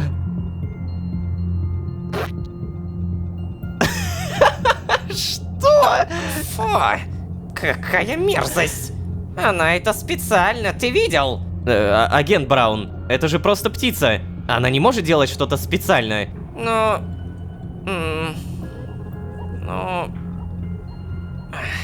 Ладно. Лолошка, откуда она у тебя? Так, подожди, а это, то есть, не вы подсунули? Что? Или подожди, или ты меня проверяешь? Спроси у Малецки, он лучше расскажет. Ну, задание принес. Это же обычная птица. Я не стал ее убивать, потому что уверен, комиссия по этике согласилась бы с моим решением. Завел. Завел. Прям как своего слизня. Вы наверняка его видели? О, начинается. Итак, послушай сюда, агент Лолошка. Вот, смотри. Этот разговор останется только между нами. Но не потому, что я как-то симпатизирую тебе. Признаться честно, я терпеть не могу сотрудников, которые не соблюдают протоколы. Ну да ладно. Да, многие видят в нашем бюрократическом процессе излишнюю сложность, но... Только эта сложность позволяет нам всегда оставаться верными идеалам организации. Только протоколы не дают нам, неидеальным существам, поддаться своим эмоциям. А поскольку организация существует всегда, у нас есть совокупный опыт, который гарантирует оптимальное решение для всех ситуаций. Ни я, ни ты, ни агент Малецкий не обладаем всей совокупностью этого опыта. Поэтому в своих решениях мы всегда должны полагаться на регламент. Понимаешь, о чем я? Ну, в целом-то да, понимаю. Просто... Ну, я просто не понимаю, зачем ты это сейчас говоришь мне. Хорошо, будем проще. Я знаю, откуда у тебя эта гусыня, лол-ложка. Я видела все отчеты агента Малецки, и я знаю, когда он пытается что-то скрыть. Конечно же, я передала этот отчет дальше без изменений. Потому что никто, кроме меня, не способен увидеть этих белых пятен, что он оставляет в своих стандартных формулировках.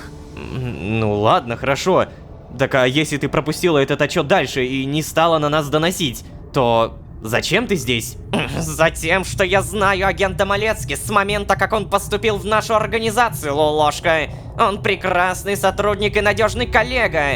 И я не позволю такому самодовольному дураку, который совершенно ничего не понимает, привести Малецки к изгнанию, в которое по своей глупости попала Лая, и которая совершенно точно не грозит тебе, потому что ты не отвязался от времени, помнишь? Да, конечно. Можно и помягче. А что меня ждет, по-твоему? Ты сам это знаешь. Привилегия, недоступная ни одному другому сотруднику. Смерть. Надеюсь, я понятно выразилась. Да, понятно. Да. Аса, но у меня есть один вопрос. Так. Опа, реальный вопрос. Спросить, сможет ли Аса простить лол-ложку, что? Бля. Спросить, что подумает начальство Асы, если узнает, что она приняла поддельный отчет. А ведь и правда, Аса! Так ты ж, получается, тоже того? Выставляешь Малецкий в белом цвете? Спросить, считает ли она сама, что гусыня должна была умереть. Хотя это просто птица. Во! Если начальство узнает, что она приняла поддельный отчет. Нет, правда, скажи мне. Разве скрывать проступок Малецкий это не против протокола? Что? Ты прекрасно все слышала, Аса. Я так понял, ты пришла сюда, чтобы угрожать, что ты знаешь, что мое задание прошло не по плану. И Малецкий меня покрывает. Но ты заодно рассказала мне, что ты уже передала отчет дальше. И самое главное, это ведь не единственный случай, да? Все знают, что у тебя есть любимчик среди штурмовиков. Как думаешь, Аса, если вскроется, что ты пропустила обман Малецки, как быстро они поймут, что ты многое спускала ему с рук? А? Не окажется ли, что ты сама стала той, кто поддается эмоциям? Ну давай, чего же ты замолчала? Что такого в нем особенного? Расскажи. Ведь это, кажется, единственное, в чем мы сходимся. Считаем Кацпера хорошим парнем. Хорошо. Я не просто знаю агента Малецки с поступления в организацию. Это я проводила ему процедуру временной дематериализации. Я занималась его ориентацией в Синклите, рассказывала что и где, обучала и... Я знаю, что это сентиментально и неправильно, лол-ложка, но для меня он как сын, и я хочу, чтобы ты сейчас понял, что я сделаю все, чтобы защитить его. О, это звучит очень стрёмно, особенно учитывая то, что он даже операцию на голос себе провел, чтобы его не считали ребенком. Дети вырастают. Я не считаю его ребенком. Ладно, хорошо. Тогда я правильно понимаю, что ты считаешь, что я плохая компания для твоего сынишки, да? Знаешь, твоя манера общения могла бы послужить ответом на твой вопрос. О, да. Ты какая-то глупая девчонка Лая до тебя. Своими словами сбивает его с толку. Смотри, ты думаешь про эту гусыню, что это просто птица, которая не несет опасности, да? Но скажи мне, каким образом она выжила после конца времени? Как она оказалась там, где оказалась? И что ты планируешь делать со своими питомцами, когда выжившие ветки закончатся? Ты же помнишь, что на этом твой временный контракт завершается, и ты должен будешь сделать выбор. Да, пока что у тебя есть небольшая отсрочка, но ветка должна быть завершена. Черт возьми, я сейчас не понимаю тебя, агент Браун. На чьей стороне ты играешь? Ты приходишь угрожать, но в итоге все твои слова выглядят как какое-то предостережение. Какой позиции ты на самом деле придерживаешься? Слушай, мне непонятно, почему в Синклите приняли такое решение относительно тебя. Ты, очевидно, поглощен какой-то своей повесткой. Я не играю ни на какой стороне, Лолошка. Я не посылаю тебе никаких сигналов. Ты не выполнил свою работу и подбил своего супервайзера тебя покрывать. Это безответственный поступок, который многих ставит под удар. Запомни, я пропустила эту выходку на первый раз, но второго не будет. Пусть в вашей паре Малецкий выглядит как ребенок, но ведешь себя по-детски. Ты подписал рабочий контракт, так что теперь ты должен выполнять свою работу. Всего хорошего, агент Лолошка. Вау. Привет. На меня тут накричали. Угу, прикинь. Что, тоже теперь думаешь, что я плохой работник, да? Слушай, а может быть она права? Я так концентрируюсь на попытках выяснить, кто прав, кто виноват, что происходит. А ведь для Асы наверняка все выглядит как-то по-другому. Для нее я просто обычный сотрудник, который не следует рабочим инструкциям и саботирует работу. Ага. Дай угадаю, ты проголодалась, да? Сейчас что-нибудь принесу. Ну ладно, кстати, да, что-то... Я сейчас очень хорошо остановился от мыслей, которые вот Лолошка даже озвучил. Я так концентрируюсь на попытках выяснить, кто прав, кто виноват, что происходит. А ведь для нее я по-любому обычный сотрудник, который не следует рабочим инструкциям. Скорее всего, ведь так и есть. Для Асы, как мы поняли еще с, сейчас скажу, 26-й серии, я наверняка просто обычный чел, которого пытаются завербовать. И для нее в этой истории куда важнее Малецкий, нежели я. Ну, это очевидно, как будто кто-то спорить будет с этим. Томаты, значит, берем. Ща мы покормим тебя, гусыня. А еще надо бы какашки убрать. Сейчас. Кушать хочешь? Ням-ням-ням. Какашки обязательно убрать гусиные какашки. Это так странно. Вот, держи, покушай. Не получилось? Вот еще. Вот еще. Вот еще. Еще? Бога ради, сколько? О! Супер! То есть ты теперь раз в какое-то время за то, что я тебя кормлю, можешь давать такое? Яйцо гусыни, которое я забрал себе с задания. От него исходит слабая энергия искры. Не знаю, кушать я, наверное, пока что не буду. Энергии у меня достаточно, но я вот понимаю, что томаты 100% надо убрать. Эй, холодильник, здрасте. Убираем. Еще одна тема, которую подняла Аса, меня действительно беспокоит. Интересно, а если я правда решу отвязаться от времени, значит ли это, что я должен буду покинуть свой бункер? Кажется, еще Малецкий говорил, что в ветке не должно никого остаться, чтобы она была полностью закончена. А что с этой веткой случится после этого? Смогу ли я сюда вернуться? Ну, если захочется. Есть ли вообще хоть какой-то смысл заниматься улучшением моего бункера, если эта ветка скоро будет забыта? Эй, Лолошка! А? Ты чего это? Стоп. Ты же обычно появляешься только когда я совсем головой еду. То есть сейчас ты полностью в порядке, хочешь сказать, да? Ну, может быть, не полностью в порядке, но не при смерти все-таки. Ну, какая-то, подозреваю, самая разумная часть тебя так не считает. О! Ведомнее. А почему? Это... Джон, где это мы? А что такое? Неужели не узнаешь место? Вспоминай. Да нет, я узнаю, но как, Джон? Да не переживай. Физически ты все еще в своем бункере, если ты об этом. О, блин. Это... Но нет, почему я здесь? Ты так и не понял, что эти вопросы нужно задавать не мне, а себе? А, Лолошка.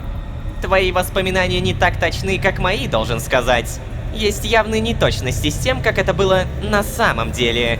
Нет, Джон, но ты же часть меня.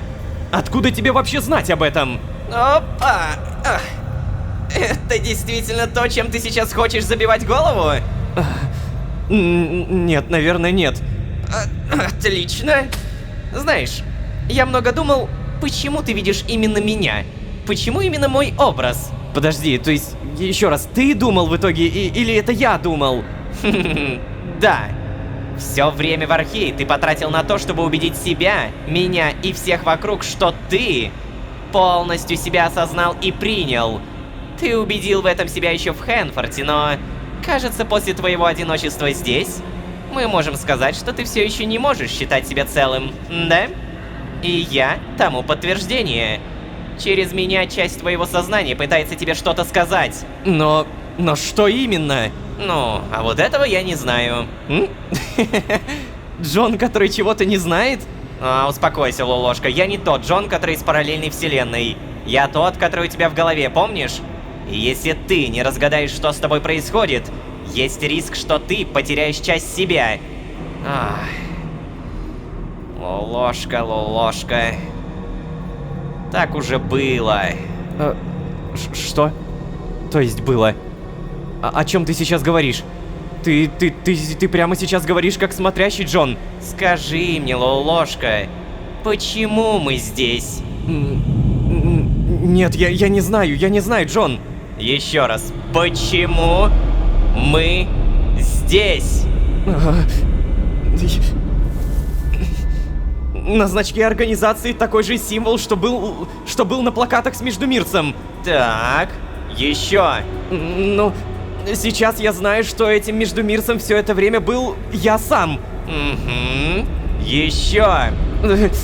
Междумирец, то есть я, говорил, что я должен был оказаться там позже. Давай же, еще. Междумирец, то есть я, говорил, что я сделал не тот выбор, что он ждал от меня другого. И что в итоге?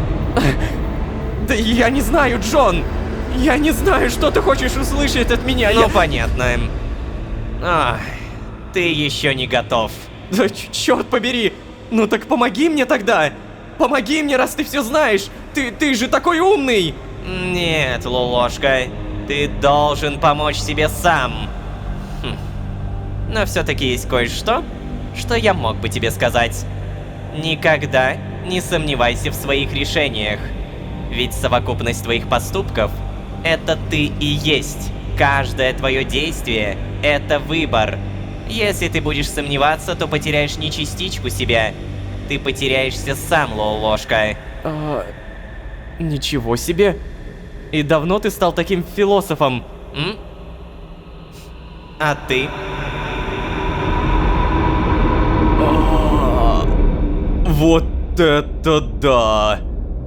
Вау, блин, у меня слов просто нет. Ложка! Что в итоге? Ложка!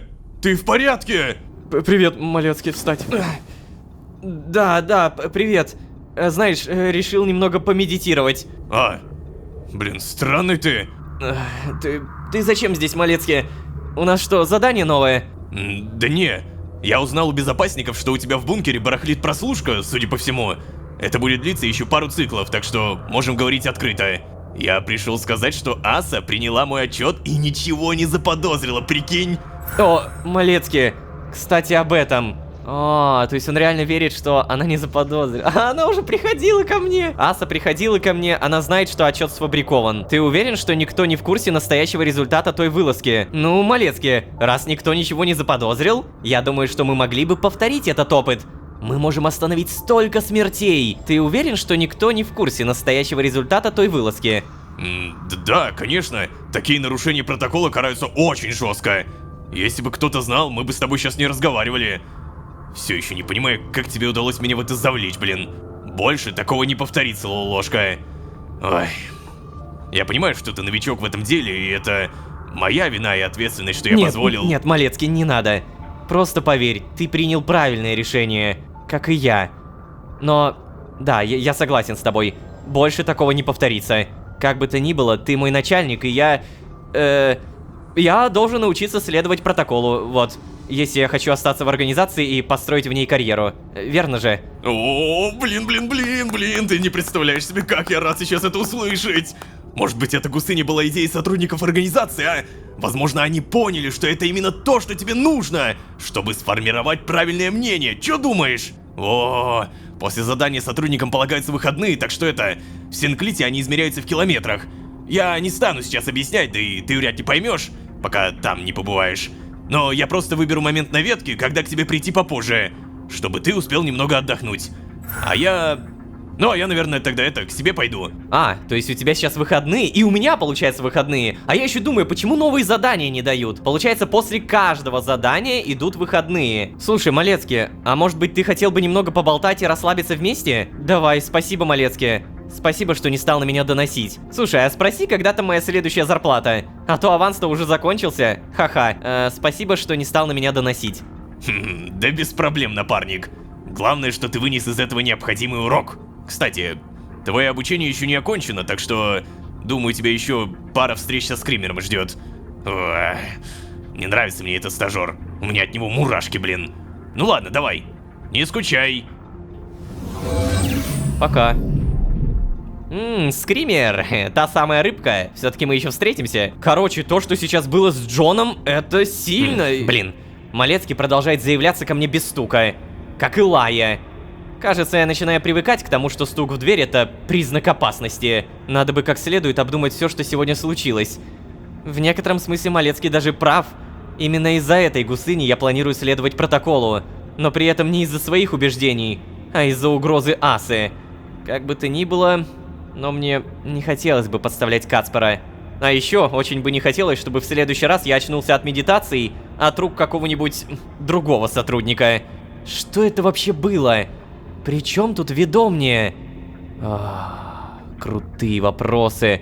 Блин, знаете, у меня уже складывается ощущение, что этот сезон ладно, я не хочу сейчас прям вот говорить со стопроцентным убеждением, но у меня складывается, опять же, ощущение, вот просто послушайте. Я, походу, к концу этого сезона назову этот сезон лучшим, потому что я прекрасно понимаю, насколько же тяжело на самом деле связывать всю эту историю. То есть, голос времени, 13 огней, последняя реальность, сердце вселенной. И вот она, точка невозврата. Это реально все так круто компонуется. У меня каждый раз, когда я об этом думаю, у меня мурашки, знаете, от какой мысли? Что это все связано с моим персонажем, которого я когда-то давным-давно создал малолеткой в... Сколько мне тогда было? 13 лет. Понимаете, вот этот персонаж живет с 2011 года. И мне правда чертовски круто осознавать, что история когда-то созданного скина, просто для Майнкрафта, превратилась вот в это. Ну, я не про растения, конечно, я про историю в целом.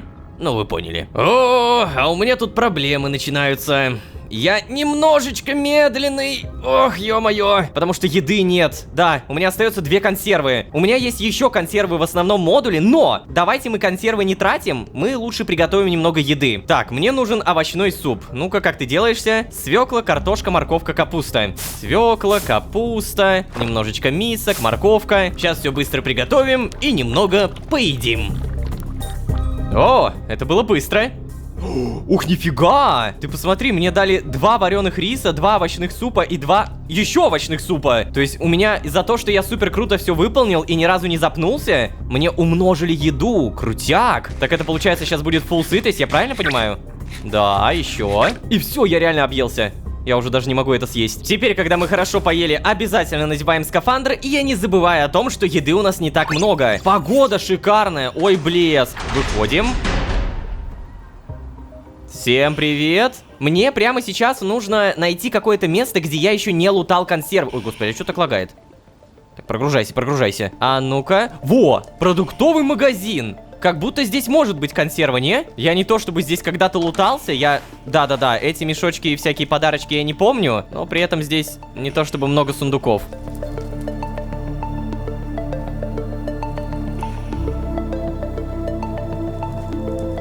О, вот оно! У меня же отмычки есть, а тут по-любому есть что-то, что на будущее пригодится. Так, кремний, кость, просто железный слиток. Нет, мне сейчас вот реально еда нужна. Я понимаю, что рано или поздно у меня... Стоп! Погоди! А я же могу в бункер пойти! Да-да-да-да-да, вот этот бункер, который зеленый. Я точно помню, что там было много консерв, которые я так и не забрал. О, привет! Блин, меня так давно здесь не было. Где бункер? Вот он, бункер. И все еще мой костер. Господи. Ай, больно, тихо. Да, здесь все еще очень темно. С тех пор, как Малецкий пытался меня убить, помните? И вот тут очень много гнилой еды. Это что такое? Не, гнилая еда мне не нужна. Погодите, дайте мне именно это, консервы. А еще вот высоковольтные кабели тоже пригодятся на будущее. Молот инженера. Кубок. Ой, я же могу, получается, вот так сделать, да? Сюда, золотой слиток.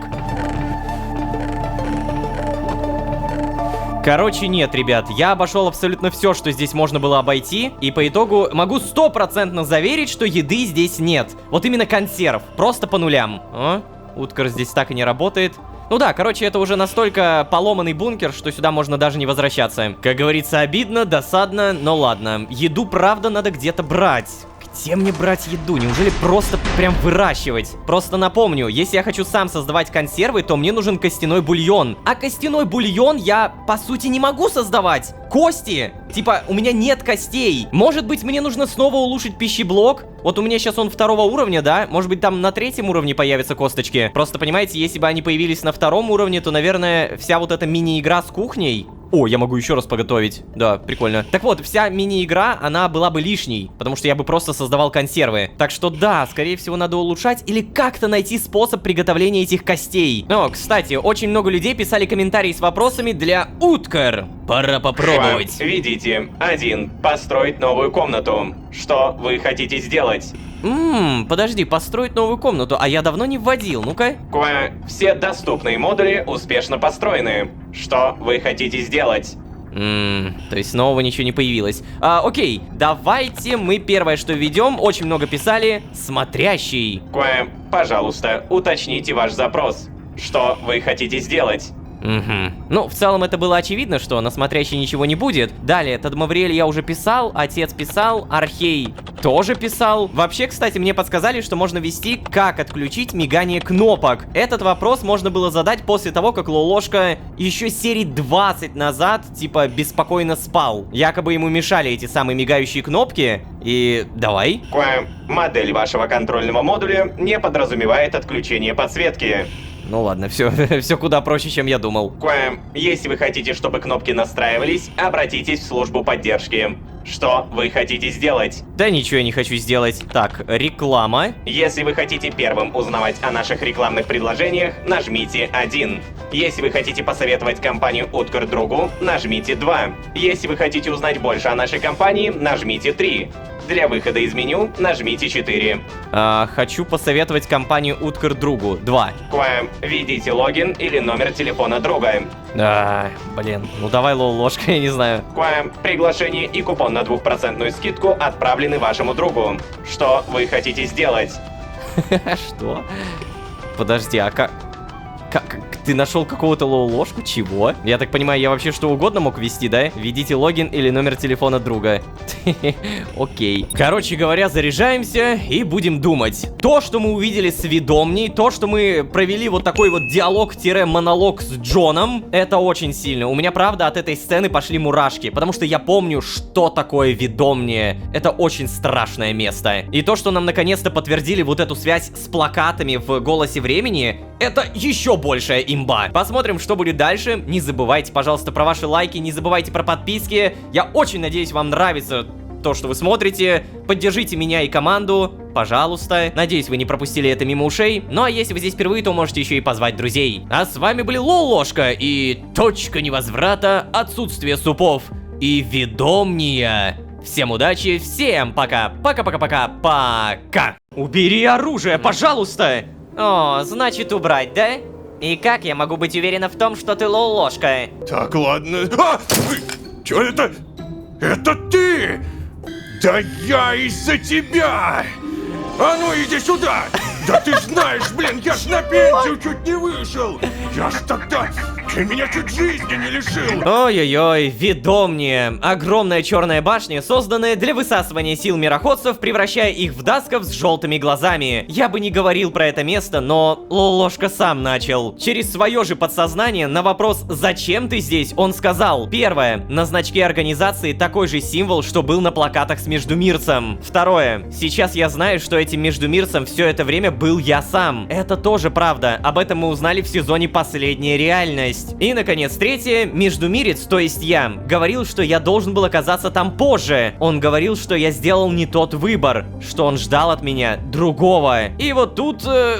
Да, я запутался. На этом моменте становится интересно, потому что мое подсознание в виде Джона начало требовать еще. Лолошка не смог ответить, и тогда Джон сказал: нет, ты еще не готов. Но к чему готов? К чему, черт возьми? Что же такого сделала Лолошка, если из далекого прошлого мы лишь сейчас, спустя месяцы и годы реального времени, складываем пазлы его настоящего и, скажу честно, какого-то пугающего будущего? Каждый год мой вопрос «Кто ты такой, Лолошка?» звучит со все большей опаской. А вообще, всем привет, дорогие друзья, с вами опять же Лолошка. Добро пожаловать в точку невозврата. Поехали!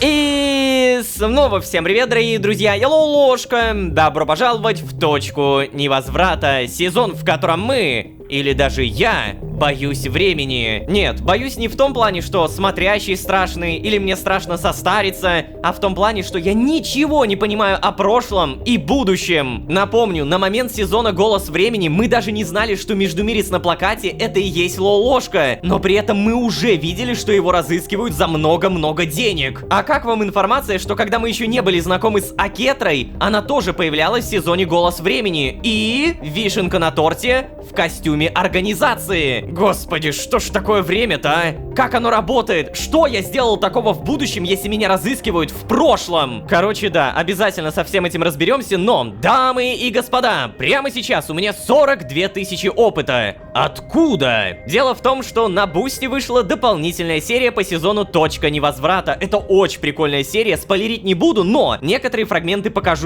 Вот такие, или даже вот такие. Напомню, что дополнительные серии не обязательны к просмотру, но если вы хотите поддержать нас финансово, поддержать команду на развитие сюжета и так далее, то милости прошу, ссылка в описании. Серия правда крутая. Так, ну а если серьезно, раз у нас появился опыт, давай, наверное, прокачаемся. Отталкиваться будем от геномов. И что у нас есть? Ну-ка, шахтерские инструменты разрушают блоки 3 на 3. Неплохо. Каждый добытый инструментом блок дает по 1 единице опыта. О, то есть я могу фармить еще быстрее. Исследования в исследовательской проходят на 50% быстрее. 30 интеллекта. Ох, нифига себе, а у меня сколько? У меня 15. Но если я прокачаю это исследование, то потом глаз алмаз. Дарует способность глаз алмаз. Подсвечивает в радиусе 5 блоков все руды сквозь стены. 50 интеллекта. Я бы и не против, но это дорого, у меня не хватит. Вы можете использовать блок листвы, тут тоже интеллект нужен. Да, везде нужен интеллект. Хорошее состояние. Инструменты с более чем 90% прочности имеют увеличенную скорость добычи на 30%. И тоже нужен интеллект. Да вы издеваетесь. Ладно, я прокачаю. Хотя бы до 20, окей? Все, интеллект 20 и... бам! Все, я много потратил. Мне геном, по идее, должны были дать, да? Нет? Где геном? Так, все, визуальный баг появилась. И я хочу... Даже, честно говоря, не знаю, что я хочу, потому что на все, что угодно мне не хватает. Но вот, кажется, нашел. Вы передвигаетесь не на 20%, а на 50% быстрее, если не носите броню. Я же могу эти геномы улучшать, точно. Увеличивает скорость передвижения, когда нет предметов в руке. Не, наверное, вот это, чтобы по бункеру быстрее ходить. Go. Так, и... Ты погляди, какой я быстрый! Это, если что, я не бегу, ребят. То есть, если я прямо сейчас поем, ну-ка, консервированный суп. Еще. И теперь побежу. О, господи! Какой я быстрый! Проблема только в том, что у меня еда закончилась, поэтому давай поготовим. Нужен вареный рис. Окей.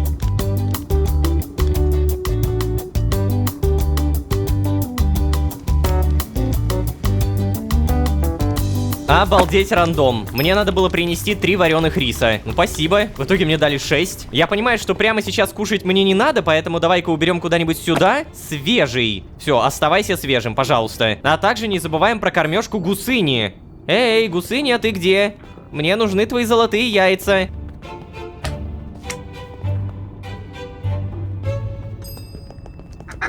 О, господи! Ты куда? Гусыня, ты куда? Ты что делаешь? Ты развлекаешься или что? Стой, стой, дай я тебя покормлю. Вот, держи, держи, стой, кушать. Кушать, пожалуйста. Давай, давай, дай мне, пожалуйста, яйцо. Опа, сюда. А, супер. Так, на данный момент самая острая проблема — это как раз поддержание моей искры в рабочем состоянии. Я теперь работаю на организацию, а это значит, что мне придется регулярно перемещаться. Не только по разным мирам, но и по разным веткам. И с каждым разом это становится все тяжелее и болезненнее. Это гусыня, это, блин, просто чудо какое-то. Подарок судьбы. Но судьбы ли? Но ладно, если серьезно, я не уверен, что ее волшебных яиц будет достаточно.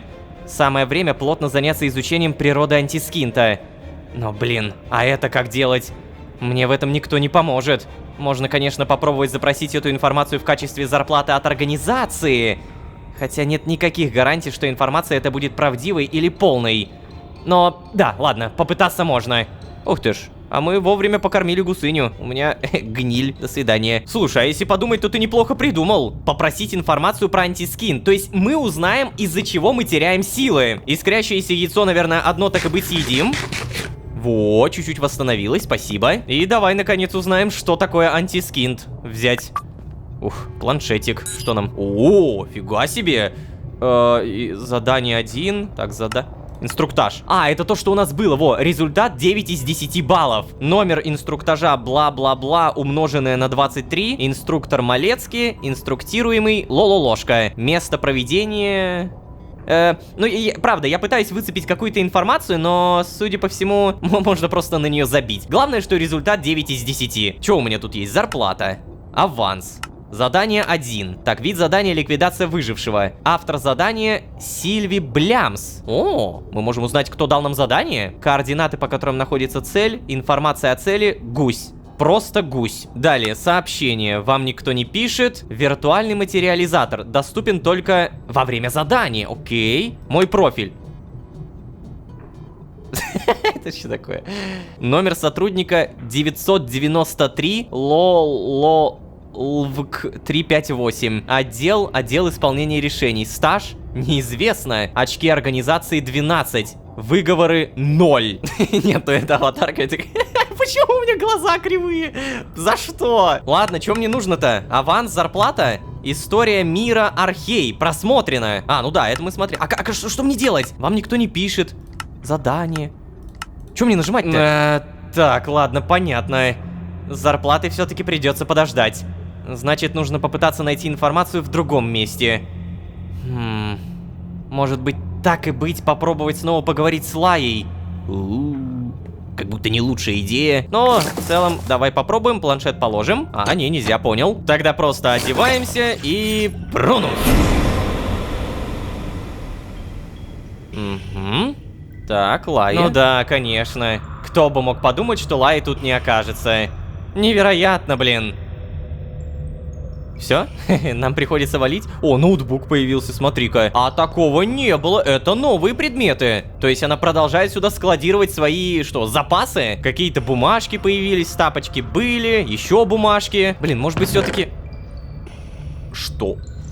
Да ладно. Ой, да ладно. Все-таки у нее наконец-то что-то появилось. Гаечный пневмоключ, воздушная канистра, манометр. Ты погляди-ка. Алая не отказалась от того, чтобы пребывать здесь, да? Она даже готовит. Ну, в целом очевидно, кушать, наверное, ей надо. Так, слушай, а может быть у тебя найдется что-нибудь...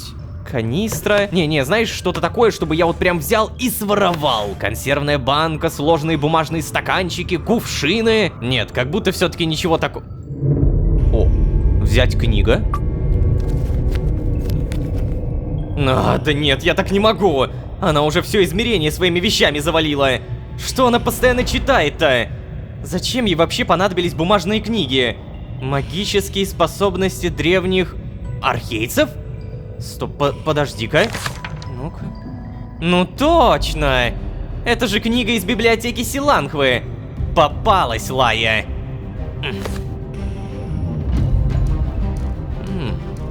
Кажется, я понял. Нам нужна библиотека. А, та самая библиотека, где мы, помните, увидели воспоминания двух эльфов. То есть она таскает книги оттуда. Кстати, да, ты погляди. А я что-то раньше и не задумывался. Тут книг полным-полно. На всякий случай проверим, что у нас здесь. Ничего нового. Ничего нового. И ничего нового. Ладно, тогда просто прописываем малус. Обязательно заряжаемся. И привет. Чё смотришь? Не знаю, мне так приятно за ней наблюдать, за этой гусыней. Она такая живая, ходит, что-то бегает, иногда сама с собой резвится. Тут же на всякий пожарный проверяем компьютер. Ничего не поломано. И погнали. Библиотека Силанхвы. Как же хорошо, что хотя бы погода нормальная. Только погоди, а где библиотека-то? А, во, у меня есть значок, все, я понял, библиотека, это в ту сторону. Эй, Лая, кажется, я знаю, где ты пребываешь. Так, вот оно, проводники и полупроводники. Как давно я здесь не был? Ой, что это? Что за интеракция? Использовать книга. Введение в геологию. Допустим. Далее. Что это? Ресурсы, обеспеченность Архея в эпоху упадка. Тут тоже интеракция. Погоди, а зачем мне это? Давай тогда, наверное, что-то ненужное выкинем. Книгу берем. Драгоценные металлы Архея. Полезные ископаемые и их применение в промышленности. Еще одна. История древнего Архея. А подожди, а зачем мне это брать? Я же вроде как за Лаей пришел, разве нет? Физика, тут вроде ничего. Здесь тоже ничего. Эй, тут...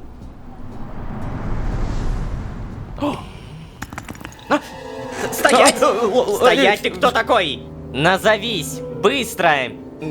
Лая, это я, это же я, ложка! Убери оружие, пожалуйста! О, значит убрать, да? И как я могу быть уверена в том, что ты ложка? Что ты не аса в скафандре с модификатором звука или что-то подобное? Ну, Лая, ты знаешь, скафандры я снять не могу в любом случае. Зато я могу сказать тебе что-то, что знаем только мы с тобой. Ладно, попробуй. Ну, смотри, есть такая штука, как прун, а также ус. А откуда мне знать, что ты не рассказал все им? Ну, я не знаю, откуда, Лая, но я клянусь, что не рассказывал. Ты неправильно все интерпретировала в наш последний разговор. Дай мне просто все объяснить. А что же тут объяснять-то? С тобой и так все ясно. Ну, черт, ну за что мне это, Лая? Ну я на твоей стороне, ну как же ты все это время не понимаешь этого? У меня не было выбора. Я уже был у них в руках. Они бы не дали мне уйти живым, если бы я отказался. Нет. Может быть, ты и сам веришь в то, что не находишься под их влиянием. Ах. Но, ложка, по твоей речи уже видно, что они к тебе в голову пробрались. Это серьезно? Лая, это что за конспирология? У тебя уже какой-то диагноз. Тьфу, невозможно с тобой разговаривать, бывай, я пошел. Дай мне возможность доказать, что это не так. Что мне сделать, чтобы ты почувствовала себя в безопасности? Вот реально, что? Я уже, ты прунусом пользуешься. Вот что сделать? Ну, можешь выложить все, что у тебя есть при себе. В плане? В каком? Что это значит? У меня есть планшет, железная лопата. Почему ты на меня уставила пушку? Ну я же ничего не сделаю. Можешь выложить все, что у тебя есть при себе. Я не знаю, правильно ли я сейчас делаю, но допустим. Я ведь действительно все это выкину. Так. Она забрала их! Так, хорошо. Что ты меня проверяешь? Да я нормально, я тебе прунус подарил. Удивительно. Тебе даже до сих пор оружие организации не выдали. Ну да, не выдали. Лая, пожалуйста, послушай меня уже наконец. Я понимаю, что ты напугана, потому что ты не знаешь, кому можно доверять, а кому нет. И я понимаю, что ляпнул в тот раз про протокол, не подумав о том, как это будет звучать. Но ты же меня перебила и даже не дослушала. Поверь мне. Что? Я не считаю, что всегда обязан следовать протоколам организации. Даже наоборот, я рад был бы их нарушить при первой возможности. Может быть, помнишь ту гусыню у меня в бункере? Именно это и была моя цель. Она цель? Да, на первом задании. Ты сейчас это говоришь на полном серьезе? Ну конечно, абсолютно. Я уговорил Малецкий не убивать ее и позволить мне перенести ее в бункер. Правда, это было не так уж и сложно. Гусыня, кажется, отвязана. Что? Да, от времени. Пойми, Лая, пока за мной наблюдает Малецкий, не знаю, часто ли смогу такое проворачивать. Но когда я вотрусь к ним в доверие и меня оставят в покое, мы могли бы... Мы? Да, мы могли бы попробовать помогать выжившим. Еще раз. Вместе. Ты правда думаешь, что я доверяю этой организации? Да даже Малецкий имеет какие-то сомнения. Я тебе серьезно. Но при этом заметила, Ложка, ты не уверен в том, что организация это чистое зло. Ты думаешь, что возможно что-то они все-таки делают правильно. Из искренних побуждений. Да, так и есть. Но прости, у меня просто нет другой информации. Послушай, Лая, я хочу тебе верить. Я вижу, что ты меня не обманываешь, но... Как я могу знать, что ты сама не заблуждаешься? А? Малецкий отличный парень, и я тоже готов ему верить. И он говорит, что тебе промыли мозги. Не кому-то там другому, тебе. А ты при этом говоришь, что мозги промывает организация. В итоге кто из вас прав, а? Ну хорошо, ладно. Скажи, ты действительно нарушил главный протокол организации и оставил в живых свою цель? Да, еще раз да. Окей. Тогда информация, которой я с тобой поделюсь, не поставит тебя в большую опасность. Ты и так уже не жилец, если они узнают до твоей отвязки от времени. И кое-что даже хуже, если ты отвяжешься.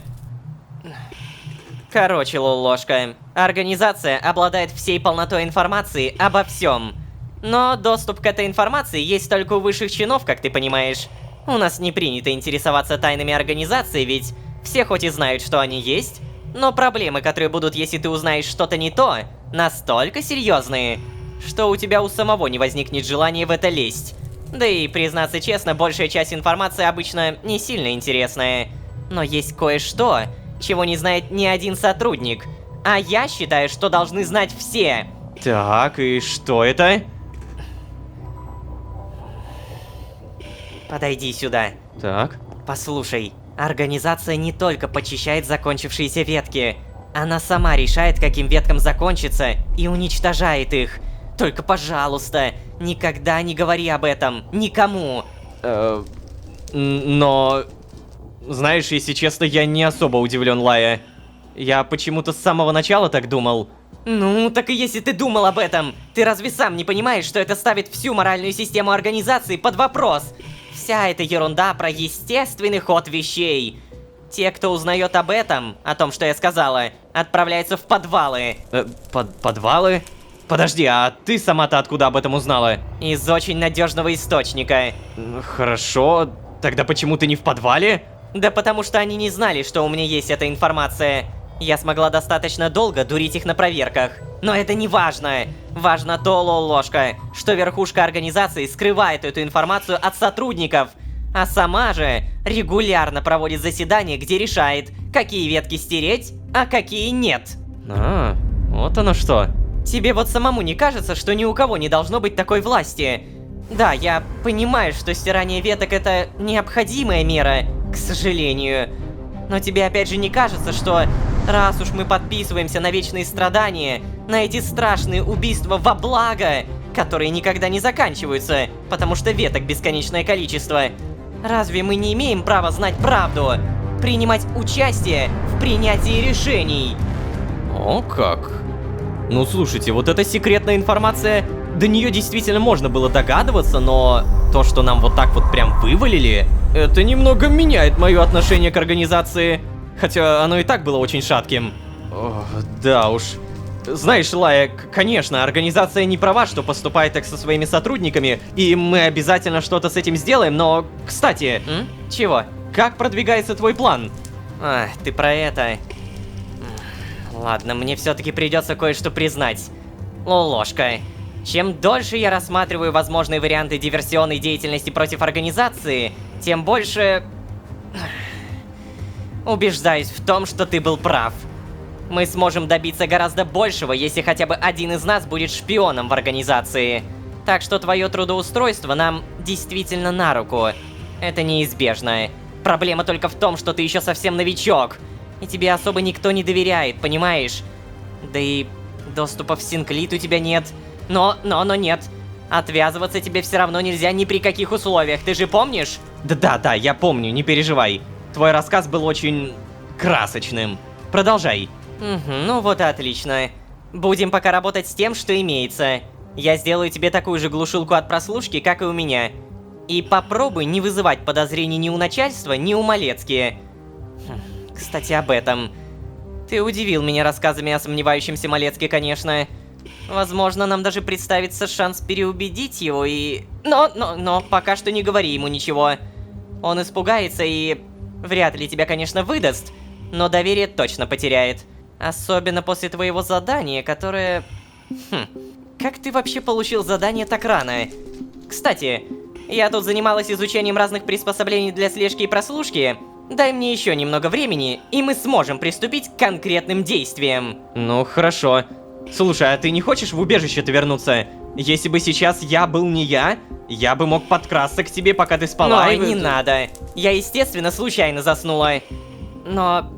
Ладно, пожалуй, действительно лучше бы вернуться. Прихвачу с собой все эти книжки. Ага. А мои вещи ты вернешь? Ладно, без проблем. О, спасибо. И кому нужно это барахло? Ладно, я пошла. Пока. Прунус. О, впервые она использовала прунус при мне. Даже не уходила никуда. Так, погоди, чё? У меня скафандр восстановился? У меня же было где-то 60 или 70%. Почему стало 90? Это интересно, но ладно. Давай в любом случае возвращаемся. И меня все-таки интересует, почему у меня появились какие-то книги. Точнее, почему я их мог взять. Могу ли... Так, это же... Стоп. Это же... Не тот ли это бункер, в котором... черт! В котором меня чуть Кондратий не хватил. Так, ладно... Чё это? Это ты! Это же ты! Я тоже боюсь! Да я из-за тебя! А ну иди сюда! Да ты ж знаешь, блин, я ж на пенсию чуть не вышел! Я ж тогда... Ты меня чуть жизни не лишил! Да как ты посмел это? Отстань ты от меня, тупая птица! Отстань! Ой. Кыш! Ай, блинский! Ой. Аж сердцу больно! Ой, давно так не бегал! Эй, ты! Еще раз! Ты знаешь, чем закончилась твоя маленькая выходка с револьвером, а? Я ж тогда выговор, получил! А знаешь, какую санкцию для меня придумало начальство, а? Мне пенсию отсрочили! Ты, из-за тебя, сволочь такая, я теперь должен еще неизвестно сколько километров корячиться! Ты, Да ты хоть знаешь вообще, что такое пахать всю жизнь на гребаную организацию? Так, ладно. Надо успокоиться. А то еще прихлопну ушлепка. Так мне еще больше пенсию отсрочат. Ты же у нас теперь, оказывается, тоже в организации работаешь, да? Важный, видите ли, сотрудник, штурмовик, погляди-ка! Ну что молчишь, скотина? Это нифига себе. Я тебя впервые вижу. Кто ты и что ты делаешь в моем бункере? Если ты сейчас же не извинишься, будет вторая выходка с револьвером. Мужик, прости, пожалуйста. Мне конечно. Да, мне стыдно. Да, я же не знал, что так получится. А еще, кстати, да, я книжку заберу, ага. Все, Это вообще сейчас тюрьма, конечно. Не такой реакции я ожидал. В смысле, продолжай. Ты меня тоже пойми. Организация неоднократно пыталась меня убить. Оцепила мое жилище. А потом прислала в моих вещах рыться. Бла-бла-бла. Да... Что? Я понятия не имел даже, что это за организация такая и что вообще происходит. Ну правда, войди в мое положение. Да ты сейчас серьезно, что ли? Это я должен в твое положение войти? Не-не-не-не-не-не. Мужик, ты фигни-то ща не неси. Это ты войди в мое положение, в мое, Я целую вечность пошу на организацию эту чертову. Я устал. Я хочу заслуженный отдых вообще-то. Мне оставалось каких-то 150 километров. Они мне еще 50 тысяч начислили. Ты себе не представляешь вообще, как я задолбался! Да, слушай, еще раз, мне правда очень жаль, мужик. Ну что я могу сделать? Я же новенький. Я попробую поговорить с начальством и взять вину на себя. Но тебе не на меня нужно быковать, а с начальством вопросы решать. Это не моя вина. Это, кстати, правда. Я-то ничего не сделал. Ну типа... В плане, как я могу не защищаться, если ко мне кто-то пришел в бункер? Фиг знает, кто это при этом. Вопросы я, конечно же, типа не захочу задавать. Очевидно, что эта организация просчиталась. Не на меня нужно быковать. Чё? Не, я не думаю, что это сработает, чувак. Но какая-то компенсация мне от тебя по любасу нужна. Я тебя так просто в покое не оставлю, не, даже не думай. Так что давай, поднапряги булки и расхлебывай то, что наворотил. Да, конечно, я это и собираюсь сделать. Ты, если что, прости меня еще раз. Да чем мне нафиг твои извинения сдались, а?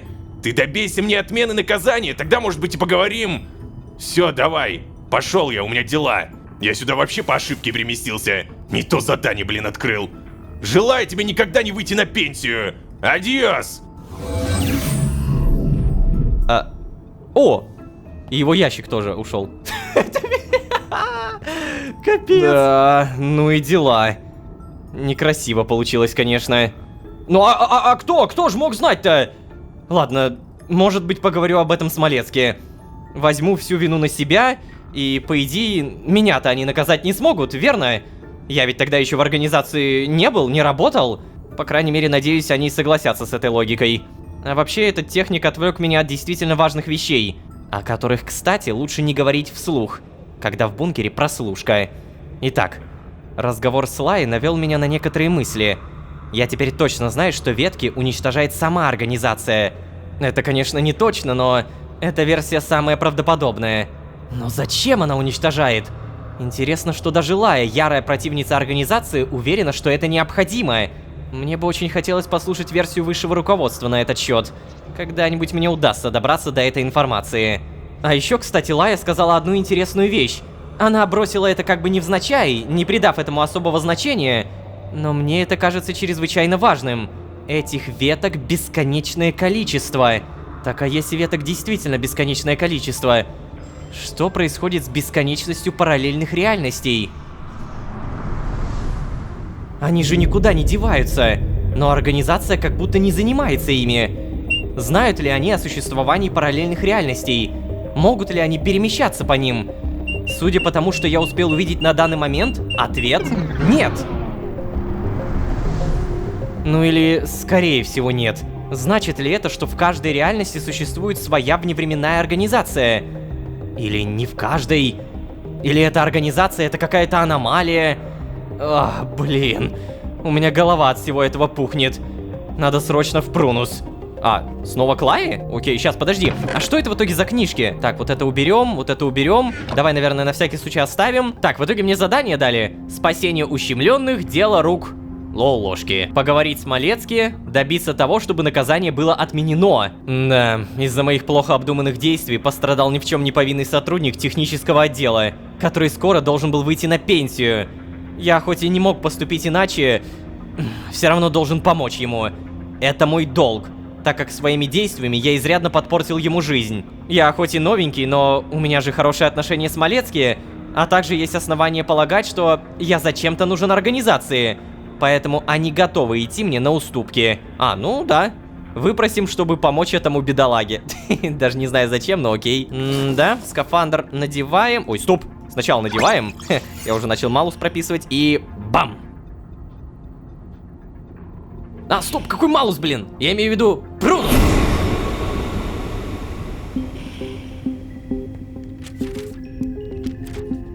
Ты хочешь записать все это? Ага, это было быстро. Так, посмотрим. О, как много информации. Отвязка от времени. Существуют ли подобные организации в параллельных реальностях? Под параллельными реальностями имеется в виду что-то типа отправления? То есть, вот смотрите, у нас есть реальность. Вот она, время, вот оно. Вот одна единственная временная точка. В этой временной точке очень много миров. Миры, много миров. А теперь помните, мы с сезона 13 огней, последняя реальность, мы в одной этой временной точке могли перемещаться между другими параллельными реальностями. И это все было одна временная ветка. И теперь Лолошка говорит о том, что якобы они могут не знать об этих параллельных ветках. Да нет, ну скорее всего знают. Хотя, блин, а что, реально могут не знать? Я просто напомню, что вот эти параллельные реальности открыл я, Лолошка. То есть об этом говорилось еще в сердце вселенной, когда кто-то мне сказал, я уже не помню кто, о том, что я открыл портал отправления. Следовательно, если я, Лолошка, открыл эти порталы, а организация не в курсе о них, может быть, она теперь в курсе, и как раз поэтому я им нужен. То есть я, конечно, не верю, что они не знают, но, наверное, какие-то сотрудники организации могут не догадываться. Вот типа Малецкий наверняка мне скажет, что не знает, но кто-то из высших чинов наверняка все знает, более чем. А, так вот, Лолошка буквально задается этим вопросом. Могут ли отвязанные от времени перемещаться между параллельными реальностями? Это правда крутой вопрос, потому что теперь я наконец могу задумываться получше, а зачем же Лолошка организации? Ладно, задумываться об этом можно много, тем не менее, мало. Приветствую. Так, Гусыня, здорово. Давай-ка ты немного подвинешься. Нет, не подвинешься. В любом случае, скафандр снимаем, заряжаем и офигеваем. Да, мы понимаем, у нас правда есть могущественная организация, но мы также понимаем, что эта могущественная организация делится со своими сотрудниками далеко не всем. Чем выше ты по вертикальной иерархии власти, тем больше тебе доступно знаний. Нам нужно дойти до этого высшего руководства, чтобы узнать больше инфы. А пока что будем получать зарплату, авансы и так далее. На этом я буду постепенно заканчивать. Очень надеюсь, что вы не забудете поставить лайк и подписаться. Чертовски сложный сезон для понимания, это правда. Но пипец, какой же он интересный. Мне очень нравятся все вот эти штуки со временем. Нравится в этом разбираться, хоть и голова пухнет. Думаю, в будущем мы еще произнесем несколько раз. Так вот оно что!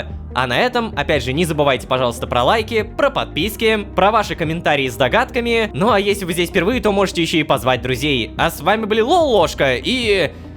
информация про подвалы, несогласных в организации и Гусыня. Всем удачи, всем пока. Пока-пока-пока. Пока. Настало время призвать маску, которую, оказывается, я сам и придумал.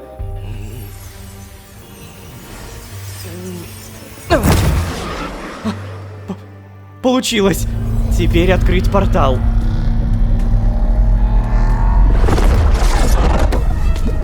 Что? Дамы и господа, наконец-то Лая доверилась мне. Хотя не так. Дамы и господа, не прошло и года, черт возьми. Лая наконец выдала нечто большее, чем бесконечное подозрение в мою сторону. Черт возьми, спасибо. Вот так намного лучше. Но давайте серьезно. Напомню, если ранее мы могли только предполагать, то теперь я услышал это опять же от Лаи. Есть кое-что, чего не знает ни один сотрудник. А я считаю, должны знать все. Организация сама решает, каким веткам закончится, и уничтожает их. Сейчас расскажу поподробнее. А вообще, всем привет, дорогие друзья, я Лолошка. Добро пожаловать в точку невозврата. Поехали!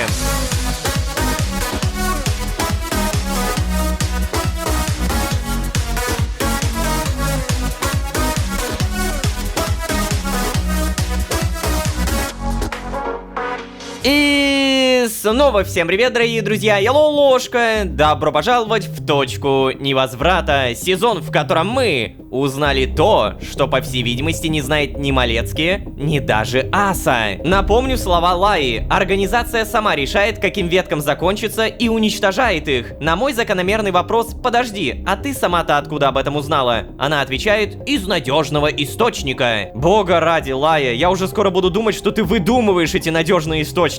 А также на мой вопрос, почему ты за знание этой информации не в подвале, она отвечает: они не знали, что у меня есть эта информация, я смогла достаточно долго дурить их на проверках. Скажу честно, я хочу верить Лаи, мне кажется, что она ни разу меня не обманывала, но вот именно эта информация какая-то, как бы сказать, мутная. Вот, ну не верю, не до конца. О, и еще кое-что. Лолошка задался вопросом про параллельные реальности. Цитирую. Значит ли это, что в каждой реальности существует своя вневременная организация? Это тяжелый вопрос, но мне, как Роме, кажется, что, наверное, все-таки организация везде одинаковая. Я бы даже сказал не одинаковая, а одна и та же. Короче, напомню, у меня тут проблемы с едой случились. У меня больше нет нормально консерв, поэтому придется готовить. Привет, кухня. Начинаем. Рис с грибами. Окей.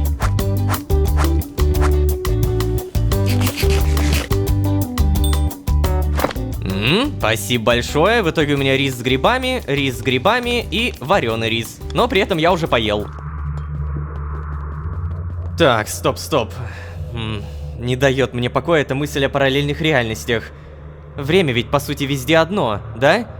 Или нет? А что если в параллельных реальностях тоже существуют эти ветки, и там они тоже заканчиваются? О, я бы не хотел, чтобы что-то случилось в реальности Джона, да и в любой другой тоже. Может быть, попробовать отыскать отправление в Мисри? Не знаю, правда, что из этого выйдет. Я ведь почти ничего не знаю о том, как работает перемещение между параллельными реальностями. Нужно будет сначала попасть в Миср, а в нынешних условиях это даже не гарантировано.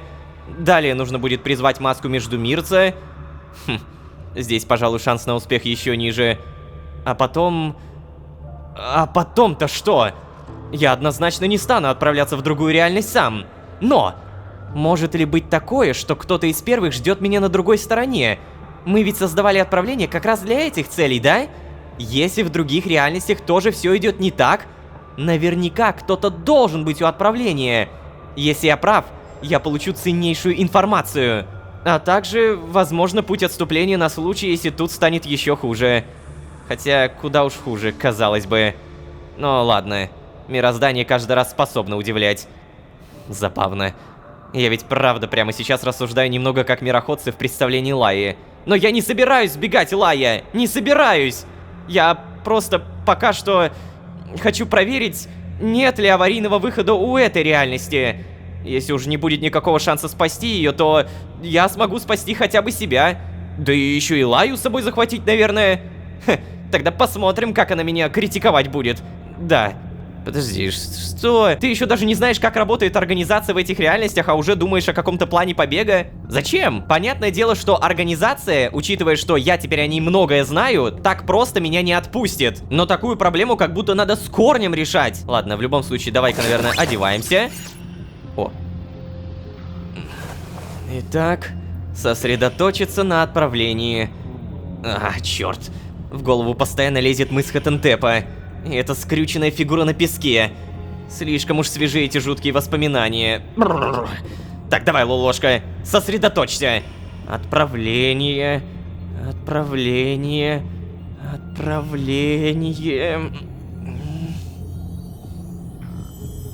О! Подожди, реально? Прямо к порталу? Тому самому? Опа, хорош.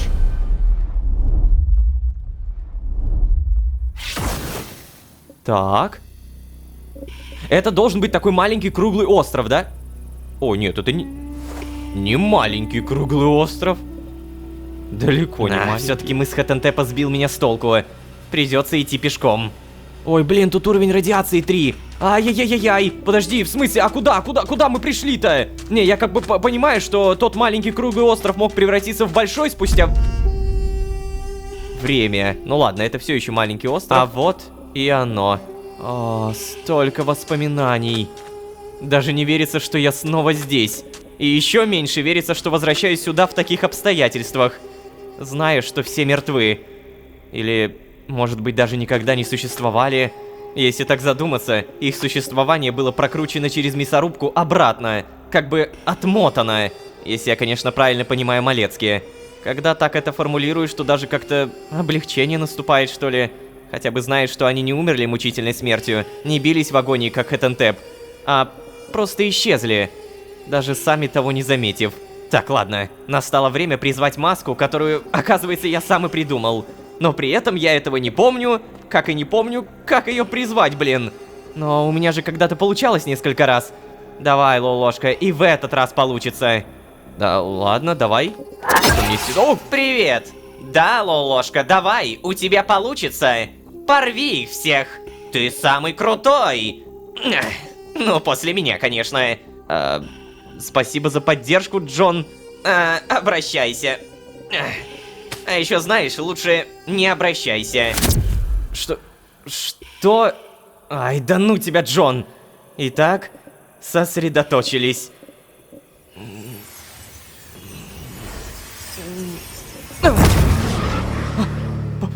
Получилось! Да нет, не может быть такого! Получилось! О, и это все в скафандре со скинтонитом. Поверить не могу. Так, ладно. Теперь открыть портал.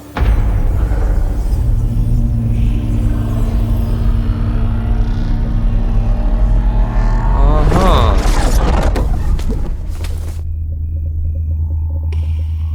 Что? Это кто? Не может быть. Вальдхар?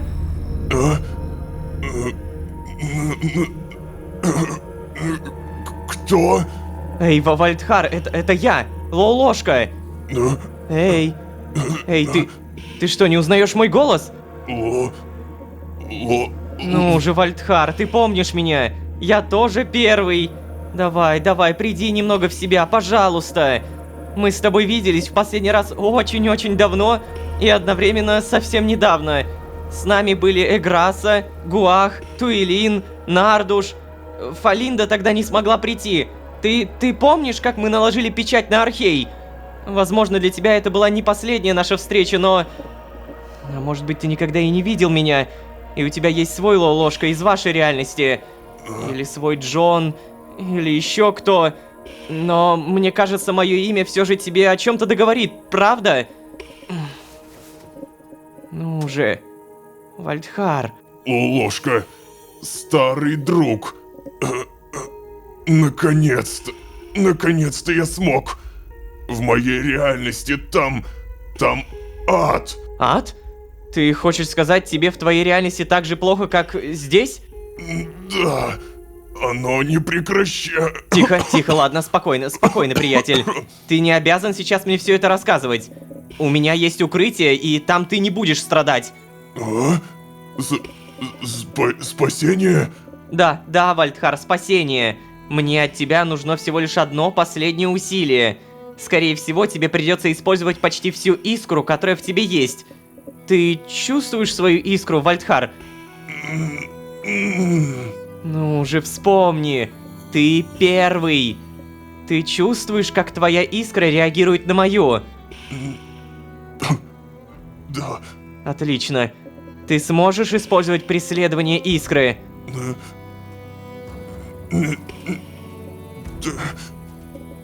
Да, я смогу. Давай, отлично. Ты, главное, не волнуйся. Если у тебя что-то не получится, я вернусь за тобой. Мы что-нибудь придумаем, я не брошу тебя. Да. Сейчас я перемещаюсь в укрытие, а ты следуй за мной. Помнишь как? Консека. Отлично. Так. Давай, держись. Осталось совсем чуть-чуть. Обалдеть. То есть, получается, где-то в какой-то одной из реальностей был один первый, кто ждал у отправления. Ой-ой-ой. Вальдхар. Эй, Вальдхар. Ты меня слышишь? Тебе лучше? Ну же, давай, здесь уже не должно быть так больно. Скажи что-нибудь, пожалуйста. Может быть, мне нужно снять скафандр? Если ты увидишь мое лицо... Да...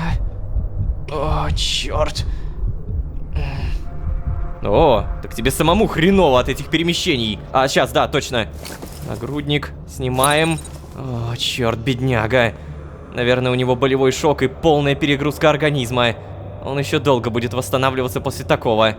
Но теперь он хотя бы в безопасности. Надеюсь, что он еще не потерян так, как был потерян Спенсер. Нужно обеспечить ему какие-то приличные условия для отдыха и восстановления. А то у меня даже кровать всего лишь одна. Задание клиника реабилитации доктора Лолошки обновлено. Пипец! Подожди, стоп! То есть, в итоге, в бесконечно большом количестве параллельных реальностей был один Вальдхар, который действительно был у отправления. Но при этом знаете, о чем мы можем подумать? Получается, время, которое умирает здесь, параллельно умирает и там тоже. То есть, а как это работает? Ну ладно, слово параллельная реальность о чем-то договорит. Знаете, вот параллельные — это когда они вот идут рядом друг с другом, параллельно друг другу. Простите за такое тупое объяснение, но вы поняли. То есть, получается, идея Лолошки про отступление по итогу не сработает. Если вы не поняли, то давайте немножко поясню. Вот у нас есть время. И когда умирает временная ветка, эта временная ветка погибает во всех реальностях сразу. Как бы она ни шла везде и всюду, время-то одно. И почему я говорю, что время одно? Потому что даже в сезоне «Последняя реальность» и после «В сердце вселенной» мы понимаем, время действительно течет как бы по одной линии. Если бы оно не текло по одной линии, то тогда из сезона «Последняя реальность» в мою вселенную меня не вытянули бы, не спасли бы. Если говорить еще проще, то уничтожая одну временную ветку, организация уничтожает даже те, которые вообще никаким образом не заслуживают ее смерти. То есть из-за какого-то одного таракана погибает вселенная. Но это так, метафорически. Клиника реабилитации доктора Лолошки. Улучшить медицинский модуль, накормить Вальдхара, найти лекарство, чтобы ускорить восстановление. Ко мне переместился из параллельной реальности один из первых. Человек по имени Вальдхар. Я его почти не знаю, но хорошо знал когда-то. Кажется, в его реальности, а может быть и не только в его, а во многих параллельных реальностях, тоже произошел конец времени. Теперь он в безопасности, но я должен помочь ему восстановиться. О, блин. Сейчас, так, как? Медицинский модуль улучшить? Мне бы самому, наверное, сначала полечиться. А, как же сложно. Давай восстановим. О, хорошо. А, только погоди, у меня тьма никуда не исчезла. Ё-моё! Я, походу, понял, это от искры зависит. Да, мне нужно как-то искру восстановить. Блин, Вальд, сейчас, погоди, короче, да, я не отвлекаюсь. Материал, медицинский модуль. О, господи, что это? Фабричный блок, точечная ржавая пластина. О май гад, нужно железо, сейчас все будет. Железо у меня, благо, полным-полно. У меня, кстати, немного еды есть. Давай-ка, наверное, сохраним. Так вот, поедим. И все остальные запасы будут прям на самый черный день. А моя предыдущая еда уже сгнила. Понятно.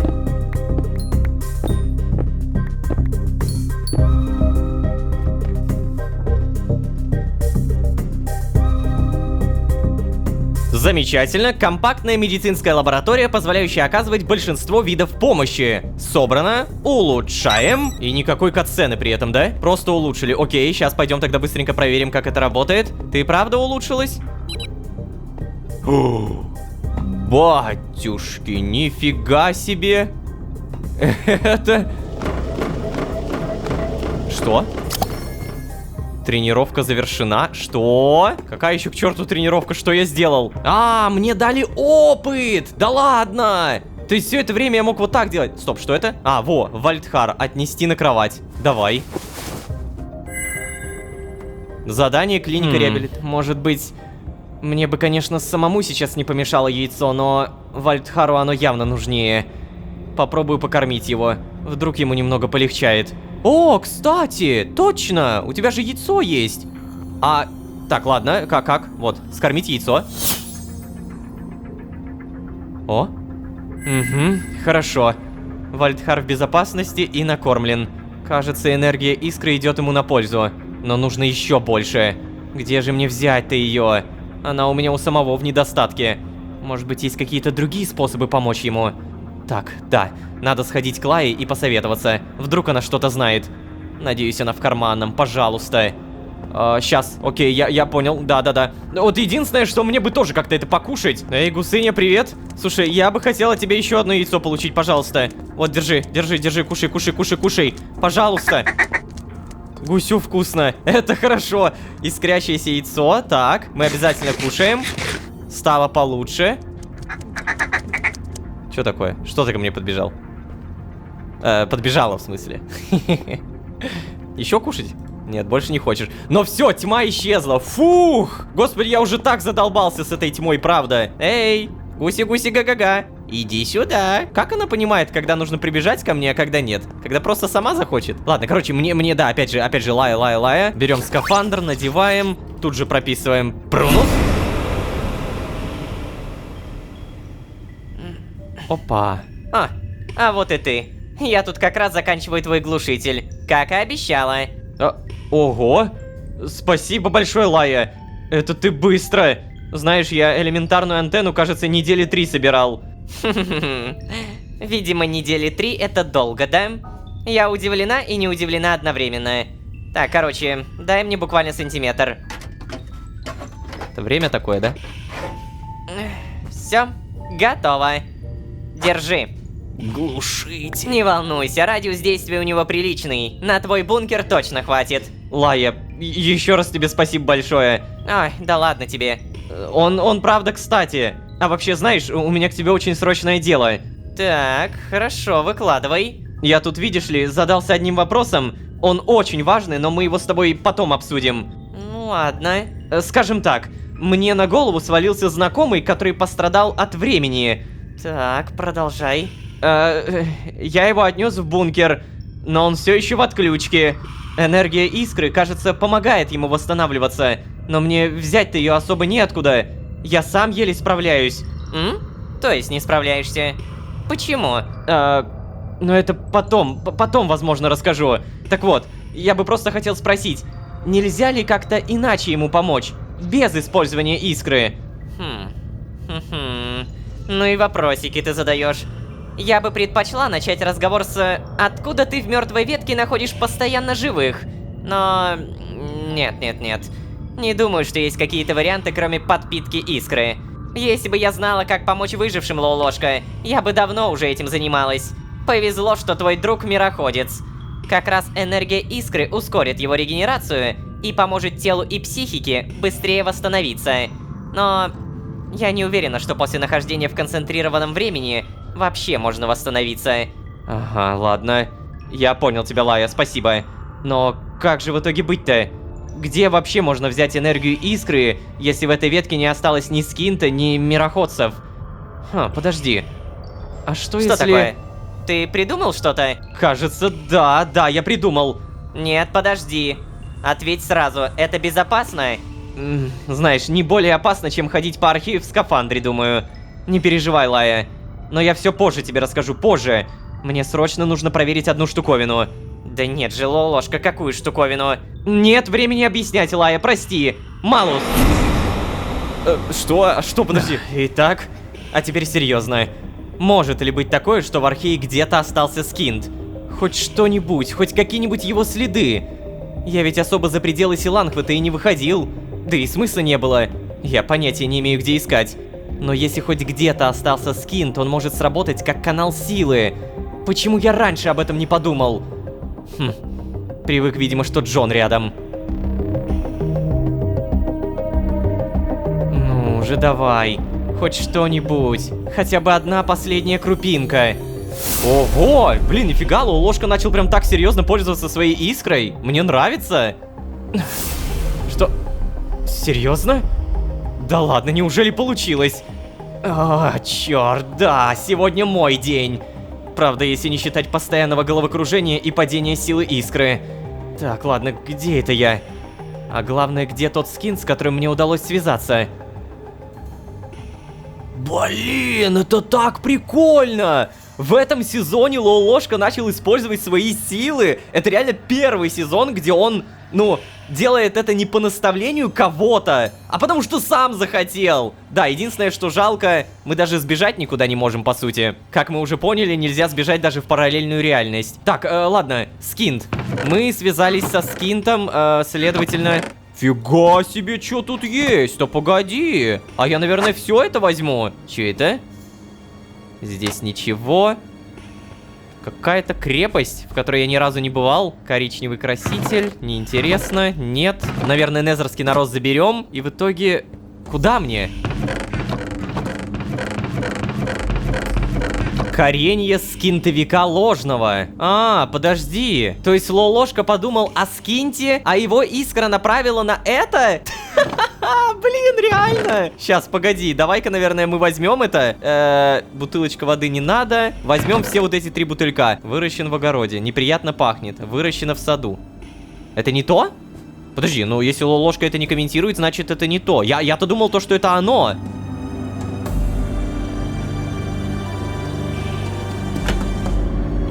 Мне нужен ключ или отмычка. Стоп. Это сейф? Сейф. А вот это уже интересно. Не зря мне говорят всегда по сюжету носи отмычки. Не зря я их ношу, как говорится. Сейчас. Ну-ка, смотрим. И это... Опа! Пламя искры. Бутылированная кровь первой матери. содержит концентрированную силу искр. Чего? Подожди, откуда? Кто? Кто здесь был? Что? Пламя искры? Этот подвал. Со всеми этими ингредиентами, название которых мне как будто знакомо. Судя по спёртости воздуха и продолжительности головокружения, я где-то очень глубоко под землей. А названия всех этих трав и запасы крови первой матери говорят только о том, что принадлежать это место может только одному существу. Только одному эльфу. Так, ладно. А выбираться-то как отсюда буду? Если я прав, я наверняка под сотнями слоев культурного слоя. Мне тут до поверхности не докопаться никак. Удивительно, что этот подвал вообще не обвалился. Какие же прочные у эльфов поместья. А в бункере-то у меня при этом нет ни скинта, ни пламени искры. Черт, какой же я все-таки дурак. Видимо, единственный вариант это... А, да, точно. Перемещусь в другой мир, а затем в бункер. Черт, как же жаль, что путеводных скинтов не осталось. А ну-ка. Не совсем понял, как ты хочешь это сделать. То есть ты перемещаешься... ну, например, в Миср. Окей, допустим, в Миср. А потом сразу в бункер. Слушай, гений! Черт! Ай! Черт!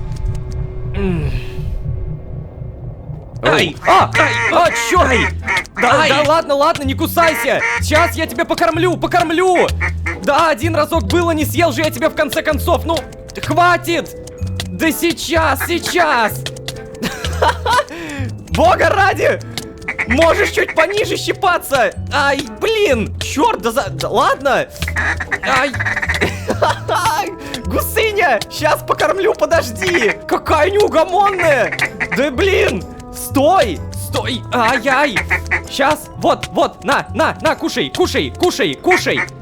Звук, который издал гусь, наверняка означает спасибо. Писец ты, конечно, бешеная! Ну хотя бы за яйцо спасибо! О, пипец! Все меня сегодня пытается убить. Но, блин, как же мне нравится, как Лолошка начал использовать свою искру. Проблема только в том, что... Смотрите, какая у меня искра! Это жесть! Это полная жопа! Сейчас обязательно нужно все это зарядить. Замечательно. И, кстати, глушитель прослушки. А как его использовать, интересно? Мне его надо куда-то прицепить? Так, может быть, какая-то интеракция? Глушитель... Здесь интеракции никакой. Ну, мне же не просто так его выдали, правильно? Какая жопа у меня с искрой, реально! Это Что это? Поставить глушитель, как раз! Черт, как же мне плохо! Сейчас, кажется, любое малейшее использование искры убьет меня. Похоже, придется одну баночку пламени потратить на себя. Ладно, да, хорошая идея. Теперь мне гораздо лучше. Вау!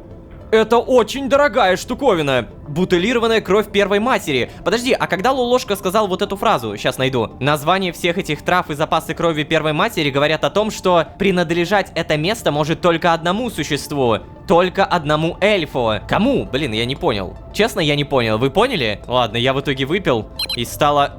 сильно лучше. Эй, Вальдхар. Да, вот смотри, дать кровь первой матери. Держи. Лолошка.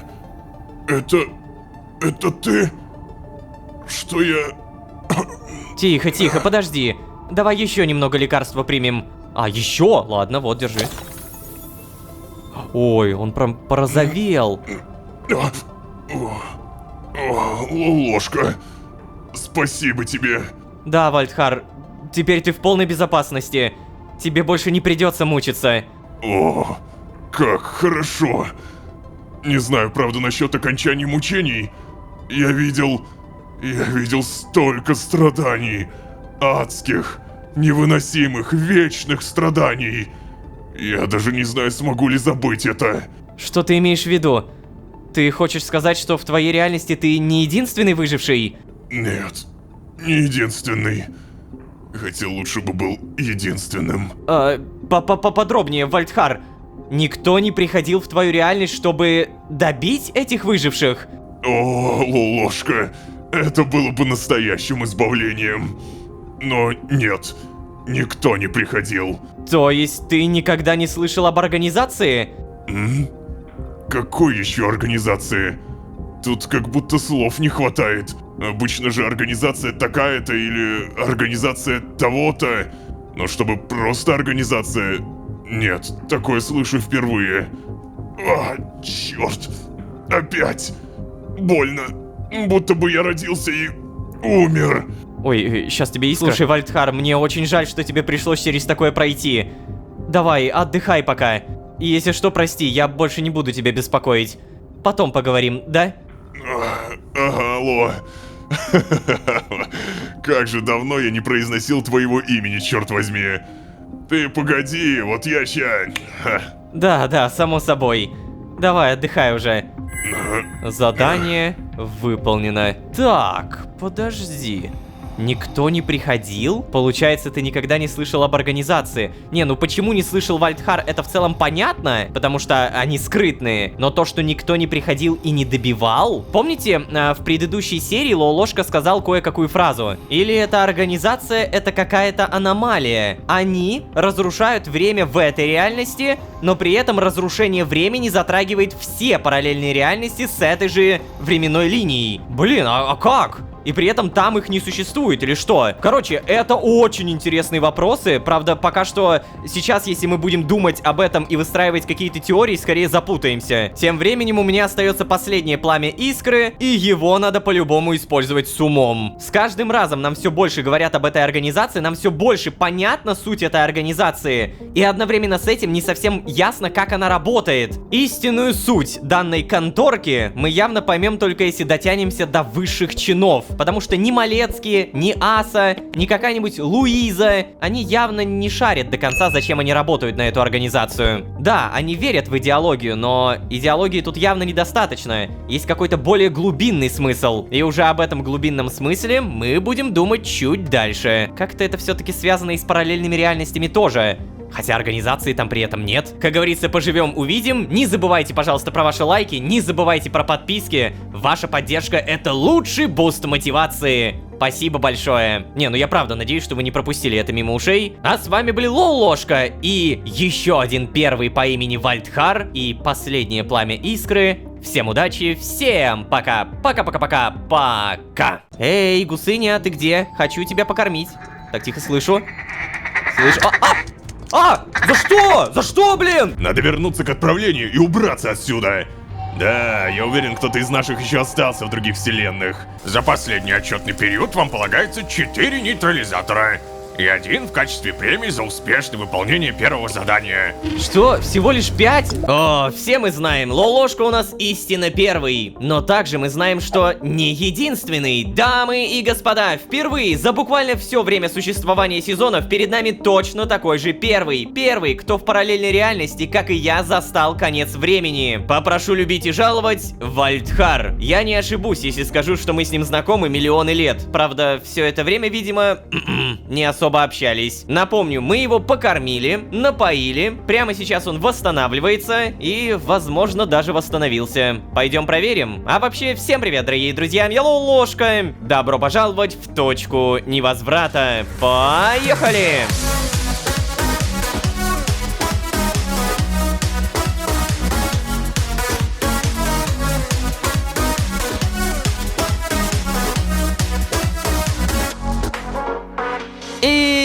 Снова всем привет, дорогие друзья, я Лолошка. Добро пожаловать в точку невозврата. Сезон, в котором мы спасли одного из первых, такого же, как и я. Ага, напомню, первые — это буквально первые могущественные мироходцы, один из которых Лолошка. Спасли мы человека по имени Вальдхар. И учитывая то, как это произошло, у меня не безосновательная догадка. Но это только догадка. Короче, зная, что в его параллельной реальности тоже произошел конец времени, или как он это называет, ад, мы понимаем, стирание одной временной ветки в моей реальности затрагивает эти же временные ветки в других параллельных. Если говорить проще, за что бы не уничтожали одну ветку, другие страдают просто...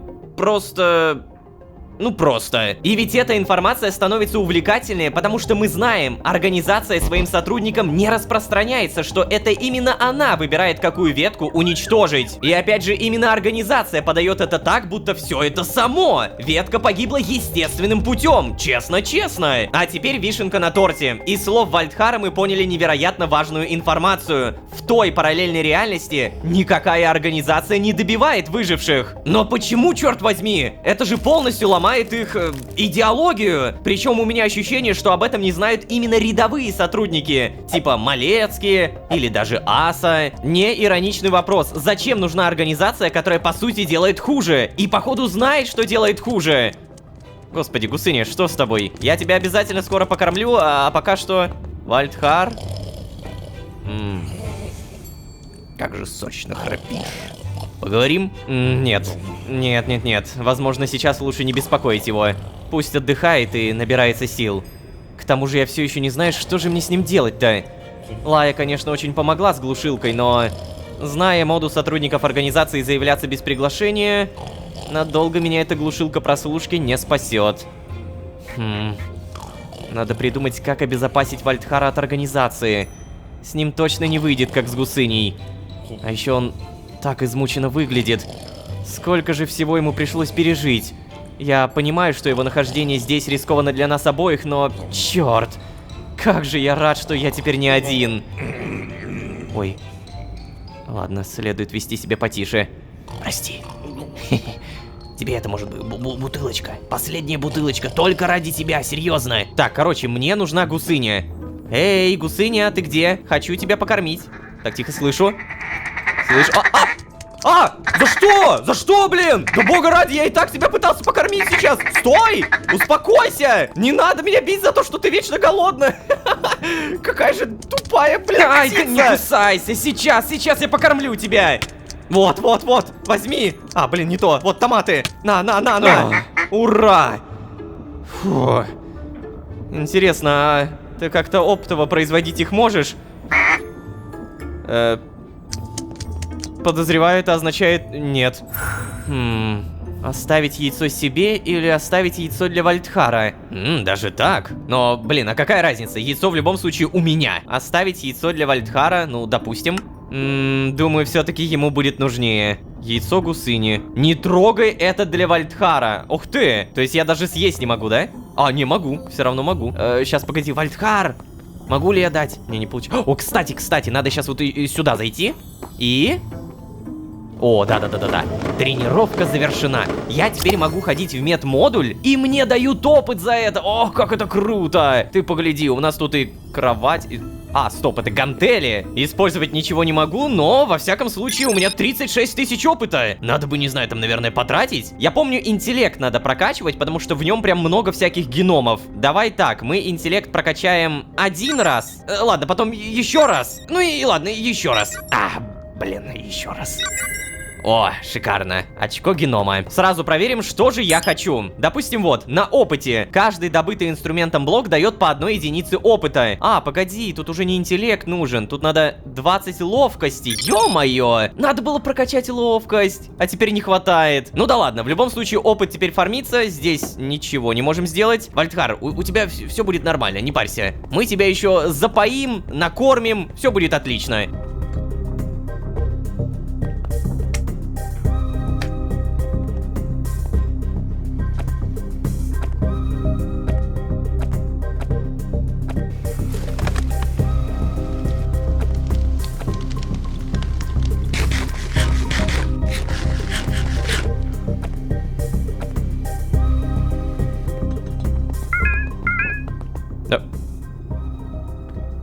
Что это было? Это новое сообщение! Да ладно! На планшет, смотри-ка, может приходить всякое. Стандартный планшет сотрудников организации полностью автономен. Так, и что в итоге? Мне пришло опять же сообщение и зарплата! Департамент расчета и начисления заработной платы. Тема: выплата заработной платы 1. Дорогой Лололошка, просим вас указать, что вы хотели бы получить в качестве оплаты за прохождение стажированного этапа трудоустройства, а также за выполнение последнего задания. Заработную плату 1. Заявку необходимо создать в разделе «Заработная плата» вашего персонального профиля на данном устройстве. Пожалуйста, не отвечайте на это письмо. При возникновении вопросов свяжитесь со своим непосредственным супервайзером для проведения повторного инструктажа по пользованию предоставленной корпоративной техникой. Департамент расчета и начисления заработной платы не может провести данный инструктаж. Спасибо. Пожалуйста. В смысле, спасибо. А что еще мне надо? Мне, получается, самому нужно выбрать, какую информацию хочу получить, да? Административная дирекция. Тема «Изменения в работе поставок продовольствия». А ну-ка. Вниманию всех сотрудников полевых департаментов. С километра 13 и ЛЛ4 вступают в силу новые правила компенсации питания для сотрудников, находящихся по долгу службы за пределами Синклита. Отныне, согласно новому протоколу, вступающему в силу с километра 13 и ЛЛ4 под номером 27 ЛЛЛ17. В случае, если пространственно-временные координаты, в которые сотрудник был отправлен для выполнения задачи, не располагают ресурсами, способными обеспечить сотрудника необходимым продовольствием, соответствующим его, ее, другое режиму питания, включая, но не ограничиваясь, фотосинтез, сыроедение, каннибализм, сангвимантию, питание святым духом, все формы вампиризма, кроме энергетического. Сотрудник вправе обратиться к своему супервайзеру за письменным подтверждением заявки на компенсацию. Пожалуйста, если вы выносите еду из столовой, не забывайте брать ланчбоксы самоустранения, во избежание возможных внештатных ситуаций. Внимание! Заявки на получение продовольствия от сотрудников, не предоставивших подписанные заявки на компенсацию, не подлежат обслуживанию. Напоминаем вам, что употребление в пищу любого вида ресурсов из законченных веток не запрещается, но случаи отравления не покрываются медицинской страховкой Синклита. Вы можете оформить подписку нашей столовой на 1 синклитовый цикл, 5 циклов, 10 циклов или сразу на всю бесконечность. Деньги за питание будут автоматически списываться с вашего счета. Документ утвержден Советом по организации работы персонала команд по исполнению решений. Внимание, Стелла! В очередной раз напоминаем, энергетический вампиризм не является формой питания для поддержания нормального функционирования. Мы аннулировали твой доступ в административный вагон. Ты всех достала, Стелла! Что? Это еще что за приписка? С километра 13 и ЛЛ4 под номером 27 ЛЛЛ17. Чё это? Так, получается, мне что, заявку надо оставить или как? Ничего не понятно, но очень интересно. Ай, от этого документа даже есть захотелось. Ой, блин, опять ты голодаешь, да что ж такое-то? Так, подожди, а я могу реально оставить заявку, типа, ребята, у меня тут еды нет, дайте еды, пожалуйста, и все такое. Итак, получается, прямо сейчас я могу написать, что я хочу. Надо бы как следует подумать. Так, много вопросов, на которые я бы хотел получить ответ. Например, где Тадмавриэль? Сколько выживших осталось в этой ветке? Как из этой ветки можно попасть в нормальную? Ну, которая пока не закончилась. Хотя, не уверен, конечно, что на последний вопрос организация мне ответит и... Эй, Ой, ой, Вальдхар напугал. капец. А я думал, я все еще в бреду. Извини, Айло. Башка просто раскалывается. Еда есть? Почему-то я сейчас испытываю очень странное дежавю. От того, что ты только встал и уже просишь поесть. Ну так не впервой же, Ло. Ладно, сейчас что-нибудь найду. Отдать яйцо. Подожди, в плане, я испытываю очень странное дежавю от того, что ты только встал и уже просишь поесть? Не впервой же. Блин, а у Вальдхара-то, получается, память осталась? То есть он может рассказать о том, какое у нас взаимоотношение и все такое, да? Яйцо гусыни, вот, получается, держи. Ну-ка... Никогда не понимал, как кто-то может яйца сырыми жрать. Нет, ты не подумай. Я же вообще непривередливый. На вкус только так странно, но вкусно. Ага, теперь супер. Это, конечно, не стряпня Фалинда, но все равно... Погоди, слушай. Это, наверное, самый подходящий момент, чтобы сказать, что я многое не помню. Ну, из того, что мы пережили вместе. Ну, врать не буду. Тоже многое предпочел бы забыть. Угу, понимаю. Погоди, а что это за место вообще такое? Что происходит-то? Я, знаешь, вообще сначала подумал, что мне все приснилось. Я много раз впадал в какой-то делириум. Ну, там, у себя. Даже представить не могу. Да не-не-не, и не надо. Ну, кстати... Ох, наконец-то можно нормально дышать. Да и двигаться тоже. Без постоянного ощущения, что... Ой. Ой. Да. Слушай, давай, может быть, сядем и поговорим? Нам просто нужно многое обсудить. Ага, похоже на то. Ну давай. Вот так вот, а. Два первых встретились. Но я не понимаю, Вальдхар в итоге помнит? Ну, то есть он все знает? Или у него тоже там что-то с памятью не то? Время. Звучит как начало очень плохого анекдота.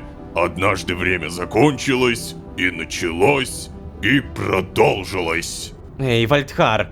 Да знаю. Просто звучит как-то абсурдно.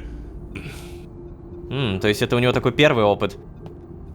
Я с таким раньше не сталкивался. Я даже не слышал о том, что подобное возможно. Ну, что я могу тебе сказать? У меня примерно то же самое. Разберешься. Да не, я просто думал, ход времени контролировал этот... Как его... Смотрящий. Его что, кто-то разозлил, что ли? Что он такой ад на земле всем устроил? Нет, не совсем. То есть, точнее, совсем нет. Ветки стирает не он, а организация. Погоди, та самая безымянная, что ли? А смотрящий тогда что делает? Просто стоит и многозначительно смотрит, что ли? Ну, вообще, если честно, я сам все еще так и не понял. Мне пока не удалось с ним как следует поговорить. Ну... Да и к черту тогда этого молчуна-то, не? Чё мы сейчас-то будем делать?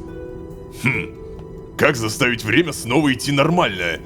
Желательно так, чтобы это сработало во всех параллельных вселенных, если чё. Ну, думаю, что никак, Вальдхар. Никак. Ну круто, блин. И что теперь? Что мы делаем-то?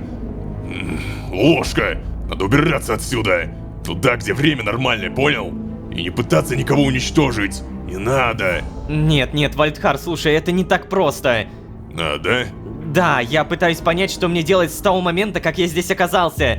Больше, чем ты можешь представить. Ну так и чё, и как успехи? Да тише, на меня-то ты чего злишься? Да блин, да потому что меня бесит все это. Когда отправление открылось, я думал, что о, наконец-то спасен. Да нет, оказывается, я нифига не спасен. Эй, Вальдхар, ну Да я... ладно. В любом случае, я так рад. Я рад, что я больше не там. По ощущениям, знаешь, это было как очень сильное алкогольное опьянение. Когда пытаешься лечь спать, а у тебя вертолеты такие, что ты не понимаешь, где настоящее, где будущее, где пол, где потолок. Только хуже и очень больно. Больно постоянно прям. Короче, надо решать, что делать. Надо вернуться к отправлению и убраться отсюда. Да, я уверен, кто-то из наших еще остался в других вселенных. Они нас приютят, не парься. Ты все еще не понимаешь. Мне кажется, что такая ситуация может быть везде. Ну так проверить надо. О, блин, Вальдхар. Ну такой, конечно, он эксцентричный парень. На эту проверку уйдет куча времени, без гарантированного результата. Забудь, нам нужен план получше. Слушай, давай сначала разберемся, где ты будешь жить, а потом решим, что делать дальше. Вальдхар, у меня есть только один костюм. Получается, мы будем по очереди дежурить у отправления, пытаясь поймать чей-то сигнал. Ну, я не верю в то, что мы поймаем какой-то сигнал, давайте честно. Типа, сколько Вальдхар мог провести времени в муках? Да, он первый, да, скорее всего, прошло много времени, прежде чем он поймал сигнал со мной. Но чтобы сейчас был пойман сигнал с кем-то другим, я не знаю, на это может уйти просто дофигелион времени. И, скорее всего, ничего не получится. Давай сначала разберемся, где ты будешь жить, а потом решим, что делать дальше. Давай так, для начала нужно разобраться с более насущными вопросами. Чё? Да, ты не можешь долго здесь находиться. Организация найдет тебя и... Вообще есть у меня идея, где мы могли бы спрятать тебя, но... Для этого тебе нужен защитный костюм. Скафандр, защищающий от времени. Эта мука, через которую тебе пришлось проходить, она везде, Вальдхар. И там, в Мисре, и тут, в Архее. Везде, кроме этого бункера и... еще одного места, про которое организация пока что не знает. Чтобы туда попасть, нужно сделать скафандр. Так и погоди, у тебя их и так хоть причинным местом жуи. Нет, они не работают, не заряжаются и в них нет фильтров, которые... Погоди. С каких это пор время фильтруется? А можно мне нефильтрованное? Блин, ну, знаешь, если хочешь снова испытать этот кошмар, то пожалуйста. Да, как был занудой, так и остался. Ладно, слушай, кажется, я знаю, у кого эти фильтры можно попросить. Ну так и проси, давай! Чё кота тянуть за... хвост? Капец. Задание «Безопасность превыше всего». Ну такой, да, эксцентричный парень. Почему-то в финале «Сердца вселенной» в 60-й серии он мне таким не показался. Да, конечно, уже на тот момент были намеки, когда он говорил там про девушек и так далее, но... Сейчас это, конечно, прям 10 из 10. И я даже не знаю, в хорошую ли это сторону. Как будто эта эксцентричность в будущем может нам все поломать. Ну ладно, пока он вроде как меня уважает или считает меня за друга, поэтому слушает. Я знаю, у кого эти фильтры можно попросить. У Лаи... А, стоп, я понял! Попросить у организации зарплата. Так, ладно, подумаем. Надо бы попросить их обязательно постучать в двери, а не появляться без уведомления. И фильтры. Да, думаю, надо попросить на несколько скафандров. Блин, подожди, я придумаю, а что написать? Ну, слово фильтры, наверное, нужны для скафандра, как-то вот так. Фильтры для скафандров. Ну, для скафандров звучит не так, погоди. Фильтры времени, скорее, вот так будет правильней. И не стучаться. Ой, в смысле, точнее, стучаться. Я уже не то пишу. Все, по-моему, идеально. Фильтры времени, не знаю, много... Ну, отправить. Ваша заявка отправлена. Окей, это вроде как все правильно. Я, наверное, мог вообще...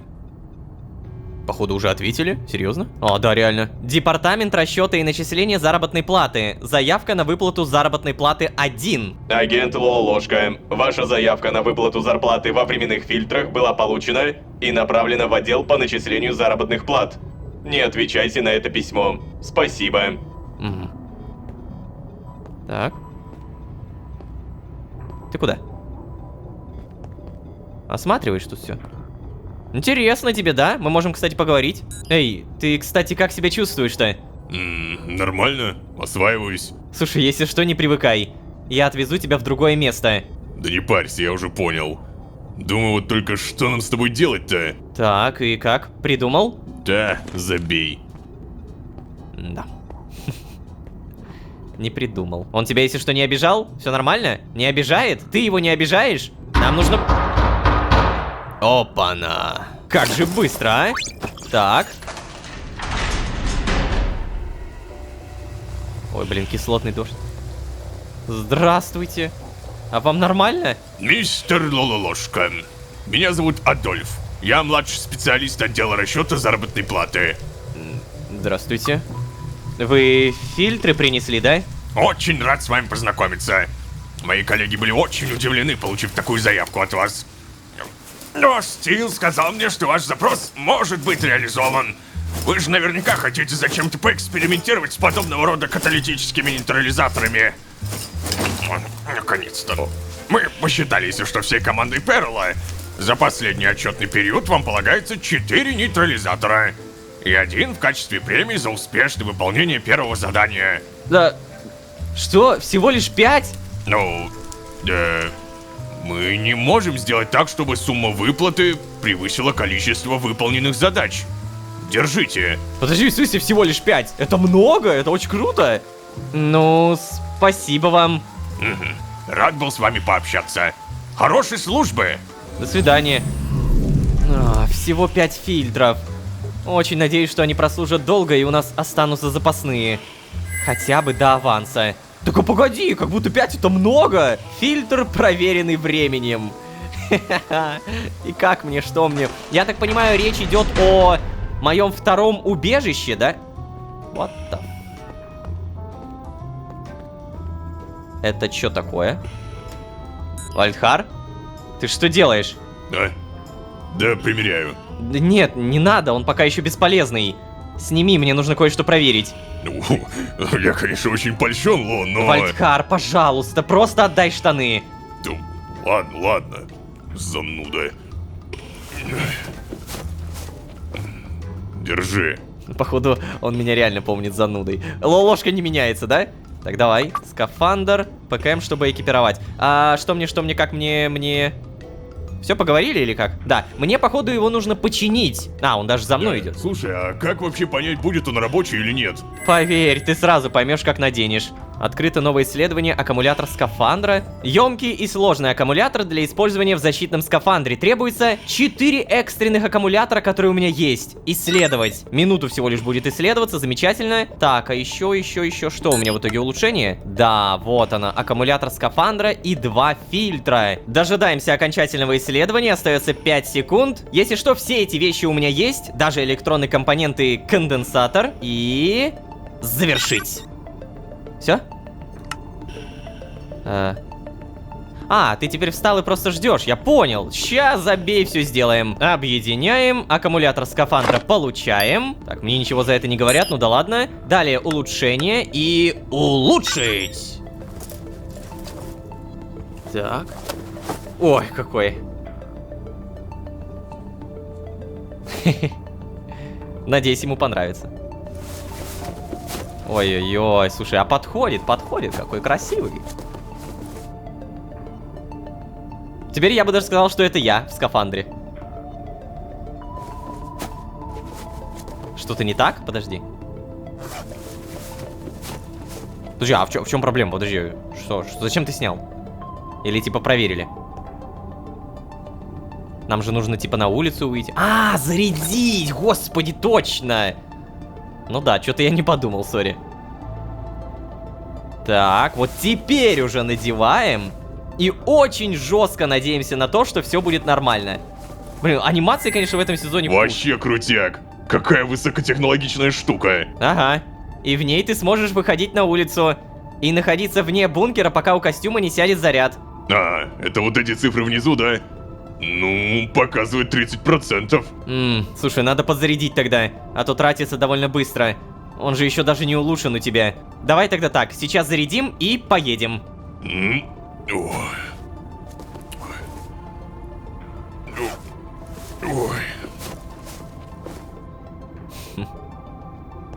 Блин, ну то, что мне с тобой придется делить вот эту всю канитель с зарядкой... Вообще, знаешь, выпить бы чего-нибудь, да? У меня ничего... Куда? У меня нечего выпить. О, кайф. Это моя кровать, Вальдхар. Это моя кровать. Она не твоя. Алло. Все, ты уснул? Какого черта? Да уж, это, знаете, тот самый сосед, который заехал к тебе без твоего спроса. Короче, получается, берем ключи от гаража, берем ключи от машины. И мы прямо сейчас, 2 чувака в скафандре, в тесной машинке, бок о бок, спинка к спинке, ручка к ручкой. Знаете, таким голландским методом поедем до другого района. Ладно, что-то я куда-то не туда ушел. 100%. Сейчас обязательно еще мой заряжаем. И у меня остаются запасы в виде 12 консерв. Я пока не буду брать. Знаете, что я попробую сделать? В том районе, куда мы поедем, я попробую найти еще консервы. Все, надеваем. Эй, что тебе как, отдать надо или... Или что? Ой, господи. Никто не видел. А, да, вот, интеракция есть, отдать скафандр. На. Вставай. Чё? Надевай, Вальдхар. Я пока проверю машину. Выходи через пару минут. Только действуем быстро, чтобы нас не заметили. Да, я понял. Нельзя, чтобы твоя организация знала, что я здесь. Ща. Так, ну ладно, он пока одевается. Пойдем. Погода у нас, правда, полное говнище. А, то есть вот настолько. Так быстро.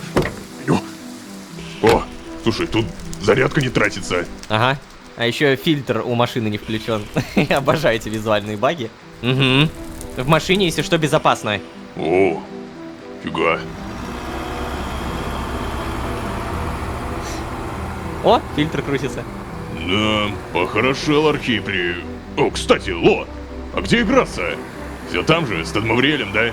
Нет, и давай об этом потом, хорошо? Да, как скажешь. Ну и, кстати, на всякий случай, лучше пригнись. Нет, открывать ворота нам не надо. Закрыть ворота. Все, это мы уже заехали, Выходим. И... проверяй. Чекай, как говорится. А чё тут? Это что за место? Здесь...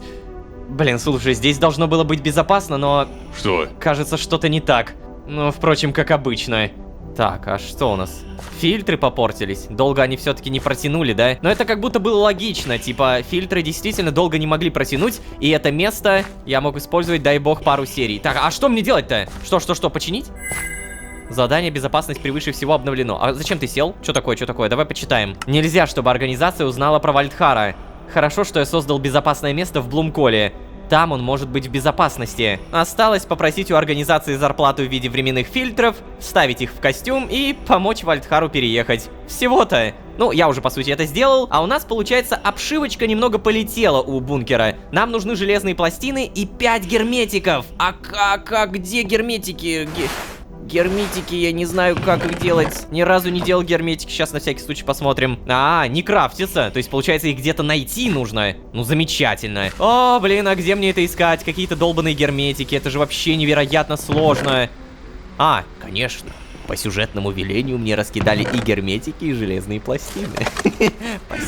Спасибо. Но учитывая, что герметик у нас сюжет... О, что? Экстренный аккумулятор и бензин? Подожди, я же здесь был когда-то, не? Или не был, или был? Как будто был. Окей, хорошо, герметик. Мне нужно еще 4 штучки, пожалуйста, дайте. Еда, вот еда это вообще, наверное, самое шикарное, что мы можем сейчас найти. Герметик, пластина, еще пластина.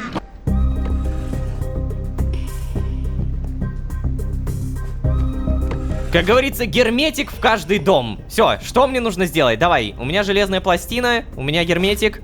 Куда мне нажимать? Какая-нибудь интеракция? Куда? Объясните мне, что делать. Очевидно, герметичность я собрал. Так, сделать обшивку во втором убежище. Улучшить герметичность у дверей во втором убежище. Поставить новые фильтры, опять же, во втором убежище. А как? Куда нажать-то?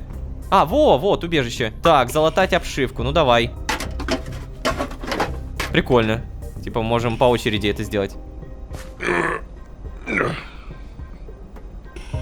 Давай. О, он мне поможет. Я думал, я в одного буду. Ладно, Вальдхар на самом деле крутой чел. Типа, понятное дело, что он... Ну, он такой... Как его можно назвать? Брюзга? Не брюзга, не-не-не. Ну вот я правильно сказал в самом начале, что он такой эксцентричный чувак. Типа он не следит особо за словами. Только если я скорее схожу с ума, он в этой ситуации не оказался. Он уже побывал когда-то с ума, когда умирал бесконечное множество раз. Все? Сделали? Ой, кстати, смотри, какая красота. Блин. Вот это убежище. Так, еще давай. Нам нужно, получается, герметичность дверей. Ай, какие молодцы. Вот это двери, блин, я бы сам тут жил. Это уже прям на бункер похоже. Дальше.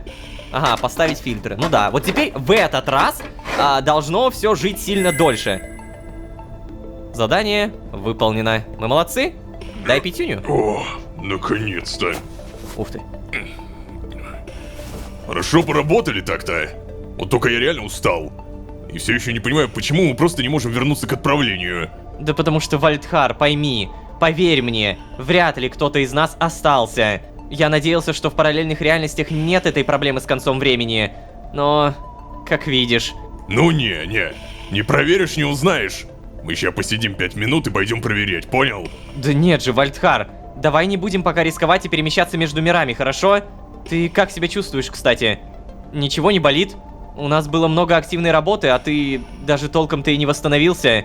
Если от такого вообще можно восстановиться. Сейчас нам точно не до отправления, пожалуйста, пойми. Да нормально все. Нельзя нам тут сидеть и сопли распускать. Так что я не согласен с тобой, Лулошка. Но... Ладно. Если ты так заботишься о моем самочувствии, может, принесешь мне поесть, а? Я, может, чуть-чуть бы все-таки отдохнул, да. Хорошо, конечно. У меня как раз была еда, вот, консервированная еда. Держи. Ну? Так, вот, интеракция, дать еду. Фу, безвкусно как-то. Ну, чем богаты? Ой. Ладно, что-то все равно голова пока кружится. Дай еще 5 минут, 5 минуточек. А потом отправимся. Да блин, Вальдхар, пожалуйста, поверь мне. Я бы лучше предложил отдохнуть хотя бы ночь. Да, ладно. Хотя... Рад, что ты сразу поддержал. Знаешь, я вообще тоже устал. И ты что, уснул? Алло. А, ты не уснул, нет, не уснул. Ой. Взять мистера Флафферти? Чего? Мистеру Флафферти? Дать мистеру Флафферти? Ладно, на.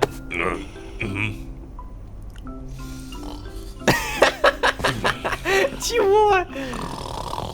Куда? Куда захрапел?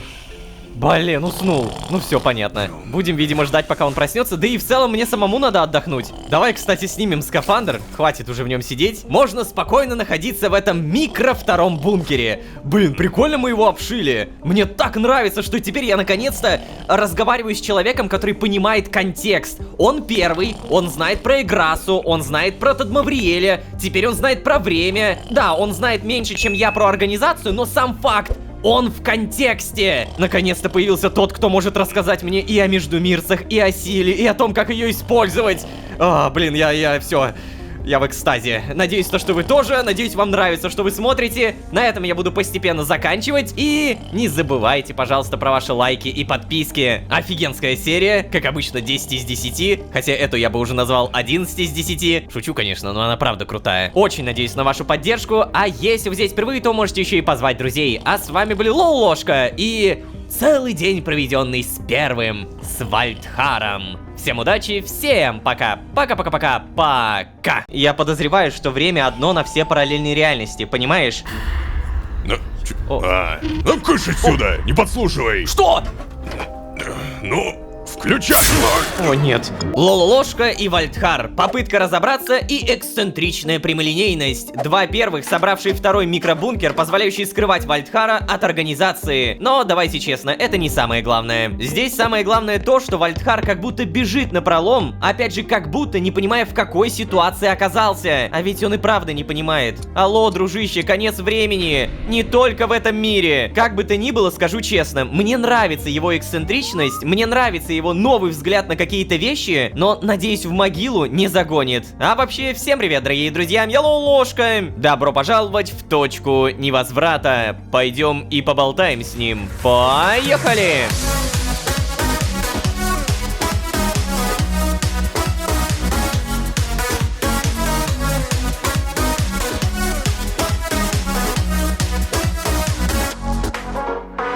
И снова всем привет, дорогие друзья, я Лолошка. Добро пожаловать в точку невозврата, сезон, в котором мы создали микробункер. Ага, в этот раз мы сделали более-менее нормальную комнату, прослужит сильно больше, сильно дольше, но комната не для меня. Напомню, мы буквально потратили зарплату, выпросили у организации фильтры, обустроили гараж и посадили туда Вальдхара. Первого, как и Лолошка, про которого организация явно не должна знать. Что произойдет быстрее? Вальдхар поймет, что бежать некуда, или организация поймает этого эксцентричного междумирца? Ну и, кстати, напомню, в предыдущей серии у нас появился новый запас супа. Наконец-то 7. 7 плюс 12 это 19. Храним как зеницу ока на черный день. Гусыня, привет. Доброе утро. Хотя, видимо, еще не доброе утро, но тем не менее, давай-ка, наверное, тебя покормлю. Дай, пожалуйста, яйцо.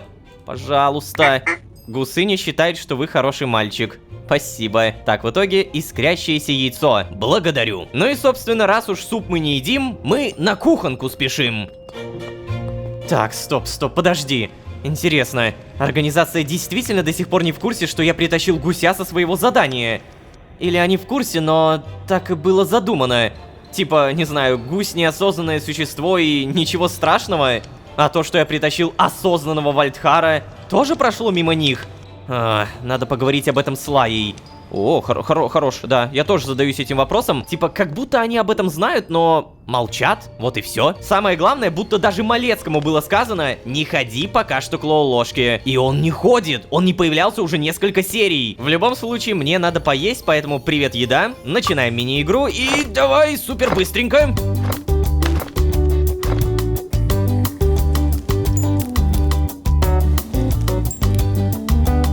Угу, работа завершена. Благодарю. Рис с грибами сразу съедаем. И да, получается, мне прямо сейчас нужно к Лае попробовать с ней поговорить. В этот раз, я надеюсь, диалоги будут более-менее нормальными, что ли. Потому что Лая вроде как мне доверяет. Теперь доверяет. Опять же, на это надеюсь. Здравствуйте, скафандр. Надеваем. Тут же прописываем пруну. 95. Чего? Слушай, прости, я, наверное, позже зайду, да? 97. Все нормально. Я почти закончила. 102. Нифига себе там в организации работнички. В Синклите как-то незаметнее проходят тренировки, если честно. Или я просто форму тут уже растеряла. Ну, что? Как там твой мироходец? Оклемался? Да, еще раз привет. Да, оклемался. Ну, я так и думала. Из небессмертных существ вы своего рода тараканы. Ага. Ну, спасибо. Да не обижайся. Я о том, что вы очень живучие. Почти никто не выживает в концентрированном времени. Нужна очень долгая жизнь, чтобы протянуть во времени даже пару секунд. Обычно, правда, мироходцы все-таки умирают сами, без нашего участия. Видимо, что ты, что твой друг, особенно сильные мироходцы. Только не дай себя обмануть этим, Лоулошка. Внешне твой друг может выглядеть нормально, может даже осознанно разговаривать, но последствия концентрированного времени так легко не проходят. Ой, не начинай, Лая. Он не такой слабак, чтобы с ним что-то случилось. Да нет, Лулошка, речь не про слабость. Сильный или слабый, время не щадит никого. Последствия могут не проявляться сейчас, потому что твой друг еще в шоке. Вот только... Откуда ты вообще притащил его? Ты ведь понимаешь, что если он из твоей ветки, организация наверняка охотится за ним. А если на нем стоит метка, то никакие глушилки не спасут его от обнаружения. Ну да, я, конечно, подумал об этом, поэтому перевез его из бункера в свое второе убежище. И я подозреваю, что организация не подозревает о его существовании. Вот оно что. Ну да, если это так, то у нас есть огромная проблема, Лая. Ну, не то чтобы это будет первая проблема, с которой мы сталкиваемся. Я пока что не готов тебе рассказать, откуда именно появился Вальдхар, потому что это займет очень много времени, а для нас сейчас время играет большое значение. Однако у меня появилась еще одна причина, почему мы должны не просто уничтожить организацию, но и целиком разобраться с тем, что она делает и как делает. Ну так я ведь об этом вообще, и думаю все время. Если все миры параллельных реальностей живут без организации, а временные ветки заканчиваются сразу во всех реальностях, Даже не знаю, это значит, что во сказать тебе, всех остальных Лолошка. реальностях бесчисленное Никаких число мыслей. существ просто страдает. И их ветки не Лолошка. могут закончиться. Эй! Так вот, я сейчас хотел у тебя спросить про то, как именно действует организация, Лая. Ты в курсе? Как они узнают, сколько ветки выживших? О, как действует организация? Да, я тоже задавалась этим вопросом, Лолошка. И нет, на инструктаже штурмовикам такого не рассказывают. Только в общих словах. Все-таки напомню, мы просто оружие в их руках. О, вот оно, нашла. О, как же хорошо, что я старомодно вела бумажные дневники, а не в ноутбуке организации. Моя старомодность сыграла мне на руку. Так, вот оно. Мой 74-й километр в организации. О, сейчас расскажет свою историю. Я выпросила у Малецки разрешение пройти в библиотеку Синклита. Мне дали ниши из возможных доступов, но даже по нему количество информации кружит мне голову.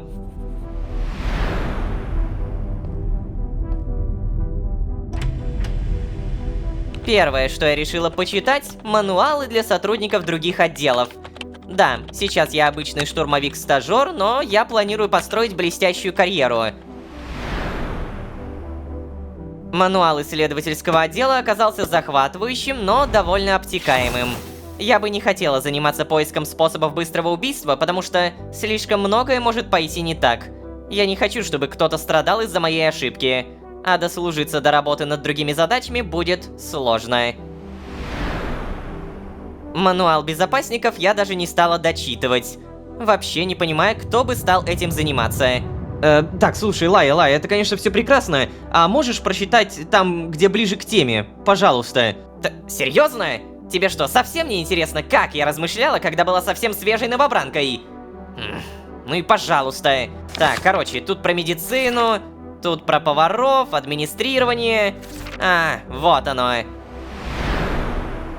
Все существа мира испускают определенные вибрации. В зависимости от размера и силы существа, длина вибрационной волны может меняться. Но амплитуда колебаний остается неизменной. В отделе контроля сотрудники запускают особые зонды-сканеры в специальных временных точках, чтобы определить наличие выживших. К сожалению, эти зонды не универсальны, поэтому отделу контроля приходится прибегать к другим методам сканирования. Это именно то место, где я могла бы приложить свои знания. Я пройду по карьерной лестнице и попаду в отдел контроля. Да. Глупая девчонка. Короче, Лолошка, в продвинутых мирах отдел контроля использует камеры наблюдения, установленные жителями веток. Ну или какие-нибудь другие способы слежения. Как только удается установить точное положение цели, туда высылают штурмовиков. Как правило, ты уже сам заметил, цели маломобильные, поэтому трудностей не случается. Так, вот ты сказала про камеры. А если цель находится в каком-нибудь средневековом замке? Ну тогда в ход идут те самые дроны и разведывательные группы. Зонды локализуют выживших до конкретного мира, а дальше уже работа самого отдела контроля. Ах. Это все, что я знаю, Лолошка. Так, ладно, значит ли это, что про гуся, которого я спас, никто в организации не знает? Ну, конец времени движется в обратном направлении от тебя, и, как правило, повторных запусков зонда не делают. Но, подожди, Лолошка, ты, кажется, говорил, что твоя гусыня отвязанная, так что с ней в любом случае не будет проблем. Отвязанных невозможно отследить, только по их следам в мирах. Так что мне кажется очень странным, что тебе поручили такое задание. А вот что же насчет твоего друга? Кажется, я понял. Моего друга отследить Сложный невозможно. вопрос. Он, скорее всего, перенял Вообще, вибрации параллельной скорее всего, вселенной и сейчас. теперь, ну, как бы вибрирует не так, как В жители общем, я этой. думаю, что- Лая, слушай, я думаю, с ним все будет в порядке. Но я все-таки, пожалуй, схожу и проведаю его. Ладно. Если что, спасибо огромное за информацию. Я очень рад, что мы начинаем работать в команде. Просто ты начал задавать те вопросы, на которые я не боюсь тебе отвечать. Или же просто попривыкла к твоему смешному скафандру. Возможно, у меня скоро будет еще какая-то информация для тебя. Но нет, я не хочу забегать вперед. Удачи тебе. Спасибо. Че, может быть, я постою и ты что-нибудь скажешь? Получается, у тебя вот есть книжка, в которой ты всякое записываешь, да? А ты эту книжку как, носишь с собой или куда-то вот здесь прячешь? Это же, получается, у тебя дневник? Короче, вот что я понял. Вальдхара так просто не найти, потому что, скорее всего, его не улавливают устройства организации. Как, собственно, и не улавливают другие параллельные реальности. Хорошо, давай-ка, наверное, попробуем поговорить насчет этого, но уже не с Лаей, а с Вальдхаром. Малус. Угу, благодарю. Обязательно сразу же заряжаемся. Проверяем, все ли у нас на... Серьезно, все очень ненормально. Боже, нет. Что в плане вода? Что значит вода? Затоплена? Ну конечно. Ага, водопроводная труба. Окей, сейчас все будет.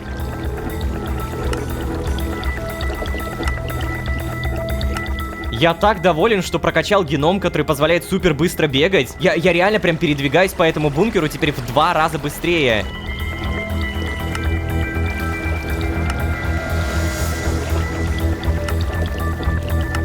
А чего такие жесткие поломки? Я не понимаю.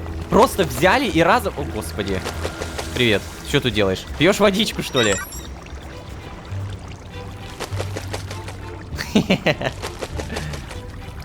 Так вот, как это работает. Эй! Вообще-то здесь тебе не бассейн! Тоже мне. Вот это я понимаю. Не, на самом деле, вот что я заметил. Нам такими катсценами не просто сюр вносят. Нам помогают понять, что эта гусыня на самом деле имеет какой-то... Не знаю, умный ли, какой-то сверх ли, но точно интеллект. Вы наверняка замечаете, что она ведет себя не просто как животное. Особенно вот этот момент, когда она подбегает к агенту Браун и с явной неприязнью жестко срет. Это надо, кстати, тоже учитывать. Раз она ненавидит агент Браун, значит, есть за что. Так, трубы мы убираем куда-нибудь сюда, господи.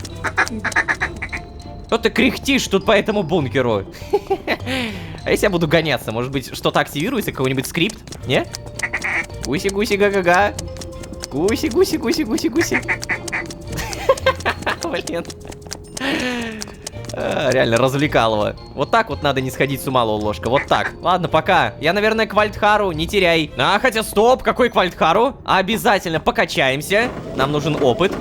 Тренировка завершена, спасибо. Так, и сколько мне дают? 3000 опыта примерно, да? Вот у меня было 45 тысяч, стало 48. Ненужные вещи пока что убираем, явно не пригодятся. Далее скафандр надеваем и погнали. Сколько у меня, интересно, топлива осталось? Проверка. 1044. Ну, кстати, неплохо. Окей. Все, заводимся. Давай, погнали сразу. Надо будет сейчас обязательно вот эти 48 тысяч опыта потратить на какую-нибудь крутую прокачку. Я помню, что интеллект надо качать, потому что там много всяких геномов открывается. А еще, кстати, у нас ночь. Только сейчас понял. Эй, я же сюда еду, да? Гараж где-то в этой стороне? Ага, вот, все, аккуратненько. Так, открыть. Залетаем. Тут кто-нибудь есть? Да, серьезно? Почему все вокруг меня такие спортивные? Я не понимаю. Эй, Вальдхар, привет! Тебя что, стучаться не учили? Да я же сейчас чуть Дону душу не отдал. Кому? Ну да. Да бог один из мира, где я жил. Живу. Все-таки жил, да. Понятно. Я смотрю, ты уже тут обустроился, да? Да, а то. Только мне костюм почти сел. А зарядки-то у меня нет, помнишь? Ну слушай, хочешь, сейчас съезжу, заряжу.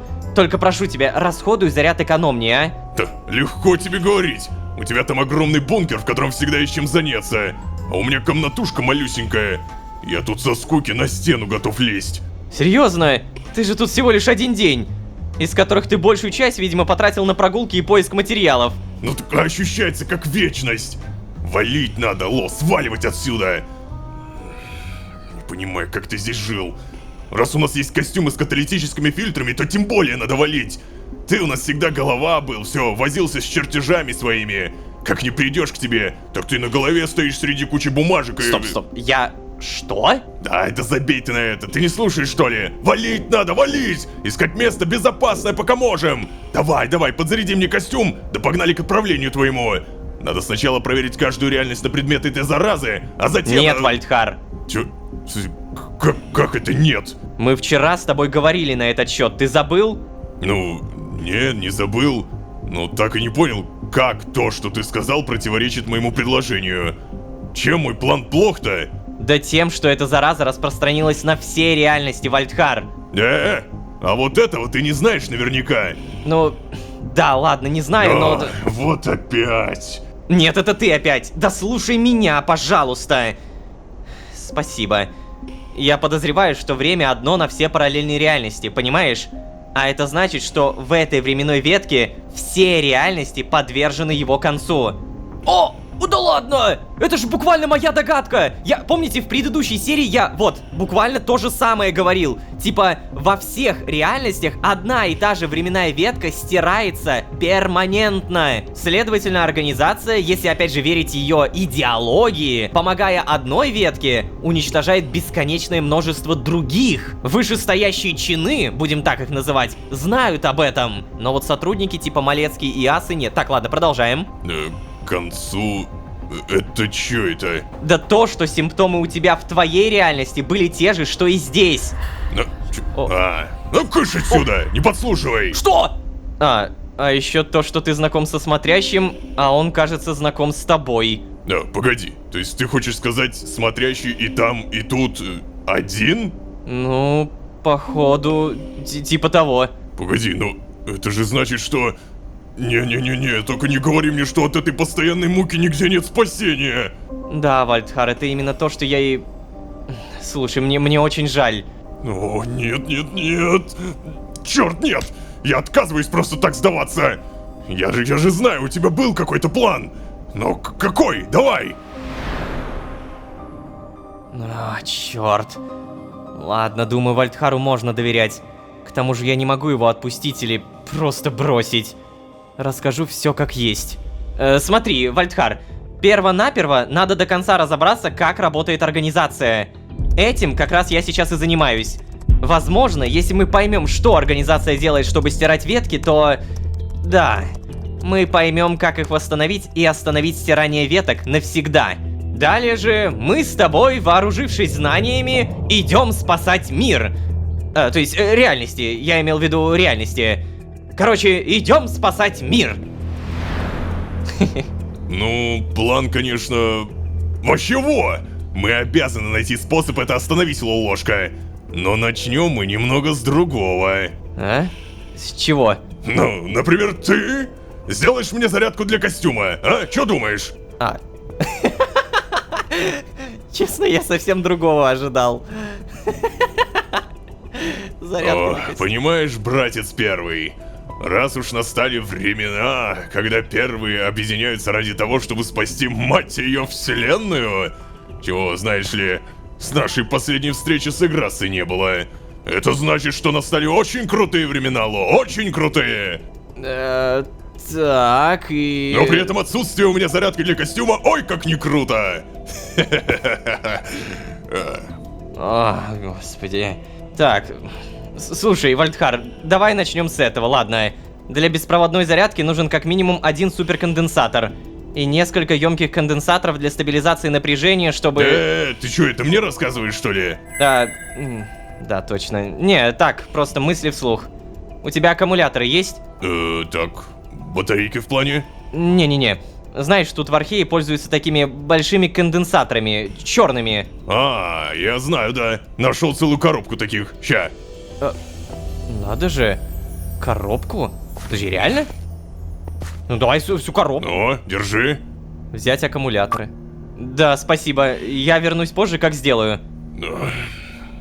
Тогда мой костюм возьми сразу. Ты обещал зарядить, помнишь? Ну да, точно, давай. Ну, а я тут пока поотжимаюсь тогда. Так сказать, время скоротать. Давай, хорошо, развлекайся. Давай, хорошо тебе. Задание технологии первых обновлено. Подожди, реально? Сколько? 23 аккумулятора! Я тут заискался, а он просто взял и сразу обнаружил целый ящик. Ну нифига себе. Блин, на самом деле это крутой диалог. А особенно то, как он послал смотрящего. И особенно то, что смотрящий на все параллельные реальности один. А когда мы говорим о параллельных реальностях, то это получается... пятимерное пространство. И в данном случае смотрящий получается про пятимерное. Ладно, я реально догадывался, что смотрящий скорее один на все-все-все, но... это никак не отвечает на вопрос, кто такой смотрящий. Первые объединяются ради того, чтобы спасти вселенную, чего не было с последней встречи с Эграссой. Обалдеть, это миллионы лет. Если даже не больше, это десятки, возможно, миллионов лет. Перво-наперво надо до конца разобраться, как работает организация. А еще, кстати, у меня тут задание. Сейчас, значит, спасение ущемленных дела рук Лолошки. Вот, технология первых. Создать зарядную станцию, зарядить скафандры Вальдхара, установить зарядную станцию в гараже. Вальдхар оценил мои амбициозные планы по спасению вселенной и решил начать с малого. Зарядка ему, видите ли, понадобилась. Мне важно, чтобы он чувствовал себя лучше. Да и после сказанного Лаи мне как-то не по себе. Так что да, зарядку лучше сделать. Это будет несложно. Окей. Так, зарядная станция. Прикольно, то есть он сам сможет заряжать. Меня еще, кстати, вот эти слова смутили. Ты у нас всегда голова был, всегда возился с чертежами своими. Как не придешь к себе, так ты на голове стоишь среди кучи бумажек. Вообще все, что он сказал, это же про GDH. Даже Лолошка такой, типа, что? Ладно, я думаю, в будущем мы это все узнаем. Прямо сейчас, в любом случае, садимся в машину, ворота открываем и выезжаем. Кстати, а как зарядная станция это делается? Мы это сейчас все, конечно, обязательно узнаем, но перед этим доедем, чтобы не тратить ни топливо, ни скафандр. У Вальдхара остается 8% заряда. Кстати, второй уровень, нифига себе.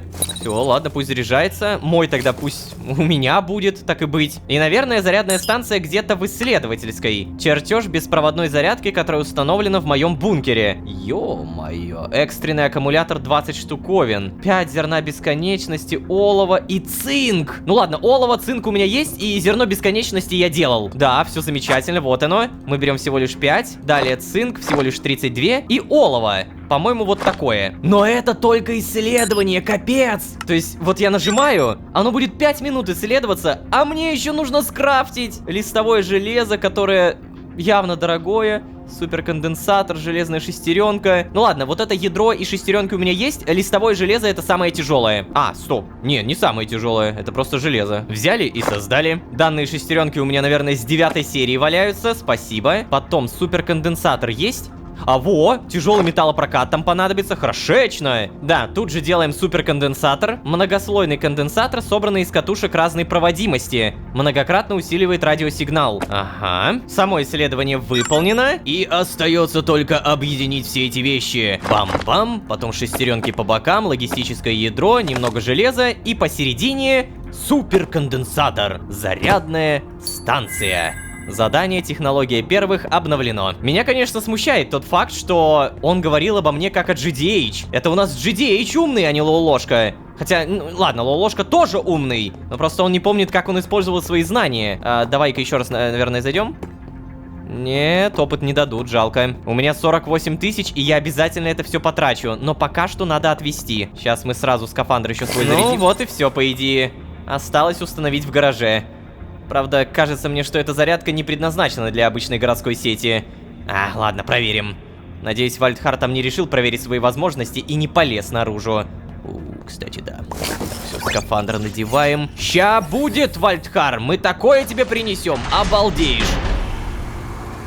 Это не какой-то тебе там GDH создал. С ним-то и так все понятно. Это я, Лолошка, сам.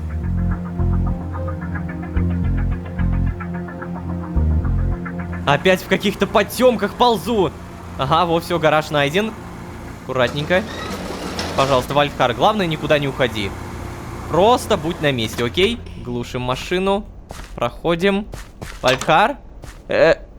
Вальдхар! Спит. Я уж было... Ой. Быстро ты. Ну чё, как, принес? Да, принес. О, хорош. Ну давай тогда ставить. Да, окей, давай, но только костюм надень. Мало ли электричество вырубит. Отдать скафандр. Блин, подожди, а реально, где мы это будем ставить? Как это будет работать? Оно же не будет. Ну, включай. Чёрт. О, нет. Ах, так и знал. Задание выполнено. Блин, нехило так шибануло, знаешь ли. Да, эта зарядка не подходит для энергосети простого дома. Да понял, я уже понял, что уж там. Я знаю, где тут рубильник, кстати. Пойду тогда свет включу. Подожди, что? Ты думаешь, пробки выбило? Там скорее сгорело всё. Да, у тебя же, кстати, кнопочки нет, чтобы открывать. Тебе бы кнопочку выдать, да? Так, ладно. Врубаю. О, супер. Лолошка, ты это открой. Ключ где-то там. Сейчас открою. Давай, заходи. О, солнышко уже. Да, жаль, жаль. Да ладно, это ничего. Ты сможешь пока пользоваться аккумулятором, а потом... Опа, погоди. А у тебя остались, что ли? А, ну, кстати, нет. Я же из них зарядку сделал. Ну, прямо как в старые добрые. Так скучал по телу, блин, так скучал. Но что-то я утомился. Голова до сих пор раскалывается после такого мощного разряда. Ты не переживай, главное, иди по делам, я поищу сам потом эти аккумуляторы. А, ну, ладно, хорошо. Давай. А удачи там, а пока сказать. Что, ты спать? Ух ты. На зарядку поставит? Понятное дело, что заряжать не будет, но... Нет, решил, видимо, в карман запихать. Чё уж там, действительно, у первых карманы-то, ну, дырявые. Буквально бездна, черная дыра. Почему бы не запихать? Кстати, он сказал, открой ключ где-то там. Ключ где-то там имеется в виду, типа, еще один отворот ты нашел? Давай на всякий случай здесь все проверим. Мешочечки, кремень, каменная кнопочка. А, да, реально, ключи от гаража вторые. Ну, я не буду использовать, само собой, я оставлю ему. И мы, получается, заряжать ничего здесь не можем. Да, оно буквально не заряжает. Как можно порешать эту проблему? Я даже не знаю, тут что, мирный атом нужно использовать какой-то... ядерный реактор? В любом случае, одеваемся, машинку заводим, открываем воротики, и прямо сейчас... Все-таки, блин, не дает мне покоя что-то, что сказал Вальдхар. Про меня и про чертежи. Это ведь свойственно скорее не про меня, а про другого меня. Про Джона. Да, вот, про GDH. Мне все-таки правда интересно, что он говорил про меня как про Джона. Но, черт возьми, я не думаю, что он говорил конкретно про GDH. То есть я уверен, что он говорил про Лолошку. Но походу раньше Лолошка был примерно таким же, как Джон, как минимум таким же умным. Но ладно, об этом мы еще наверняка много чего узнаем. Пока что едем. По-любому на меня еще гусыня сейчас будет цапать.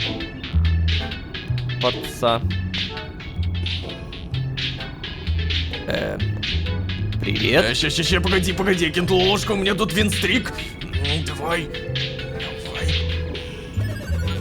Это чтоб тебя! На!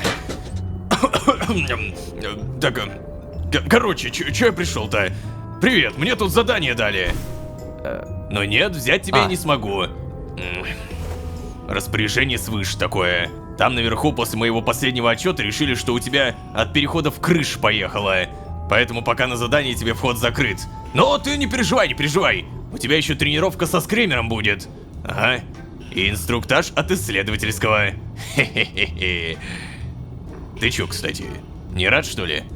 Да знаешь, как-то не особо. Эй, подожди, а чё-то ты хмурый какой-то? У тебя все хорошо, а? Да, настолько, насколько может быть хорошо в моем положении, Кацпар. Ну, да, понимаю. Вернее, не очень понимаю, но вообще, да, сочувствую тебе.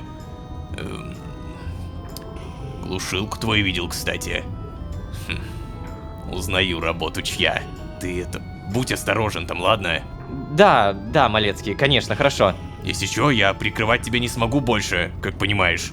Раз уж наверху заметили, что с отчетом что-то не так, значит дальше будут наблюдать внимательнее. Без обид, окей? Блин, Малецкий, ты так давно не появлялся, что я уже забыл, блин. Чё мы там обсуждали? Мы задание, инструктажи со скримером и в целом как-то больше погружаемся в организацию. Но при этом мы понимаем, мы помним, что мы в организацию погружаемся как...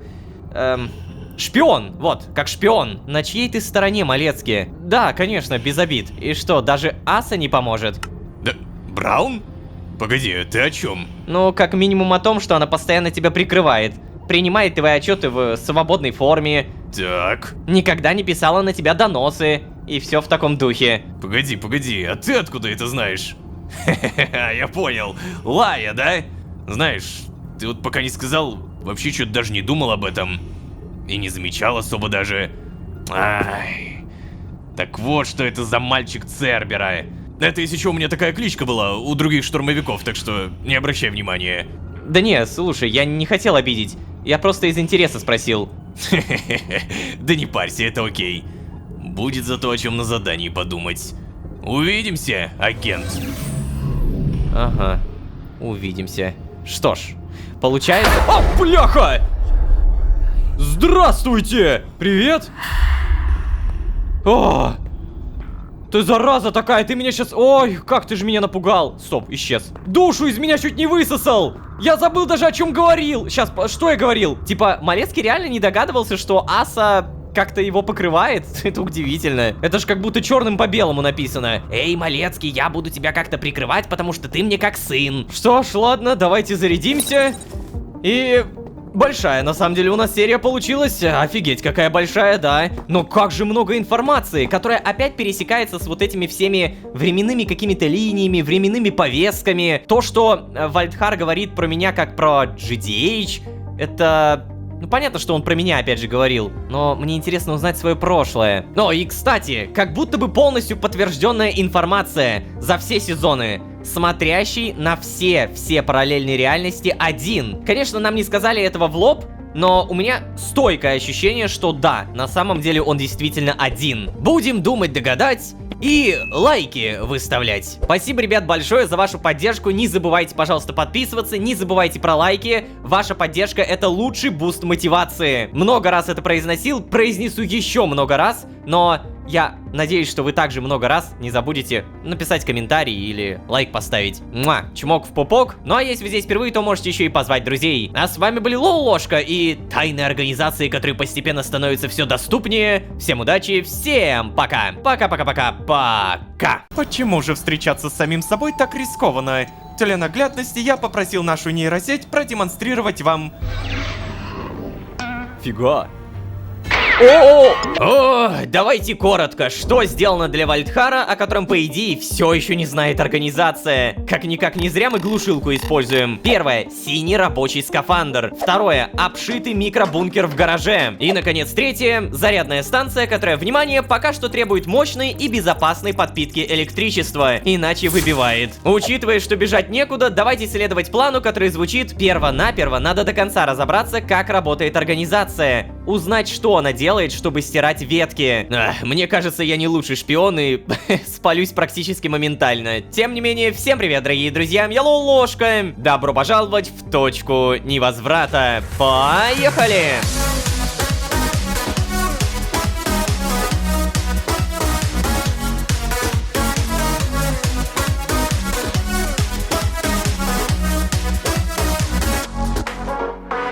И снова всем привет, дорогие друзья, я Ложка. Добро пожаловать в точку невозврата. Сезон, в котором мы шпионим, строим, ломаем, спасаем и, благо, пока никого не убиваем. Да, перед вами худший работник-штурмовик. Штурмовик, который действительно не убивает, а, получается, спасает. Но организация уже даже не особо скрывает, что как будто закрывает глаза на все мои косяки. Ну, очевидно же, им нужна не моя работа, а контроль за мной. Но зачем? Зачем, черт возьми? Я не удивлюсь, если они мне скоро выдадут премию за красивую укладку волос. Короче, в предыдущей серии мы более-менее пояснили самим себе и объяснили Вальдхару, что стирание временных веток стирает их буквально по всем параллельным реальностям, а значит, бежать практически некуда. Искать методом тыка через портал отправления явно не получится. Мы скорее быстрее умрем от скафандра со скинтонитом, или же попадем туда, откуда выбраться более не получится. А даже если представить, что нам с минимальным шансом повезло, и мы попали туда, куда надо, по сути, мы начинаем с чистого листа. Ни Джона, ни Акетры, ни Джодаха, ни Раи. Вообще никого. Разве что Вальдхар телепортируется с нами. Вы уж простите, но нет. Никто не захочет так бездарно тратить единственную попытку. Если говорить коротко, то умирать я пока не планирую. Гусыня, привет. Давайте сразу фарманем немного опыта. Тренировка завершена, и у нас сколько? 51 273. Идеально. Думается мне, что прямо сейчас можно будет жестко прокачать. Вальдхар. Ха.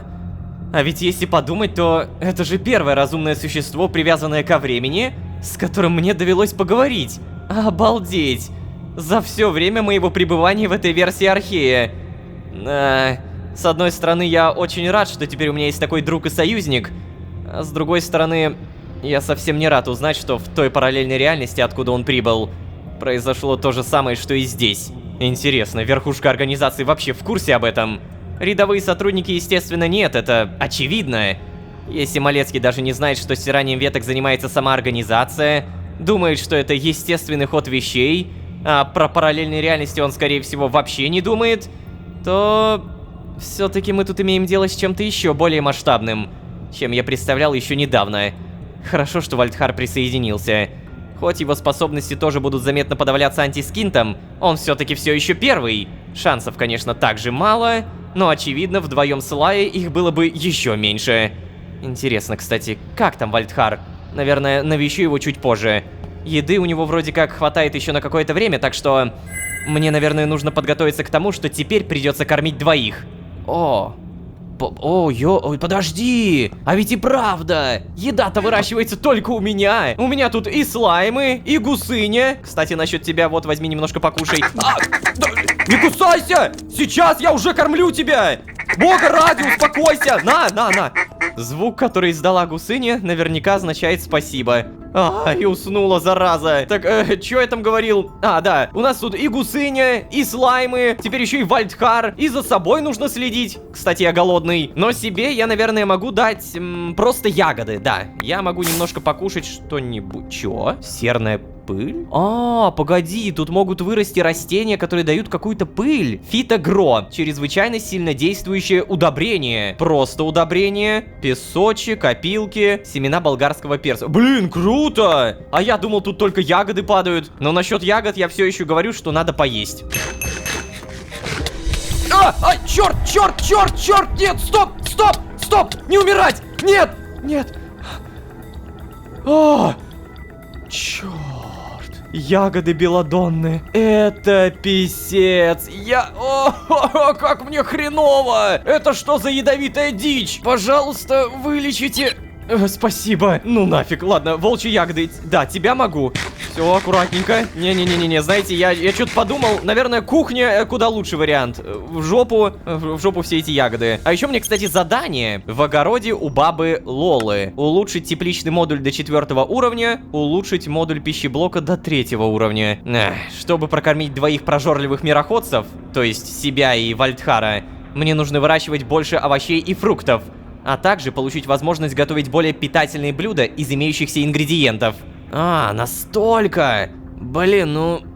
Хорошо, давай посмотрим, сколько там нужно ресурсов. Допустим, модуль пищеблока. Материалы. Нам потребуется медь есть, железо есть, стекла не проблема, свинец не проблема. Самое тяжелое, я так понимаю, сверху. Модуль вентиляция. А, ну ладно, делается легко. Далее, энергетический планшет. Тоже легко, благо. Кухонная печь — это кирпичики. Не, ну в целом это изи крафты, но они такие монотонные. Как же я это ненавижу. Но, как говорится, придется делать. Поехали. Из-за того, что я около бункера много чего исследовал, все сундуки, все тумбочки просто пустые. Да, о, доброго момента дня. Ты кто? Лололошка, верно? Да, это я. О, очень приятно познакомиться. Меня зовут Олли. Я сотрудник исследовательского отдела. А? Исследовательского отдела? А, точно, инструктаж. Прекрасно. Возможно, удастся выведать у него какую-нибудь информацию. То есть... да, здравствуйте. Приятно познакомиться, Олли. Зайдем, может быть? Я бы предпочел поставить скафандр на зарядку, да и дышится в бункере как-то свободнее. О, да-да-да, конечно. Вам непривычно, да, что нужно носить скафандр? Вы не понимаете меня. Так, ладно, пойдем. Это кто? Подожди, это... ящерица? Это ящерица? Это ящерица! О-хо-хо, нифига себе! И такие есть. Так, поговорить. Сейчас, подожди, нагрудник давай снимем.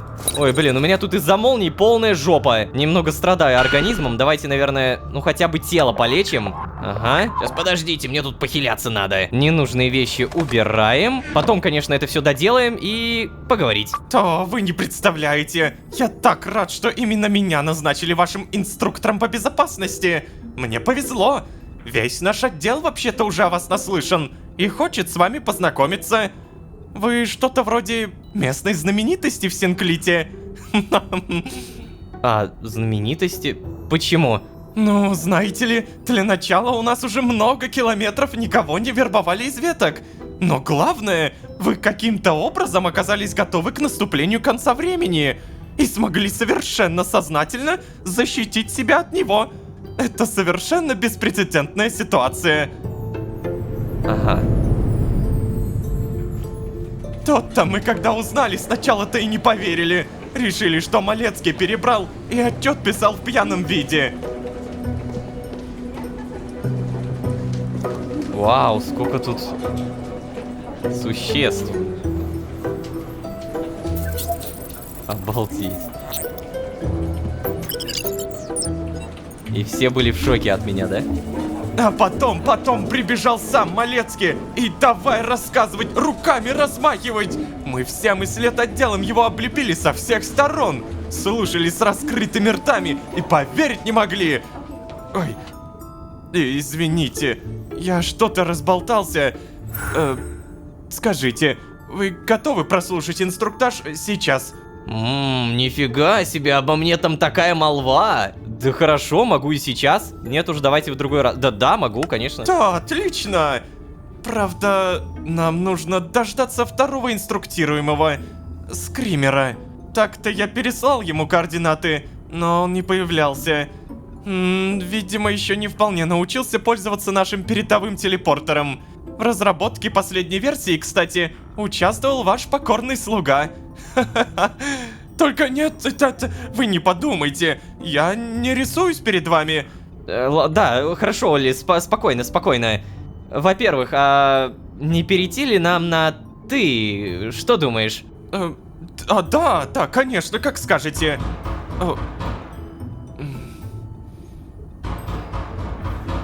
А вот и скример.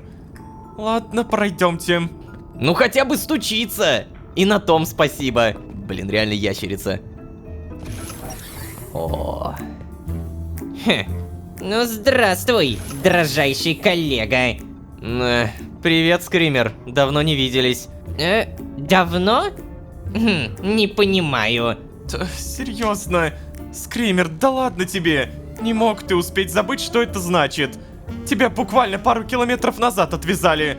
И чё? Так, ладно. Инструктаж начинаем? Да, Оли, поехали. Привет.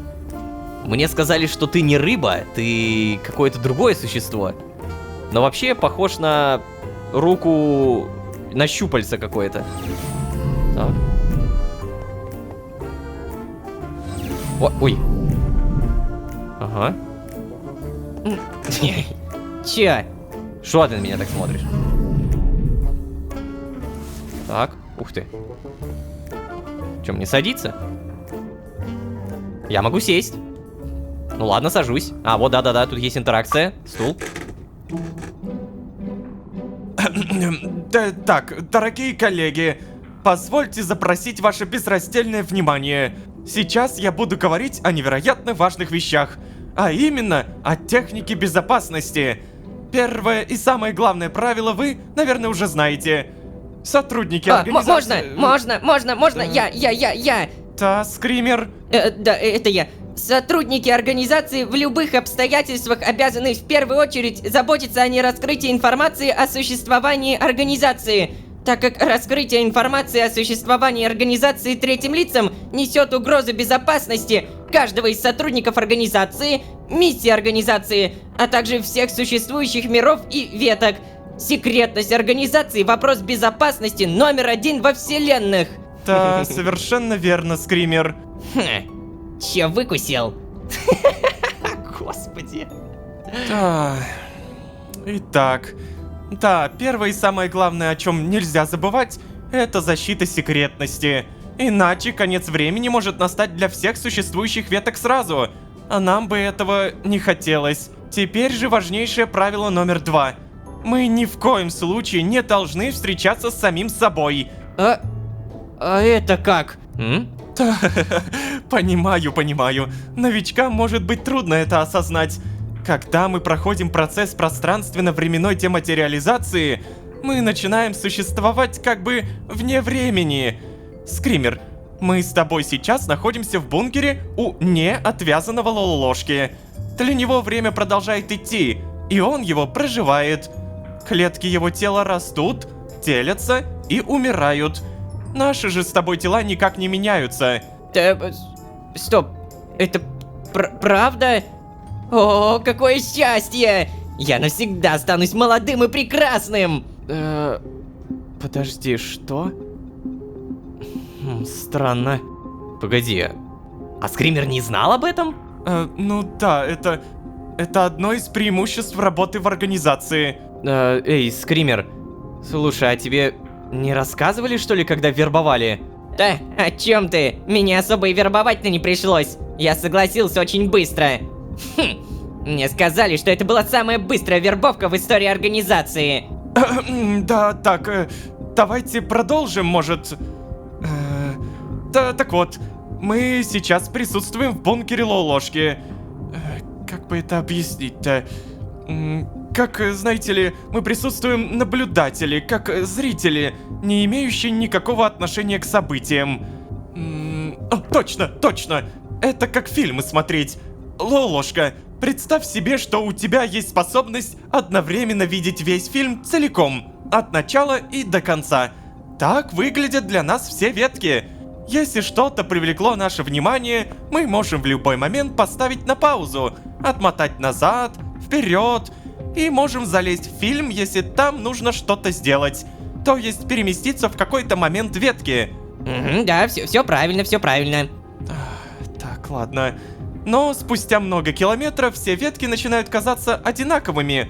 Так много их приходилось наблюдать. И вот тут есть риск совершить страшную ошибку. Страшную?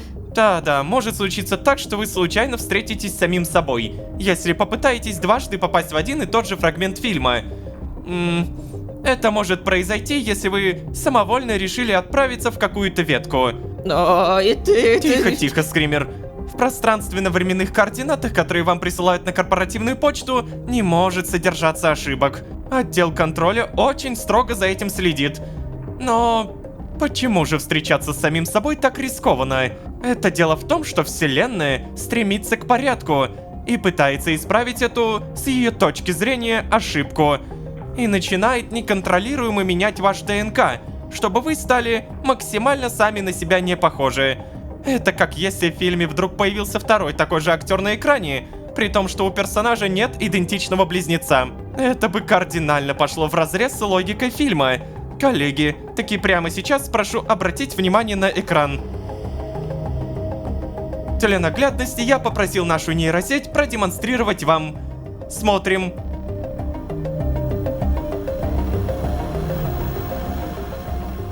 Внимание, это видео было сгенерировано с помощью нейросети. Изображение может выглядеть реальным, но не забывайте, что это симуляция. О! Фига! О! Нифига!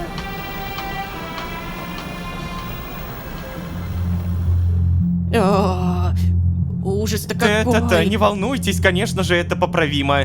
Так как во время проведения процедуры пространственно-временной дематериализации мы берем образец вашей ДНК, при ее изменении наши медики могут провести операцию и восстановить изначальную вашу ДНК. Но это процесс болезненный, да и к тому же на много километров. Ай-яй-яй, вообще не рекомендую, вообще. Я однажды решил попробовать чисто из любопытства, знаете ли. Вот фото меня после этого небольшого эксперимента. Оу. Понял. То есть ты был даже таким? Ужас. Да, было весело, но очень больно. Я в итоге километров 300 не мог работать, знаете ли. Да и развлечения в Синклите мне были далеко не все доступны. Итак, мы выяснили, почему так опасно встречаться с самими собой в ветках. Из чего вытекает третье главное правило безопасности. Да, я знаю, третье правило, я... Так, ты уже догадался, Скример? Естественно догадался. Третье железное правило — ни в коем случае не отправляться самовольно ни в какие ветки. Да, все верно, Скример. Ты молодец. Ну, смотри какой, а. А ведь Малецкий нарушил это правило при мне как минимум пару раз. Ну что ж, коллеги, пока-то на этом все. Исследотдел проводит инструктажи каждые 3000 километров, помните? Во-первых, мы должны держать наших коллег в курсе новых открытий, а во-вторых, отвязанные постепенно забывают, каково это взаимодействовать с неотвязанными, и как вообще устроен мир вне Синклита. Мир, существующий во временном континууме. Вроде все. Вот мы и занимаемся тем, что пытаемся как-то на пальцах объяснить. Но вы не переживайте, пока вам это не нужно. Поэтому первый инструктаж от исследовательского отдела всегда самый краткий. Итак, есть ли у вас вопросы? Нет, что вы? Как такое может быть? Вы ведь все так понятно объяснили. Ну да. Ладно. Тогда попрошу вас расписаться в ведомости и засвидетельствовать, что инструктаж пройден. Ага. Какая наглая рыбка. Я буду называть ее рыбкой, мне пофигу. Так, в итоге я, да? Расписаться. Ой, стоп. Стульчики уже все, экраны все. Давай. Так, замечательно. Ну, ложка, я думаю, нам со Скримером нужно уже возвращаться в Синклит. Правда, Скример? Ну, нас уже, наверное, начальство ищет. Ну да, пора срочно в Синклит. Есть, сэр! Даже не попрощался, зараза такая. Такой вот он у нас особенный. Но если ты когда-нибудь с ним не поздороваешься или не попрощаешься, обидится до смерти. Да, ну и ладно его. Я вообще, знаешь, хотел тебе пару вопросов задать наедине. Я понимаю, что это выглядит странно. Честное слово, мне никто не поручал, правда. Я из чистого исследовательского интереса. можно я спрошу, пожалуйста? Ну ладно, давай попробуй. Возможно, я даже отвечу. Конечно, конечно. Это нормально, что ты не хочешь мне свои секреты рассказывать. И как исследователь-то я тебя понимаю. Но все-таки попробую. Значит, пожалуй, больше всего меня интересует, как ты путешествуешь через вневременную пустошь. Как ты вообще попадаешь туда? Это же настолько круто! Вообще не знал, что мироходцы и такое умеют.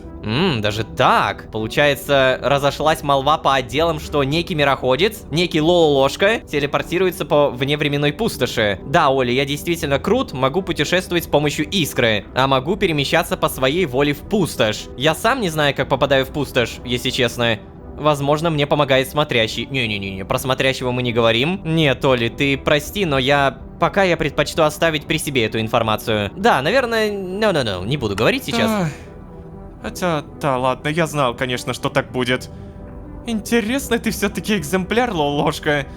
Ты извини, что я лезу так с такими вопросами. Да сам не понимаю, как решился на такое. Не волнуйся, Оля, ничего страшного. Да, Нет, я просто очень рад был с тобой познакомиться, правда. И очень хотелось бы понять, как же ты устроен. Ладно, не буду тебе больше докучать. Да и мне самому еще отчет писать об инструктаже. До скорого, Лолошка. Пока, Олли. Да, интересный персонаж. Интересный персонаж. Это мои слова! Мои! Не очень понимаю, как к нему относиться. Впрочем, как и к большинству сотрудников организации. Это, видимо, их какая-то общая фишка. Но вообще, Олли сказал одну очень интересную вещь. Скорее всего, она не была прописана в протоколе, ведь я первый неотвязанный, проходящий этот инструктаж. А значит, это объяснение сущности отвязки для неотвязанного меня — это инициатива самого Олли. Это метафора с фильмом. Олли сказал, что отвязанные наблюдают за ветками, в которых течет время, как за фильмом. Значит ли это, что и Луиза, и Малецкий знают обо всем, что происходило и произойдет в этой ветке? Знают ли они, где я нахожусь в каждый конкретный момент времени? Вот что имела в виду Лая, когда говорила, что отвязанных невозможно отследить. Поскольку она отвязана от времени, она является таким же зрителем. При этом зрители одного и того же фильма не могут видеть друг друга. Выходит, что отвязанного невозможно отследить вообще никак. А вот привязанного... В курсе ли Олли, о чем я тут рассуждаю? Получается, он мог уже видеть этот фрагмент фильма или все-таки глушилка работает? Может ли быть, что метафора эта была подкинута мне специально? Он пытался мне как-то помочь информацией? Ладно, пока рано делать выводы. Все это совершеннейшая спекуляция. Не факт, что метафора Олли идеальна, и не факт, что я правильно ее понял. Но в любом случае, направление мысли очень интересное. Ага. То есть получается, вполне вероятно, что... Вы поняли, да, что имеется в виду? Из-за того, что они могут смотреть за любым промежутком фильма, за любым промежутком времени, они могут, по сути, в любой момент откатиться, ну, допустим, на 2 серии назад и посмотреть, что я делал, но при этом не разговаривая со мной. Если они что-то неправильно поняли, они снова могут откатиться на этот фрагмент бесконечное количество раз и снова его пересмотреть. Если это так, то... Получается, действительно, это все одна большая спекуляция. Но, Лолошка правильно сказал, что не факт, что метафора Олли идеальна, и не факт, что я правильно ее понял. Вполне вероятно, что в конце времени подобный просмотр фильма уже не работает. Третье железное правило — ни в коем случае не отправляться самовольно ни в какие ветки. Малецкий нарушил это правило при мне как минимум пару раз. У меня сразу 2 вывода. Первое. Малецкий все-таки не совсем... как бы идет по правилам организации, но я в это не верю, честно. И второе, то, что меня прям зацепило, и я правда не хочу в это верить, но прям что-то начинаю верить. Малецкий дали сильнейший карт-бланш на то, чтобы он нарушал правила, чтобы я в него поверил, чтобы мы сдружились. Блин! Нет, я не хочу верить в то, что Малецкий такой. Ладно, Гусыня, надеюсь, что с тобой хотя бы все будет хорошо. Только не кусай меня, окей? Я тебя сегодня кормил. Искра у меня нормальная, искрящиеся яйца тоже пока есть. Ходит, не бегает. Ладно, я помню, что мы создавали пищеблок, и мы создавали тепличный модуль. У меня в целом уже что-то заготовлено, но надо продолжать.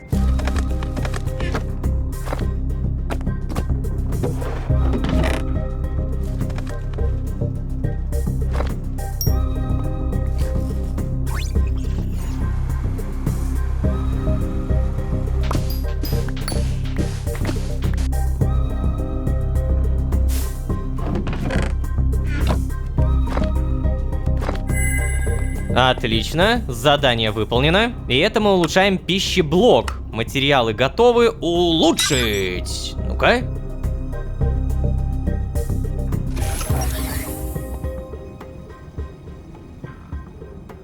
И что поменялось? Пока точно такой же подвал, как будто, не? А, ну вообще там новый ингредиент. Да, новые ингредиенты, точно. То есть получается, теперь я могу готовить новые блюда, которые будут еще сытнее. И задание в огороде у бабы Лолы обновлено. Да, наверное, еще более сытные какие-то вещи. Давайте даже проверим. Типа мы... Вот. Неужели мы теперь можем брать золотые яблоки? Или как это? Да, короче, что-то поменялось, но... очевидно, я не запоминал, как это выглядело. Я обязательно попробую поготовить. Но перед этим давайте все-таки доделаем задание. И нам нужно тепличный модуль до 4 уровня. Улучшаем через 3, 2, 1.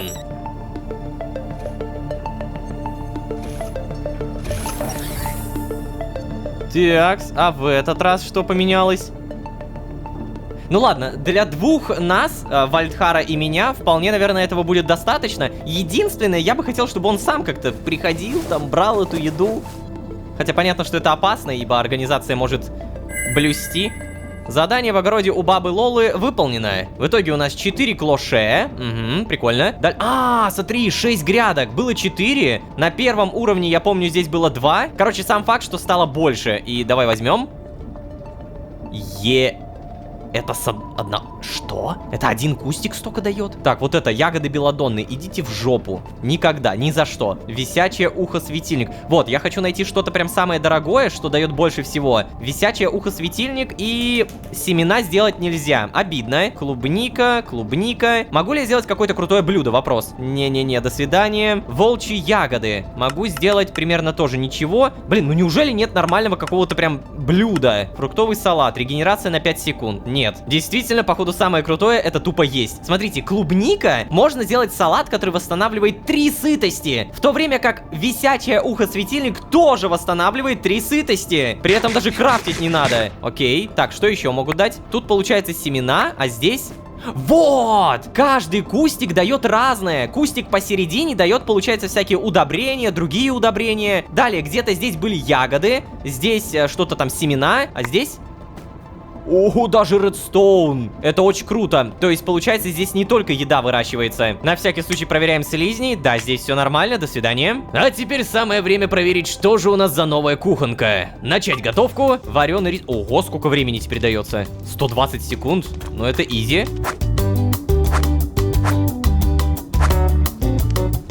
Допустим, первое блюдо.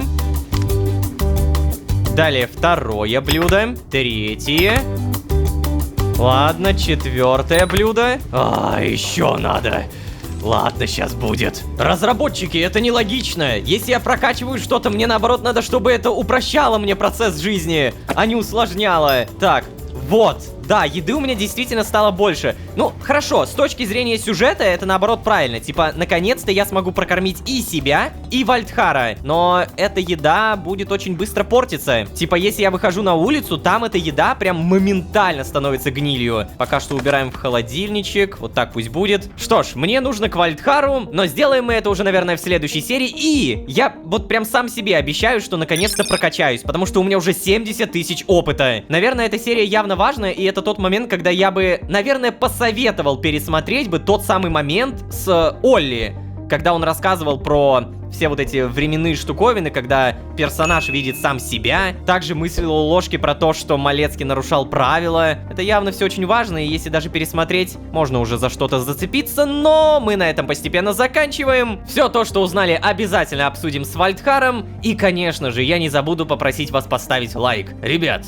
впервые за лайк дарю вам машину.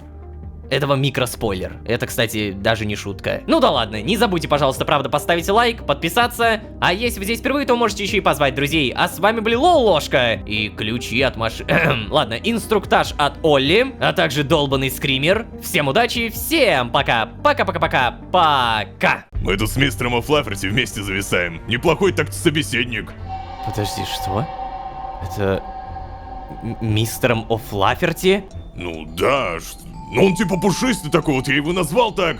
Надо ж был как назвать. Интересно, что будет, если отвязанный встретить себя неотвязанного? Ну, наглядно нам показали в предыдущей серии. Как вам стула-ложка? Нормально? Давайте честно, прошлая серия невероятно круто, хоть и совсем немного, затрагивает временные парадоксы, а также проясняет некоторую связь и работу времени. Поэтому еще раз советую посмотреть. Мы даже услышали о правиле ни в коем случае не отправляться самовольно ни в какие ветки, которое, как правильно подметила Ложка, неоднократно нарушает Малецкий. Интересно получается, это он так не слушается организацию и поэтому приходит ко мне? Или же это и есть его задание?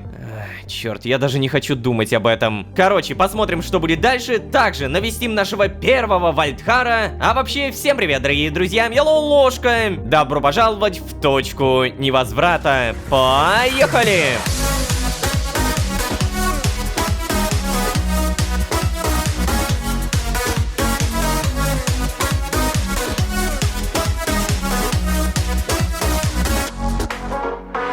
И снова всем привет, дорогие друзья, я Ложка. Добро пожаловать в точку невозврата, сезон, в котором мы чуть больше узнали про время. Да, было много информации, но самое крутое, что запомнилось, отвязанному запрещено встречать самого себя, иначе ты стул, или табуретка, или арбуз. Короче, какая разница, тебе жопа, и это надо запомнить. Также Ложка зацепился за правило, ни в коем случае нельзя отправляться самовольно ни в какие ветки. Малецкий нарушил это правило при мне как минимум пару раз. И вот теперь сиди и думай, он правда нарушил? Или же это было все время задание? Черт возьми, неужели это все протокол? Я не хочу думать, что Малецкий, который общался со мной, задавал милые вопросы. Это все еще сотрудник организации. Как бы глупо это ни звучало. Ладно, короче, это все моя шиза. Я просто себе накручиваю и проблем не...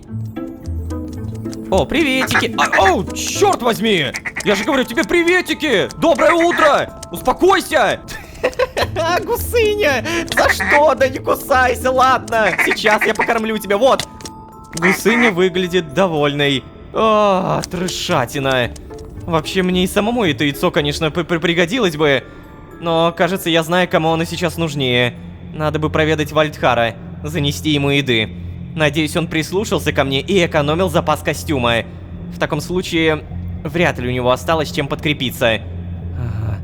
Фу, блин, так я это и хотел сказать-то. Да, я помню, что Вальдхару еда нужна. Так, а что у меня? О, 3 яйца, нифига я богатый. А еще перед этим я хотел забежать сюда и немножко покачаться. Спасибо, тренировка завершена. Сколько у меня опыта? 74 776. Обалдеть. Я, помните, говорил, что прокачаюсь, и это по-любому будет ловкость. Тут у меня давным-давно крутой геном. На опыте. Каждый добытый инструментом блок дает по 1 единице опыта. Требуется 20 ловкости. Ну, получается, давай. Сначала вот так вот 4. И бам! Оуе, очко генома, спасибо. Значит, у меня сейчас 2 очка генома. Наверное, что-то еще могу прокачать, но пока не знаю. Так, вот, на опыте. Бам! Любые инструменты, созданные вами, на 20% эффективнее могу улучшить. Но нет, погоди, что здесь? Золотая рука. Находясь в левой руке, инструменты восстанавливают прочность. Так это же вау! Но блин, тут требуется и ловкость, и удача, и интеллект. Хорошее состояние. Инструменты с более 90% прочности имеют увеличенную скорость добычи на 30%. Да, вот это буду, вот это буду. Интеллект получается где-то вот так вот. Далее ловкость примерно вот так вот. И все, пока не трогаем. Только что за один присест мы потратили 70 тысяч опыта. Какая же дорогая прокачка стала, а? Ладно, не будем отвлекаться. Пора приготовить пищу для Вальдхара. Поехали.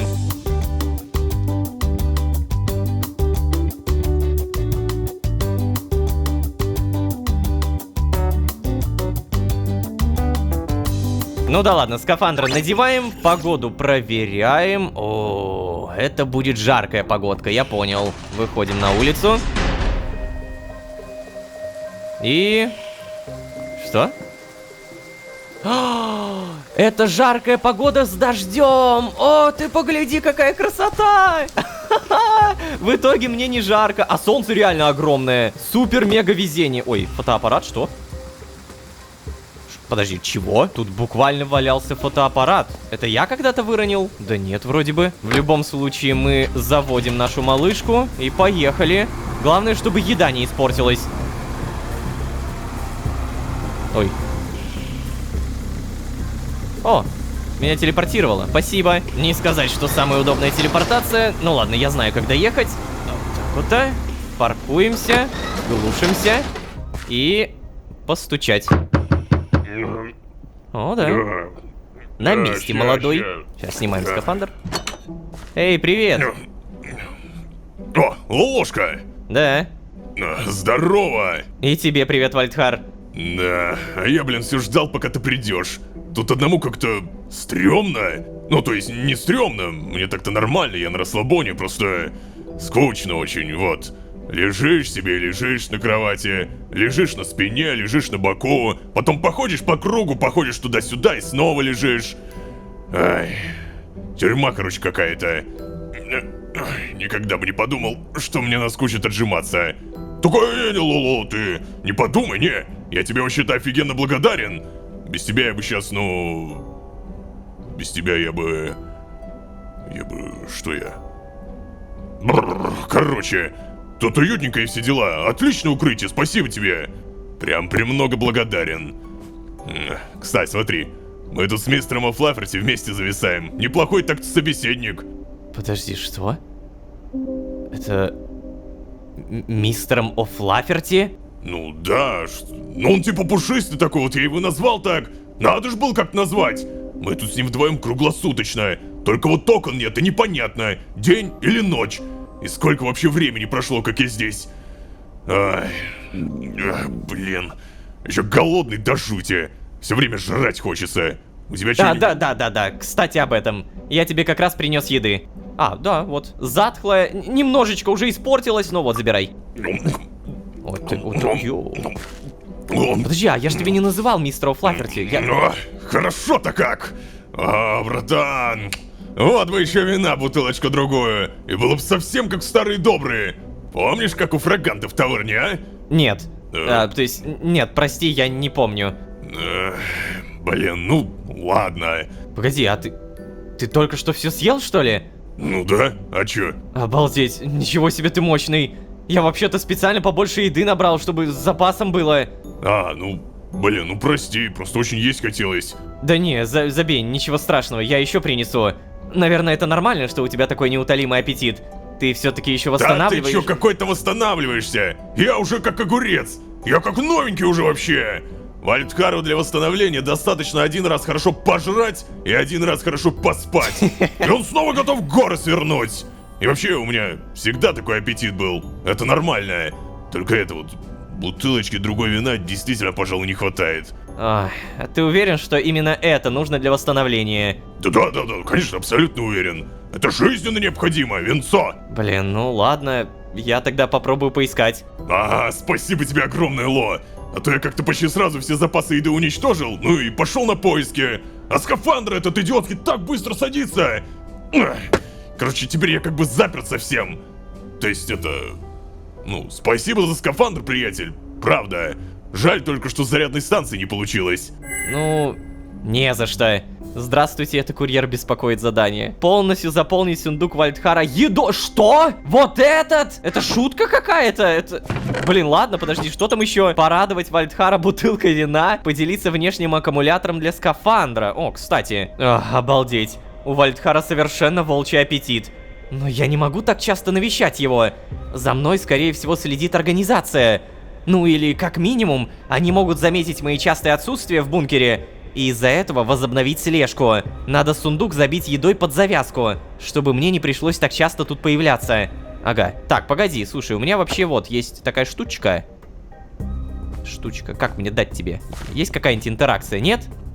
Никакой интеракции. Так, ладно, у меня теперь супер-мега вопрос. Ты назвал этого мишку мистер О'Флафферти? Но как? Он же и так назывался мистером О'Флафферти. Ладно, это очень интересная деталь, но... Что, мне в итоге можно сказать? Давай, Вальдхар, я тогда на поиски еды. О, отлично. Все? Это мы взять не можем. Окей, у меня 91%, в целом нормально. Давай тогда, не знаю, удачи тебе. Да, давай, буду ждать тебя здесь. Хотя, а где же еще-то? Я же выйти-то отсюда не могу. Справедливо. Так, значит, мне нужно... О, блин, куча еды под завязку. А как это получается? Надо просто куча, не знаю, консерв найти. Что? Чё смешного? Ты... Почему? Тебе плохо? Ладно, всего доброго. Значит, куча консерв и, может быть, попробовать поискать где-нибудь в центре города. В каком-нибудь районе, где я еще ни разу не бывал.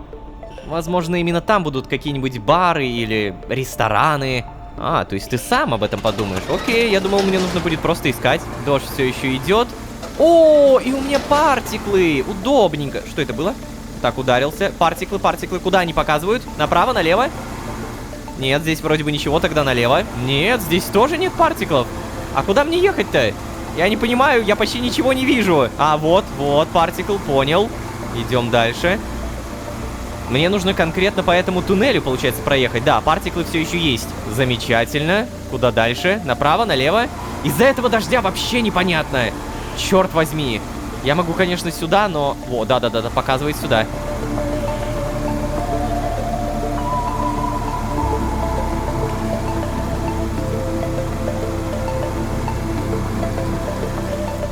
Погоди, так я приехал. Вот оно. Силанхва... Силанхва...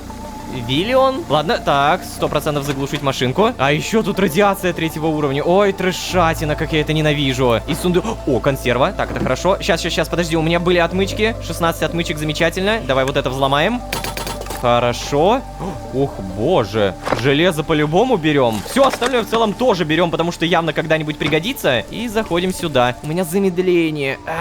Моему организму жопа. Аптечечка не найдется, ребятки. Кубок неинтересно. Железо интересно. Наверное, все-таки придется воспользоваться отмычками. Ой, блин, как будто я их мало взял. О, спасибо. О, деньги! Как давно мы их не встречали. Мне они, конечно, не совсем нужны, но давайте на всякий случай возьмем. Также у меня тут ключ какой-то. Могу ли я с помощью него открыть? Мне нужен ключ или отмычка. Ну ладно, видимо, это не тот ключ. Тогда отмычка, но... Черт, я же так сейчас умру. У меня радиация 3-го уровня прям съедает все. Спасибо.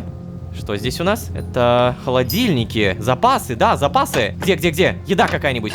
Не знаю, вино. О, лазанья, бутерброды. Простите, деньги, простите, банкноты. Все-таки придется попрощаться сразу же. Паста Альфредо с курицей. Как много годноты. Вот бы раньше такие рестораны. Опа. Туман смотрящего откровения. Плотно закупоренная стеклянная бутылка содержит отголосок сущности, называемой смотрящим. От бутылки исходит невыносимый холод и легкая паранойя. Найден коллекционный предмет, спасибо. Неожиданно. Остальное здесь вроде бы как мне не понадобится. И все. Мы посмотрели все, что можно. Нет, погоди. Шоколадное молоко. Мне же нужно еще типа вина найти, да? Сортированная бутылка. О, еда. Стоп, что это было сейчас? Во, вино! Блин, только у меня места уже нет. Гниль убираем. Одна бутылка вина и хватит. Скажу, что больше ничего не нашел. Не стоит потакать пороком Вальдхара, а то это может плохо кончиться. При этом от одной бутылки он вряд ли что-то почувствует, особенно с его опытом в этом деле. Справедливо. Ох, нифига, экстренный аккумулятор, спасибо. Так, а может быть еще? Все, я нашел все, что можно, да? О, бинты, как хорошо! Обязательно тело лечим. 100% левая рука, левая нога, правая нога и так далее. Последний раз проверяем все, что здесь можно проверить. Очень внимательно. Опа. Подожди, что? Коктейльная карта? Коктейльная карта бара Силанхварилион. Розовая бухта, мастер... Куба Депендиенте, к черту водителя, белый археец, трепет бабочки, утренняя роса на цветке эльфийской жимолости, зов предков. Окей, пусть будет. Но у меня такое ощущение, что я здесь мог, знаете, пропустить утку. Утка есть? Утка! Да ладно! Стоило только сказать! Офигеть! Стоило реально подумать и... Сюда, утка-печенька. Так, я не зря сюда походил. Там, где, короче, мы находим утку, можно попробовать также поискать туман смотрящего. Завести и... 18%! Какой же трэш. Как мне в итоге обратно-то? Куда-нибудь сюда?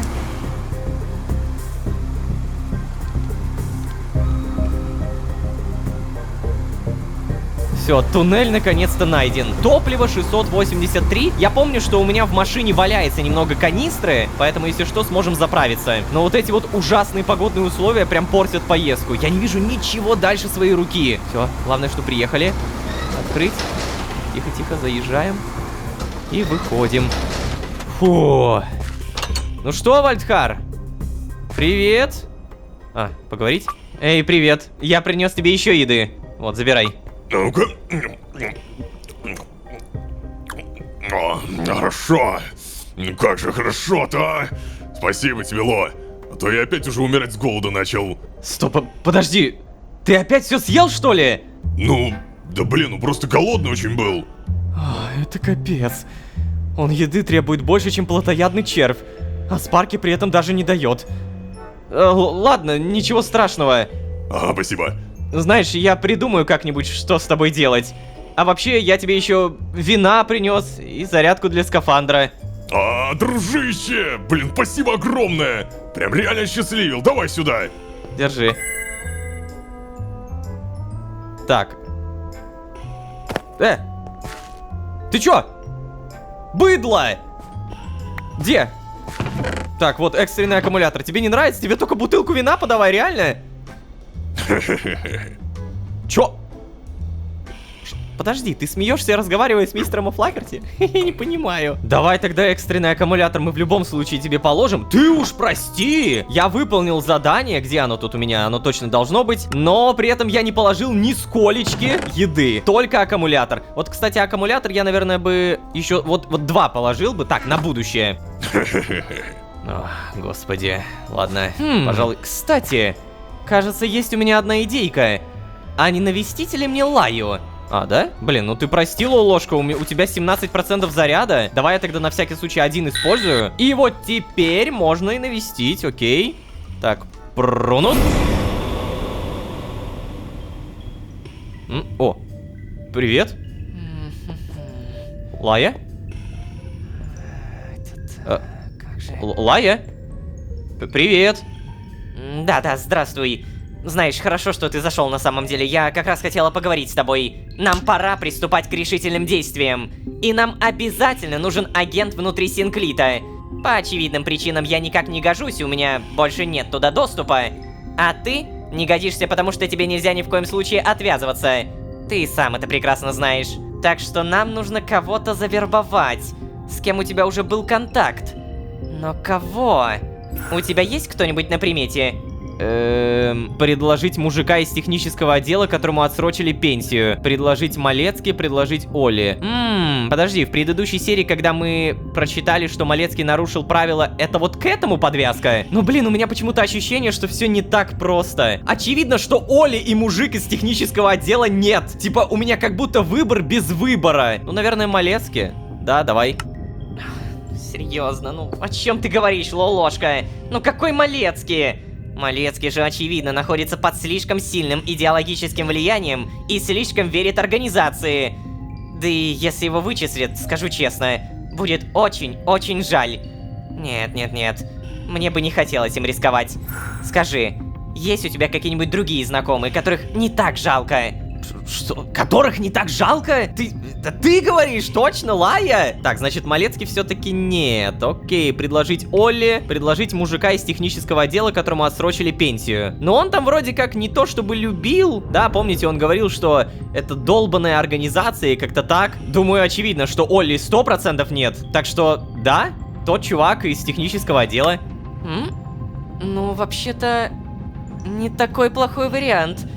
Вы, конечно, очень мало знакомы, да и отношения у вас скверные, но это лишь значит, что нам придется поработать прямо как вербовщикам из организации. Поверь мне, я их техники довольно неплохо изучила. Смогу помочь тебе. Да, это все замечательно, но есть одна проблема.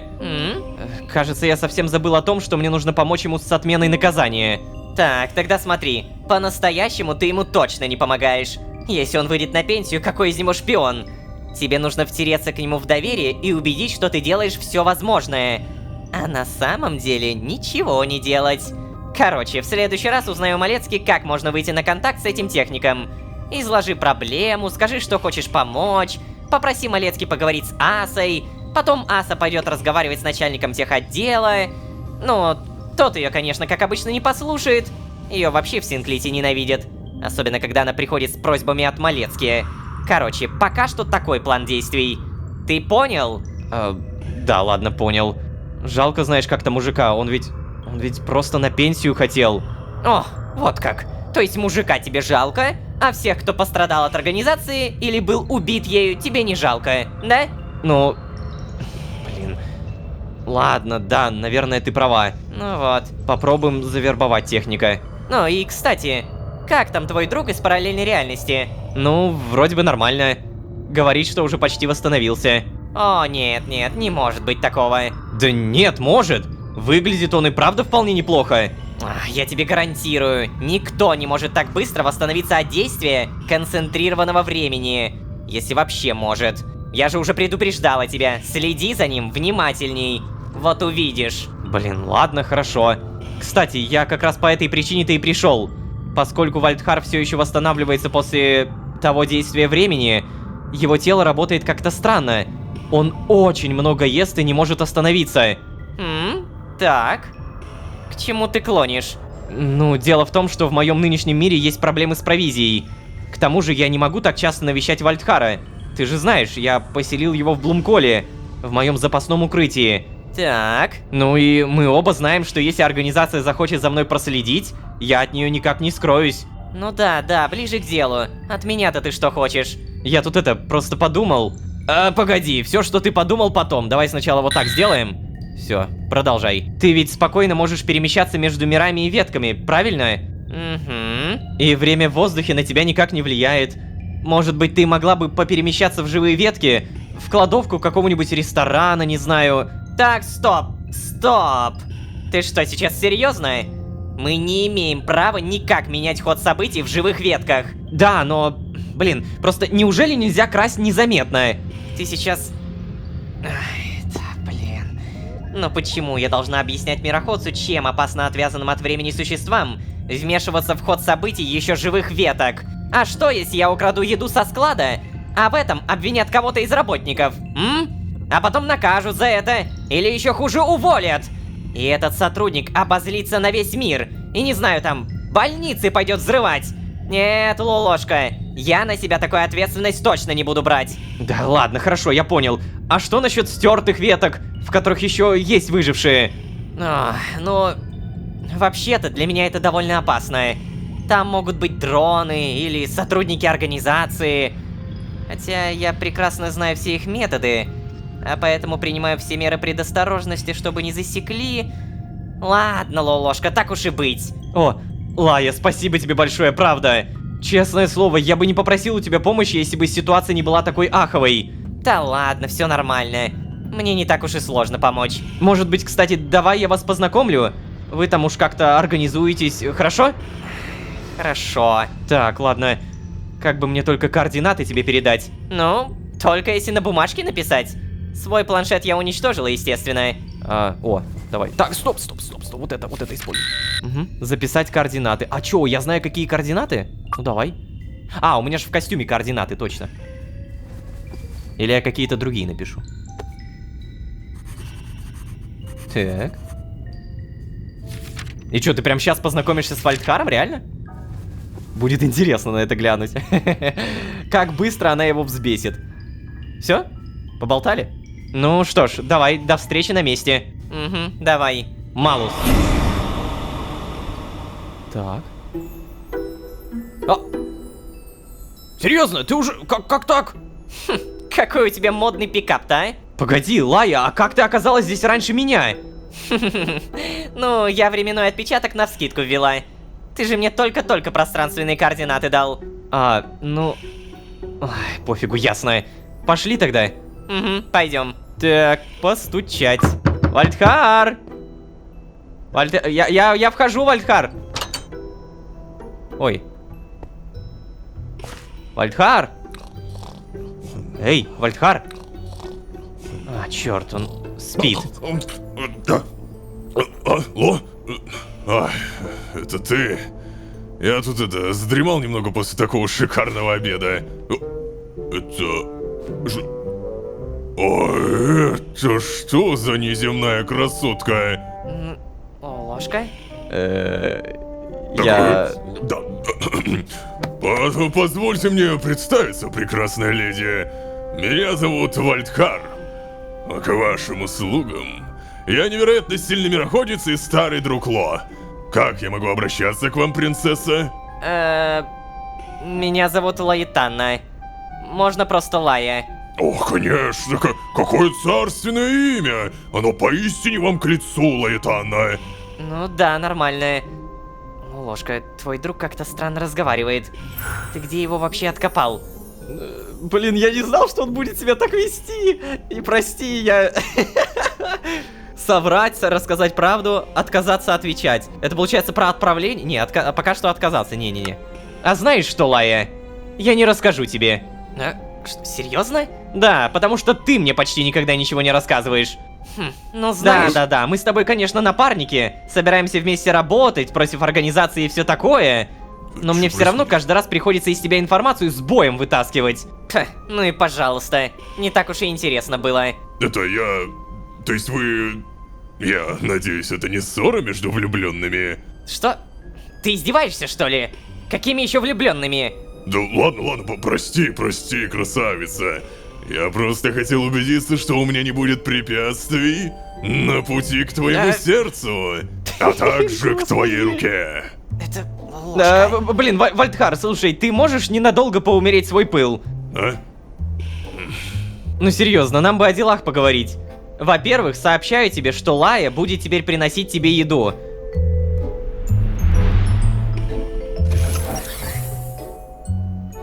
О, у нее есть возможность более свободно перемещаться между ветками, поэтому она сможет путешествовать в другие ветки или миры и красть там для тебя еду. Слушай, Вальдхар, к сожалению, я не смогу тебя постоянно обеспечивать, ну, с твоими аппетитами. Что? А в этом мире ресурсы ограничены. Ну я так и понял. Я очень ценю вашу заботу обо мне, королева. Да тихо, я не... Любой ваш дар — это великое счастье для меня. Серьезно. Слушай, не обращай внимания. Лая, я могу тебя попросить заглядывать к Вальдхару почаще? Ах, вот как. Ну да, на всякий случай, чтобы проверять, как он тут. Просто, да. понимаешь, у вас же нет никаких средств связи, а понять, как быстро привязанные начинают чувствовать голод, я думаю, тебе очень сложно. Ну да, Хорошо. Я попытаюсь методом проб и ошибок забить разные интервалы в координаты. Но напоминаю, для меня это просто непонятные циферки. Так что если я приду, а твой друг тут уже с голода помер, я не виновата. Блин, я не понимаю, что я не так делаю, Ло? Я же Или всё это она слышу. набивает себе цену, а? Знаешь, Вальдхар, я думаю, все-таки это она искренне говорит. Отстань от Лаи, пожалуйста. Да отстать! Ладно, это все? От меня больше ничего не требуется? Да, вроде все. Угу, ну тогда я пошла. Знаешь, Ло, я смотрю, не до конца мы этой красотке доверяем, да? Ну как сказать, не то чтобы это я ей не доверяю, это она мне не доверяет. Но кроме того, она меня научила кое-чему важному. В этой организации нет ничего ценнее информации. Поэтому, пожалуйста, не рассказывай ей ничего о первых или о нашем прошлом. Без предварительного обсуждения со мной. Ну да, без проблем вообще, базару ноль. Хотел вот, кстати, тебе еще кое-что сказать.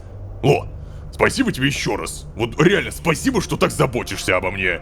Капец, мне прям неловко обузой себя чувствовать. Но я обязательно стану полезным, вот увидите. Да, Вальдхар, конечно, я не сомневаюсь. Живи, как говорится. Вальдхар? Вальдхар! Он что, стоя уснул? Ло, да, привет. Ты вообще давно здесь? Да вот, уходить собирался. Ты ладно, отдыхай. Да не, какой отдыхать, не хочу я. Не надо мне отдыхать, забей. Ну ладно, хорошо, можешь тогда не отдыхать. Но я все равно ухожу, у меня это дела. Давай, до встречи. Давай, до скорого, братец Ло. Это...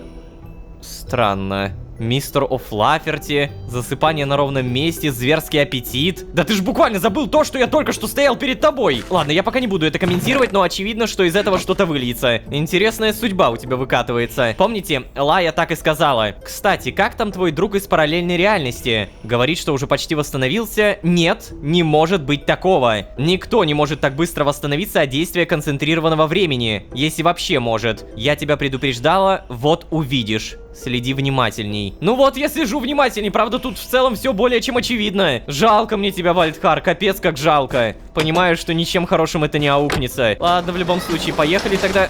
Заводим нашу малышку. И пока. Всего хорошего тебе там. Да, пипец, у меня 10% заряда. Я тут не помню, честно говоря, с этим долбанным дождем. Телепортируйте меня. Что? Это было реально неожиданно.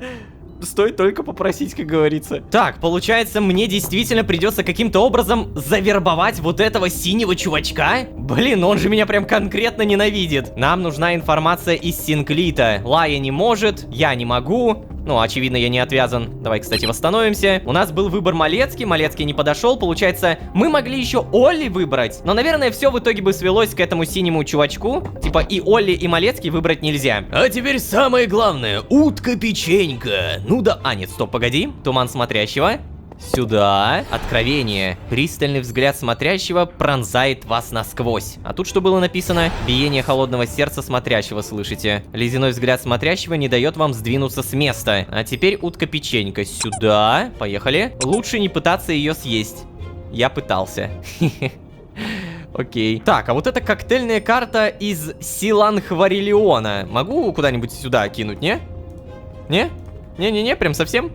Ну ладно. Так, мега супер важно. Сразу не забудем добавить немного гнили с слаймом. Вот, держите. Сколько вы уже сделали? Вы прям реально много сделали. Мне, кстати, проспойлерили то, что слаймы на самом деле понадобятся в будущем в сюжете. Ну, то есть не в сюжете, а в геймплее. Так что да, получается, эту слайм-машину можно прокачивать и посмотреть, что будет. Но пока что я все-таки хочу геном улучшить. И я напомню, что у нас можно улучшить геном до 3-го уровня налегке. Вы передвигаетесь на 70% быстрее, если не носите броню. Так, а еще ради чего я там качался? Вот, хорошее состояние. Инструменты имеют увеличенную скорость добычи. 30 интеллекта, 30 ловкости. Интеллект почти, ловкость почти. Кстати, не так много остается. Да чего уж тут думать, я могу прямо сейчас прокачать. Интеллект 30-очка. Все, остается только ловкость. Да ладно, я когда отдавал еду Вальдхару, у меня и золотые яйца забрали. Обалдеть, у меня было 3 яйца. Не, ну ладно, зато он там искоркой напитался. На всякий случай, на будущее, сразу берем канистру с бензином. У меня ощущение, что в один момент я могу это профукать. Да, берем канистру, выходим. Всем привет. О, тут все еще дождь идет. И по-любому запитываем. Давай, сколько здесь у нас? 665, надо больше. Примерно 1000 топлива, это нормально. Но канистра у меня заканчивается, и, по-моему, есть еще. Давай, да, еще немножко напитаем. 1000 есть, все, спасибо. Больше, наверное, не стоит. Убираем. И все-таки давайте так. Первое, меня смущает Малецкий, который почему-то якобы нарушает правила организации, хотя мы знаем, что он не то чтобы приверженец этого. Второе, с Вальдхаром точно что-то происходит. То засыпает, то каким-то боком называет Мишку мистером О'Флафферти. Откуда он знает? Ну и, наконец, третье. Синий чувачок, которого надо перевербовать. Ой, блин, займемся мы этим уже в следующей серии. Я очень надеюсь, вам нравится то, что вы смотрите. Вопросы становятся все более глобальными. На что-то мы получаем ответы, но это все так нелинейно. Это все нужно скомпоновывать в голове. Тяжело. Правда, надеюсь, что вы не забудете поставить лайк и подписаться, потому что ваша поддержка — это лучший буст мотивации. Напомню в 1000-й раз. Хотя, наверное, вы и эту фразу пропустили. Ну а если вы здесь впервые, то можете еще и позвать друзей. А с вами были Лол-Ложка и вечно засыпающий Вальдхар. Всем удачи, всем пока. Пока. Внимание! Перед началом данной серии важная информация. Из-за некоторой особенности съемок, которая полностью правится на монтаже, из-за моей ошибки в 44-ю серию попало сразу 2 сюжетных момента. Первое. Лая знает, что Вальдхар из параллельной реальности. И второе. Лая не знает, что Вальдхар из параллельной реальности. Очень важно, это не сюжетный момент. Первый вариант в корне неверный. Да, верный только второй. Лая все еще не знает, что Вальдхар из параллельной реальности. Прошу прощения вознаграждение за такой одновременный двойной сюжет, который попал в серию, и приятного просмотра. Это чертовщина Ну, какая-то. я же говорила тебе. Бесполезная хрень. И скафандр этот дурацкий и бесполезный. Вальдхар, Да успокой... заткнись ты, Ло. Бляха-муха!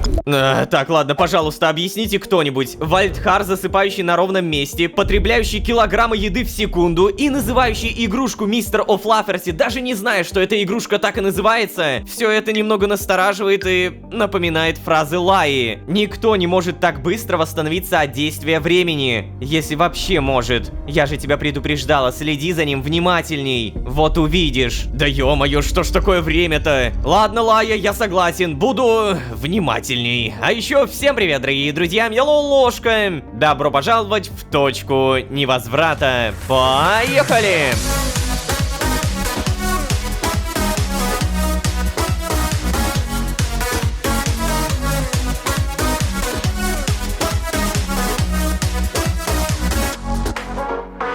И снова всем привет, дорогие друзья, я Лолошка. Добро пожаловать в точку невозврата. Сезон, в котором мы нормально так познакомились. Да, если говорить только о хорошем, то я, Вальдхар и Лая теперь знакомы. Не считая тупые подкаты, диалог прошел более чем удачно, и Лая даже согласилась таскать Вальдхару еду, пищу для пропитания. И это правда обалденно. Лая, спасибо. Но также напомню самое главное. Нам пора приступать к решительным действиям. И нам обязательно нужен агент внутри Синклита. Выбирая между Малецки, синим чуваком и Олли, выбор пал на синего чувака, с которым, ну... может быть и получится подружиться. Правда, скажу честно, идея как будто заведомо обречена на провал. Ладно, не будем о грустном, будем о питательном. Напомню, мне тоже надо покушать. Поехали.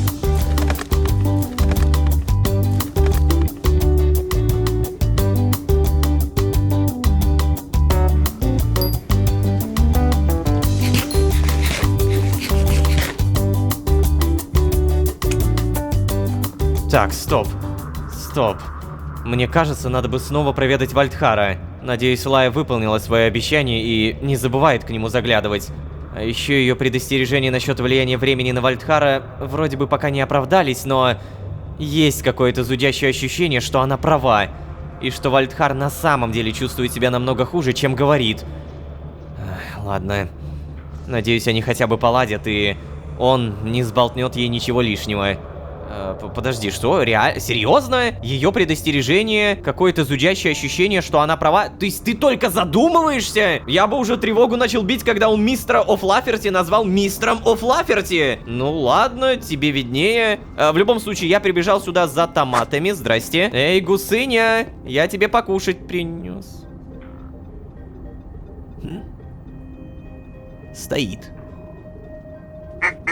Привет. Ай, да что ж такое-то? За что? Кажется, вы с гусыней стали немного ближе. Ох ты ж бляха-муха, только к нервному срыву! И не мы, а я! Ой, блин, это... самый жуткий скример в мире. В задницу, все это в задницу. Проверяем модули нормально и сразу погнали, знаете куда? В другой бункер, да. Мне нужен Вальдхар. Одеваемся, погоду проверяем. Офигеваем, это призрачный туман. И, видимо, сейчас будет не сладко. Может быть, по дороге поискать для Вальдхара аккумуляторы? Ну, раз уж не получилось сделать рабочее зарядное устройство для его скафандра. Не уверен, что смогу так легко найти другой источник питания для зарядного устройства. А с питанием от сети гаража точно рисковать больше не стоит. Да, конечно, мне не особо нужно, чтобы Вальдхар бегал по Архею, но мы не можем допустить, чтобы заряд его костюма закончился в самый неподходящий момент. Сколько у него сейчас аккумуляторов-то? 1, да? По-моему, 2. Или я реально 1 положил? Я не помню. Новое задание: Powerbank на все случаи жизни. Найти 5 внешних аккумуляторов, ё-моё! Отдать внешние аккумуляторы Вальдхару. Да, точно. Необходимо найти портативные аккумуляторы для Вальдхара, чтобы были под рукой при необходимости. Окей, ладненько. У меня 3... Ой, в той стороне лагает. Я понял, почему лагает! Ладно, тихо, молодой. Бляха-муха, ну какой призрачный туман, ну... я, наверное, знаете, лучше скрафчу. Мне нужно еще 2, следовательно, ресурсы вроде бы были. Как минимум железа более чем полным-полно. Одну штучку забираем, вторую штучку забираем. Все. Задание обновлено. Тут самое проблемное сейчас будет добежать до машины, потому что пока я добегу, меня могут уже там, позаражать, как-то испепелить мне заряд. Машина, где я тебя оставлял? Здравствуйте, здравствуйте, здравствуйте. Приветствую! А где я машину оставил? Бога ради, я же не помню! Нашел, наконец-то, прямо около туннеля. А какого черта ты здесь? Почему не около бункера? Я 10% заряда костюма потратил. Ладно, главное не ныть, просто доехать, далее заехать, выйти, заглушиться. И Вальдхар Пришел. О, кто это явился? Ло! Здорово! Да, здорово. Ты даже не представляешь, ты как раз вовремя. О, братан. Ща, смотри. А что это? А это, Ло, наша прекрасная дама сделала мне подарочек. Когда это закончится? Нет, Лолошка, это не подарок. Он сам попросил усилитель мощности для электросети. Ну тогда и ты его смастерила. Ну чем это не знак внимания, а? Ладно, ребят, Вальдхар, а зачем тебе эта штуковина-то? Ну, как-то зачем? Затем, что зарядка сейчас не работает, очевидно же. Ну, в целом, да, логично. В итоге ты считаешь, что это поможет? Ну, а мне откуда знать? Я понятия не имею, Ло. Но я не могу просто сложить лапки и ничего не делать. Не знаю, как ты, но я сдаваться на пустом месте не планирую. Если этот усилитель сработает, я наконец-то перестану быть тут заперт. Звучит как опасная задумка, если честно. Не следует тебе везде шататься. Так, Лая, зачем ты тогда помогаешь ему? Он очень попросил. Серьезно? Подожди, то есть его просьбы ты выполняешь сразу? А со мной ты даже информацией поначалу делиться не стала? Хе-хе-хе. Да, это я. Тебе я вообще-то тоже активно помогала своими изобретениями. Мы же теперь одна команда и все такое, разве нет? Так, ну бросьте. Хватит попусту болтать. Давайте уже попробуем эту малышку. О, ничего. Ты сейчас, моя сладенькая, заработаешь. И папочка будет свободен. Как же я устала от этого. Эй, кстати, а я тебе тут кучу портативных аккумуляторов принес. Ну так и фиг с ними. То есть, ну спасибо, конечно, но тут темка куда покруче, Ло. Если что, усилитель мощности нужно подключить к щитку электропитания. Должен быть где-то здесь, в доме. Или снаружи. Эй, Ло, ну помоги, а? Помоги, давай. Да, хорошо. Сейчас посмотрю, куда можно подключить этот усилитель. Ага, вот, усилитель мощности взять. Очередное изобретение Лаи. Она уже читает, что... Ух ты, какой скафандр прикольный. Еще раз могу с Вальдхаром поговорить. Давай. Да, Ло, давай быстрее, пожалуйста. Понял. Лая? Чего? Давай, иди помогай другу. Хорошо. Только, блин, я не совсем понимаю, что от меня требуется. Выйти и к какому-то щитку, я так понимаю, подрубить эту штуковину. Так, сюда? Нет, здесь ничего. Я понимаю, что это где-то за домом, либо в самом доме, но я уже оббегал его несколько раз. Я помню это место. Вот здесь я ходил. Стоп. Нет, здесь я не ходил. Здравствуйте. Ага, я понял. Подключить усилитель мощности. Ой, как я надеюсь, что все будет нормально.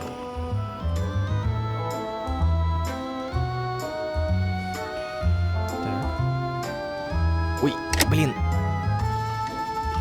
Ладно, все нормально. Я просто думал, что он зря это трогает. Но... Вроде бы нормально. Ничего не взорвалось. Погнали. Эй, как там у вас делишки? Че, мне надо просто сказать, что подрубилось? Привет. Я вроде бы все установил. Довольно быстро. Ну, наконец-то. Отлично. Сейчас проверим. Ща, это только костюм поставлю. Присоединю. Так. И... О, хоть бы в этот раз сработало. А я вижу, что Не работает. волнуйся, должно сработать. Давай. Вот видишь, да? В этот раз ничего не отрубило, Ло.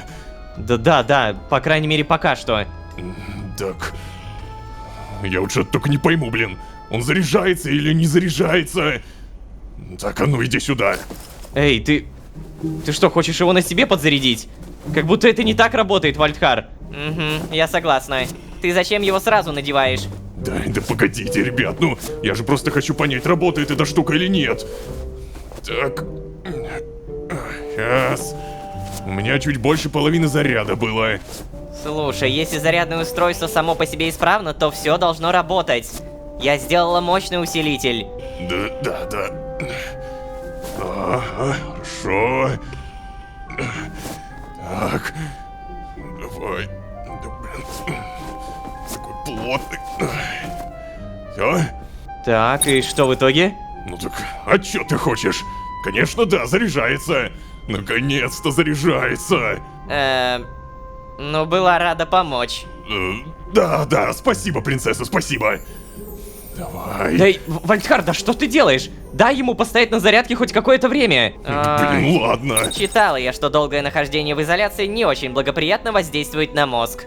Особенно вкупе с другими пережитыми событиями. Да, ты моя хорошая. С моими мозгами все в порядке. Просто этот зарядник еле работает. Давай же. Как же медленно-то. Он зарядился всего лишь на 0,5%. Ого, за все это время так мало? Ну, я могу сказать, что хотя бы заряжается. Да что опять не так-то? Блин, ну тут может мощность как-то надо увеличить. Что у тебя? Почему ты так нервничаешь? Да твою уже, блин! Он снова перестал заряжаться! Ну просто, ну как-то... Я уверен, тут должно же быть что-нибудь, да? Давай, блин, ну... Ну не может быть такого, чтобы эта штука оказалась бесполезна, блин! Ну должен же быть какой-то Видишь способ! это, да? Нам точно Да, нужно... блин. Вальдхар, ты чего делаешь? Чё? Ай, да блин, отвали от меня! Я тут пытаюсь хоть что-то сейчас сделать! Так. Либо он просто неверно отображает, на сколько процентов зарядился, либо это хрень какая-то! Да тихо, успокойся. Что ты вообще пытаешься сделать-то? Слушай, да, прекрати постоянно теребить этот костюм. Дай ему просто постоять. Да? А и ты туда же! Да нифига не работает твое изобретение, не видишь что ли? Мощности все равно недостаточно, чтобы нормально заряжать! Это бред какой-то, давай же! Должен быть способ увеличить мощность! Ой, это не дело. Эй, Вальдхар, я прошу. Да не, Жило, ну не могу, я так не могу! Не могу я терпеть все это! Я не хочу чувствовать это снова! Я больше не буду это на себе испытывать, черт возьми! Никогда! Это чертовщина какая-то! Ну я же говорила тебе. Бесполезная хрень! И скафандр этот дурацкий и бесполезный! Ничего не спасает, ничего! Эй, Вальдхар, Да успокойся. заткнись ты, Ло! Бляха-муха! Пиздец. Да, так, ладно, встать. О, ё-моё. Минус зарядная станция. А, у меня минус! Стоп! Сюда проникает время! Вальдхар? Лая? Лая? Ты как? Ты жива? Чертов идиот! Лолошка, надо бежать отсюда, пока наша миссия не закончилась, так и не начавшись. Подожди, а как мы? Что мы? Скафандр взять. Вальдхар? Вальдхар! Черт, он же без скафандра. Пронус. Я понял, ладно, я понял. Больше объяснять не нужно. Черт возьми, у меня путаются руки. Пронус. Так. О, черт. Ой, всё это тяжелый съёмки? же он. А ведь я говорила. Я же говорила тебе. Но не мог он так быстро восстановиться, не мог. Он опасен и для себя, и для других, Лолошка. Он не способен контролировать свои действия. Да, Лая, ну ты серьезно об этом? Ну не до этого же сейчас. Так, надеть костюм. Да, точно, надо спасти его. Так. О, фига, как ты это сделал? Там натянуть это реально тяжело. Ну вот и... Ладно, мне его жалко. Ему нужна настоящая, полноценная реабилитация, а не подпитка искрой. Если что, нет. Его состояние вне нормы. Да, я понимаю, но что я сейчас-то могу сделать? Как минимум не дать ему умереть для начала. Первый шаг ты уже сделал. У тебя были с собой портативные аккумуляторы? Да, точно, сейчас. Вот, зарядить костюм. Задание выполнено. А теперь слушай меня внимательно. Организация Что ты? точно локализует этот взрыв и придет проверять территорию. Я понял. Тогда я вернусь туда и постараюсь устранить последствия. Надеюсь, этих аккумуляторов Вальдхару хватит. Угу. Я присмотрю за ним, пока он без сознания. Ладно. Лая, если что, спасибо тебе. Пожалуйста, только не будь очень строга с ним, когда он начнется. Ай, да иди уже. Бляха-муха! Вот эта эксцентричность Вальдхара вкупе с тем, что он пережил с этим, концентрированным временем, это дичь. Это на самом деле знаете, о чем говорит? Насколько же Лолошка терпила. Нет, серьезно, он все эти серии намного больше, чем Вальдхар провел в одиночестве. И да, хоть и сходил с ума, но как-то, знаете, получше, чем Вальдхар себя чувствовал. А в итоге здесь я больше ничего не могу сделать. И я понял, мне нужно Малус. Замечательно, здравствуйте. Задание ликвидации последствий аварии обновлено. Давай сразу тогда прочитаем. Потушить пожар, проверить машину, починить обшивку, починить двери. Что, вот эти? Окей, я понял, сейчас. И починить фильтры во втором укрытии. Да, Вальдхар натворил делов, конечно. Надо потушить огонь в моем втором укрытии и устранить последствия взрыва. Я не могу просто взять и бросить гараж и мастерскую. Они могут еще пригодиться. Ладно, верю. Так как это делается-то? Как чинится? Мистер Флафферти! Бедный Мишка. Так, сейчас, как мне починить-то? Я не понимаю. С чего начать? Погоди, мне, наверное, нужно этот... как его называется-то, блин? Огнетушитель. Сейчас, огнетушитель явно где-то в доме. О, боже. Здесь тоже все неприятно. Так, супчик, кстати, возьмем. Ничего, дайте огнетушитель, молю, кого-нибудь. Дайте! Нашел, вот, огнетушитель. Взяли, теперь возвращаемся. И у меня почему-то складывается ощущение, что его тупо не хватит. Потому что, насколько я знаю, огнетушитель супер быстро тратится. Так. Нет. Этот долго тратится. Окей, все. Поехали. Тушить! Мне нужно сохранить этот чертов гараж. 1, 2, 3, 4. Фу, задание обновлено. Что у нас дальше? Проверить машину. Ой, блин, если сейчас с ней что-то произошло, это такая каторга для меня. Как ее чинить-то? Просто завести? Ну, вроде работает. Сесть, открыть ворота. Вроде нормальная машинка. Давай даже выйдем, наверное, на ней. Тихо, открой. Да, обновлено, работает. Обязательно заглушим ее. И проверяем, что у нас дальше. А дальше у нас починить обшивку стен второго укрытия. Насколько я помню, это железные пластины. Как это делается-то? Тут у меня интеракция, я помню, была. А сейчас как? Стоп. Взять мистер О'Флафферти, чудом уцелевший при взрыве. Блин, меня на самом деле немножко умиляет, что с мистером О'Флафферти так много взаимодействий в сюжете. Может быть, я могу что-то другое сделать? Починить двери во втором укрытии. Вот здесь, да, получается? Ну, или вот эти двери, погоди. Интеракция какая-нибудь?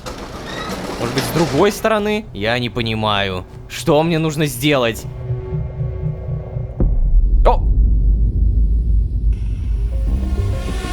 О, нет. Все-таки прилетели. Внимание! Зондирование территории Блумколь в выделенной линии. Обнаружен внештатный сотрудник организации. Порядковый номер 993.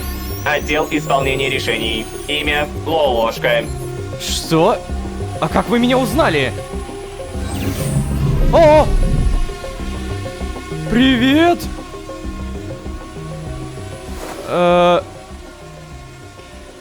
Что происходит? Ваш опознавательный костюм зафиксирован в вашей контактной информации. Рядовой Лолошка, ладно. вас не направляли исследовать источник эксплозии, насколько мне известно. Почему это вы находитесь в зоне работы другого отряда? Эксплозии? Ну, взрыва, хлопка, называйте как хотите. Ай, что ж такое-то, а? Раз вы здесь, вы знаете, что тут произошло? Блин, это что, деревяшка? Это дуб говорящий? Сделать вид, что не в курсе, о чем говорит пень, взять вину на себя, рассказать, что видел тут неизвестного человека. Кажется, я оставил примерно 1 000 000 улик, что это сделал я. Ну, то есть, Давайте так, если я сейчас скажу про другого человека, то начнут копать. Могут докопаться до Вальдхара. Если я сделаю вид, что не в курсе, то то же самое. Поэтому если я просто возьму вину на себя, то, наверное, они как-то снисходительно на все это посмотрят и уйдут. Потому что я-то как бы сотрудник, я могу делать тут что хочу, поэтому взять вину на себя. Знаете, я случайно взорвал канистру с топливом для машины. Ага, канистру с топливом, да? А что ж вы вообще тут делаете-то? Насколько мне известно, ваш пункт проживания находится в другом поселении. Блин, да ты издеваешься. Сказать, что искал еду, сказать, что искал бинты, сказать, что искал портативные аккумуляторы, да. Знаете, зарядка скафандра быстро тратится. Я иногда собираю здесь портативные аккумуляторы, вот.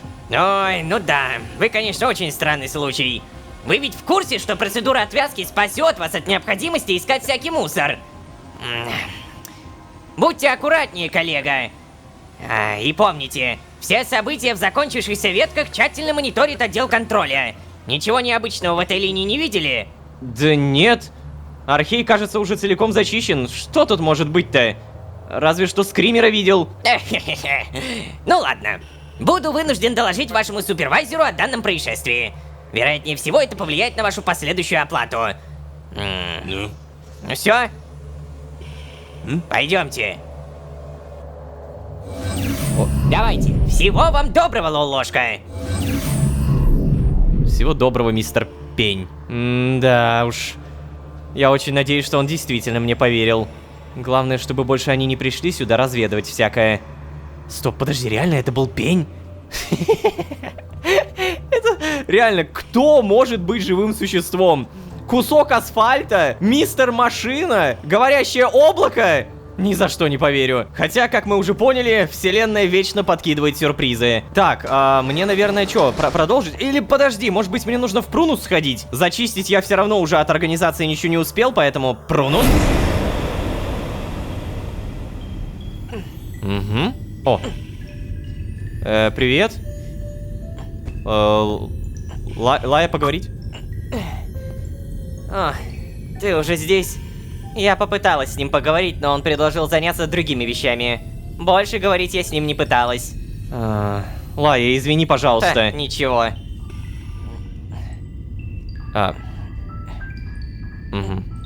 Вальдхар? Да. 52. Чего? 52%, Лулошка. Забери меня отсюда уже куда-нибудь, пожалуйста. Где я не буду видеть, как это число уменьшается с каждой секундой. Ладно, я понял тебя сейчас. Коснуться? Малус. Все, я понял. Так, оп. Это куда? Все.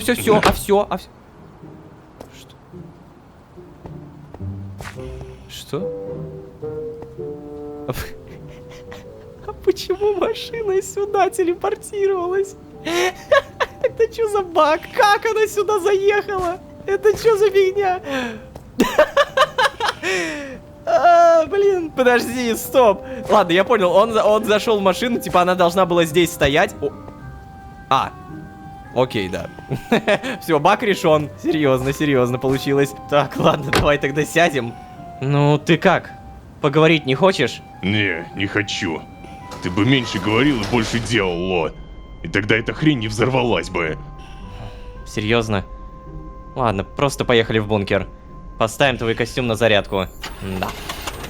Что ж, не буду спорить сейчас с Вальдхаром, а то он опять взорвется, а он все-таки первый. Не надо злить первого. Я уже, помните, сказал где-то 3-4 серии назад, что вот эта его эксцентричность может либо сделать нам хорошо, либо очень погубит нас. И мы уже видим первые шаги. Пока что это нам вообще не помогает. Лоу-ложка, в отличие от Вальдхара, сильнее эмоционально. И, блин, как мне в итоге с ним быть-то? Что мне делать с тобой? Что мне делать? Что такое? Ты просто идешь за мной? Ой, стоп. Так, все заглушили. Пойдем, давай. Я не знаю, там организация сейчас будет в бункере, да, и мы тебя спалим. Нет? Или не спалим? Ну, вроде не спалим. Давай. Мне бы, конечно, тоже, на самом деле, это сделать, но что-то, судя по всему, не особо получится, правильно? 48%. Чувак.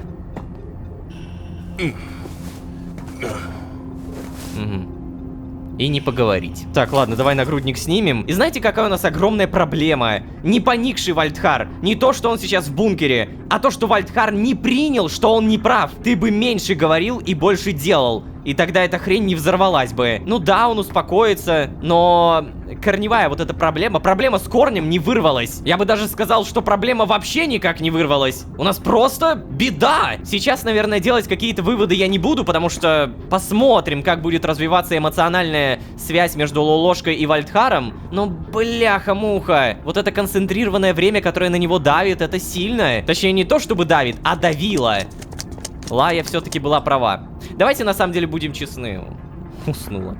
Давайте вот реально будем честны. Какой бы козой Лая ни была, и иногда в ней это все равно просыпается, вот я просто уже как Рома говорю, она все равно постоянно, по сути, дает именно дельные вещи. Да, она говорит капец как редко. Она, даже вот Лолошка сегодня это подметил. Вау, то есть его просьбы ты выполняешь сразу, а со мной даже информации поначалу делиться не стала. Она ответила, мы же теперь одна команда, все такое, разве нет? Так вот, несмотря на то, что раньше она как бы действительно такая больше коза была, сейчас этого благо поменьше. И при этом, опять же, все, что она говорит, пока что нам только в помощь. Она ни разу не сделала нам хуже. Даже глушилку вспомните. Короче, знаете, это такой персонаж, которому своеобразный подход нужен. А что насчет Вальдхара, я пока даже представить не могу. Кстати, у меня тут заменить скафандр. Ну-ка. Окей, все, пусть... Что такое? Ты сейчас уйдешь?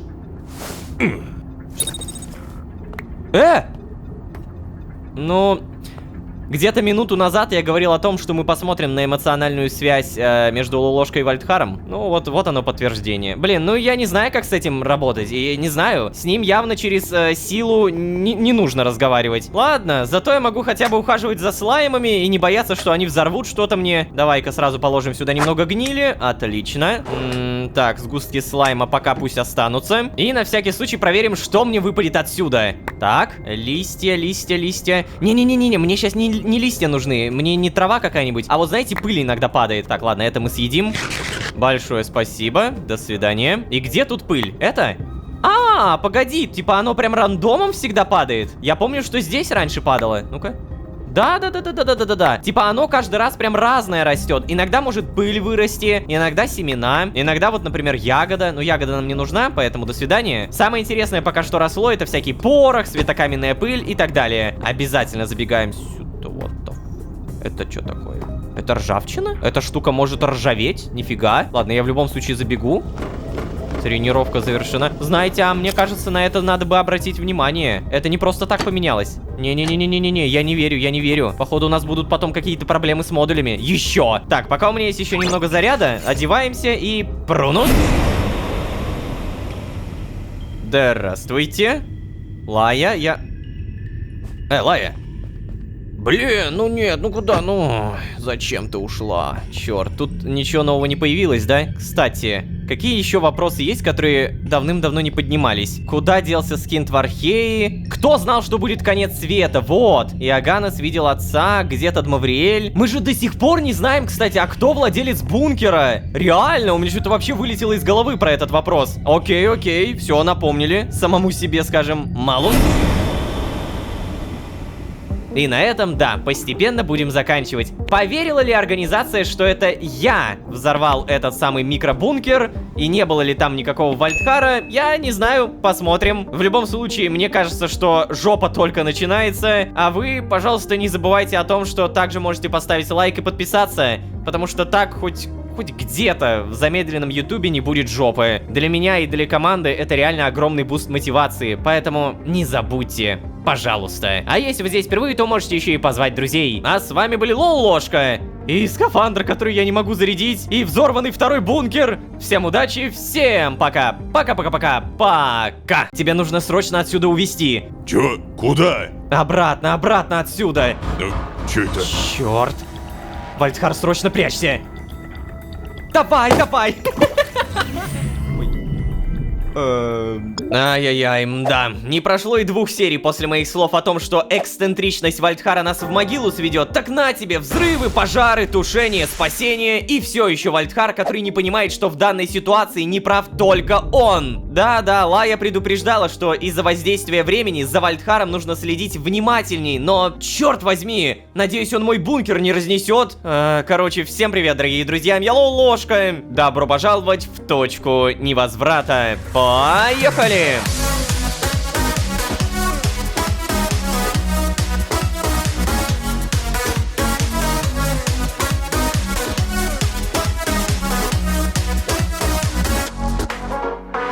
И снова всем привет, дорогие друзья, я Ложка. Добро пожаловать в точку невозврата. Сезон, в котором мы в огромном пролете. Ни зарядной станции, ни убежища в гараже, оправдание и ложь перед организацией, а самое главное, Вальдхар, который буквально не признает, что не прав. Давайте так, я уже не особо верю в целостность нашего бункера, но все-таки попытаюсь что-то сделать. Вальдхар.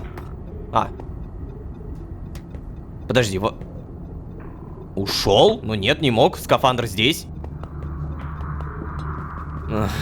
Нет, я так не могу. Надеюсь, Вальдхар готов поговорить. Вчера, после всей этой истории со взрывом, он не сказал мне ни слова. Ну, практически. Ага. Слушай, ну прежде чем с кем-то говорить, наверное, надо найти Вальдхара, правильно? Я понимаю, что он никуда не ушел, потому что скафандр все еще здесь. Тут не заспавнился. Кстати, насчет скафандра надо бы... Ой, надо бы свой зарядить.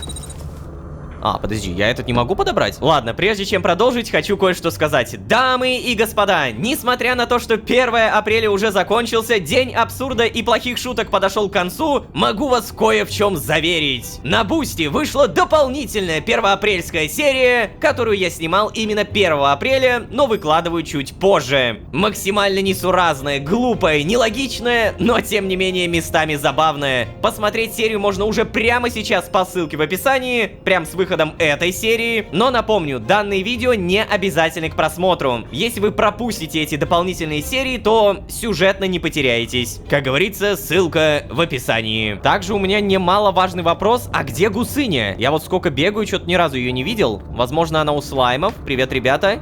Нет, тут по еде все более чем нормально. И насчет еды. Да, Вальдхар, скорее всего, здесь. Привет. Нет? Подожди, а реально где?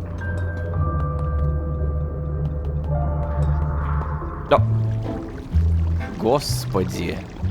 Привет, Вальдхар. А это случаем не твоих рук дело? Сейчас, погоди-ка, надо сразу, наверное, трубы принести. Меня смущает тот факт, что все остальные модули целые, и только тот, где был он, все поломано. Нет, Вальдхар, я тебя умоляю, не ломай. Так, Гусыню отпусти.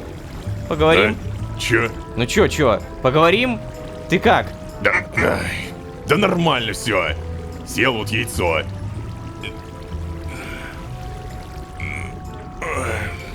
У тебя тут, кстати, сломалось что-то. Ну да. Я вижу. Вальдхар, а ты не хочешь, Нет, чтобы... не хочу. Сам чини. Да погоди, Вальдхар, я же не про это. Я про... Черт.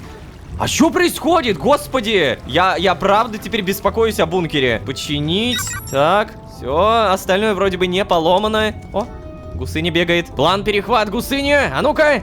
Эй, дядя, привет! Хоть кому-то здесь весело. Сейчас, слушай, наверное, я тебя покормлю. Томаты, приветусики, сразу стак. Тихо, план перехват. Ты не голодная? Потому что Вальдхар тебя покормил. Блин, ну точно. Отжал у меня яйцо, как говорится, да? Ладно, томаты тогда сюда. Эй, Вальдхар, ты куда ушел? Надеюсь, не надел скафандр, я тебя прошу. Нет, не надел. Скафандр здесь, а Вальдхара... А Вальдхара нет, ну блин, ну какой огромный бункер-то у меня оказывается. Фиг найдешь кого-то, да? О, привет. Че, красивая коллекция, да? Да. Какой у нас план-то только теперь? Точнее, нет, не так.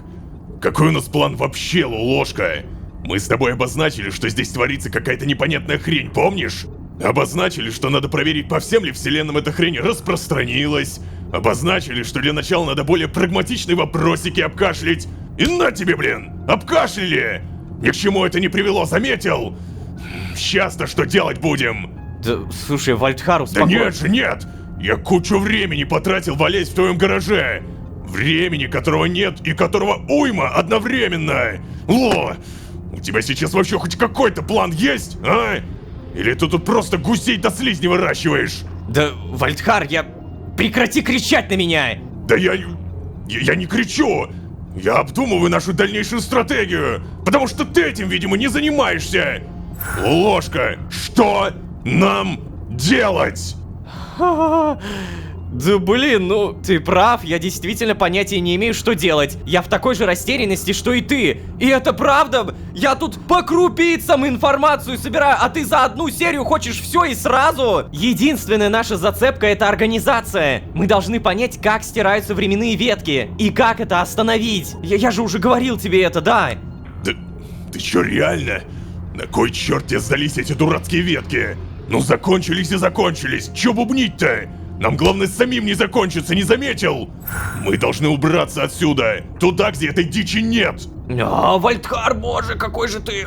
Ладно, я просто хотя бы напомню, почему мы не можем этого сделать. Потому что если мы убежим в живую ветку, то организация так просто нас не оставит. А если мы убежим в параллельную реальность, то вообще супер-мега минимальный шанс, что мы найдем именно живую ветку. И при всем при этом там не будет никакого бункера, и мы, скорее всего, просто окочуримся. То есть, если мы используем отправление, то это в какой-то степени билет в один конец. А Вальдхар как раз-таки хочет использовать этот билет. Но нет. Я уже сказал, на поводу этой эксцентричности я больше не пойду. Да куда конкретно ты хочешь уйти, Вальдхар? Даже если мы переместимся в нормальную временную ветку, какова вероятность, что и ее не решат закончить? Я о том же! Типа, на кой смысл? Организация уже явно знает о том, что я знаю о них, а раз уж они блюдят эту долбанную анонимность, то...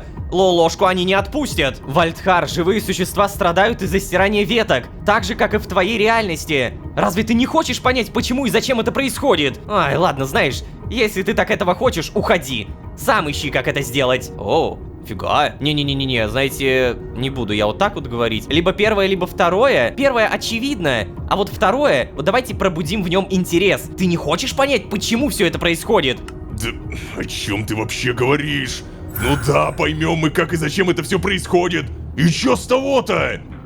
Если мы поймем, по какой причине стираются ветки, мы сможем понять, как это предотвратить. Страдают целые реальности, Вальдхар. Так мы хотя бы сможем попробовать найти временную ветку, которую точно не сотрут. А, тебя не переубедить. Делай, что считаешь нужным. Так, я реально задумался. Тут либо первое, либо второе, опять же. Второе, наверное, не самое логичное, потому что, да, мы опять же можем найти, но что с того, если ее смогут уничтожить? Если мы поймем, по какой причине стираются ветки, мы сможем понять, как это предотвратить. Вот да, именно предотвратить. Let's go. Ну так... Ай, ладно. Знаю я про эти страдания. Испытывал их на себе, если ты вдруг забыл. Я просто... Я больше не хочу ощущать это на своей шкуре, Ло! Я понимаю, и я уверен, что этого никому не хотелось бы. Ай, не начинай. Что? Поговорили? Ну нет, только не ложись спать, я тебя умоляю. Бога ради.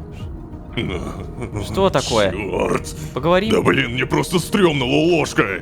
Очень стрёмно. Я еще раз тебе говорю, Вальдхар, мне тоже. И я тоже очень хочу домой. То есть, в нормальное домой, которое не уничтожено какой-то организацией. Но как мы можем быть уверены, что это не коснется нас снова, если мы не разберемся в сути проблемы? Ты вообще не изменился. Такой же дотошный, как и раньше. Это какой же? Да не знаю, вот такой же. Всегда был какой-то ужасно... Как это слово-то? Альтруистичный, вот. На пару с Играсой. Кстати, а чё ты меня постоянно называешь Вальдхар-то? В плане... Ну, зачем именно полным именем? Ты меня всегда звал Вальд, как и Туэлин. Ты вообще чё помнишь-то? Ну, если честно, практически ничего. Все, что я хорошо помню, это тот день, когда Играсель попросил помочь нас с Тадмавриэлем. Это я тоже помню. Не помню, как это закончилось. Так, кстати, погоди-ка. Пока не забыл, я же все еще не успевал спросить, а как ты вообще попал сюда? Мы ведь Аркейта запечатали. О, задумался-таки. О, блин, Вальд, я подозреваю, что завеса пала, когда случилось вот это все со временем. Не знаю как, но пока что это мое единственное предположение. Так, окей, а где Играса тогда и этот Мавриэль? Все там же, да? Нет, я не знаю. Чё, в каком плане ты не знаешь? Я не знаю, где тот Мавриэль. О, да ладно, этот козел выбрался, что ли? Ай, ладно, черт с ним. Играса-то где? Ты можешь нормально мне сказать? Он отправился искать отца, да? Я не уверен, как о таком рассказывать, Вальд, я... Ладно, тебе, наверное, все-таки стоит знать. Один краткий пересказ спустя. Да, про то, как я убил Играсу, получается. Да, я даже не знаю, что сказать, Ло. Это какой-то... Это жесть. Играсель мертв, его батя где-то там бегает, а мы умираем из-за каких-то штук со временем. Думал, мы достанем Играсу, соберем остальных и уберемся отсюда. В какую-нибудь другую реальность. Без времени вообще.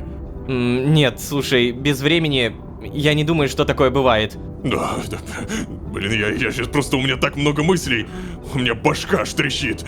Чё дальше-то? Чё дальше-то? Чё дальше-то? Да тихо, тихо, успокойся, мы же уже договорились, разве нет? Блин, ты что, реально уничтожить организацию эту захотел? Ты хотя бы вообще понимаешь, как? Постепенно, Вальдхар, постепенно. А, это понятно. Что ж ты постоянно от диалога-то уходишь? Давай, давай, договорим уже нормально. Что ты делаешь? Ты что делаешь? Вальдхар? Вальдхар? Или Вальд, как тебя называть? Алло! Так, может я могу здесь? А, да, я могу зайти, но при этом для меня это просто модули. Черт возьми. Все, застрял. Видимо, поболтать мы все-таки не можем. Ну ладно, тогда все, что мне... Стоп. Это сообщение. Здравствуйте. От Совета по организации работы персонала по исполнению решений. Копия Кацпер Малецкий. Тема...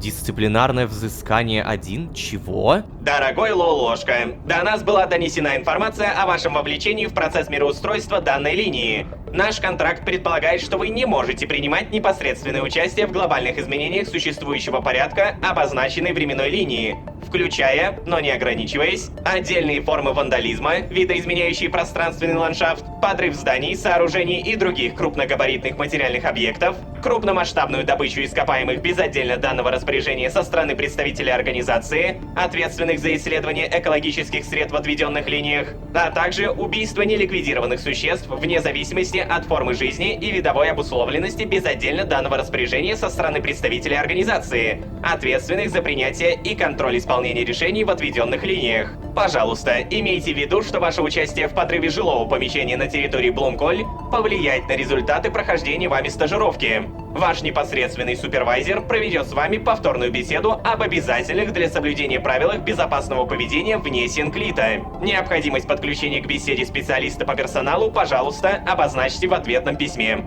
С уважением, Совет по организации работы персонала команд по исполнению решений. Приятель, больше не делай бум.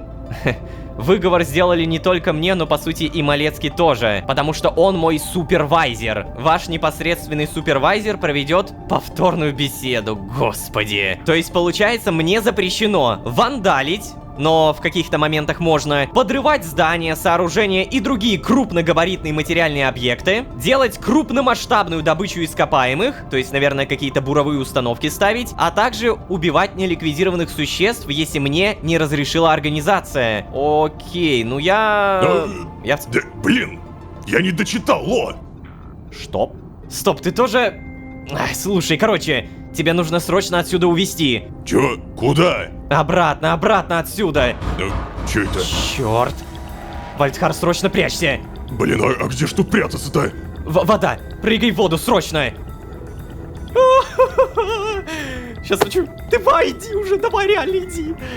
Это Малецкий ко мне пришел, да? Мой супервайзер, как говорится. Давай, давай. Ну чё это такое, блин? Постоянно просишь стучаться, сам не открываешь. Лолошка! Ой. Привет, Малецкий. Ага, и тебе. Ты чё такой запыхавшийся-то? Да. К тебе торопился. Да. Ладно, ты чё творишь-то здесь? Тебе здесь чё, без работы скучно? Зачем дома взрываешь? Зачем? Это... Блин, Малецкий, знаешь, это просто случайно вышло. Ну да. Но из-за этой случайности мне и вставили.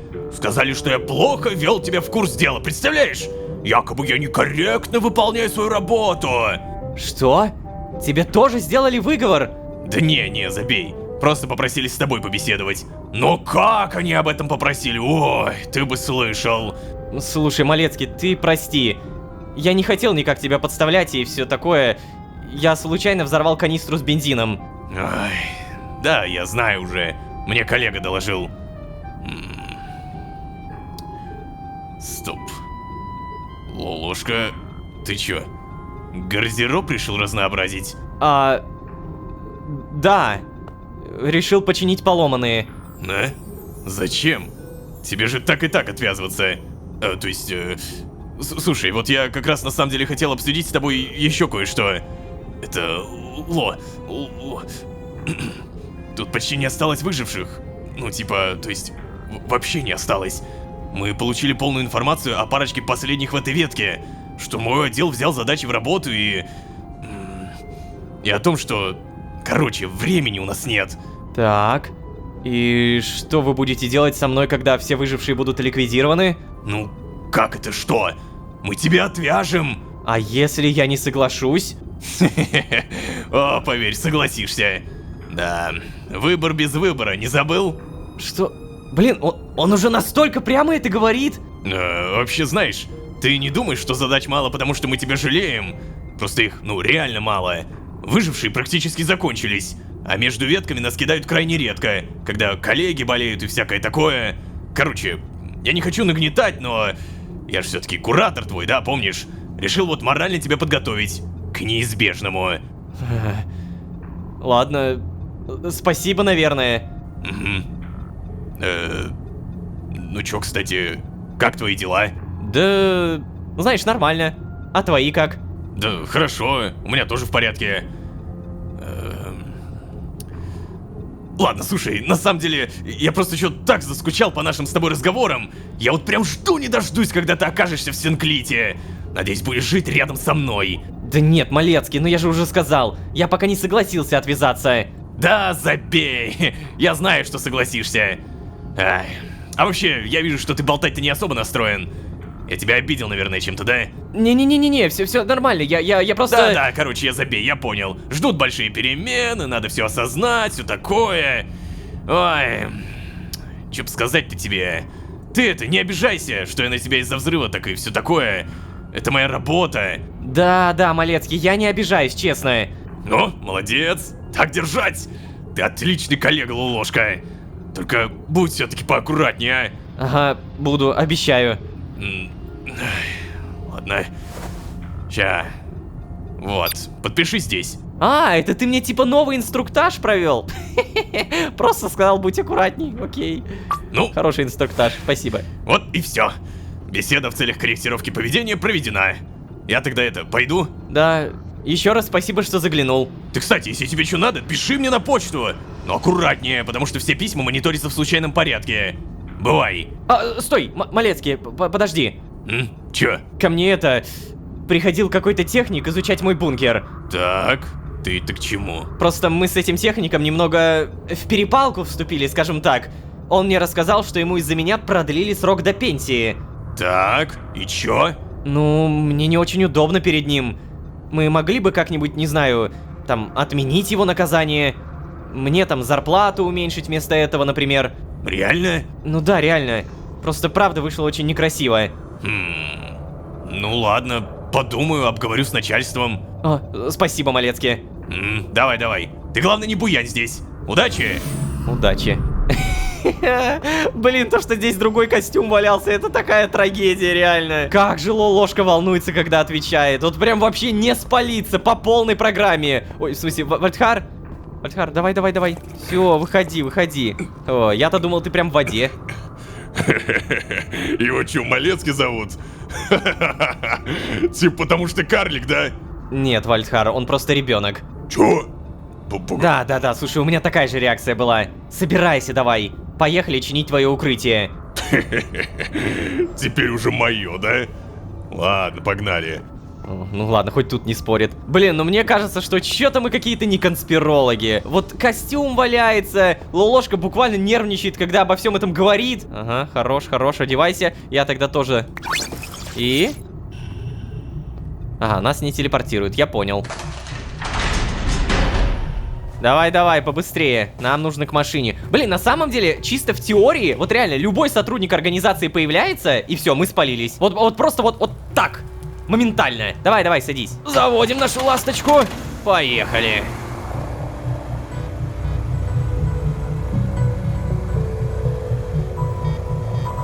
Благо, у меня тут уже короткий путь нарисовался. Но, погоди-ка, прежде чем мы заедем... Стой, Вальдхар. Хочу быстренько вот сюда зайти, потому что я помню, здесь было топливо. Топливо где-то... Ой. Что? Суп? Спасибо. Ну, да, канистра с бензином, железная пластина, еще канистра. Я обязательно это беру и на всякий случай проверяю еще. Вот тут можно подняться. Но это бесполезно, понял. Обязательно заливаем топливо, потому что у меня было сейчас где-то 700-800. Нам нужно держать, ну хотя бы, я не знаю, там 1000, 1200. Так, на будущее, на самый черный день. Спасибо, садимся и поехали. Как же хорошо, что наш супер-мега-гаражик не поломался до талого. Оп, тихонечко, все, выходим, глушим. Ну, чё скажешь? Как тебе? Ой, да, работа тут, мама, не горюй. Блин, даже не знаю, с чего начать. Так, ну, если посмотреть, обшивка немножко полетела, обуглилась. Фильтры, наверное, надо проверить. Ну, фильтры, давай. Тут, наверное, не так важно, что я выберу первым. Стоп, а где моя стремянка? Так, да, вроде бы все в порядке. Отпускай. Задание ликвидации последствий аварии выполнено. Точнее, обновлено. Сейчас посмотрим. Починить обшивку стен второго укрытия и починить двери во втором укрытии. Это все. Так, что теперь, двери или стены? Скорее всего, сначала стены. Ну, логично, да? Типа, двери под конец. Ну, обуглилась. Странная проверка, конечно. Ну, ладно. Так, обновлено. Так, ну, я тогда пока поищу материалы для дверей. Удачи. Давай, хорошо, удачи. А мне-то что делать? Может быть, у меня что-то здесь появилось? Ну-ка. Да. Починить обшивку стен второго укрытия. 20 железная пластина, 5 герметика. Да, Вальдхар натворил делов, конечно. Надо потушить огонь в моем втором укрытии и устранить последствия этого взрыва. Я не могу просто взять и бросить мой гараж и мастерскую. Они могут еще пригодиться. Ну такое же описание мы уже читали. Ладно, я так понимаю, по сюжетному велению мы видим гниль. Ну ладно, берем. Очевидно, мне нужно найти либо пластины, либо герметик. Тут ничего. А куда Вальдхар ушел? Погоди, он в какую-то другую... То есть он прям ходит? Окей. Ну давай посмотрим, как он это делает. Понял. А вот я в эти коробочки залезть не могу. Значит, он там что-то по-любому найдет. О, вот, герметик, железная пластина, благодарю.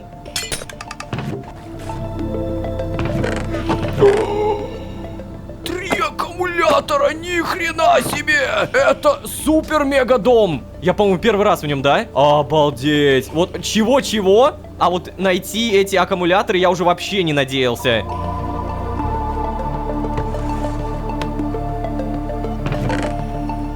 О, все. Я все собрал. 20 железные пластины и целых 9 герметиков. О, еще герметики. Обалдеть. Нам так много уже не надо. Эй, Вальд. Или как тебе? О, что, как оно? Я все. Палочка. Вальд. Да, супер, я тоже все собрал. Я думал, игнорит. Опять обустраиваем бункер сюда. Ну, в этот раз-то он не взорвет ничего, да? Ну, жить можно. Задание ликвидация последствий. Слушай, ты... Извини, что я тогда, чуть-чуть погорячился. Ага, чуть-чуть. Получается, с зарядкой больше не экспериментируем, да? Вальд, можно я не буду отвечать на этот вопрос? Ладно. Так что, какие у нас следующие действия? А вот это мне как раз нужно будет обсудить с Лайей. Попробую найти ее. Понял. Все, да? Так, ну, нулевая радиация, если ее можно так назвать. Все более-менее нормально. Можно снова жить, но никакой зарядки не будет. А ведь была бы, если бы ты ничего не трогал. Какая-то супер минимальная, там она заряжала на 0,01 в секунду. А сейчас буквально ничего. Так, ладно, у меня получается, что, единственное, что я могу сделать, это написать... Брун! Угу. Так, да, даже не знаю, на что я надеялся. Ладно, пока я здесь, надо бы обновить информацию на досках. Стоп. Подожди, а мне кажется, или здесь прям много чего поменять? О, господи! Это что такое? На досках давайте обновим действительно. А потом, наверное, посмотрим, что это она там соорудила. Это какой-то... Это компьютер был?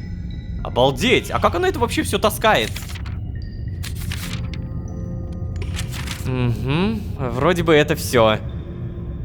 Правда, есть ощущение, что я что-то упускаю. Но я с ним живу столько, сколько себя помню. Есть ощущение, что я что-то упускаю, но я с этим ощущением живу столько, сколько помню себя. Интересно, так, а что ты написал?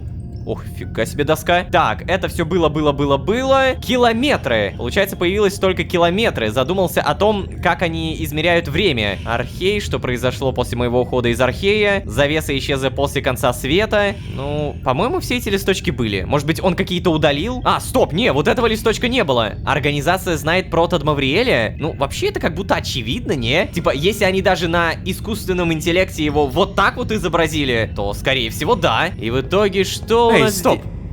А почему это Лая его здесь оставила? Так, я точно не должен в него лезть.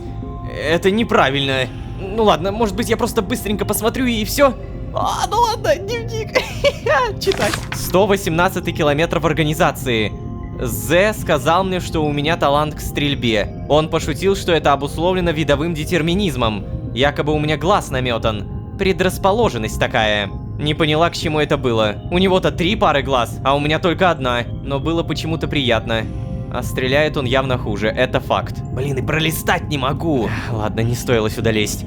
Пора обратно к Вальдхару. Да ладно, ну прикольно же. Почему нет? Почему? Так, а здесь компьютер, модификационная станция. Пока непонятно, но, наверное, это все-таки для Лаи. Глушилку поставила, нифига. А зачем тебе здесь глушилка? Что это? Фильтр классификации, неисправная печатная плата, руководство инженера. Не буду ничего брать, пока что не буду. Канистра с бензином, помним, здесь у нее валяется, но брать опять же пока не буду. Прописываем малус. Приносить как маленькому. Ло, еще раз привет. А мы тебя как раз ждали. Да-да, Лая, привет. Я как раз искал тебя. Ну вот, нашел. Слушай, Лолошка, я считаю, что его действия нужно контролировать лучше. Я сама буду приносить ему необходимые ресурсы. Ему незачем ставить нас всех в неудобное положение, понимаешь? Да блин, да ладно тебе. Я вообще-то очень удобный, если найти ко мне подход. Так, ребят, слушайте. Лая, Малецкий передал мне, что они отследили всех последних выживших. Чё? Это означает, что времени у меня не так много. Черт, сомневаюсь, что это прямая цитата. А что насчет техника? Ну, я сделал все, как мы договаривались. Отвязываться точно нельзя, надеюсь, ты помнишь. Я сомневаюсь, что они тебя убьют, так, но... а вот теперь поподробнее. Ты сомневаешься или точно уверена, что не убьют? Нет, Лолошка. В действиях организации точно быть уверена я не могу. И я также не могу сказать тебе, как поступить. Да, они будут давить на тебя, угрожать. Но для них ты все еще интересный кейс. Им невыгодно тебя убивать. По крайней мере, пока что. Вообще, знаешь, таких как ты нам практически не встречалось. Кроме еще одного похожего. Одну цель в этой ветке мы никак не могли ликвидировать. И высшее руководство, насколько я знаю, придумало что-то другое для этой цели. Предполагаю, что так же будет и с тобой. Стоп, я правильно понял? Существо, которое ваша организация не смогла убить? Напоминает мне одного нашего знакомого, Лолошка. Ага. Отца? Так, стоп. Вы сейчас про своего отца говорите, или... Мы говорим про одно и то же существо? Ну давай, говори. Да. Лая, ты сейчас о Тадмавриэле? Что? Ты его знаешь? Погляди-ка, так у нас общий приятель. Что еще раз? Приятель? Нет, нет, нет. У меня, конечно, были некоторые предположения, но... Мир тесен, да, принцесса? Лая, так, давай сразу. Ты знаешь, что случилось с Тадмавриэлем? Я... Что? Ты знаешь, где Тадмавриэль? Да, нет, нет, я понятия не имею. Им занимался специальный отряд и... Эх. Думаю, этот специальный отряд будет заниматься и тобой, Лолошка. Когда организация поймет, что отвязываться ты не намерен. Блин. Так это же как будто звучит даже хуже, чем смерть. Ай, слушайте, я активно думаю над тем... Да, как мы можем остановить организацию. Некоторые вещи я предпочла бы делать без вас, хоть мы и договорились работать вместе. Но мне нужно продумать наши следующие шаги. Да, не поверишь. Мы сегодня весь день это же мусолим. Ну так, молодцы, продолжайте. Удачи. Да уж. Вроде как что-то и выяснилось, но в то же время вообще ничего не выяснилось. О, забей. С Лаей так происходят почти все разговоры. Ах, я так устал от этого. Знаешь, я вообще почему-то даже рад, что мы починили это место. Я тоже, очень. Дать мистеру Флафферти? Слушай, а на? О, дружище! Рад, что ты живой. Ой. Понятно. Спокойной ночи. Что ж, получается, прямо сейчас мы понимаем только одно. Если хотя бы немного затянуть, то либо я отвязываюсь, либо мной, ну, опять же, по догадке Лаи, может заняться спецотряд. Но! Тут дело не только в спецотряде. Сейчас, мы говорим про одно и то же существо. Лая, ты сейчас о Тадмавриэле? Одну цель в этой ветке никак не могли ликвидировать. И высшее руководство, насколько я знаю, придумало что-то другое для этой цели.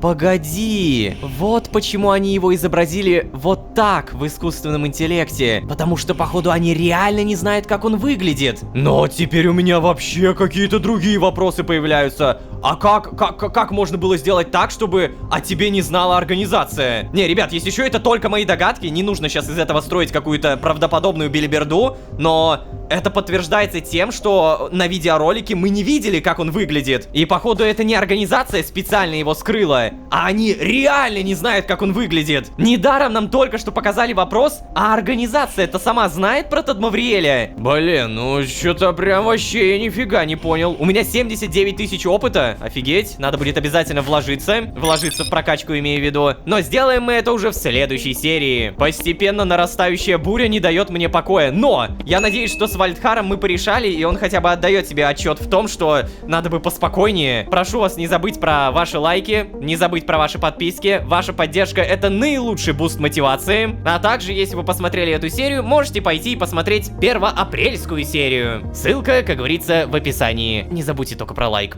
когда уходите. Пожалуйста, правда, пожалуйста. А если вы здесь впервые, то можете еще и позвать друзей. А с вами были Лолошка и информация про Тадмавриэля, наконец-то. Всем удачи, всем пока. Пока. А что у тебя такого было в твоем мире? Да, ничего особенного. Просто у нас было принято детей с рождения учить убивать. Подожди, прости, что? Кто это? Да, вот же ж срань. Охренеть. Па-па-па-па-па. Кажется, у нас важный вопрос. Организация знает про отца Тадмавриэля? Напомню, в ролике нам показали его вот так. И уже в предыдущей серии случился диалог. Лая, ты знаешь, что случилось с Тадмавриэлем? Где он? Понятия не имею. Им занимался специальный отряд. Думаю, этот специальный отряд будет заниматься и тобой, когда организация поймет, что отвязываться ты не будешь. А теперь читаем внимательно. Понятия не имею.